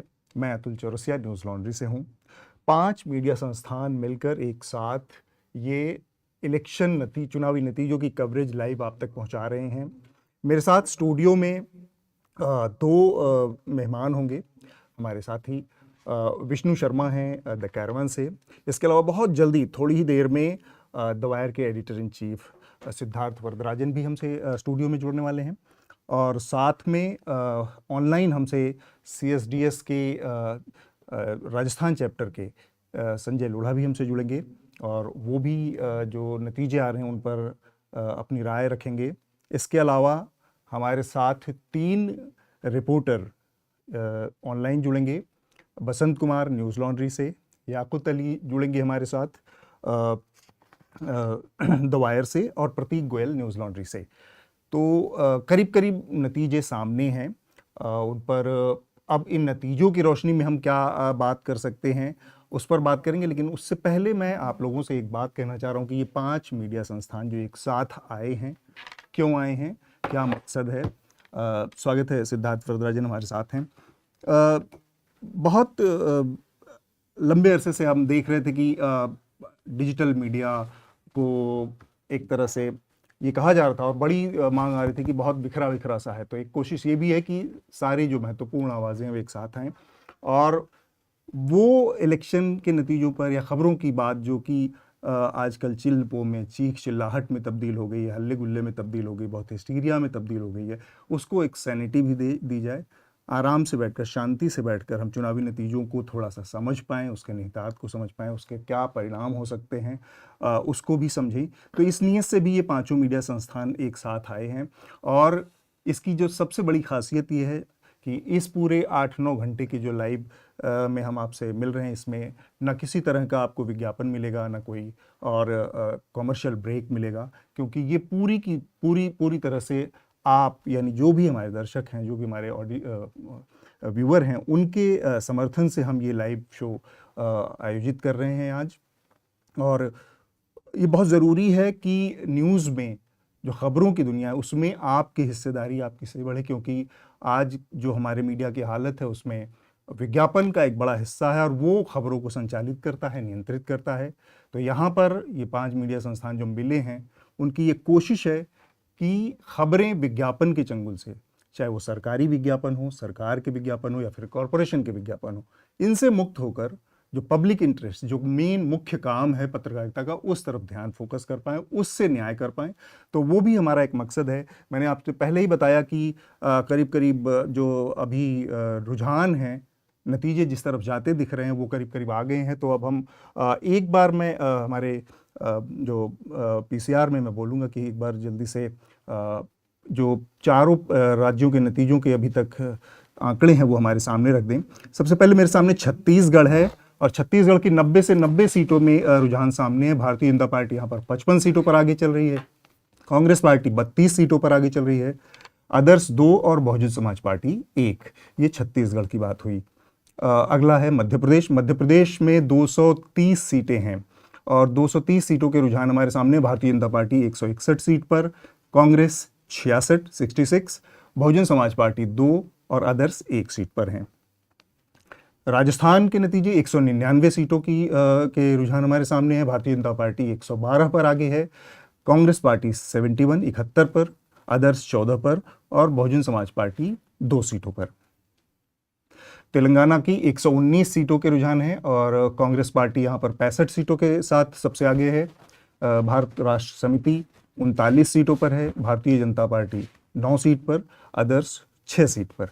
तो ये अब नतीजे हैं। करीब करीब ये माना जा रहा है कि इन्हीं रुझानों के इर्द गिर्द अंतिम नतीजे भी आएंगे। सबसे पहले मैं इस बातचीत को शुरू करना चाह रहा हूँ। सिद्धार्थ, में ये समझना चाह रहा था कि ये जो नतीजे आए हैं, तेलंगाना को थोड़ा सा हम अगर हिंदी पट्टी से अलग करके रखें तो कांग्रेस पार्टी का कमोबेश जो हिंदी पट्टी में है, इस नतीजे के बाद लगभग सफाया जैसी स्थिति है। पहले से ही हम उत्तर प्रदेश, बिहार और तमाम उन राज्यों में देख रहे हैं कि कांग्रेस पार्टी अपने एग्जिस्टेंशियल क्राइसिस से गुजरे, वहाँ पे ना ऑर्गेनाइजेशन ना कुछ। इन तीनों स्टेट्स के जाने के बाद, इसमें से मान लीजिए एक तो पहले से ही नहीं था मध्य प्रदेश, लेकिन बाकी 2 जगहों पे, फिर आप आगे क्या कांग्रेस का भविष्य देखते हैं और राष्ट्रीय राजनीति में उसकी क्या भूमिका दे? मैं सफाया लफ्ज शायद इस्तेमाल ना करूं। हाँ, मध्य प्रदेश के हवाले से तो वो लफ्ज ठीक लग रहा है जी, लेकिन राजस्थान छत्तीसगढ़ में लड़ाई अच्छी हुई है जी जी। वोटों का फासला, सीटों का फासला शायद काफी ज्यादा है, वोटों का फासला 3-4% के आसपास इर्द गिर्द है। मध्य प्रदेश में फासला बहुत ज्यादा है। इसीलिए मुझे लगता है कि राजस्थान और छत्तीसगढ़ में अभी भी कांग्रेस रिकवरी के पोजीशन में दिख रहा है। मतलब नॉट इन दिस, इस चुनाव में नहीं, लेकिन अगर हम पार्टी के भविष्य की बात कर रहे हैं उन राज्यों में, राइट। मध्य प्रदेश जो है कहीं ना कहीं मुझे लग रहा है कि ये गुजरात की ओर चला जा रहा है, कि भाई मुसलसल जो है भारतीय जनता पार्टी अपना जो है लीड बना रहा है, सरकार फॉर्म कर रहा है। हालांकि 2018 में तो कांग्रेस ने बीजेपी को हराया था, जी जी। लेकिन जिस तरह से बीजेपी ने अपने आप को कंसोलिडेट किया, ये जो चुनाव है बीजेपी का जो वोट शेयर मतलब 2013 से भी ज्यादा जी जीत चुके हैं। तो मुझे लगता है कि मध्य प्रदेश डेफिनेटली सफाया लफ्ज हम इस्तेमाल कर सकते हैं। जो सवाल आपका राष्ट्रीय स्तर हाँ। अगर भारतीय जनता पार्टी का इन 3 प्रदेशों में ये परफॉर्मेंस रहा है तो यूं समझ लीजिए कि लोकसभा चुनाव 2024 में जो 2019 में रिजल्ट आया लगभग वही आने वाला है जी, जहां पे एनडीए राजस्थान में 25 के 25 ले गया। जी जी। मध्य प्रदेश में शायद छिंदवाड़ा को छोड़ के लगता है कि आप छिंदवाड़ा भी शायद कांग्रेस ना बचा पाए। जी जी। और छत्तीसगढ़ में शायद 1 या 2 सीट जो है बीजेपी हार गई थी 2019 में, शायद कांग्रेस वो 1-2 सीट अपना बचा ले। लेकिन ऑलरेडी राष्ट्रीय स्तर पे बीजेपी मैक्स पोजीशन पे है, इसलिए इसके नेशनल इंप्लीकेशंस जहां तक इन 3 प्रदेशों का सवाल है इतना ज्यादा नहीं है। लेकिन अगर हम मनोबल की बात करें, अगर हम कांग्रेस के अंदर जो मोराल है काडर के और लीडरशिप का भी, जाहिर है कि इस शिकस्त के बाद कांग्रेस को जो लग रहा था कि भाई हम आगे बढ़ पाएंगे, बीजेपी को हराने के पोजीशन में है, उसके बारे में थोड़ी सी उनको रणनीति सोचनी पड़ेगी। और यहां मुझे लगता है, मैं पहले भी कह चुका हूं कि इंडिया गठबंधन जो है शायद कांग्रेस के नेताओं के सोच में इंडिया गठबंधन की अहमियत और बढ़ने वाली है। और राजस्थान में और मध्य प्रदेश में जिस तरह से उन्होंने एलाइड पार्टीज के साथ समझौता करने से पूरी तरह से इनकार किया, शायद इस पे थोड़ी सी रीथिंकिंग होगी, जो पोजीशन चेंज जो कांग्रेस के लिए मेरी नजरों में 2024 में हेल्प करेगा जी। तो ये मुझे लगता है कि इसका नेशनल, अगर हम हिंदी पट्टी की बात करें, दक्षिण भारत अलग सवाल है। ये दिलचस्प बात है कि जो इंडिया अलायंस है उसकी स्थिति थोड़ी अब उसमें बदल सकती है और उसमें जो रीजनल फोर्सेस हैं उनकी से बढ़ सकती है, क्योंकि हम देखें तो इन 4-5 राज्यों के मद्देनज़र कांग्रेस ने लगभग डेलिबरेटली जानबूझकर इंडिया अलायंस के आगे की बातचीत को करीब बंद कर रखा था। शायद उसकी भी यही मंशा रही कि जब ये नतीजे आएंगे तब ज़्यादा उसमें बातचीत होगी। विष्णु, आपसे मैं पहली राय इस पर लेना चाह रहा हूँ, इसी राष्ट्रीय राजनीति के मद्देनज़र, कि आप इस नतीजे के बाद कांग्रेस की और साथ में भारतीय जनता पार्टी की भी बात होनी चाहिए। लोग विज्ञापनों में बहुत थैंक यू मोदी जी कहते हैं, पर यहाँ पर लगता है कि ये थैंक यू मोदी जी वाली बात है या फिर हम रीजनल लीडर्स जो हैं भारतीय जनता पार्टी उनकी क्षमता या उनके कारण ये जीत संभव हुई है? Atul thank you. मैं जीत से ज़्यादा मैं कांग्रेस की हार पे फोकस करना चाहता हूँ। मतलब बीजेपी लगभग एक ही मोड में हमेशा रहती है, इलेक्शन मोड में, लगातार रैली करती है, लगातार अपने कैडर को मोबिलाइज करती है, लेकिन कांग्रेस के साथ ये बातें दिखाई नहीं देती हमें। कांग्रेस में एक जीत होती है, उसके तुरंत बाद एक लथार्जी हो जाती है, एक हल्कापन आ जाता है। और मध्य प्रदेश चुनाव में तो ये बहुत दिखाई दिया है। लगभग पिछली बार ऐसा लगता है कांग्रेस समझ नहीं पा रही है, लेकिन कमलनाथ मध्य प्रदेश के लिए एक लाइबिलिटी की तरह है जी। हमने देखा है कि अब आप आंकड़ों की बात करें, मेरे पास एक आंकड़ा है जिसमें मोदी ने लगभग 15 रैली की है और एक रोड शो किया है मध्य प्रदेश में, और तेलंगाना में 8 रैली, छत्तीसगढ़ में 4 रैली। अब टोटल अगर मध्य प्रदेश की बात करें, मध्य प्रदेश बीजेपी ने 634 रैलीज की है। बीजेपी ने सारे नेताओं ने, राष्ट्रीय नेताओं ने, मोदी ने, सबने मिला। ये केवल एमपी में है। एमपी में। और अगर आप देखते हैं यही रैली का आंकड़ा कांग्रेस ने कितनी की है, तो 350, आधा करीब। जबकि कांग्रेस जीतने के लिए लड़ रही थी, वो सीट बचाने के लिए लड़ रही थी। और हम कई बार सोचते थे कि एक एंटी इनकम्बेंसी है, कैडर का मोरल भी डाउन था बीजेपी का, कि बार बार वही चेहरा भी एक कंफ्यूजन से शुरू से दिख रहा था। लेकिन ये कांग्रेस की हार नहीं है, मतलब बीजेपी की जीत नहीं है, कांग्रेस का काम ना करना मुझे समझ आता है कि कांग्रेस एकदम से लापरवाह हो जाती है। अब कमलनाथ की बात करें तो आखिरी के 7 दिन वो छिंदवाड़ा से हिले नहीं है। वो मध्य प्रदेश की कमान उनको दी गई है, लेकिन उनका काम होना चाहिए मध्य प्रदेश। राहुल गांधी ने इनफैक्ट 2019 के चुनाव के बाद कमलनाथ को और गहलोत को एक तरह से इनडायरेक्टली क्रिटिसाइज भी किया था कि अपने बेटों के भविष्य की ज़्यादा चिंता करते हैं इंस्टेड कांग्रेस की। जी, ठीक बात। हमारे साथ ऑनलाइन संजय लोढ़ा जी मेरे ख्याल से जुड़े हैं। अगर जुड़े हैं तो हम चाहेंगे कि उनको स्क्रीन पर लाया जाए।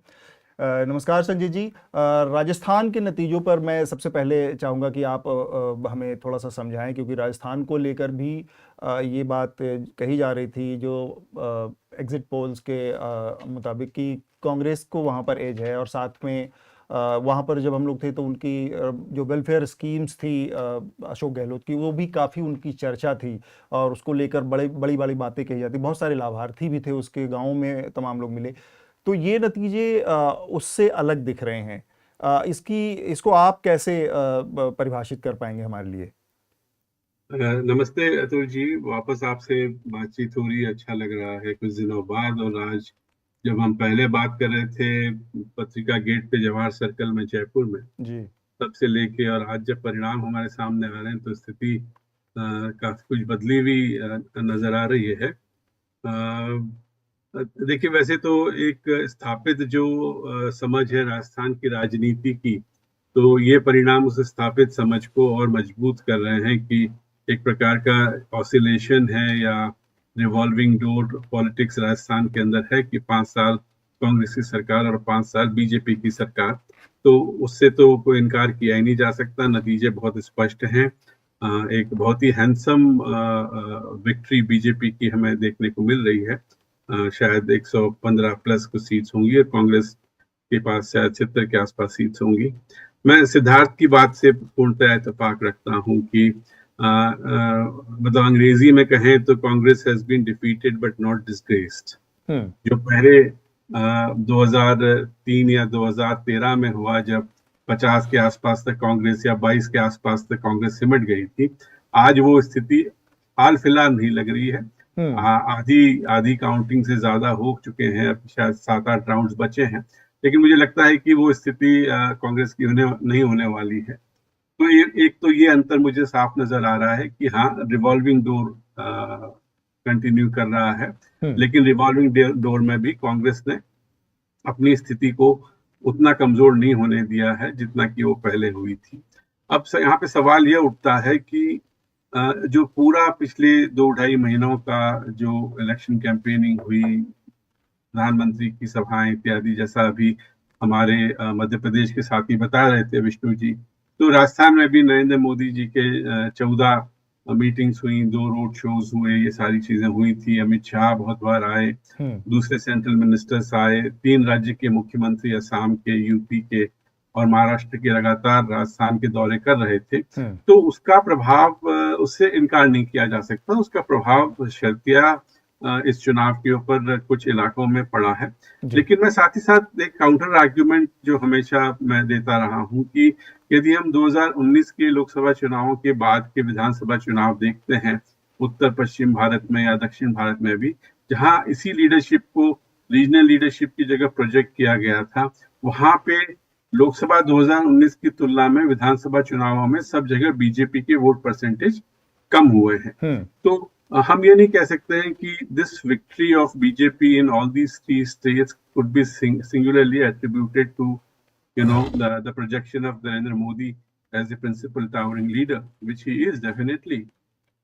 इसके अलावा कई चीजें हैं जिनके ऊपर हमको नजर डालनी चाहिए। और उसमें सबसे बड़ी बात, अगर हम बीजेपी की जीत की बात करें, बाद में कांग्रेस की हार की भी हम चर्चा करेंगे, क्या हुआ कैसे हुआ।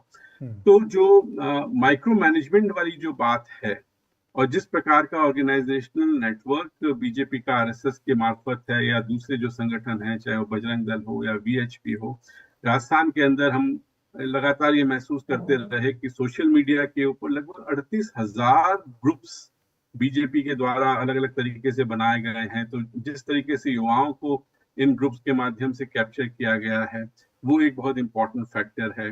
आरएसएस का माइक्रो मैनेजमेंट एक बहुत इंपॉर्टेंट फैक्टर है। साथ ही साथ में जो कलेक्टिव लीडरशिप की बात की जा रही है कि एक लीडर को रीजनल लेवल पर प्रोजेक्ट न करना, मुझे लगता है कि हालांकि हमारे सर्वे के डेटा अभी तक मेरे पास आए नहीं है सीएसडीएस के, लेकिन मुझे लगता है कि यदि किसी लोकल लीडर को प्रोजेक्ट किया जाता तो बीजेपी में जिस प्रकार के अनुशासन है, आरएसएस का जो अनुशासन है, जो कांग्रेस की जो फियर था कांग्रेस का कि यदि हम कई एमएलए को बदल देते हैं, नए एमएलए नए कैंडिडेट्स लेके आते हैं तो उससे सिटिंग एमएलए नाराज हो जाएंगे, इसलिए उनको नाराज नहीं किया जाना चाहिए। बीजेपी में उस प्रकार की स्थिति नहीं है। बीजेपी में जो हाई कमांड एक बार डिसीजन ले लेता है, everybody falls back on that, उसके अलावा वो उस तरीके से बात नहीं करते। तो यदि लोकल लीडर को प्रोजेक्ट किया जाता तो हो सकता है कि स्थिति शायद और भी अच्छी बीजेपी के लिए हो सकती थी, ऐसा मेरा मानना है। अब आते हैं हम कांग्रेस के ऊपर की पिछले, जैसा आपने पहले भी बातचीत, बस एक सेकंड मैं आपको रोकूंगा संजय जी। 2-3 अपडेट है यहाँ पर राजस्थान से जुड़े, वो मैं बता दूं कि शांति लाल धारीवाल जो कि जिनको लेकर बहुत बवाल हुआ, बहुत वो था उनको टिकट देने को लेकर, वो बहुत छोटे वोट के अंतर से आगे चल रहे हैं, 400-450 वोटों के अंतर से आगे चल रहे हैं। सचिन पायलट काफ़ी अच्छे मार्जिन से आगे चल रहे हैं। तो ये 2 अपडेट है। दिया कुमारी जो भारतीय जनता पार्टी के नेता, वो मैं हमारे साथ अगर हमारे रिपोर्टर बसंत और प्रतीक जुड़े हों, मैं उन लोगों से ये जानना चाहूँगा कि बड़ी संख्या में सांसदों को और मंत्रियों को, 7 सांसदों को सिटिंग टिकट दिया था भारतीय जनता पार्टी ने मध्य प्रदेश में, और इसके अलावा यही स्थिति करीब करीब राजस्थान में थी, और 4 सांसदों को दिया गया था टिकट छत्तीसगढ़ से। तो इन लोगों के बारे में अगर कोई आंकड़ा हो, कोई वो हो, तो थोड़ा सा मैं चाहूँगा कि हमारी टीम उनके परफॉर्मेंस के बारे में हमें जानकारी दे। सिद्धार्थ, आपने सुना ये पूरा, थोड़ा सा मैं स्कीम्स के बारे में जानना चाहूँगा। बहुत सारी स्कीम्स इस पूरे कैंपेन के दौरान सामने आई। एक उसमें बहुत बड़ी चीज़ थी ओपीएस, ओल्ड पेंशन स्कीम, उसको लेकर बड़ी मिक्स सी राय है। कुछ लोगों का कहना है कि ये बहुत उल्टी दिशा में जाने वाला कदम है, लेकिन इसने थोड़ा सा एक तरह का मोमेंटम कांग्रेस को दिया था, चाहे वो छत्तीसगढ़, हिमाचल प्रदेश रहा हो या कर्नाटका, वहाँ पर उसका काफ़ी वो दिखा एम्प्लॉयज़ के साथ, तो जहाँ पर बड़ी संख्या में। पर यहाँ पर ओल्ड पेंशन स्कीम पूरी तरह से लग रहा है कि किसी के ऊपर कोई खास उसका असर नहीं दिखा है। तो ये स्कीम आगे चलकर आपको लग रहा है कि अब इसमें एक किसी तरह का पार्टियां दोनों रिकैलिब्रेशन करती हैं। भारतीय जनता पार्टी ने तो कभी कोई कमिटमेंट किया नहीं, लेकिन कांग्रेस को इस पर फिर से रीथॉट करने की जरूरत होगी। कहना मुश्किल है। पोस्ट पोल सर्वेज शायद बता पाएंगे कि किस हद तक कौन सा अपील कांग्रेस का जो है लोगों तक पहुंच पाया। लेकिन मेरा मानना है कि कहीं ना कहीं कांग्रेस पार्टी को और शायद बीजेपी को भी एक होलिस्टिक अप्रोच, जहां तक डेवलपमेंट की बात है, उसके बारे में गंभीरता से सोचना पड़ेगा। क्योंकि ये स्कीम्स का जो दौर है, ये कि भाई चुनाव के टाइम आपने कुछ अनाउंस कर दिया, एमएसपी में बढ़ोतरी की जो रेट है, या ओल्ड एज पेंशन आप या विधवाओं का पेंशन आप 3,000 से 4,000 बढ़ा दोगे। मतलब मुझे लगता है कि इससे ज़्यादा बेहतर ये होगा कि पार्टीज कोई विजन इकोनॉमी का और एक सोशल वेलफेयर सिस्टम का वोटर्स तक पहुंचाए। शायद कांग्रेस के लिए ये बहुत बड़ी चुनौती होगी कि भाई अभी आपके पास मुश्किल से 6 महीने रह गए हैं जी, 4-5 महीने रह गए। आपका विजन क्या है? आप नरेंद्र मोदी सरकार को एम्प्लॉयमेंट के इशू पे भर के आप आलोचना करते हैं, लेकिन विकल्प आप आगे क्या बढ़ाएंगे? मुझे लगता है कि स्कीम से ज़्यादा जी कांग्रेस को चाहिए कि कोई ऐसा एक विजन, कोई ऐसा प्रोग्राम जो न सिर्फ नौजवानों को बल्कि जो एम्प्लॉयज़ हैं, जो एक बड़ी तादाद में जो वर्किंग क्लास है, जो हिंदुस्तान की जो पेजेंट्री है जी, उनके इमेजिनेशन को कैप्चर करे। और मुझे लगता है कि शायद ये चुनाव हमको बता रहा है कि इम्प्लीमेंटेशन, जैसे राजस्थान में जो हेल्थ इंश्योरेंस का जो गहलोत साहब का जो स्कीम था, चिरंजीवी स्कीम, हर कोई कह रहा है कि भाई वो अच्छी तरह से वो चल रहा था, लेकिन ये एक वजह नहीं हो सकती कि इसलिए लोग आपको वोट करेंगे। आपका भी, आप सरकार हैं, आपका जिम्मा है कि आप लोगों को स्वास्थ्य, शिक्षा, तमाम जो चीजें हैं आप मुहैया कराएं। तो आपने डिलीवरी की, तो इसकी वजह से ही आपको वोट मिले, ये मुझे लगता है कि गले से नहीं उतरता। मतलब कि आपको कुछ और देना पड़ेगा, एक विजन देना पड़ेगा, जो कांग्रेस में आज नहीं दिखता है। दूसरी बात, हालांकि ये स्कीम से जुड़ा हुआ नहीं है कहीं ना कहीं, और इससे पहले मेरे कोलीग जो है MK वेणु इस बात को उठा रहे थे कि जो ओबीसी रिजर्वेशन, ओबीसी सेंसस का जो तमाम पॉलिटिक्स है, मुझे लगता है कि छत्तीसगढ़, मध्य प्रदेश और राजस्थान में इसका असर नहीं दिख रहा है। और CSGS का सर्वे बाद में हमको बताएगा, लेकिन एक्सिस पोल ने जो कुछ कंस्टिट्यूएंसी लेवल मध्य प्रदेश का डेटा दिया, तो वहां ओबीसीज जो है अभी भी भारी मात्रा में बीजेपी के साथ हैं, जा रहे हैं। तो जिस तरह से कांग्रेस पार्टी ने इसको एकमात्र इशू बना दिया है कि भाई जनगणना होनी चाहिए, उसके बाद हम रिजर्वेशन की पॉलिटिक्स को आगे बढ़ाएंगे। हाँ, कुछ हो सकता है कि कुछ प्रदेशों में, जैसे सुनने में आ रहा है कि उत्तर प्रदेश में कुछ ऐसे ओबीसी कास्ट हैं जो बीजेपी से हटके हो सकता है कि समाजवादी या कांग्रेस की ओर आए। बिहार में भी हो सकता है कि इसके कुछ असरात हो, लेकिन पूर्ण रूप से क्या इसको एक मतलब कि जैसे अंग्रेजी में कहते हैं मैजिक सिल्वर बुलेट कि भाई ये इश्यू आपको चुनाव जितवा लेगा, ऐसा नहीं लगता इन रिजल्ट्स को देख के। ठीक बात आप कह रहे हैं। बेसिकली मैं संजय लोढ़ा के पास भी जाऊंगा इसको लेकर। विष्णु, आपको जोड़ना चाह रही है जो सोशल जस्टिस वाले प्लान पे कांग्रेस की रिलायबिलिटी बहुत ज्यादा दिख रही है, उसका कोई नतीजा उस तरह से नहीं आया। बिल्कुल, ये तो ऐसा इलेक्शन था जहां मुझे लगता है कि महिला आरक्षण बनाम सोशल जस्टिस था। बीजेपी का पूरा फोकस मध्य प्रदेश में देखते हैं तो महिलाओं पे रहता है, लाडली बहन योजना करते हैं। ग्रामीण इलाकों की अगर आप वोट शेयरिंग देखेंगे तो महिलाओं की काफ़ी बड़ी है, और इसीलिए बड़ी है क्योंकि उनके पास पैसे आ रहे हैं, कैश आ रहे हैं, और कई डीप फेक वीडियो भी कमलनाथ के चलाए गए कि मैं आऊँगा तो बंद करा दूंगा। इसका एक असर, एक डर तो था लोगों में कि कहीं नई सरकार बदलती है तो ये स्कीम भी बदल जाए। अब दूसरी बात, सिद्धार्थ सर यहाँ हैं इसलिए मैं बोल रहा हूँ कि जो चुनाव होते हैं ना, जितनी भी बदलाव हमने देखे हैं शुरू से, इंदिरा गांधी के समय से भी, उसमें करप्शन बहुत बड़ा फैक्टर होता है, और कोई भी विपक्षी दल जो करप्शन को सेंटर मुद्दा बना पाती है वो हमेशा जीतती है। चाहे इंदिरा गांधी के समय हमने देखा, अटल बिहारी वाजपेयी के समय भी हम देख रहे थे कि कॉफिन स्कैम था, पेट्रोल पंप आवंटन स्कैम था। उसके बाद हम देख रहे थे मनमोहन सिंह की सरकार को तो एकदम करप्शन ही ले डूबा। कांग्रेस जिन राज्यों में बीजेपी की सरकार है वहाँ कोशिश तक नहीं करती है कि करप्शन जैसे मुद्दे को सामने हाईलाइट लाए, और मुझे लगता है ये सोशल जस्टिस के मुद्दे जो बहुत इंपॉर्टेंट है, लेकिन करप्शन एक ऐसा मुद्दा होता है जिसको भारतीय जनता बहुत शिद्दत से समझती है और उसके अंदर एक तरह से नाकार है इसके। बल्कि इसी बात को मैं आगे बढ़ाऊं 2 सेकंड। छत्तीसगढ़ में इल्जाम क्या है कांग्रेस के खिलाफ, खासतौर पे जो आदिवासी बहुल इलाके हैं बस्तर में वगैरह, वहां पे जब कांग्रेस के, जैसे कोंटा में बड़ी दिलचस्प लड़ाई है, कांग्रेस बनाम CPI, मनीष कुंजाम आगे पीछे उनका चल रहा है। इल्जाम कांग्रेस पे ये है कि भाई आपने आदिवासी एम्प्लॉयमेंट की बात की कि शिक्षकों को आप उनका भर्ती कराएंगे, लेकिन पता चला कि बहुत सारे फंड्स कलेक्ट किए गए और नियुक्ति जो है और लोगों की गई। और जिस तरह से छत्तीसगढ़ को एक ATM मशीन जैसे कहा जाता है ना कांग्रेस पार्टी के लिए, जो बाकी चुनाव लड़ने हैं वगैरह, तो एक जमाना था जब छत्तीसगढ़ वाहिद इकलौता जो है कांग्रेस का स्टेट था। तो कहीं ना कहीं ये करप्शन जो है, मतलब नॉट ओनली वो बीजेपी के खिलाफ इसको यूज नहीं करें, लेकिन बीजेपी को आप हथियार के तौर पे पेश करें। और ये जो महादेव इशू, पता नहीं कितना उसमें सच्चाई है कि नहीं है, लेकिन सेकंड फेज में तो उसने नुकसान ऐसा लग रहा है कि मैं एक बार संजय लोढ़ा जी से फिर से लाना चाह रहा हूँ उनसे, ये जो सोशल जस्टिस वाला मुद्दा हुआ, ओबीसी को लेकर बहुत कांग्रेस पार्टी एक असर्शन दिख रहा था कि वो जातिगत आरक्षण, वो जनगणना करवाएगी, तो ये सारी जो चीज़ें चल रही थी, आपको लगता है कि राजस्थान या मध्य प्रदेश, मैं पहले भी इसको थोड़ा सा समझने की कोशिश कर रहा था कि मुझे लग रहा था कि ये एक तो वोट के रूप में नतीजों में दिख रहा है कि वो इतना बड़ा आपके लिए वोट बैंक या जिताऊ मुद्दा नहीं बन रहा है, दूसरे ये राज्य इस मुद्दे के लिए मुफीद हैं क्या जहां पर इतनी ज्यादा फ्यूडलिस्टिक अप्रोच है पॉलिटिक्स में पूरी?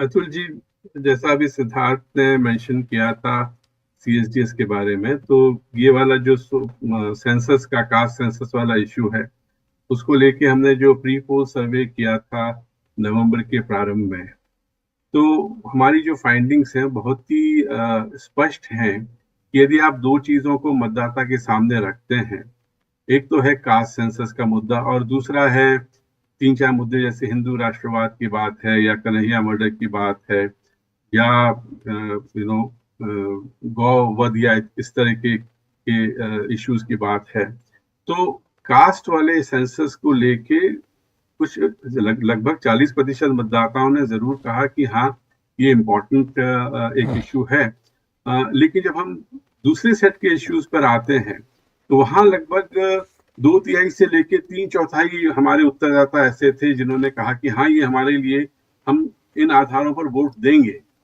तो जितना रेजोनेंस कास्ट सेंसस का कांग्रेस एक्सपेक्ट कर रही थी, और राजस्थान में तो जैसा आप जानते हैं कि बहुत लेट ये इश्यू आया, राजस्थान के अंदर जो पूरा फोकस इलेक्शन के ऊपर रहा या इलेक्शन से पहले रहा वो वेलफेयर स्कीम्स का रहा था, और एक नई चीज भी अशोक गहलोत साहब ने की थी जब उन्होंने विजन की बात अभी सिद्धार्थ कर रहे थे, विजन 2030, मिशन 2030 राजस्थान, इसको लेके 2-2.5 महीने तक पूरे राज्य में बहुत बड़ी लंबी चौड़ी मोबिलाइजेशन की थी, कवायद की थी, तो वो एक प्रयास किया गया था।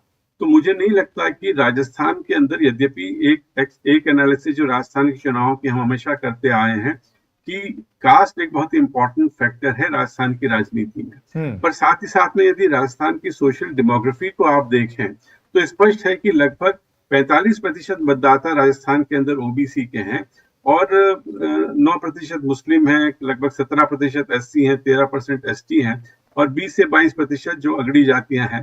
यानी ओबीसी का जो कंपोजिशन है या शेयर है वो लगभग almost half of the total voters हैं। तो यदि ओबीसी, आज जो आंकड़े हमारे सामने आ रहे हैं वो स्पष्ट बता रहे हैं कि ओबीसी में उस तरीके का ध्रुवीकरण नहीं हुआ है। बड़ी संख्या में जो ओबीसी हैं उन्होंने बीजेपी को वोट दिया है। तो कहीं ना कहीं ये इस पे एक रीथिंक करने की आवश्यकता कांग्रेस को रहेगी कि क्या कास्ट सेंसस के माध्यम से बिहार में हो सकता है, यूपी में हो सकता है, दूसरे राज्यों में कास्ट सेंसस की बात इंपॉर्टेंट हो सकती है, लेकिन एक फ्रेगमेंटेड, सोशली फ्रेगमेंटेड जो स्ट्रक्चर राजस्थान का है उसमें संभवतः कास्ट सेंसस की बात इतनी ज्यादा वोटर्स के साथ रेजोनेट नहीं करेगी। ठीक बात। एक बार हम चारों राज्यों का जो अभी ताज़ा रुझान है उसकी जानकारी आप लोगों को दे देते हैं। छत्तीसगढ़ के अभी एकदम ताज़ा जो नतीजे हैं उसमें रुझान है, उसमें Bharatiya Janata party 55 seat, Congress party 32 seat, others 2 और बहुजन समाज पार्टी 1 सीट। तेलंगाना में भारत राष्ट्र समिति को मिल रहे हैं 39 सीट, कांग्रेस को मिल रही है 65 सीट, भारतीय जनता पार्टी को 9, अदर्स को 6। राजस्थान में भारतीय जनता पार्टी को 112, कांग्रेस को 71, अदर्स को 14 और बहुजन समाज पार्टी को 2। मध्य प्रदेश में भारतीय जनता पार्टी को 161 सीटें हैं, कांग्रेस पार्टी को 66 और बहुजन समाज पार्टी को 2, अदर्स को 1। तो ये अभी तक का ताजा आंकड़ा है। हमारे साथ अभिनंदन सेखरी हैं।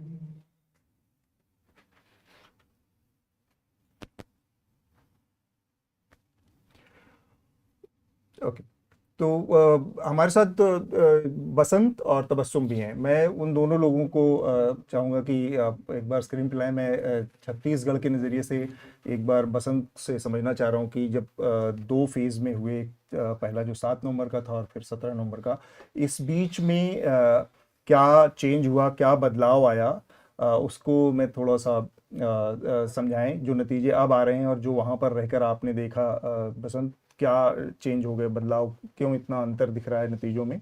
या आपका अनुमान यही था? नहीं नहीं, मेरा अनुमान ठीक इसके उलट था। मुझे लग रहा था कांग्रेस 50-55 के बीच रहेगी और बीजेपी 35-40 के बीच। लेकिन बिल्कुल उलट है अभी तक के जो है। लेकिन अभी भी कई जगहों पे जो काउंटिंग का है कि अभी 15-16 राउंड बचा हुआ है।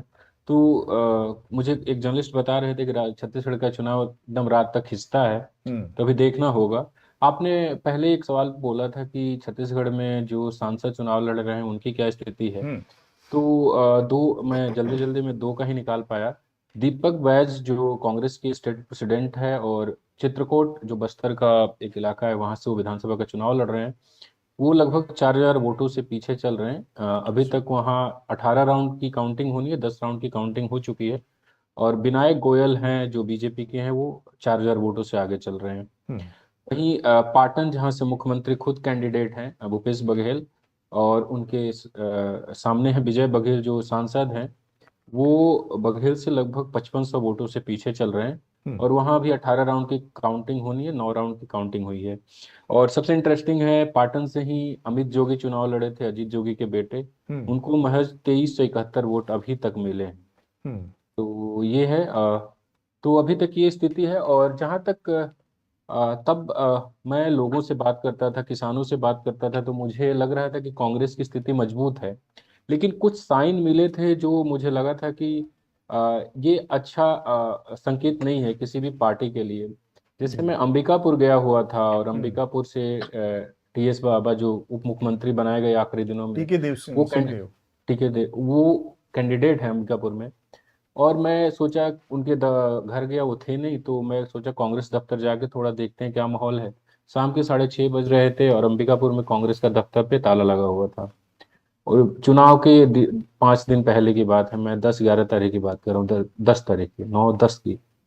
तो जिस पार्टी का, जो पार्टी मैदान में है सरगुजा का क्षेत्र, वहां पे ताला लगा हुआ है। जिस दिन मैं छत्तीसगढ़ पहुंचा, सबसे पहले कांग्रेस दफ्तर गया, 10 बज रहे थे सुबह सुबह। तो वहाँ पे एक नगर निगम के कर्मचारी थे जो सफाई का काम करते थे। तो मैंने उनसे ऐसे ही बात कर रहा था बाहर चाय की दुकान पे, तो मैंने पूछा और क्या चल रहा है, किसकी सरकार बनेगी, ऐसे ही मजाक में। तो उन्होंने कहा कि हिंदू राष्ट्र बनाएंगे। मैंने बोला आप कांग्रेस दफ्तर में सफाई का काम देखते हैं और आप बीजेपी की बात, मतलब हिंदू राष्ट्र मतलब बीजेपी की बात कर रहे हैं। तो बोला नहीं नहीं। फिर मैंने थोड़ा और बातचीत की तो उसने कहा कि सैलरी कम मिले कुछ नहीं, लेकिन हमें हिंदू राष्ट्र चाहिए। तो ये 2-3 लक्षण ऐसे थे। लेकिन सबसे ज्यादा हैरानी है कि किसान वर्ग काफी खुश था, जो हमें दिख रहा था। और किसानों का ये कहना था कि बघेल ने दिया है, बीजेपी नहीं दी है, तो हम बघेल को चुनेंगे। एमएसपी का बड़ा मुद्दा था धान की खरीद में, जो उन्होंने 3100 करने का। एक सीट का मैं थोड़ा जिक्र करना चाहता हूँ, साजा विधानसभा क्षेत्र, जिसपे मैंने स्टोरी भी किया था। बीजेपी वहां से जो एक्सपेरिमेंट की है, जिसका आलोक पुतुल सर पहले जिक्र कर रहे थे, एक ऐसे ईश्वर साहू नाम के व्यक्ति को उम्मीदवार बनाया जिनके पास घर नहीं है। उनके घर में 2 कमरे हैं, एक में दरवाजा तक नहीं है, बेहद ही गरीब परिवार से हैं। और उनकी पहचान बस इतनी है कि उनके बेटे की कम्युनल राइट्स में हत्या हुई थी। और अभी जो उनके सामने है वो है रविंद्र चौबे, जो 7 बार के विधायक है। और साजा विधानसभा क्षेत्र पे उनके माताजी, उनके पिताजी, उनके बड़े ताऊ रविंद्र चौबे के विधायक रह चुके हैं पहले, 7 बार से ये खुद है। अच्छा। और अभी की जो स्थिति है वो लगभग 1800-1900 वोटों से रविंद्र चौबे पीछे चल रहे हैं। तो ये स्थिति है, और वो जो ईश्वर साहू वो आगे बढ़ रहे हैं। ब्रेकिंग न्यूज हमारे साथ स्टूडियो में इस समय अभिनंदन शेखरी हैं, कुछ कहना चाह रहे हैं? हाँ, तो मैं कुछ विशेषज्ञ नहीं हूँ। मैं चैनल्स पर आता था इलेक्शन के दौरान, जब मैं ब्रॉडकास्ट चैनलों पे आता था, वहाँ आपको कुछ जानने की जरूरत नहीं है, तो मैं वहाँ पहुँच जाता था। मैं यहाँ बस इतना कहना आया हूँ कि ये पूरा जो आप प्रोडक्शन देख रहे हैं सुबह से अब तक, और अभी और ये 2-3 घंटे चलेगा, ये किसी सरकारी पार्टी की सौजन्य से नहीं है, किसी पॉलिटिकल पार्टी के सौजन्य से नहीं है, कोई स्पॉन्सर नहीं करता, ना कोई कॉरपोरेशन, ना कोई उद्योगपति। ये सिर्फ और सिर्फ आपके पैसे से चलता है। और इसलिए मैं चाहूँगा कि 5 जैसे कि scroll, wire, news minute, Caravan और हम साथ आए हैं, एक कोलिशन बनाए मीडिया का, जहां आप भी सहयोग दें। तो आप जहां भी ये देख रहे हैं उसके नीचे शो के डिस्क्रिप्शन में एक लिंक होगा। अगर आप उस लिंक पर जाके योगदान दें तो हम एक ऐसा कोलिशन बना सकते हैं कि मीडिया को सरकारी विज्ञापनों और उद्योगपति के विज्ञापनों से वापस लेकर जनहित में जो जर्नलिज्म होना चाहिए वहां तक ला सकते हैं। मैं बस ये कहने आया हूं ज्ञान पेलने के लिए हमारे पास बहुत बहुत बड़े लोग हैं। लेकिन ये बहुत अच्छी ब्रेकिंग न्यूज है। तो अब आप सब हैं जिन्होंने रिपोर्टिंग की है, मैंने तो रिपोर्टिंग कब से नहीं की। तो थैंक यू वेरी मच, सहयोग दीजिए और कंट्रीब्यूट कीजिए। तो यही मैं भी कहूँगा कि सहयोग दीजिए ये, ताकि ये पांचों संस्थान मिलकर आगे और भी अच्छे से और बड़े पैमाने पर, क्योंकि आगे आने वाले समय में लोकसभा का चुनाव है, तो हम उसको और भी प्रोफेशनल तरीके से, अच्छे तरीके से, एक्सटेंसिव तरीके से कवर करना चाहेंगे। हमारे साथ तबस्सुम भी हैं। तबस्सुम, आप जिस तरह से नतीजों को देख रही हैं और जब हम ग्राउंड पर थे तब क्या हालात थे, थोड़ा सा अगर आप हमको अब नतीजों की रोशनी में बता पाएं कि क्या शायद बीजेपी के लिए काम किया, क्या शायद कांग्रेस के लिए काम नहीं कर रहा था। जी जरूर, 2-3 इंटरेस्टिंग डेवलपमेंट्स हुए हैं पिछले 1 घंटे में। अगर हम ग्वालियर चंबल बेल्ट में देखें तो दतिया जो है, जहाँ पे नरोत्तम सिंह मिश्रा कंटेस्ट कर रहे हैं, वो भी पीछे है अभी के जो राउंड्स की काउंटिंग है। दिल्ली में ये आहत मिश्रा इनका नाम है, ये इनको कहा जाता है आहत मिश्रा, क्योंकि इन्होंने एक टाइम पर एक के बाद एक हर दिन सुबह इनके बारे में माना जाता था कि एक प्रेस कॉन्फ्रेंस करके और किसी एक चीज पर बैन लगाने, एफआईआर दर्ज करने का निर्देश देते थे बतौर गृह मंत्री रहते हुए मध्य प्रदेश के। तो इनका आहत मिश्रा लोग कहते हैं। हाँ, जारी करें। निवास के अंदर फगन सिंह जो है वो अभी पीछे लैग कर रहे हैं। तो ये हैवी वेट्स थे बीजेपी के, जिनको डाला गया था इंश्योर करने के लिए कि ना ही बस वो अपनी कॉन्स्टिट्यूंसी बट आसपास की कॉन्स्टिट्यूंसीज को भी अफेक्ट करे। अगर हम वो देखें तो कैलाश विजयवर्गीय इंदौर में ऑलमोस्ट सारी सीट्स उनका एक इन्फ्लुएंस रहा है। इंदौर हमेशा से बीजेपी का एक सीट भी रहा है और कैलाश विजयवर्गीय के आसपास राव के एरिया में भी उन्होंने इन्फ्लुएंस किया है। जीतू पटवारी कांग्रेस के बहुत पॉपुलर फेस है, वो अभी इलेक्शंस में पीछे चल रहे हैं। वो यूजुअली पिछले 2-3 टर्म से वो जीतते आ रहे हैं। तो कैलाश विजयवर्गीय का हम जहाँ इन्फ्लुएंस देख रहे हैं, वहाँ ग्वालियर चंबल में थोड़ा बहुत दतिया और इधर निवास के एरिया में हमको डाउटफुल लग रहा है कि बीजेपी जीत पाएगी या नहीं। तो वो एक इंटरेस्टिंग डेवलपमेंट है। अगर हम साउथ वेस्ट बेल्ट देखते हैं मध्य प्रदेश का, ये प्रॉपर कांग्रेस वोट बैंक है। 2018 के इलेक्शंस में यहाँ पे कुछ अराउंड 20 कॉन्स्टिट्यूएंसी सीट्स थी, जिसमें ज्यादातर वोट्स कांग्रेस को गए थे, कुछ 4-5 सीट्स बीजेपी को गई थी।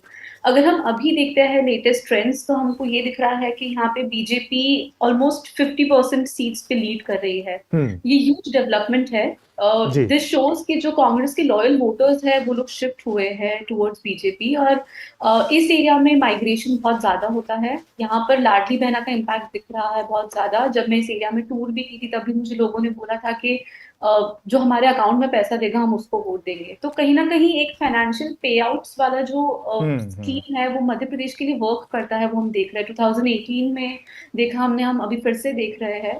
तो ये अभी के लेटेस्ट ट्रेंड्स चल रहे हैं। आप कुछ और जोड़ना चाहिए? जो हमें डिस्कस करनी चाहिए वो काफी सारा कांग्रेस के काफी सारे लोगों से जब मैं सुबह से बात करी, वो कमलनाथ के ऊपर काफी कुछ ब्लेम कर रहे हैं इलेक्शन स्ट्रैटेजी को लेकर, कैंपेनिंग को लेकर। कई सारे कांग्रेस यूथ के नेताओं से मैंने बात करी, उन्होंने बोला कि जो एक कर्नाटक इलेक्शंस के चीफ आर्किटेक्ट थे सुनील पोनुबल, उनका रोल बहुत ज्यादा इंपॉर्टेंट था तेलंगाना में भी और मध्य प्रदेश में भी। बट मध्य प्रदेश में इलेक्शंस के कुछ दिन पहले ही कमलनाथ और उनका डिसएग्रीमेंट हुआ और कमलनाथ उनके आइडियाज एक्सेप्ट करने के लिए रेडी नहीं थे।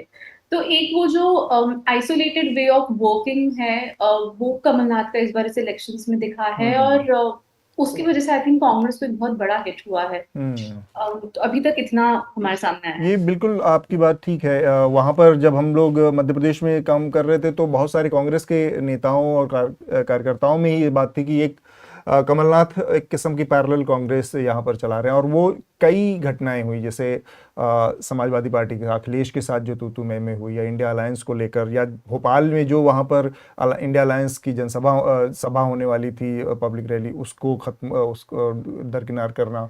तो ये सारी चीज़ों से एक किस्म का ये था कि सेंट्रल लीडरशिप और मध्य प्रदेश की जो यूनिट थी जो कि कमलनाथ के अंडर में काम कर रही थी, दोनों के बीच में उस तरह का कोई मेल मिलाप या कोऑर्डिनेशन बहुत अच्छा नहीं था। एक चीज़ और तबस्सुम आपसे जानना चाहूँगा, 7 जो एमपीज और सेंट्रल मिनिस्टर्स को उतारा था बीजेपी ने, उनकी स्थिति आपके पास कुछ रिपोर्ट है उनके बारे में? जी हाँ, तो जैसे मैंने अभी आपको बताया कि निवास में फगन सिंह जो है वो पीछे चल रहे हैं। इंदौर में कैलाश विजयवर्गीय इज अहेड।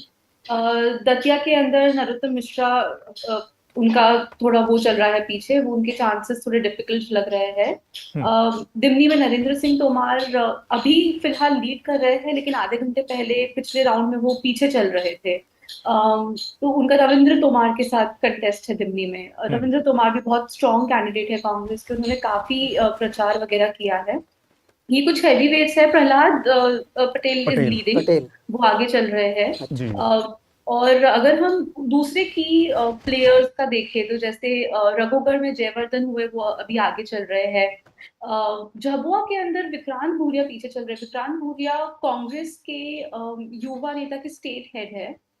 उनका सीट अज्यूम किया गया था कि वो जीतेंगे, बट झाबुआ के अंदर अभी वो भी पीछे लैग कर रहे हैं। It is a big loss for Congress in a sense, क्योंकि उनकी कुछ शॉर्ट सीट्स है, जीतू पटवारी, विक्रांत भूरिया, वो भी वो लोग ऐसा लग रहा है कि वो लोग लूज आउट कर देंगे। इसके अलावा राजनगर जो छतरपुर में सीट है, विक्रमनाथ पीछे चल रहे हैं। वो बहुत सालों से ही इज बीन दी एमएलए।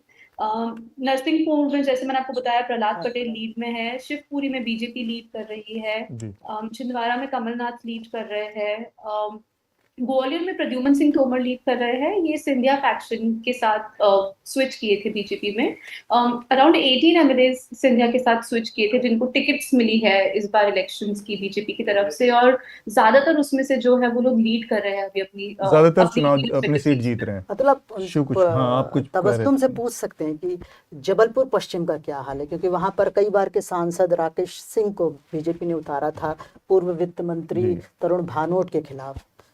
कोई अपडेट है उनके बारे में तबस्सुम? जबलपुर में मैं जो ओवरऑल देख रही थी उसमें मुझे बीजेपी लीड करते हुए दिख रहा था, विच इज इंटरेस्टिंग, क्योंकि जबलपुर के कॉर्पोरेशन इलेक्शंस में इस बार कांग्रेस जीती थी। तो एक वहां पे माहौल था कि शायद इस बार कांग्रेस एक स्विच हो सकता है, क्योंकि वो हमेशा से बीजेपी का वोट बैंक रहा है। बट यहाँ पे जबलपुर की most of the seats Vishnu का स्पेशल इंटरेस्ट था, क्योंकि विष्णु जबलपुर से खुद हैं, तो विष्णु को लगा कि जबलपुर का अपडेट ले लिया जाए। और मुझे उम्मीद थी कि तरुण भानोट का काम एक्चुअली बहुत अच्छा था, काफी उनकी रिस्पेक्ट थी। एकमात्र कांग्रेस लीडर थे जो जनता में खुले हुए थे, मतलब आप जब भी जा सकते थे उनके खिलाफ। और राकेश सिंह की इज्जत एकदम जा चुकी थी, सवाल नहीं पूछते, कुछ नहीं करते संसद में। राजस्थान की एक सीट का नतीजा हमारे सामने आ रहा है, और दिया कुमारी जो कि बहुत स्टार कैंडिडेट थी भारतीय जनता पार्टी की, वो 71,000 वोटों से चुनाव जीत गई हैं। मैं सिद्धार्थ एक चीज आपसे जानना चाहूँगा, जो तबस्सुम ने कहा, एक जगह पर कैश इंसेंटिव स्कीम बीजेपी के पक्ष में काम कर रही है, दूसरी तरफ कैश इंसेंटिव की स्कीम जो है अशोक गहलोत ने बहुत सारी शुरू की, चिरंजीवी योजना से लेकर वो काम नहीं कर रही है। तो ये जो कैश इंसेंटिव वाली चीज़ें हैं, लगता है कि श्योर शॉट हो जाएंगी, पर कहीं काम करते हैं कहीं नहीं काम करते, तो इसको कैसे हम देख पाएँ? मेरा हमेशा मानना है कि चुनाव सिर्फ और सिर्फ स्कीम से आप नहीं जीतेंगे जी। स्कीम्स के अलावा आपको कुछ और चाहिए, और वो मिसिंग फैक्टर जो है, जो आप उसको विजन कह लीजिए, या एक वोटर के साथ लगाव, या जैसे बीजेपी ने हिंदुत्व के इशू को बना के, मतलब इस चुनाव में शायद इतना खुल के उसका प्रचार नहीं हुआ, लेकिन लंबे अरसे से भारतीय जनता पार्टी के साथ वो एक इशू रहा है, और मध्य प्रदेश में ख़ास तौर पे। तो मुझे लगता है कि इन चीज़ों से भी एक सपोर्ट बेस बन जाता है, जिसके चलते ये स्कीम्स मतलब दे सर्व, अंग्रेजी में कहते हैं फोर्स मल्टीप्लायर, कि भाई ये चीज़ें और आपके लिए कामयाब हो जाती हैं। लेकिन अगर आपके पास वो विजन नहीं है, अगर आपके पास एक अटैचमेंट वोटरों के साथ या कोई ऐसा नहीं बन पाता जी, तो शायद ये आपके लिए काम नहीं करते। इसलिए मेरा मानना है कि अगर जो ऑपोजिशन पार्टीज़ हैं वो भारतीय जनता पार्टी को मुकाबला देना चाहते हैं, तो कहीं ना कहीं एक कनेक्ट वोटर के साथ, और जहाँ तक संजय की बात, मतलब शायद CSDS के सर्वे के अलावा ये जो नतीजे हैं जी, ये हमको बता रहा है कि सारे भारत में जो OBC कास्ट सेंसस का जो इशू था, जो राहुल गांधी ने पकड़ लिया, खरगे साहब ने पकड़ लिया, कि उनको लगा कि बहुत बड़ा ये बन सकता है, और लोग कहते हैं कि भाई मंडल 2.0 जो है कमंडल 2.0 को हराएगा। शायद ये लॉजिक पूर्ण रूप से भारत के लेवल पे कामयाब नहीं होगा। इसलिए कांग्रेस को कहीं ना कहीं वो एक एक इमोशनल इशू जो आप कनेक्ट कर पाए लोगों के साथ, और वो ढूंढना पड़ेगा। ठीक बात है। अगर हमारे साथ संजय लोढ़ा हो तो हम उनसे भी इस सवाल का जवाब जानना चाहेंगे कि जो कैश इंसेंटिव के मामले में कैश बेनिफिट्स जो होते हैं डायरेक्ट, उसको वो जनता के ऊपर किस तरह से असर डालते हैं, क्योंकि हमारे यहाँ बहुत हमारे सामने इसी नतीजों को देख ले तो बड़ा मिक्स है, एक स्टेट में किसी तरह से वो असर करती है, दूसरे स्टेट में दूसरी तरह से असर करती दिख रही है। हाँ अतुल जी, पहले भी मैंने इस बात को एम्फेसाइज किया था कि जो ये वेलफेयर स्टेट वाला एक जो कॉन्सेप्ट था जिसको लेके अशोक गहलोत आगे बढ़े, और पिछले साल 1.5 साल के अंदर उन्होंने एक के बाद एक कई तरीके की welfare schemes, cash incentives, pension को लेके, विधवाओं के लिए, या बिजली को लेके, या अन्य प्रकार की जो स्कीम्स थी, तो मैं इस बात से तो इत्तेफाक नहीं रखूंगा कि इसका कोई असर नहीं हुआ। इनका डेफिनेटली असर हुआ है, और हमारे जो सर्वे रहे हैं प्री पोल सर्वे में भी, और डेफिनेटली पोस्ट पोल के डेटा जब मेरे पास आएंगे तो उसमें भी ये डेफिनेटली रिफ्लेक्ट होगा। जो मैंने पहले भी शेयर किया कि अब तक हमने जितने सर्वेस किए हैं, चाहे लोकसभा के हो, विधानसभा के हो, हम हमेशा ये बातें पूछते हैं लोगों से कि आप इन स्कीम्स के बारे में आपने सुना है क्या, और यदि सुना है तो आपको फायदा हुआ है क्या। ये पहला चुनावी सर्वेक्षण हमारा था जहां लोगों ने कहा कि हाँ, हमने इनके बारे में सुना है, और लगभग 2/3 से 3/4 हमारे उत्तरदाता ऐसे थे जिन्होंने कहा कि yes, we have benefited from these schemes. अब प्रश्न यहाँ पे ये उठता है कि क्या उस एक्सेप्ट जो बेनिफिशियरीज रहे उन्होंने अपना वोट दिया या नहीं दिया। यहाँ पर मैं ये मानूंगा कि उससे कांग्रेस को फायदा हुआ है, अन्यथा ये जो 72-73 सीटें उनको दिखा रही हैं, शायद ये भी कांग्रेस को नहीं मिलती। दूसरी बात और भी है, जो कि किस प्रकार से ये सर्विसेज दी जा रही हैं और कितने लोग इनका फायदा उठा रहे हैं। जब ये राजस्थान मिशन 2030 की बातचीत हो रही थी, कि कई संवादों में मैं भी था, आईडीएस जयपुर की तरफ से मैं गया था इन संवादों के अंदर, और मैंने ये ग्रीवेंसेस जो कमेटी है उसके अध्यक्ष से भी पूछा, जो कि मुख्यमंत्री जी के बहुत नजदीक हैं, कि आप सब बोलते हैं कि ये सब मतलब guaranteed delivery of public services, ऐसा कई तरह के कानून आप लेके आए हैं, लेकिन इफेक्टिवली कहाँ तक लोगों को इन चीजों से फायदा मिल रहा है। हाँ, ये एक इम्पॉर्टेंट इश्यू है। चाहे मैं हायर एजुकेशन से जुड़ा हुआ हूँ, मैं ये मानता हूँ कि पिछले 2 सालों में नए कॉलेजेस खुले हैं, लड़कियों के लिए बहुत सारे कॉलेजेस खुले हैं, लेकिन उन कॉलेजेस की स्थिति बड़ी खराब है। वहाँ टीचर नहीं है, वहाँ इंफ्रास्ट्रक्चर नहीं है, वहाँ लाइब्रेरी में किताबें नहीं है। तो ऐसी इंस्टीट्यूशंस खोलने से क्या फायदा कि जिस पर्पज के लिए उनको एस्टैब्लिश किया जा रहा है वो फायदा लोगों को नहीं मिल रहा है। इसी प्रकार से कई साथी ऐसे भी हैं, मेरे पत्रकार मित्र, जो कह रहे हैं कि चिरंजीवी की चर्चा तो बहुत है, लेकिन चिरंजीवी से लोगों को जिस प्रकार का फायदा मिलना चाहिए था आपने दे दिया, लेकिन लोग उसका फायदा नहीं उठा पा रहे। कुछ भी कारण हो, चाहे हॉस्पिटल अच्छी तरीके से नहीं हो, इंफ्रास्ट्रक्चर नहीं हो, डॉक्टर्स नहीं हो, डिस्टेंसेस हो, सेवा अच्छी तरीके से नहीं दी जा रही है, इसके बारे में भी सोचने की जरूरत है। केवल आप कुछ घोषणाएं कर देते हैं वेलफेयर स्कीम्स की, लेकिन उनका इम्प्लीमेंटेशन या तो सही तरीके से नहीं हो रहा है, या वो घोषणाएं बहुत लेट आई, ये वो लोगों तक पहुंच नहीं पा रही हैं। मेरे ख्याल से कुछ सीटों के परिणाम सामने आ गए हैं। राजस्थान से करीब 7 सीटों के नतीजे आ गए हैं। भारतीय जनता पार्टी को 5 सीटें मिली हैं, 1 कांग्रेस पार्टी को जाती गई हैं और 1 अदर्स को गई है। एक चीज़ और मैं यहाँ पर समझना चाह रहा हूँ सिद्धार्थ और विष्णुकांत दोनों लोगों से, थोड़ा सा हम इन नतीजों की रोशनी में थोड़ा सा मीडिया के से बात करना चाह रहे हैं। बहुत भारी भरकम एक कसरत होती है चुनावों से पहले ओपिनियन पोल की, day by day opinion polls आते हैं, फिर एग्जिट पोल आते हैं, और काफ़ी हाइप क्रिएट होता है चैनलों से लेकर ये जो नतीजे आए, जो एग्जिट पोल्स और तमाम चीज़ें इस नतीजे के पहले हमारे सामने आए थे, उसमें देखें अगर हम तो मध्य प्रदेश के नतीजों को 2 संस्थानों ने करीब आसपास प्रेडिक्ट किया था कि ये नतीजे चौंकाने वाले आ सकते हैं। बाकी ज़्यादातर लोगों के नतीजे के आकलन गलत रहे। छत्तीसगढ़ के एक तरफ से सबने गलत प्रेडिक्ट किया, राजस्थान को भी ज़्यादातर लोगों ने गलत प्रेडिक्ट किया। इतनी बड़ी एक्सरसाइज होती है, इतना सारा हाइप क्रिएट किया जाता है, मीडिया की अपनी विश्वसनीयता दांव पर, अपनी क्रेडिबिलिटी को दांव पर लगाकर इतनी बड़ी एक्सरसाइज तामझाम करता है और इतनी गलत चीज़ें सामने आती हैं। आपको लगता है कि इस तरह की एक्सरसाइज में अब कोई एक बहुत बड़ा आमूल बदलाव और एक बहुत सीरियस थॉट, विचार करने की ज़रूरत है सबको, कि ये अल्टीमेटली हमारे अपने प्रोफेशन, पेशे के ऊपर बहुत बड़ा सवालिया निशान खड़ा कर देता है कि आप चुनाव दर चुनाव इसी तरह के उल्टे दर सीधे, मतलब अगर आप 4 के अनुमान 5 के अनुमान लगा रहे हैं और 2 सही हो रहे हैं 3 गलत हो रहे, तो ये तो तुक्केबाजी वाली बात होगी। और तुक्का जो होता है वो कोई भी सही लगा सकता है, मतलब सड़क पे चलता हुआ बाद उसके लिए किसी बहुत विशेषज्ञता की जरूरत नहीं होती, इतने पैसे रुपए तांजा। तो मैं उस पर थोड़ा सा सवाल आप लोगों की राय जानना चाहता हूँ कि मीडिया के इस रवैये में कितना सीरियस थॉट सोच विचार की इस समय जरूरत है इन नतीजों के।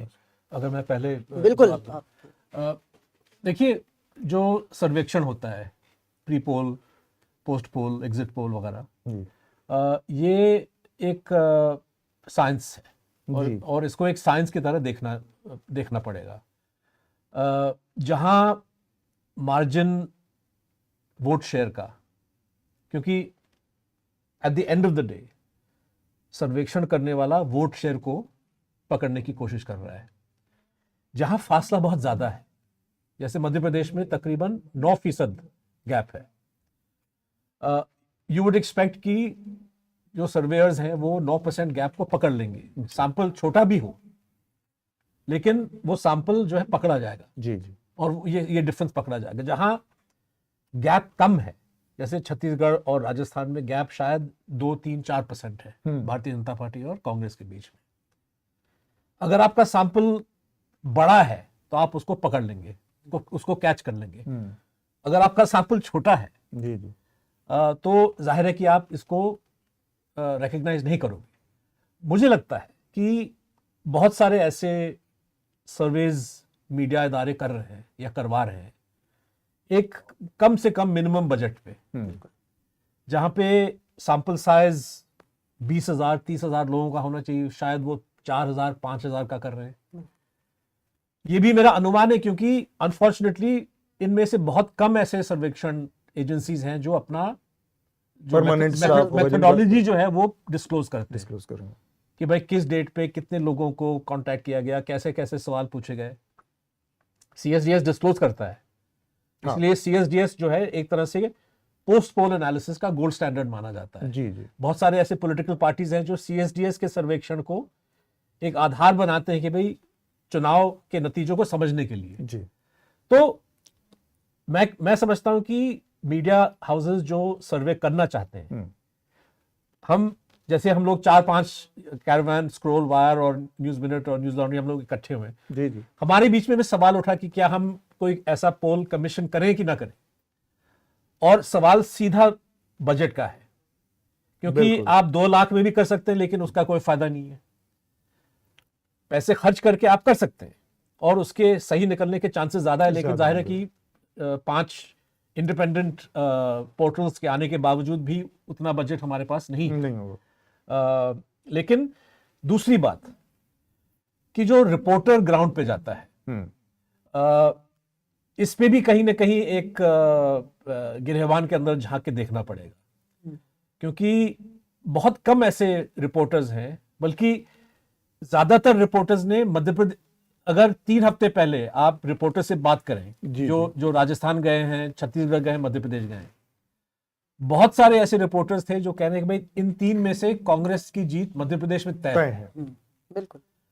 तो क्या चुनावी रुझान आखिर लास्ट 2 वीक्स में बदल गया या रिपोर्टर्स ने सही तरह से नब्ज नहीं पकड़ा? ये कहना बहुत मुश्किल है। लेकिन मैं इलेक्शन कवर कर चुका हूं, इस इलेक्शन में तो नहीं उतरा, लेकिन मैं मतलब बहुत मुश्किल होता है ये, क्योंकि आप एक कंस्टिट्यूंसी में जाते हैं, चंद लोगों से आपकी बातें होती हैं और उस आधार पे आप एक कहानी बुनने की कोशिश करते हैं। जाहिर है कि अक्सर आप गलत साबित हो सकते हैं। ठीक बात है विष्णु। बिल्कुल, यही मेरा भी ये कहना है कि जिस तरह का रिसोर्स इस तरह के सर्वे में होना चाहिए वो बहुत कम दिखता है। मीडिया हाउसेस, बड़े मीडिया हाउसेस, हम अपनी क्या बात करें, लेकिन जो बड़े मीडिया हाउसेस हैं लगातार कॉस्ट कटिंग पे ज़्यादा जाता है। रिपोर्टर्स की संख्या कम है, आपको डेस्क में ज़्यादा लोग मिल जाएंगे, रिपोर्टर्स कम हैं, तो वो भी जब उसका असर तो सीधे सीधे यहाँ दिखता है। और जब तक आप रिपोर्टिंग पे रिसोर्स अपना खर्च नहीं करते, रिपोर्टर्स की संख्या नहीं बढ़ाते, मुझे नहीं लगता मीडिया हाउसेस, ये बड़े हाउस या कुछ नया कर पाएंगे या अच्छे से दिखा पाएंगे चीज़ों को। जिस साइंटिफिक सर्वे की बात हो रही है, वेस्ट में, पश्चिमी देशों में अगर देखा जाए तो वहाँ पर ज़्यादातर पोल और सर्वे जो होते हैं इस तरह के बहुत एक्यूरेट आते हैं कई बार। तो एक तो हिस्सा उसका वो है ही है कि भाई उसमें रिसोर्स बहुत ज़्यादा है और सैम्पलिंग बहुत ज़्यादा है, बारीकी से उसको किया जाता है। दूसरा उसका है कि भारत का जो स्ट्रक्चर या सामाजिक संरचना है वो बहुत डाइवर्स है। डाइवर्स इस कॉन्टेक्स्ट में कि मतलब वेस्ट के कॉन्टेक्स्ट में देखें तो कास्ट और ये सब इतनी सारी फॉल्ट लाइंस उसमें बटी हुई हैं, तो उसको पकड़ने के लिए उससे कई गुना ज़्यादा साइंटिफिक होना पड़ेगा, कई गुना ज़्यादा रिसोर्सेज लगाने पड़ेंगे। वो चीज़ें कमोबेश हमारे यहाँ ज़्यादातर ये कंपनियां हैं वहाँ पे मिसिंग दिखती हैं, और इसी वजह से वो बहुत लीनियर और वो फिर एवरेज वाले फार्मूले से काम चलाते हैं कि वो काम 4 का किया, 2 का सही हो गया, 1 का सही, 3 का सही हो गया, 1 का गलत हो गया। ये एरर वाला जो हिस्सा है इसीलिए हमेशा ज्यादा रहता है, जैसे इसमें ही दिख रहा है कि इतनी सारी गड़बड़ियां और आप हैं। ये देखिए माफी भी नहीं मांगते गलत करने के बाद वापस तो क्या वापस वही गलती करने के लिए तैयार बिल्कुल। तो ये हमारा आज अभी का जो हिंदी का सत्र था, इसके बाद आखिरी सत्र शुरू होगा, उसमें मनीषा होंगी, धन्या होंगी, हरतोष होंगे, और इसके अलावा हमारे साथ एक और पैनल होगा साथ में, और कुछ मेहमान भी जुड़ेंगे। उससे पहले बसंत कुमार आपसे कुछ कहना चाह रहे हैं, मैं उनके हवाले यहाँ पर करूँगा मंच, और फिर अगले 1 घंटे के लिए आपको फाइनल नतीजों के ऊपर बातचीत होगी। संजय सर कुछ कहना चाह रहे थे। अतुल जी, एक बात कहना चाहूंगा जी, अगर आप इजाजत दें। जी, बहुत संक्षेप में, समय नहीं है। हाँ, सिद्धार्थ ने सैंपल की बात की, मैं आपको एक कहूँ कि राजस्थान के अंदर जो हमने किया प्री पोल भी पोस्ट पोल में, दोनों में हमने ये बताया कि हमने सीट प्रेडिक्शन नहीं किया, लेकिन हमने कहा वोट परसेंटेज में लगभग 3% का गैप होगा। तो वो कंसिस्टेंसी नवंबर के पहले सप्ताह में भी थी, और वो कंसिस्टेंसी अभी भी हमको देखने को मिल रही है। बीजेपी के 42% है और कांग्रेस के 39% है। तो 3% के गैप में हम मान के चलते हैं कि 30-40 सीट का अंतर आता ही आता है। ठीक बात है। तो बसंत के हवाले करेंगे, और साथ में हाँ अगले पैनल में सीमा चिश्ती भी होंगी। हाँ, जो अभी छत्तीसगढ़ की बात है, तो छत्तीसगढ़ में भी 54 सीटों पे भारतीय जनता पार्टी लीड कर रही है, 33 पे कांग्रेस, 1 पे गुड़वाना जो जीजीपी है वो है, और 1 है बहुजन समाज पार्टी बीएसपी 1 पर, और कम्युनिस्ट पार्टी 1 सीट पे आगे चल रही है। कुछ सीटों का मैं बता देता हूँ जो महत्वपूर्ण सीट है। अंबिकापुर जो टीएस बाबा जो उप मुख्यमंत्री बनाए गए हाल ही में, काफी उनका दबदबा है, वो लगभग 7500 वोटों से पीछे चल रहे हैं। राजेश अग्रवाल जो भारतीय जनता पार्टी के नेता हैं वो आगे चल रहे हैं, और अभी वहां पे 21 राउंड की वोट काउंटिंग होनी है, जिसमें अभी सिर्फ 6 राउंड हुआ है इलेक्शन कमीशन के मुताबिक। ऐसे ही आपको दंतेवाड़ा काफी इंटरेस्टिंग है। दंतेवाड़ा में जो महेंद्र कर्मा के बेटे थे छविंदर कर्मा, वो 10,000 वोटों से पीछे चल रहे हैं। कांग्रेस ने उनको कैंडिडेट बनाया। बस्तर में जो 12 सीटें हैं, एकमात्र सीट थी जहां से बीजेपी जीती थी, लेकिन 2019 के चुनाव के दौरान यहाँ जो बीजेपी के सिटिंग एमएलए थे, नक्सलियों ने उनकी हत्या कर दी। उसके बाद जो उपचुनाव हुआ उसमें इनकी माँ छविंद्र कर्मा की माँ चुनाव लड़ी और जीती थी। अभी ये चैतराम अटामी जो बीजेपी के नेता हैं उनसे लगभग 10,000 वोटों से पीछे चल रहे हैं। और इसके बाद हम बात कर लें चित्रकूट की, क्योंकि चित्रकूट से कांग्रेस के स्टेट प्रेसिडेंट चुनाव लड़ रहे हैं दीपक वैद, जो लगभग अब 6,000 वोटों से पीछे चल रहे हैं। वहां पे 12 राउंड की वोट काउंटिंग हो चुकी है, 18 राउंड की काउंटिंग होनी है, तो ये पीछे चल रहे हैं। अब पाटन की बात कर लेते हैं, क्योंकि दुर्ग पाटन है जहां से मुख्यमंत्री खुद उम्मीदवार है। पाटन की अगर बात करें तो पाटन में मुख्यमंत्री लगभग 10,000 भूपेश बघेल 10,000 वोटों से आगे चल रहे हैं, और उनके सामने विजय बघेल हैं जो 10,000 से पीछे चल रहे हैं। तो ये कुछ बड़े सीट है। बस्तर की अगर बात करें, वहां से कांग्रेस के जो कांग्रेस यहाँ से लगभग 5,000 वोटों से आगे चल रही है, बीजेपी दूसरे नंबर पे है। और एक और कांग्रेस के नेता हैं ताम्रध्वज साहू, उनकी स्थिति काफी अच्छी नहीं लग रही है, क्योंकि वो लगभग 10,000 वोटों से पीछे चल रहे हैं दुर्ग रूरल से। तो कांग्रेस के कई दिग्गज नेता हैं जो काफी पीछे चल रहे हैं। एक सीट इंटरेस्टिंग है जो जहां की बात मैं पहले भी किया था, साजा। कोंटा की बात कर लेते हैं। कोंटा से कवासी लखमा जो शराब मंत्री थे, और जब हमने उनसे सवाल पूछा था कि आप लोगों ने वादा किया था कि शराबबंदी करेंगे लेकिन शराबबंदी नहीं हुई, तो उन्होंने मुझे कहा कि हम अब आपसे पूछ के अपना घोषणा पत्र बनाएंगे। वो मनीष कुंजाम जो सीपीआई के लीडर हैं उनसे लगभग 500 वोट पीछे चल रहे हैं। और एक चीज ध्यान देने वाली है कि मनीष कुंजाम कोंटा जो सुकमा का क्षेत्र है वहां से वो चुनाव लड़ रहे थे, और उनको अपने पार्टी का सिंबल नहीं मिला था सीपीआई का, वो एसी चुनाव चिन्ह उनका था। अब आप सोचिए कि आदिवासी बेल्ट में एसी चुनाव चिन्ह मिलना कैसे समझाए होंगे। तो उनको काफी अच्छा वोट परसेंटेज है उनका, अच्छा आगे भी है 500 वोटों से। तो ये स्थिति है। साजा की अगर एक बार बात कर लेते हैं, साजा जिसका जिक्र मैंने अपने बातचीत में पहले किया था, लगभग 4000 वोटों से ईश्वर साहू लीड कर रहे हैं। और लेकिन वहां पे अभी बहुत काउंटिंग बाकी है। 22 राउंड की काउंटिंग होनी, अभी सिर्फ 7 राउंड हुई है। तो ये स्थिति है। भिलाई नगर से देवेंद्र यादव जो नौजवान कांग्रेस के नेता हैं वो लगभग 3000 वोटों से आगे चल रहे हैं। तो वहाँ पे 12 राउंड की काउंटिंग होनी, 8 राउंड की हो चुकी है। और अगर कुछ आपको कुछ और जगहों का बता देते हैं। कोरबा,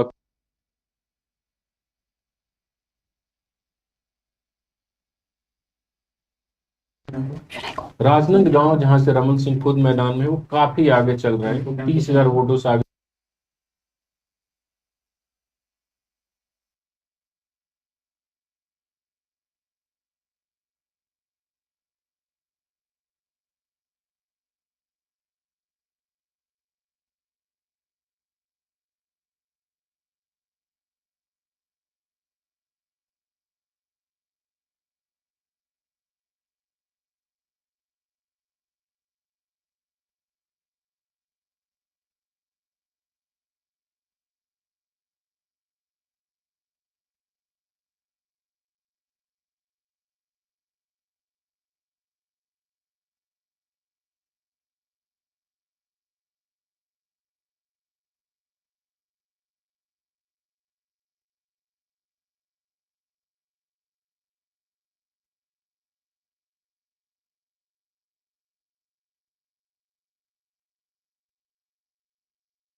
उर्दू दिख रहा है।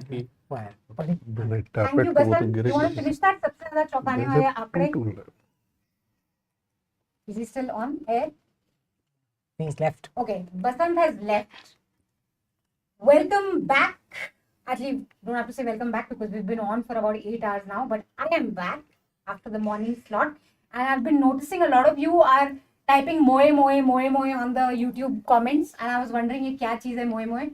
Then I went to NDTV. I read a full piece on it. So very bad. Now I had to read a piece on moe, which basically, if you guys don't know, it means heartache. But there's no heartache here, guys. We're eating jalebis, saffron colored. It's beautiful, tasty. We're having chai, and we're going to give you results which have been really, really something to watch out for. Spectacular victory for the BJP in Madhya Pradesh and in Chhattisgarh, and we're going to talk a lot about that because I think Madhya Pradesh is especially very interesting. Rajasthan also the BJP is ahead, and Telangana, of course. It's safe to say Congress is winning then, or is it still like a... No, I think it's safe to say Congress is winning. Yeah. And before actually we get into the results, congratulations Dhanya. Thank you. And congratulations Supriya. Yes, Dhanya has won the Journalist of the Year award at the Reading. So, thank you. And Supriya and Arunabh have won an award for an investigative piece on the misuse of ED by the Modi government. So congratulations on that. Please do check out reporting by Scroll. I think you guys have won 5 awards. So really kudos for that. Check out all their reporting on Scroll. Of course, check out News Minute and remember that they're able to do all this reporting. And despite being such a small team, they're able to win these amazing awards because they have people supporting them. people subscribing to them, and that's how they're able to stay independent and bring you incisive reporting. We're going to, of course, go into numbers, and there's lots to discuss. But I think let's quickly go to Sudipto, because he's waiting for us at Bangalore. So let's just say hello to him. And Sudipto, you must tell us as a journalist, can I say you parachuted into Chhattisgarh? You won't get offended by that, right? You're mute. Please unmute yourself and express your offense. But how surprised are you from the results? BJP was a 33% vote share. 46% vote share they've got in this as we're counting. Spectacular victory for them there. And this is something that no one talked about. So the exit polls were all saying Congress jeetne wala hai. Reporting bhi mostly, there was no wave at least that we heard of. How surprised are you by Chhattisgarh? And what do you think you missed out as a journalist? So the thing is, I mean, I didn't get out of Raipur. I was stationed in Raipur only and speaking to the experts there. So yes, it is right that I was a paratrooper in Chhattisgarh. The results, I mean, I can't react to the results because I was not looking at the results when I went to Chhattisgarh. I was looking at, the nature of politics under Baghel. And now that the results have come in, I'm able to add 2 and 2 together. And I dare say that this is what happens when you try and be more Hindutva than the BJP, right? I say this also broadly about Madhya Pradesh, Rajasthan as well, where the Congress has taken the shape of the container, and the container happens to be right wing. And I do not think that in Chhattisgarh, Baghel has really set a secular agenda. And I don't know. I'm imagining myself as a voter in Chhattisgarh. What would I have voted for or against? Because I'm essentially voting for 2 parties that are pursuing a similar line. So to that extent, I don't know. I mean, the results. That's how I read the results. And yes, the other important thing, I suppose, to say that Baghel was defeated by the social justice agenda, because I do feel that the smaller parties, the Hamar Raj Party, the Gondwana Ganatantra Party, the Bahujan Samaj Party, and there were several other parties in the fray, smaller parties, and each of them was contesting on that flank of the Congress's failure or Baghel's failure on the question of social justice. So now, it is crying over spilled milk, but a party that claims to present a secular agenda as against the BJP has completely failed on that ground as well as on the ground of social justice. So, therefore, I don't know, serves Baghel right. What about Telangana? Because you guys have covered that pretty closely. Of course, I mean, through all the reporting, it was very clear that people were upset, but there was this invincibility to BRS, which seems to have been proven wrong now. Yeah, I think Dhanya will be able to answer that question better, but my initial reaction is, okay, now one nightmare is over. And now, a lot of people who I'm speaking to, since morning are very worried about the return of Reddy rule, through Revanth Reddy. And that is a very real danger. I'm more excited about the kind of reporting we'll get to do from here on forward, where we can, hold the Congress to account in that state and, look at how they're going to undo the damage that the TRS or the BRS did in its time in power. So that is going to be of key interest for me, because if you're going to be replacing an incumbent, I mean, if you can't take the shape of the person you've replaced. So that is really the thing for me, either in the case of Baghel or in the case of the Congress in Telangana. That's one thing to watch out for, is Velama rule, which is what was discussed. So Congress said it is feudal rule, and KCR's feudal rule, and all of that. But Revanth Reddy is not from some toiling community either, or he doesn't represent the interests of the toiling masses either. So we'll have to wait and see what happens there.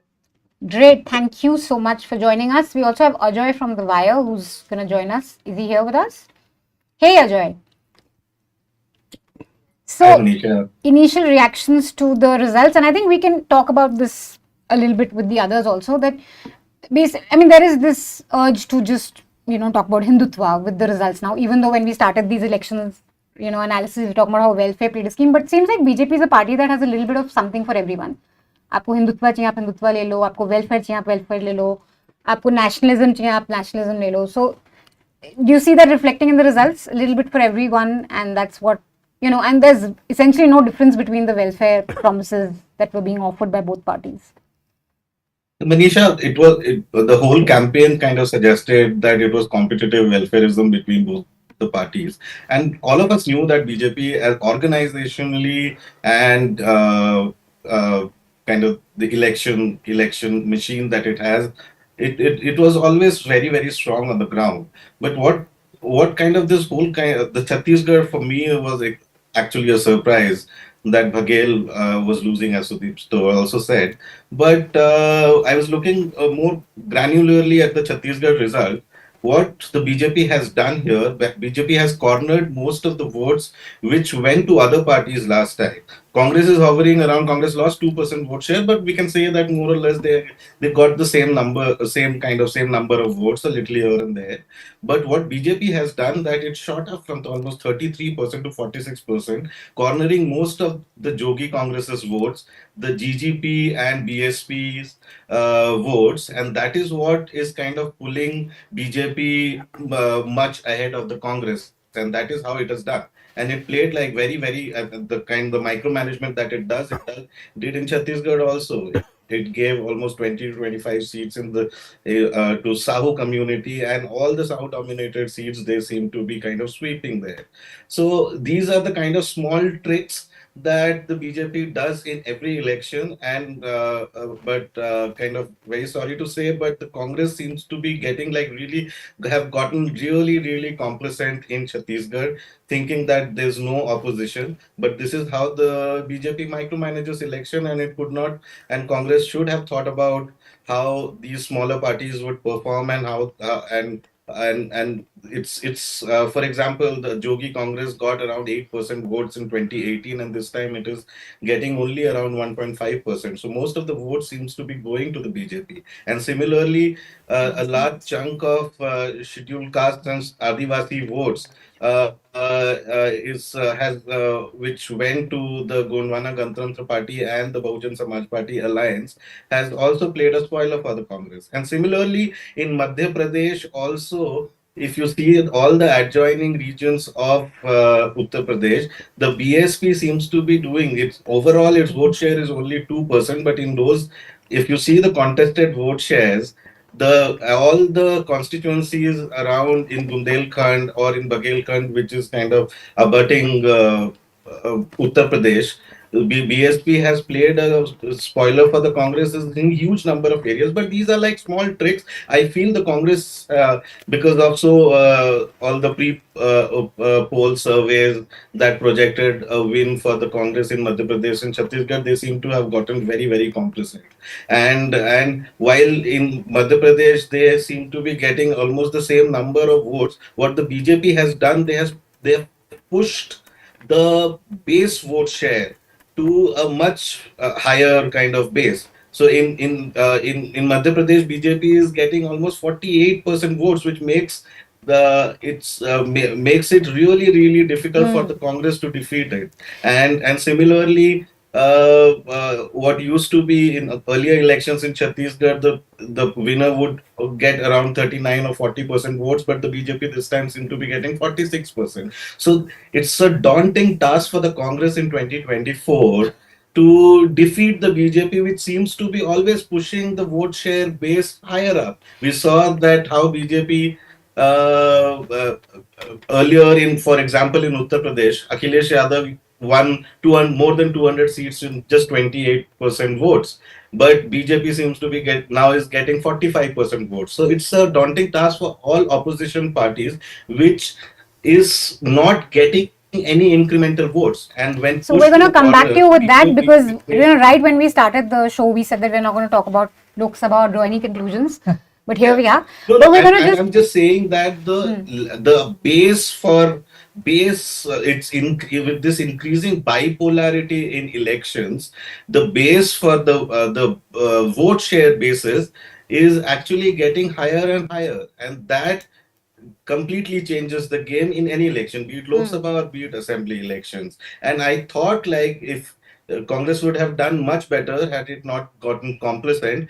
If they could have actually gotten into alliance with their India partners. So we're going For to get some example, numbers yeah, in now. so because We're going to get some numbers. that is Ajay, a we'll come push back the to you. united narrative. We'll come back to you. We're going to get into some numbers because this is the closing hour. We want to give our audience some concluding final numbers. So let's at least start with Chhattisgarh, I think, Supriya. You've traveled there. What a stunning victory for the BJP. 33%, say 46%. Congress more or less retains its vote base. But just tell us, give us the final numbers and tell us, are you surprised? And what explains the stunning victory of BJP without a CM face? Well, I think it's Ajoy's analysis was that it's all complacency on part of the Congress. I think it was incompetence, frankly. But just to first run through the numbers, just to put this number in perspective, BJP has 46% plus. Its vote share in the 2003 election was 37.8%. In 2008, 40.3%. In 2013, 41%. And these are elections where it won. So just to say that that's the scale of the BJP victory this time. It surpassed both in vote share and seat share. It never crossed the 50 mark. 50 was as far as it got.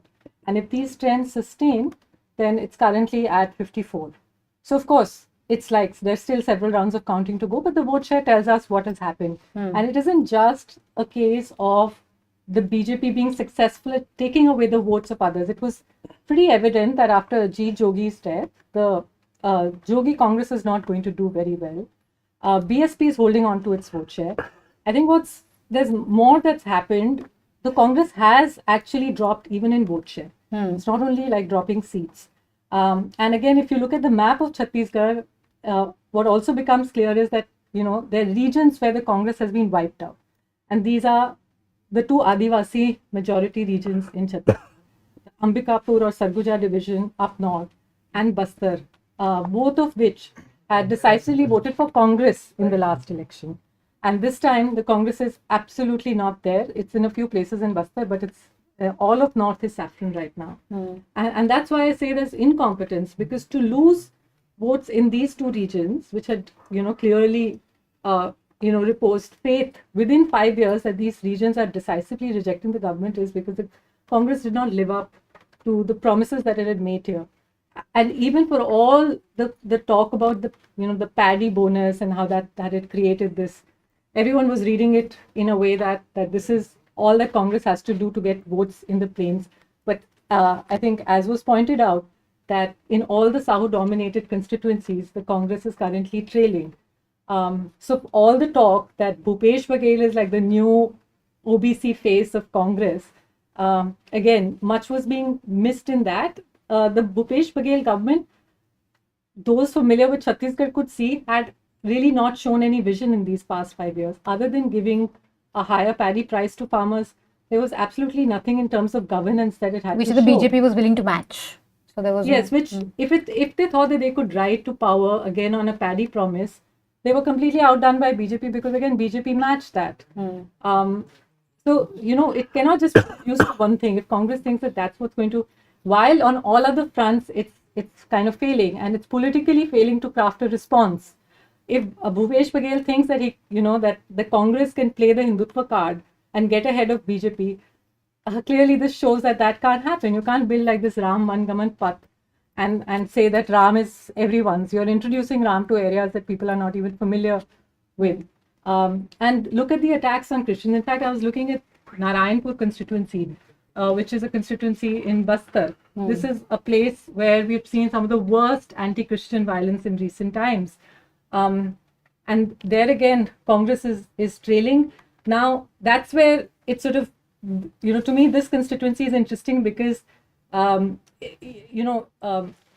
BJP candidate has a margin of about 11,000 votes, and 5,000 votes have been won. Half of that margin has been won by a CPI candidate, Phulsim Kachlam, who is sort of associated with the Christian community. Now, it's a little complex. They're not converted formally to Christianity, so they don't call themselves Christians. So they are Vishwasis, they're believers. So clearly, the Christian community wanted to send a message to Congress. So half of that margin, we can see the votes were lost to Phulsim Kachlam for that reason. But then you have to also account for another 5,000 votes, which means people are rejecting Congress for multiple reasons. It cannot be reduced to sort of one thing. And if you talk to Congress people, again, Bhupesh Baghel ran a very centralized system. It was like a kind of a mini Modi where all power lies with him. And he had sidelined, marginalized all other leaders, alienated party workers. So there wasn't really a Congress cadre on the ground. In terms of the grouse, like what are the key central grouse you were picking up on the ground from like governance, in terms of governance? So I traveled to Bastar primarily, and in Bastar it was clear that there were several reasons. As I said, in some parts it was the attacks on Christians, but there was overall a sense that this was a government, this was, they sort of made promises of implementing PESA, Panchayat Extension to Scheduled Areas Act, this whole idea that we will protect Jal Jangal Zameen. And it's something that the Congress went to town with in 2018. Rahul Gandhi made trips to Chhattisgarh. He went to Adivasi villages. There was this whole spiel. And then it went into some sort of cold storage, partly because of this, raging war between Bhupesh Baghel and T.S. Singhdev. T.S. Singhdev was the Panchayat minister. His department was responsible for drafting the PESA rules. Basically, the rules had to be notified to implement the law. And that was just caught in the turf war between these two leaders. And somewhere it's then the Congress central leadership also, where a lot of the blame lies, because they came up with this really crazy idea of trying to do a half-term chief minister. So for the most part, the Congress was fighting internally. Yeah. And that was like leaving its like imprint all over governance. In the COVID years, T.S. Singhdev held the health portfolio. So when the state should be putting all efforts in dealing with the pandemic in a united way, Baghel and Singhdev were at war and they're constantly undermining each other. So the governance record of the Baghel government was abysmal. Power had been centralized. Congress workers, leaders felt sidelined. In Adivasi regions, the regions that had like in a wholesome way backed Congress decisively, 14 out of 14 seats in Ambikapur voted for Congress, and Bastar similarly 11 out of 12. Those regions you completely ended up alienating voters, like even to return to the fact of the anti-Christian violence. Now it was evident that that was going to happen. This is a state where the RSS set up the Vanvasi Kalyan Ashram all the way back in 1952. It's the state where they have worked the hardest to build a base among Adivasi communities. And it was clear that with the Congress coming to power, they'll try to capitalize on this social fault line on religious conversions. So the Congress really had to do some work in crafting a response. But instead, they allowed mobs to sort of go and attack Christian believers, mobs led by BJP leaders. They went scot-free for the longest time till there were repeat attacks. It was finally when a police officer was injured in Narayanpur that they cracked down. And then people there told me that when they went to meet the Adivasi leader, sort of the tallest Adivasi leader of Bastar, a minister, Kawasi Lakma, he said, "Why have you converted?" So Congress didn't come across as empathetic at all, and Bhupesh Baghel tried to do what I think he thought was clever. He was like, most conversions happened in the BJP, under BJP rule. But that's to say that there is something inherently wrong with conversions to Christianity. It was left to Adivasi intellectuals and movements like Sarv Adivasi Samaj to say that just the way, if the argument is that Adivasis converting to Christianity threatens the Adivasi identity, what about Hinduization of Adivasis? And again, like sort of to get everyone's attention on what is actually the biggest threat to Adivasi identity, which is the loss of, their sort of traditional livelihoods, of the forest, of Jal Jangal Zameen. So Congress just politically failed in Chhattisgarh. They squandered what was an opportunity in a state where BJP won 3 times, a state that doesn't easily vote out incumbents. The Congress, and the Congress BJP's in come back 5 quite years, spectacularly. to go from 68 seats to now like 38, or I don't know what the latest is. It's We'll clearly come to somewhere in the Modi's, 30s. pitch, because again, like they went to election without a CM state, but KTR has conceded defeat. He's tweeted out, he's congratulated Congress. So please tell us what's happening in Telangana, and were you surprised and stunned at the results? No, not really, not surprised. I mean, Manisha had actually come to Hyderabad, and there was a show that we arranged at this place called Lamakan. So we had called 4 or 5 people, and before that we had done a show with students. So everybody was really angry with KCR. And Manisha asked me, what is happening? Did we only pick and choose these people? I said, no, we generally called people. They all came and they were, but that's the point. There was a lot of anger. In fact, one of the first things I felt while traveling in Telangana is that BRS was underestimating anti-incumbency. The only thing which I was not sure of whether that anti-incumbency will convert into votes for the Congress, because there are some states where people will not actually tell you who they are going to vote for. They don't make it very clear. They just tell you, we are angry with this person, but they're still not making their choice clear. So I was just speaking to BRS. They believe that they have gone wrong in Karimnagar, in Nalgonda, and one more district. But I think the biggest news may be in Kamareddy, where Revanth Reddy and KCR are contesting from. There is a possibility now, only 5 rounds are left, that the BJP candidate may win. Oh. Everybody is already calling him the giant slayer and all that, but there are, I think, now maybe 4 rounds left.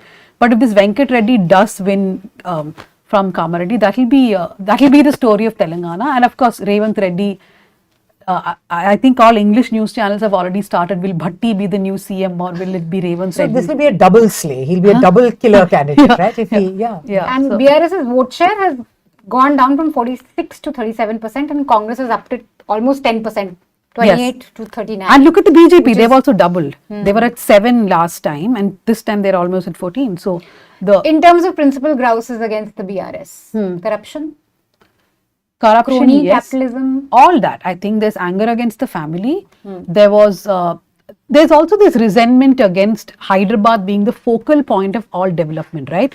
Like even if you look at the Warangal, which is one of the towns, one of the places where they are not doing too well. Warangal is better than most districts in Telangana, but there still is this overwhelming feeling that a lot of development. So you can't say that there is no development happening. It did happen, but largely focused in Hyderabad. In Hyderabad. That's a complaint even we heard quite a bit. So everything is for Hyderabad. So for And everybody else, everything is for the high-tech. And this was one election, Manisha, where I mean, not too many elections we hear of jobs as a problem, as an electoral issue. This election, people spoke a lot about jobs because that was one of the biggest promises TRS made when it came to power last time. So I was in fact surprised. The remotest village you go to, people will still say, what are the jobs? The jobs they gave was for the police department. And I think that there has been this whole civil society movement also in Telangana. There is this former IAS officer called Murali Akhanori. He was doing this thing called Jago Telangana, and they had gone from constituency to constituency talking to people. So there's been a parallel movement. Kodandaram, who was a joint action committee for the Telangana movement. All those people have also been working against KCR because everybody turned against him.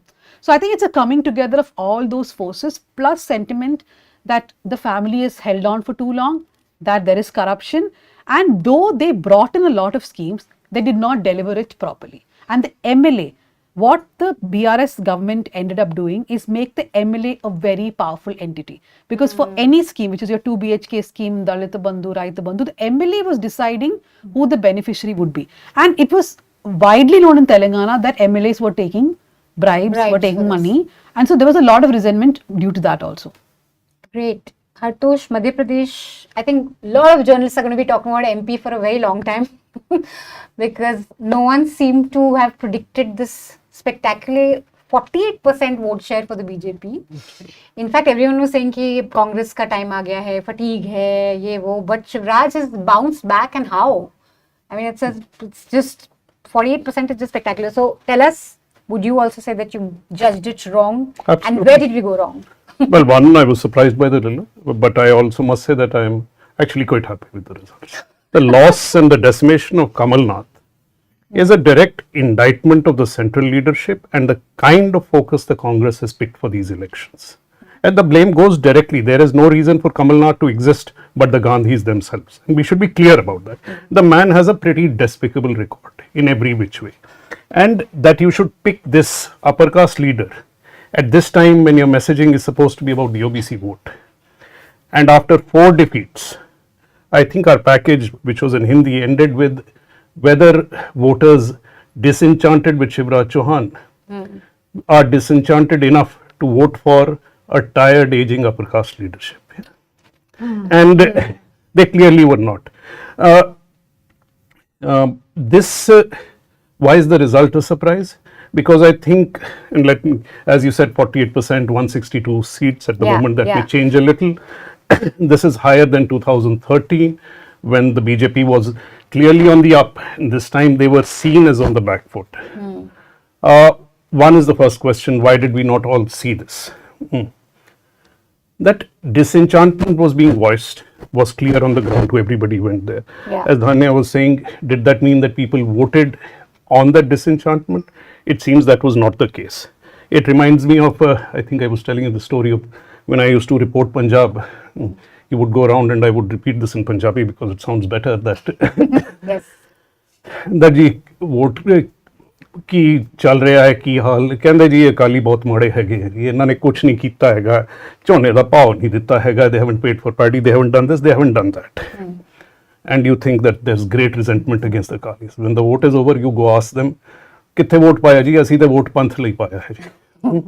And so there is, and this I've been arguing from the morning, that there is a baseline Hindutva in the Hindi belt that has settled down.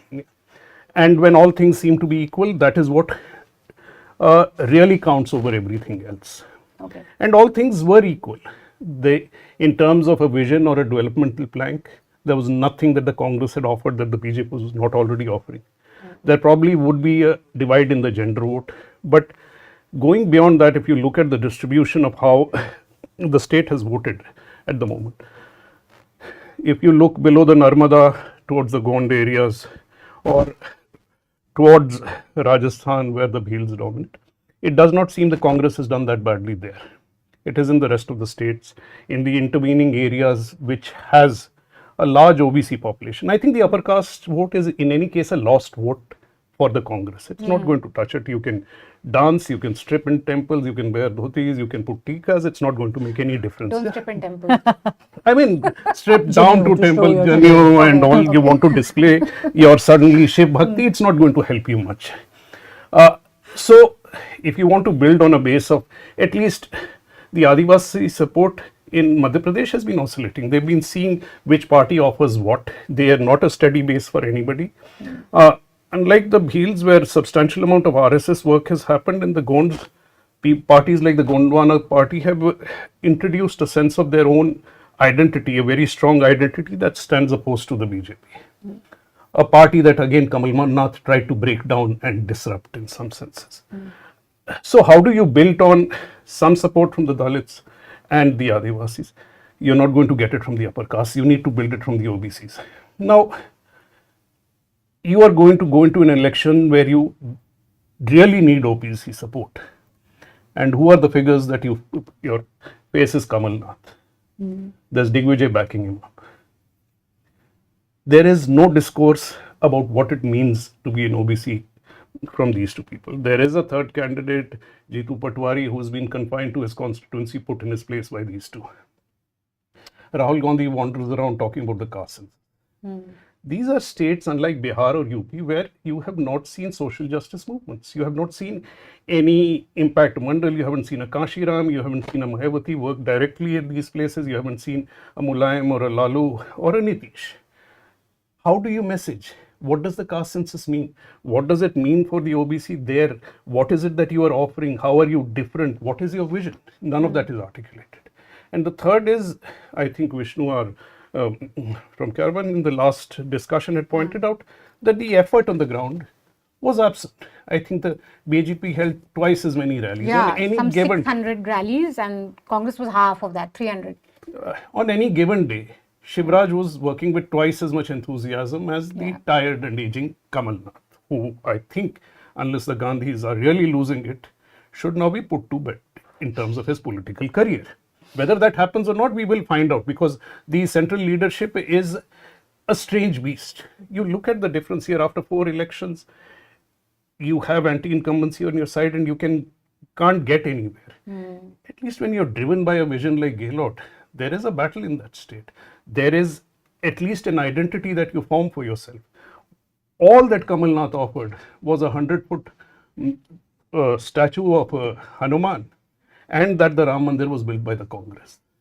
I think this is a point that a lot of reporters in Madhya Pradesh did articulate quite a bit, that Shivraj is just giving this, you may see Modi everywhere, but it's really Shivraj. He's going out, he's campaigning, he's doing 6 to 7 rallies. Compare that to Kamal Nath, who'll do 2, at best 3.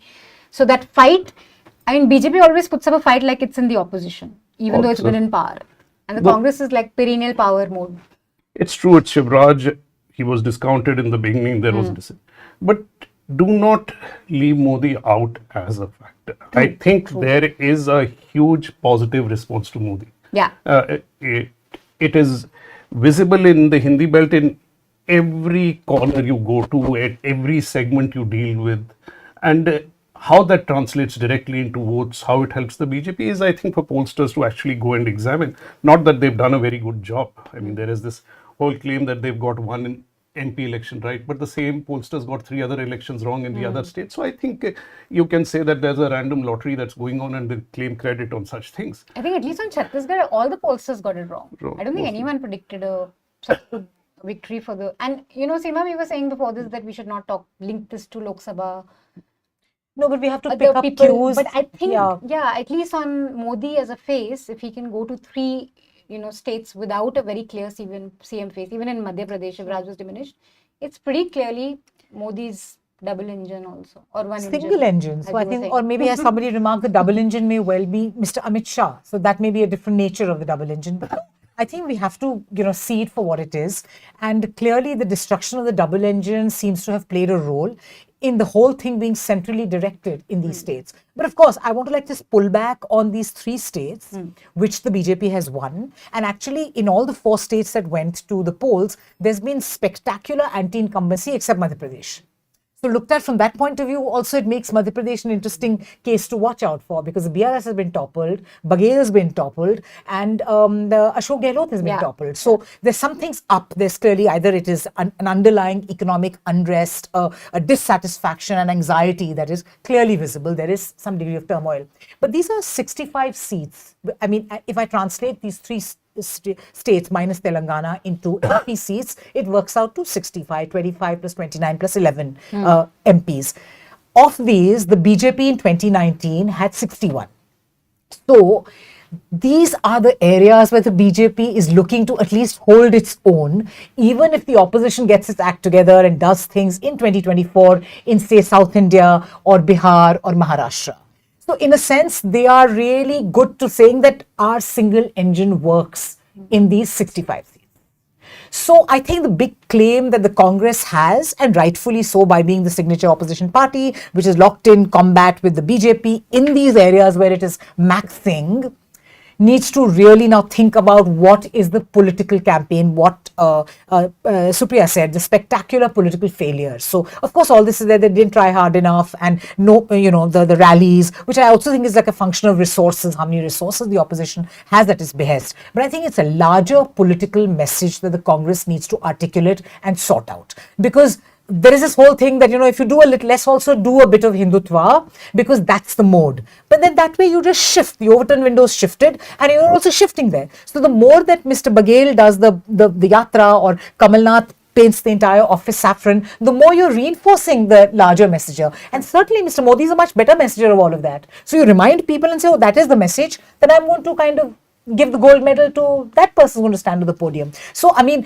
they would need to really figure this out. On the caste census, a lot has been said. So, I just think that we're making a mistake. I'm sorry if I sound too much like an outlier here, but we're making a mistake to link the caste census immediately with this vote. Because if any party, whether in politics, whether in opposition or in the ruling party, thinks that caste census is like a dolo that you take and it'll fix your fever, that ain't happening.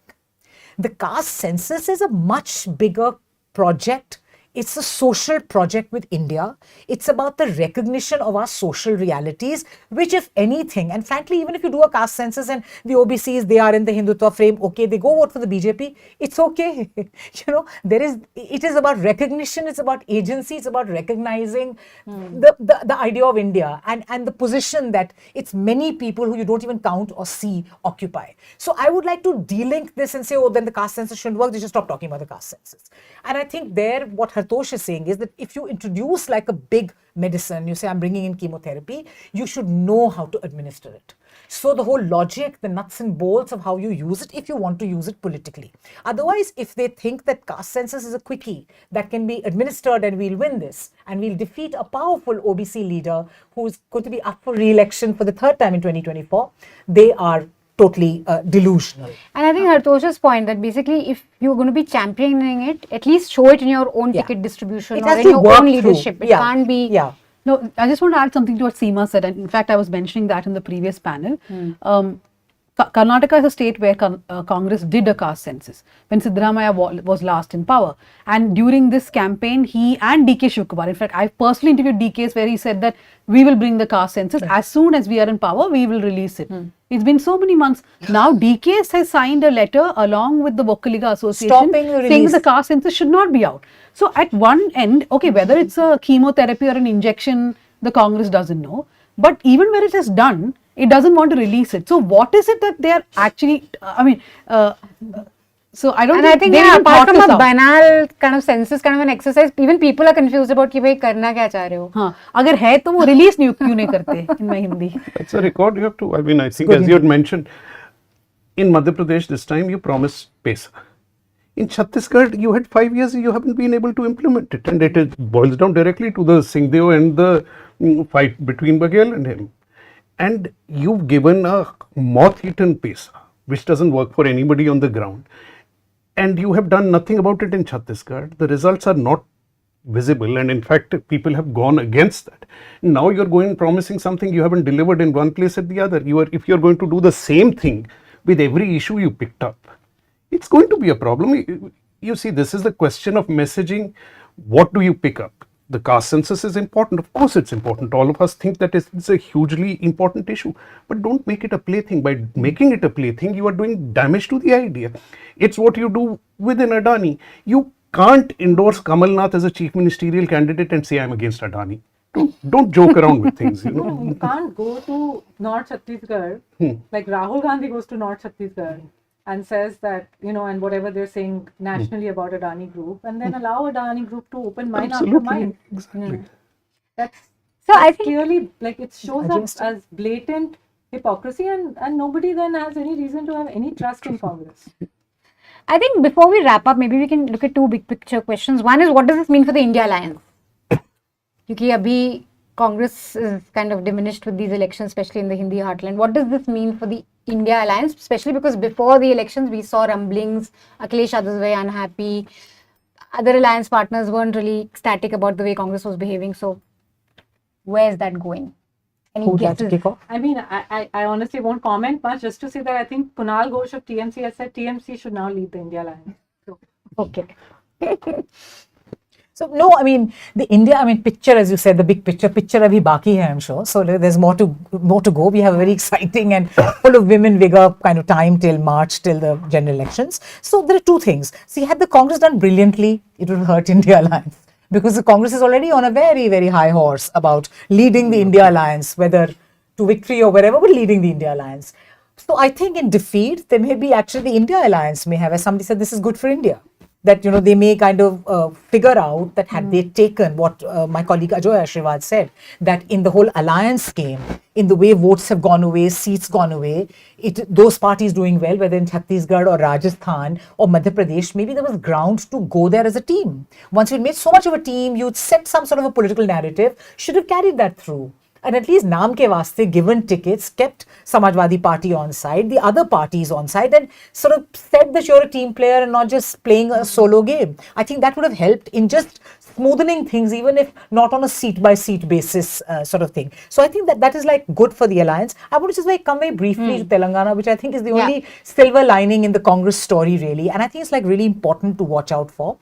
Is that the Congress has been out of the two Telugu-speaking states for a long time, after what we thought was a shooting in the foot kind of division of Andhra Pradesh, of the former Andhra Pradesh, was split into two states, and then the Congress quickly went out of the picture. I think this, as a comeback, opens, it's not only about South India, it's about Telangana offering a window to East India. If I was YSRCP, I would be worried, because that's how Andhra votes. I mean, Congress has made up a huge percentage in terms of what it got. It did abysmally last time. And now it's several percentages ahead of the BRS. That's interesting. And it got ahead of the BRS and all while taking down Asaduddin Owaisi's party. So the whole charge of being sort of with a Muslim party, etc. So it's a very interesting positioning in Telangana, which can offer some sort of a model. We're always perennially looking for models for them to work on. But also it has it's the first time the Congress has been structurally almost decimated in Telugu speaking areas, and it has been able to piece back its structure, even though Revanth Reddy again without has his like a clear beginnings there. phase. So that I want to actually connect two things that Seema said. First, you said about India Alliance, and if the Congress loses, perhaps they will come down a few notches and behave like a team player. But the problem I know that a lot of India Alliance leaders are saying the same thing, but I feel, okay, theoretically that sounds good, but the reason why Telangana did well for the Congress is also the momentum brought from Karnataka. So there is no momentum now for the Congress because it lost Rajasthan, Madhya Pradesh, Chhattisgarh, and whichever other states it lost now. But the point is, there's no momentum, right? So for 2024, what are you going to carry? I mean, you can bring together 5-6 parties in every state, but the big impact in Telangana was the fact that they did so well. 2-3 months before, I'm telling you, nobody was talking about the Congress. Yeah. Even the Congress was not talking about the Congress. But last minute, they put together everything. And one thing I feel the Congress is doing well, at least in the South, is booth management. Social engineering, they are still not as good as the BJP anyway. But at least booth management, there are certain things they have picked up on. If possibly, are they structurally and organizationally better placed in South India? So in the North, there's been a decimation. So even their workers and all don't really exist. But there are also very strong regional leaders. Yeah, right? I think that like if you matters a take Kerala, if you take Karnataka, everywhere they have. Andhra Pradesh, no. So, I mean, will this create some sort of ripple for the Congress in Andhra Pradesh? That's what I would be watching out for now. No, but is there any state where the Congress has been able to win again? We were talking about it. So I think in 2011, Punjab, Tarun Gogoi won, and then in Punjab, I think who's now in the BJP. Not in the Modi era. No, not in the Modi era. They seem to win states where there's already a lot of anti-incumbency. But the interesting thing is here they've beaten a regional partner who was formerly with the Congress. They've never managed that. So one reason why Sunil Kanagolu was made a cabinet minister, one reason why Sunil Kanagolu after the election was made a cabinet minister in Karnataka is precisely because of this. Because there was an internal meeting in which the Congress said that state elections we never seem to win again. We win with a big majority and then something we do wrong. So the reason why Sunil is in the cabinet is also to sort of keep watch as to what is happening wrong, that in the next 5 years people are going to be dead tired of Siddaramaiah, which is what is happening to the Congress all the time. So Congress realizes that something is wrong. They never win again. States. Despite in Rajasthan, one would say putting up a cohesive campaign, popular CM face, lots of things to offer. So much went wrong in these 5 years in Rajasthan, right? They had a raging. And also, they have these fights in each of these 3 states, whether it is, Tamarpal Sahu and all that. Even in MP, Kamalnath Digvijay, though Digvijay Singh has kind of made his peace, but they fought as much as they could. Jyotiraditya Scindia left the party. It's again to do with the center, the lack of clarity. Correct. Also the opportunities for leaders. You are going to get state level fights if you don't have a center to accommodate them in, because there are ambitions here. Either you make it clear in the beginning. I think Madhya Pradesh is a good example of, alliances. Of course, it matters that you have a coherent campaign. Unlike Telangana, you just waited for the BJP to defeat itself. There was nothing that was happening. Also, you were arrogant, which speaks to the India alliance. I mean, I was just looking at Samajwadi Party, a drop in, despite Mulayam Singh campaign, Akhilesh campaigning, there's a drop in the vote share of the Samajwadi Party by 1%. Not great. BSP by 2%. But those 3% votes have gone to the BJP. They haven't gone to the Congress. The Congress has maintained its vote share. So I think there will be a humility now, the rare humility, because the Congress doesn't know the term, when it is talking to its allies. And in Rajasthan, what you did is indefensible. You tried to take down Gehlot. You supported a man who has really no traction of his own pilot except for studios in Delhi or sort of the circle of the Gandhis kind of Anyone thing. who's been to Rajasthan knows it's not a Gehlot versus Sachin thing ever. You damaged the Gujjar vote. You took away, you wanted to push him up to the center. He didn't want to go. The MLAs who supported him, you were vindictive about them. He wanted to retain them. So you create a situation there. I think these are things that the party has to sit down and think about. I think there's one last thing I think we haven't mentioned, though it is very hugely seems to be a factor in all this, is the gender difference that everybody is talking about in terms of voting. And certainly in Madhya Pradesh, it seems to have played a huge role. It also sort of indicates why many of us may not have got it right. These are maybe excuses after the fact. We tend to talk to men, we talk to people from the dominant castes and tend to give a sense of the elections. We are often wrong in doing so, I think. I think it's a very important point, and I'm really looking forward to data from CSDS at least on this, on how the women voted. Because I just want to point out another camel in the tent. I mean, we've all spoken about it, but I think we have to take it head on. Whatever has been happening in this millennium in this Hindi belt, because it all comes to a focus at this time of the year when we have these autumnal elections every 5 years. Is there something happening there which is making the BJP's presence almost socially a fact of life in these states? So, I mean, is that so? Which tells you what a spectacular performance Congress put up in 2017. I mean, how on earth did they pull off Chhattisgarh and Madhya Pradesh and Rajasthan? So, but is there something that is just being given away because there's no parallel social presence, narrative, story, structure, strategy, or plan? All of the above, nota. So everything is missing. So is there something there happening which is kind of, making a cleavage? So I don't want to get into simplistic north-south things, but there's clearly a message if you look at a political map of India. No, everybody's just turning here. So tell us about that. I mean, I think that's really the heart of with delimitation coming up now, we're going to be talking about big things.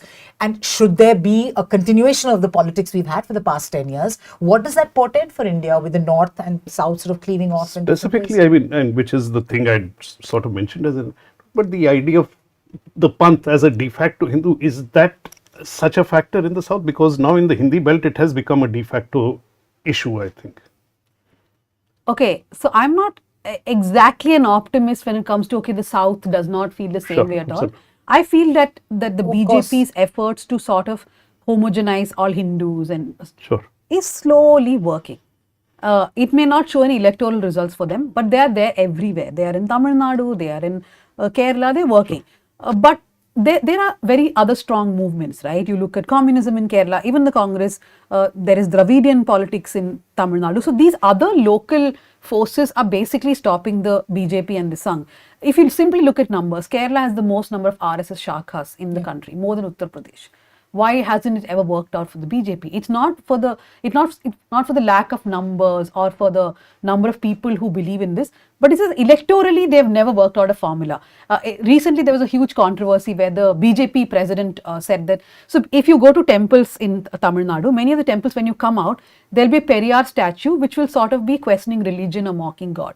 So when we were doing a series, someone said that Tamil Nadu is a state where people will go to pray in temples, but they'll come back and they will also bow to the Periyar statue. So these are people who will coexist with religion and with secularism and with their liberal values, right? I think that is where it makes difference because of the local movements which have happened so far. So, which is what worries me and gives me hope as well at the same time, that it's a story beyond politics. It is beyond what just mere political parties can do. So is there something else which needs to be done in North India in order to just lift it to, if you like, to the same level of consciousness, as somebody would like to say, or at least to provide 100 stories? So that there are thing which many chapters. Those beginnings were made in North India. Of course they were, but they seem to have been sandpapered to a, yes. I don't know how much the media plays a role in shaping that. So I was actually telling Supriya a while ago that I also believe that the media plays a small role in how people think, right? Especially the local media, the vernacular media, whether it's print or television and digital. So in the south, there too, they take the same side of being of Dravidian language or communism, all that. There are a lot of critics for that. But I feel local media does play a role. No, certainly. And this whole feeling that we were talking about earlier also of India just generally doing well under Modi, it's what the channels tell you every night. And it's really plastered onto you night after night, channel after channel. And civil society groups. In Karnataka, we saw civil society groups just came together. It was a huge movement. In Telangana also it has happened. In Telangana, the civil society movement was against the BRS. So in these two elections, this is the first time I'm seeing people who are not affiliated to parties simply coming together to make sure that the ruling party is defeated for various reasons. If it was communism against the BJP, it was corruption against the BRS. Great. So we can wrap this up now. Thank you guys for staying with us. Any last thoughts? Do you guys want to say anything to cap it all up? No. Not much. The Newslaundry office provided us with very good lunch, especially masala dosa. And the Jahangiris. Yeah, we had some. Yeah. So they're not called jalebis, they're called Jahangiris. Yes, Yeah. or Oh, jangries, sorry. as I think they're called. Jangries. No, thank you. I've let down my North Indian roots. Nobody danced yet. I've already had one, Yeah, but I'm gonna I'm let you have going all of to that, a yeah. little more. Yeah. It's Raymond But Reddy's no, this dancing. is going to be very interesting times even for party politics because Yes. of how, you know, who's going to be the CM in Rajasthan for one. Vasundhara was sidelined, but she's been very disciplined, she's been quiet, she's been campaigning for the party, probably the only BJP leader who went outside her own constituency and went, you know, campaigning. Chhattisgarh. I Chhattisgarh. won't even, though I think everybody expects it, bet that you should count on Shivraj as a certainty. You never know with Modi Oh, yes. and Amit Shah what is going to be pulled He's off. already thanked And Ladli who in Behna. He Raj- said who it's in Ladli Behna. Rajasthan? I mean, is a big question. Question. It'll decide the course and the suggestion for what politics. But in has on BJP, is offer. there any other word? I mean, it is That's Modi and Amit Shah's word, nobody right? at this level knows anything till the announcement comes through. Nobody knows. Single engine. Even the top news Remember anchors day with the they closest announced sources will not. Absolutely. UP Chief Minister. Yeah. So yeah, interesting times to watch out for. Thank you so much, guys, for staying with us for 8 hours. Like I said when I started this show has been made possible thanks to your support. It was completely ad-free, and it's no mean feat to carry on a show for 8 hours without any ad breaks, guys. So that's really like pat ourselves on the back. Manisha has absolutely no kind of, she doesn't like Mr. Narayan Murthy at all. We should have done at least 70 hours. She's taking so much pride in 8 hours. I think that's the ad-free. eighth time she said it. Ad-free is very Yeah, hard, ad-free you is a know, good completely word, yeah. It's a bit The ad-free. like Narayana factory Murthy in milk. our group. Continuously talking about how many hours you work. Yeah. Somebody has to pay for the jalebis, no, in the end. That is more important. The Jahangiris, I'm Supriya sorry. Congress, these are not jalebis. You can work how many Rename hours. the jalebis. You know, in this I mean, Jahangir. in Punjab, there would be jalebis. No, You in have to Akbar get Aurangzeb has to be. Jalebaz. you Yeah, have to jalebaz. get bigger before you get to Yeah, it's a bit like Balushahi. I don't know Yes. if it's Balushahi. Balushahi is Imriti. fatter. Imrti, Jahangir. Yes, that is a. It's like I have Emriti. no clue what you guys are talking about, but it looks like jalebi to me. Great. So thank you so much for watching and thank you so much for supporting this telecast. If you still want to support us, the link is still there in the description and you can go support this endeavor. We're going to be back next year. Till then, definitely read all the reporting that all our organizations have done. I think the aim is not to predict who's going to win. That's never been our aim, but to really tell you what's happening on the ground, look at voices that are happy, that are unhappy, bring you stories that last beyond the election cycle. So if you go back to our websites and read what we've done, I think they still make sense. They don't have a sell-by date. So thank you so much for watching. Stay tuned in and remember to support independent media because it's thanks to people like you that we're able to do what we're able to do. And like Abhinandan said, we need to reclaim media from big corporations and big governments, and people need to be in charge because when the public pays, the public will be served. Thank you so much and see you next year.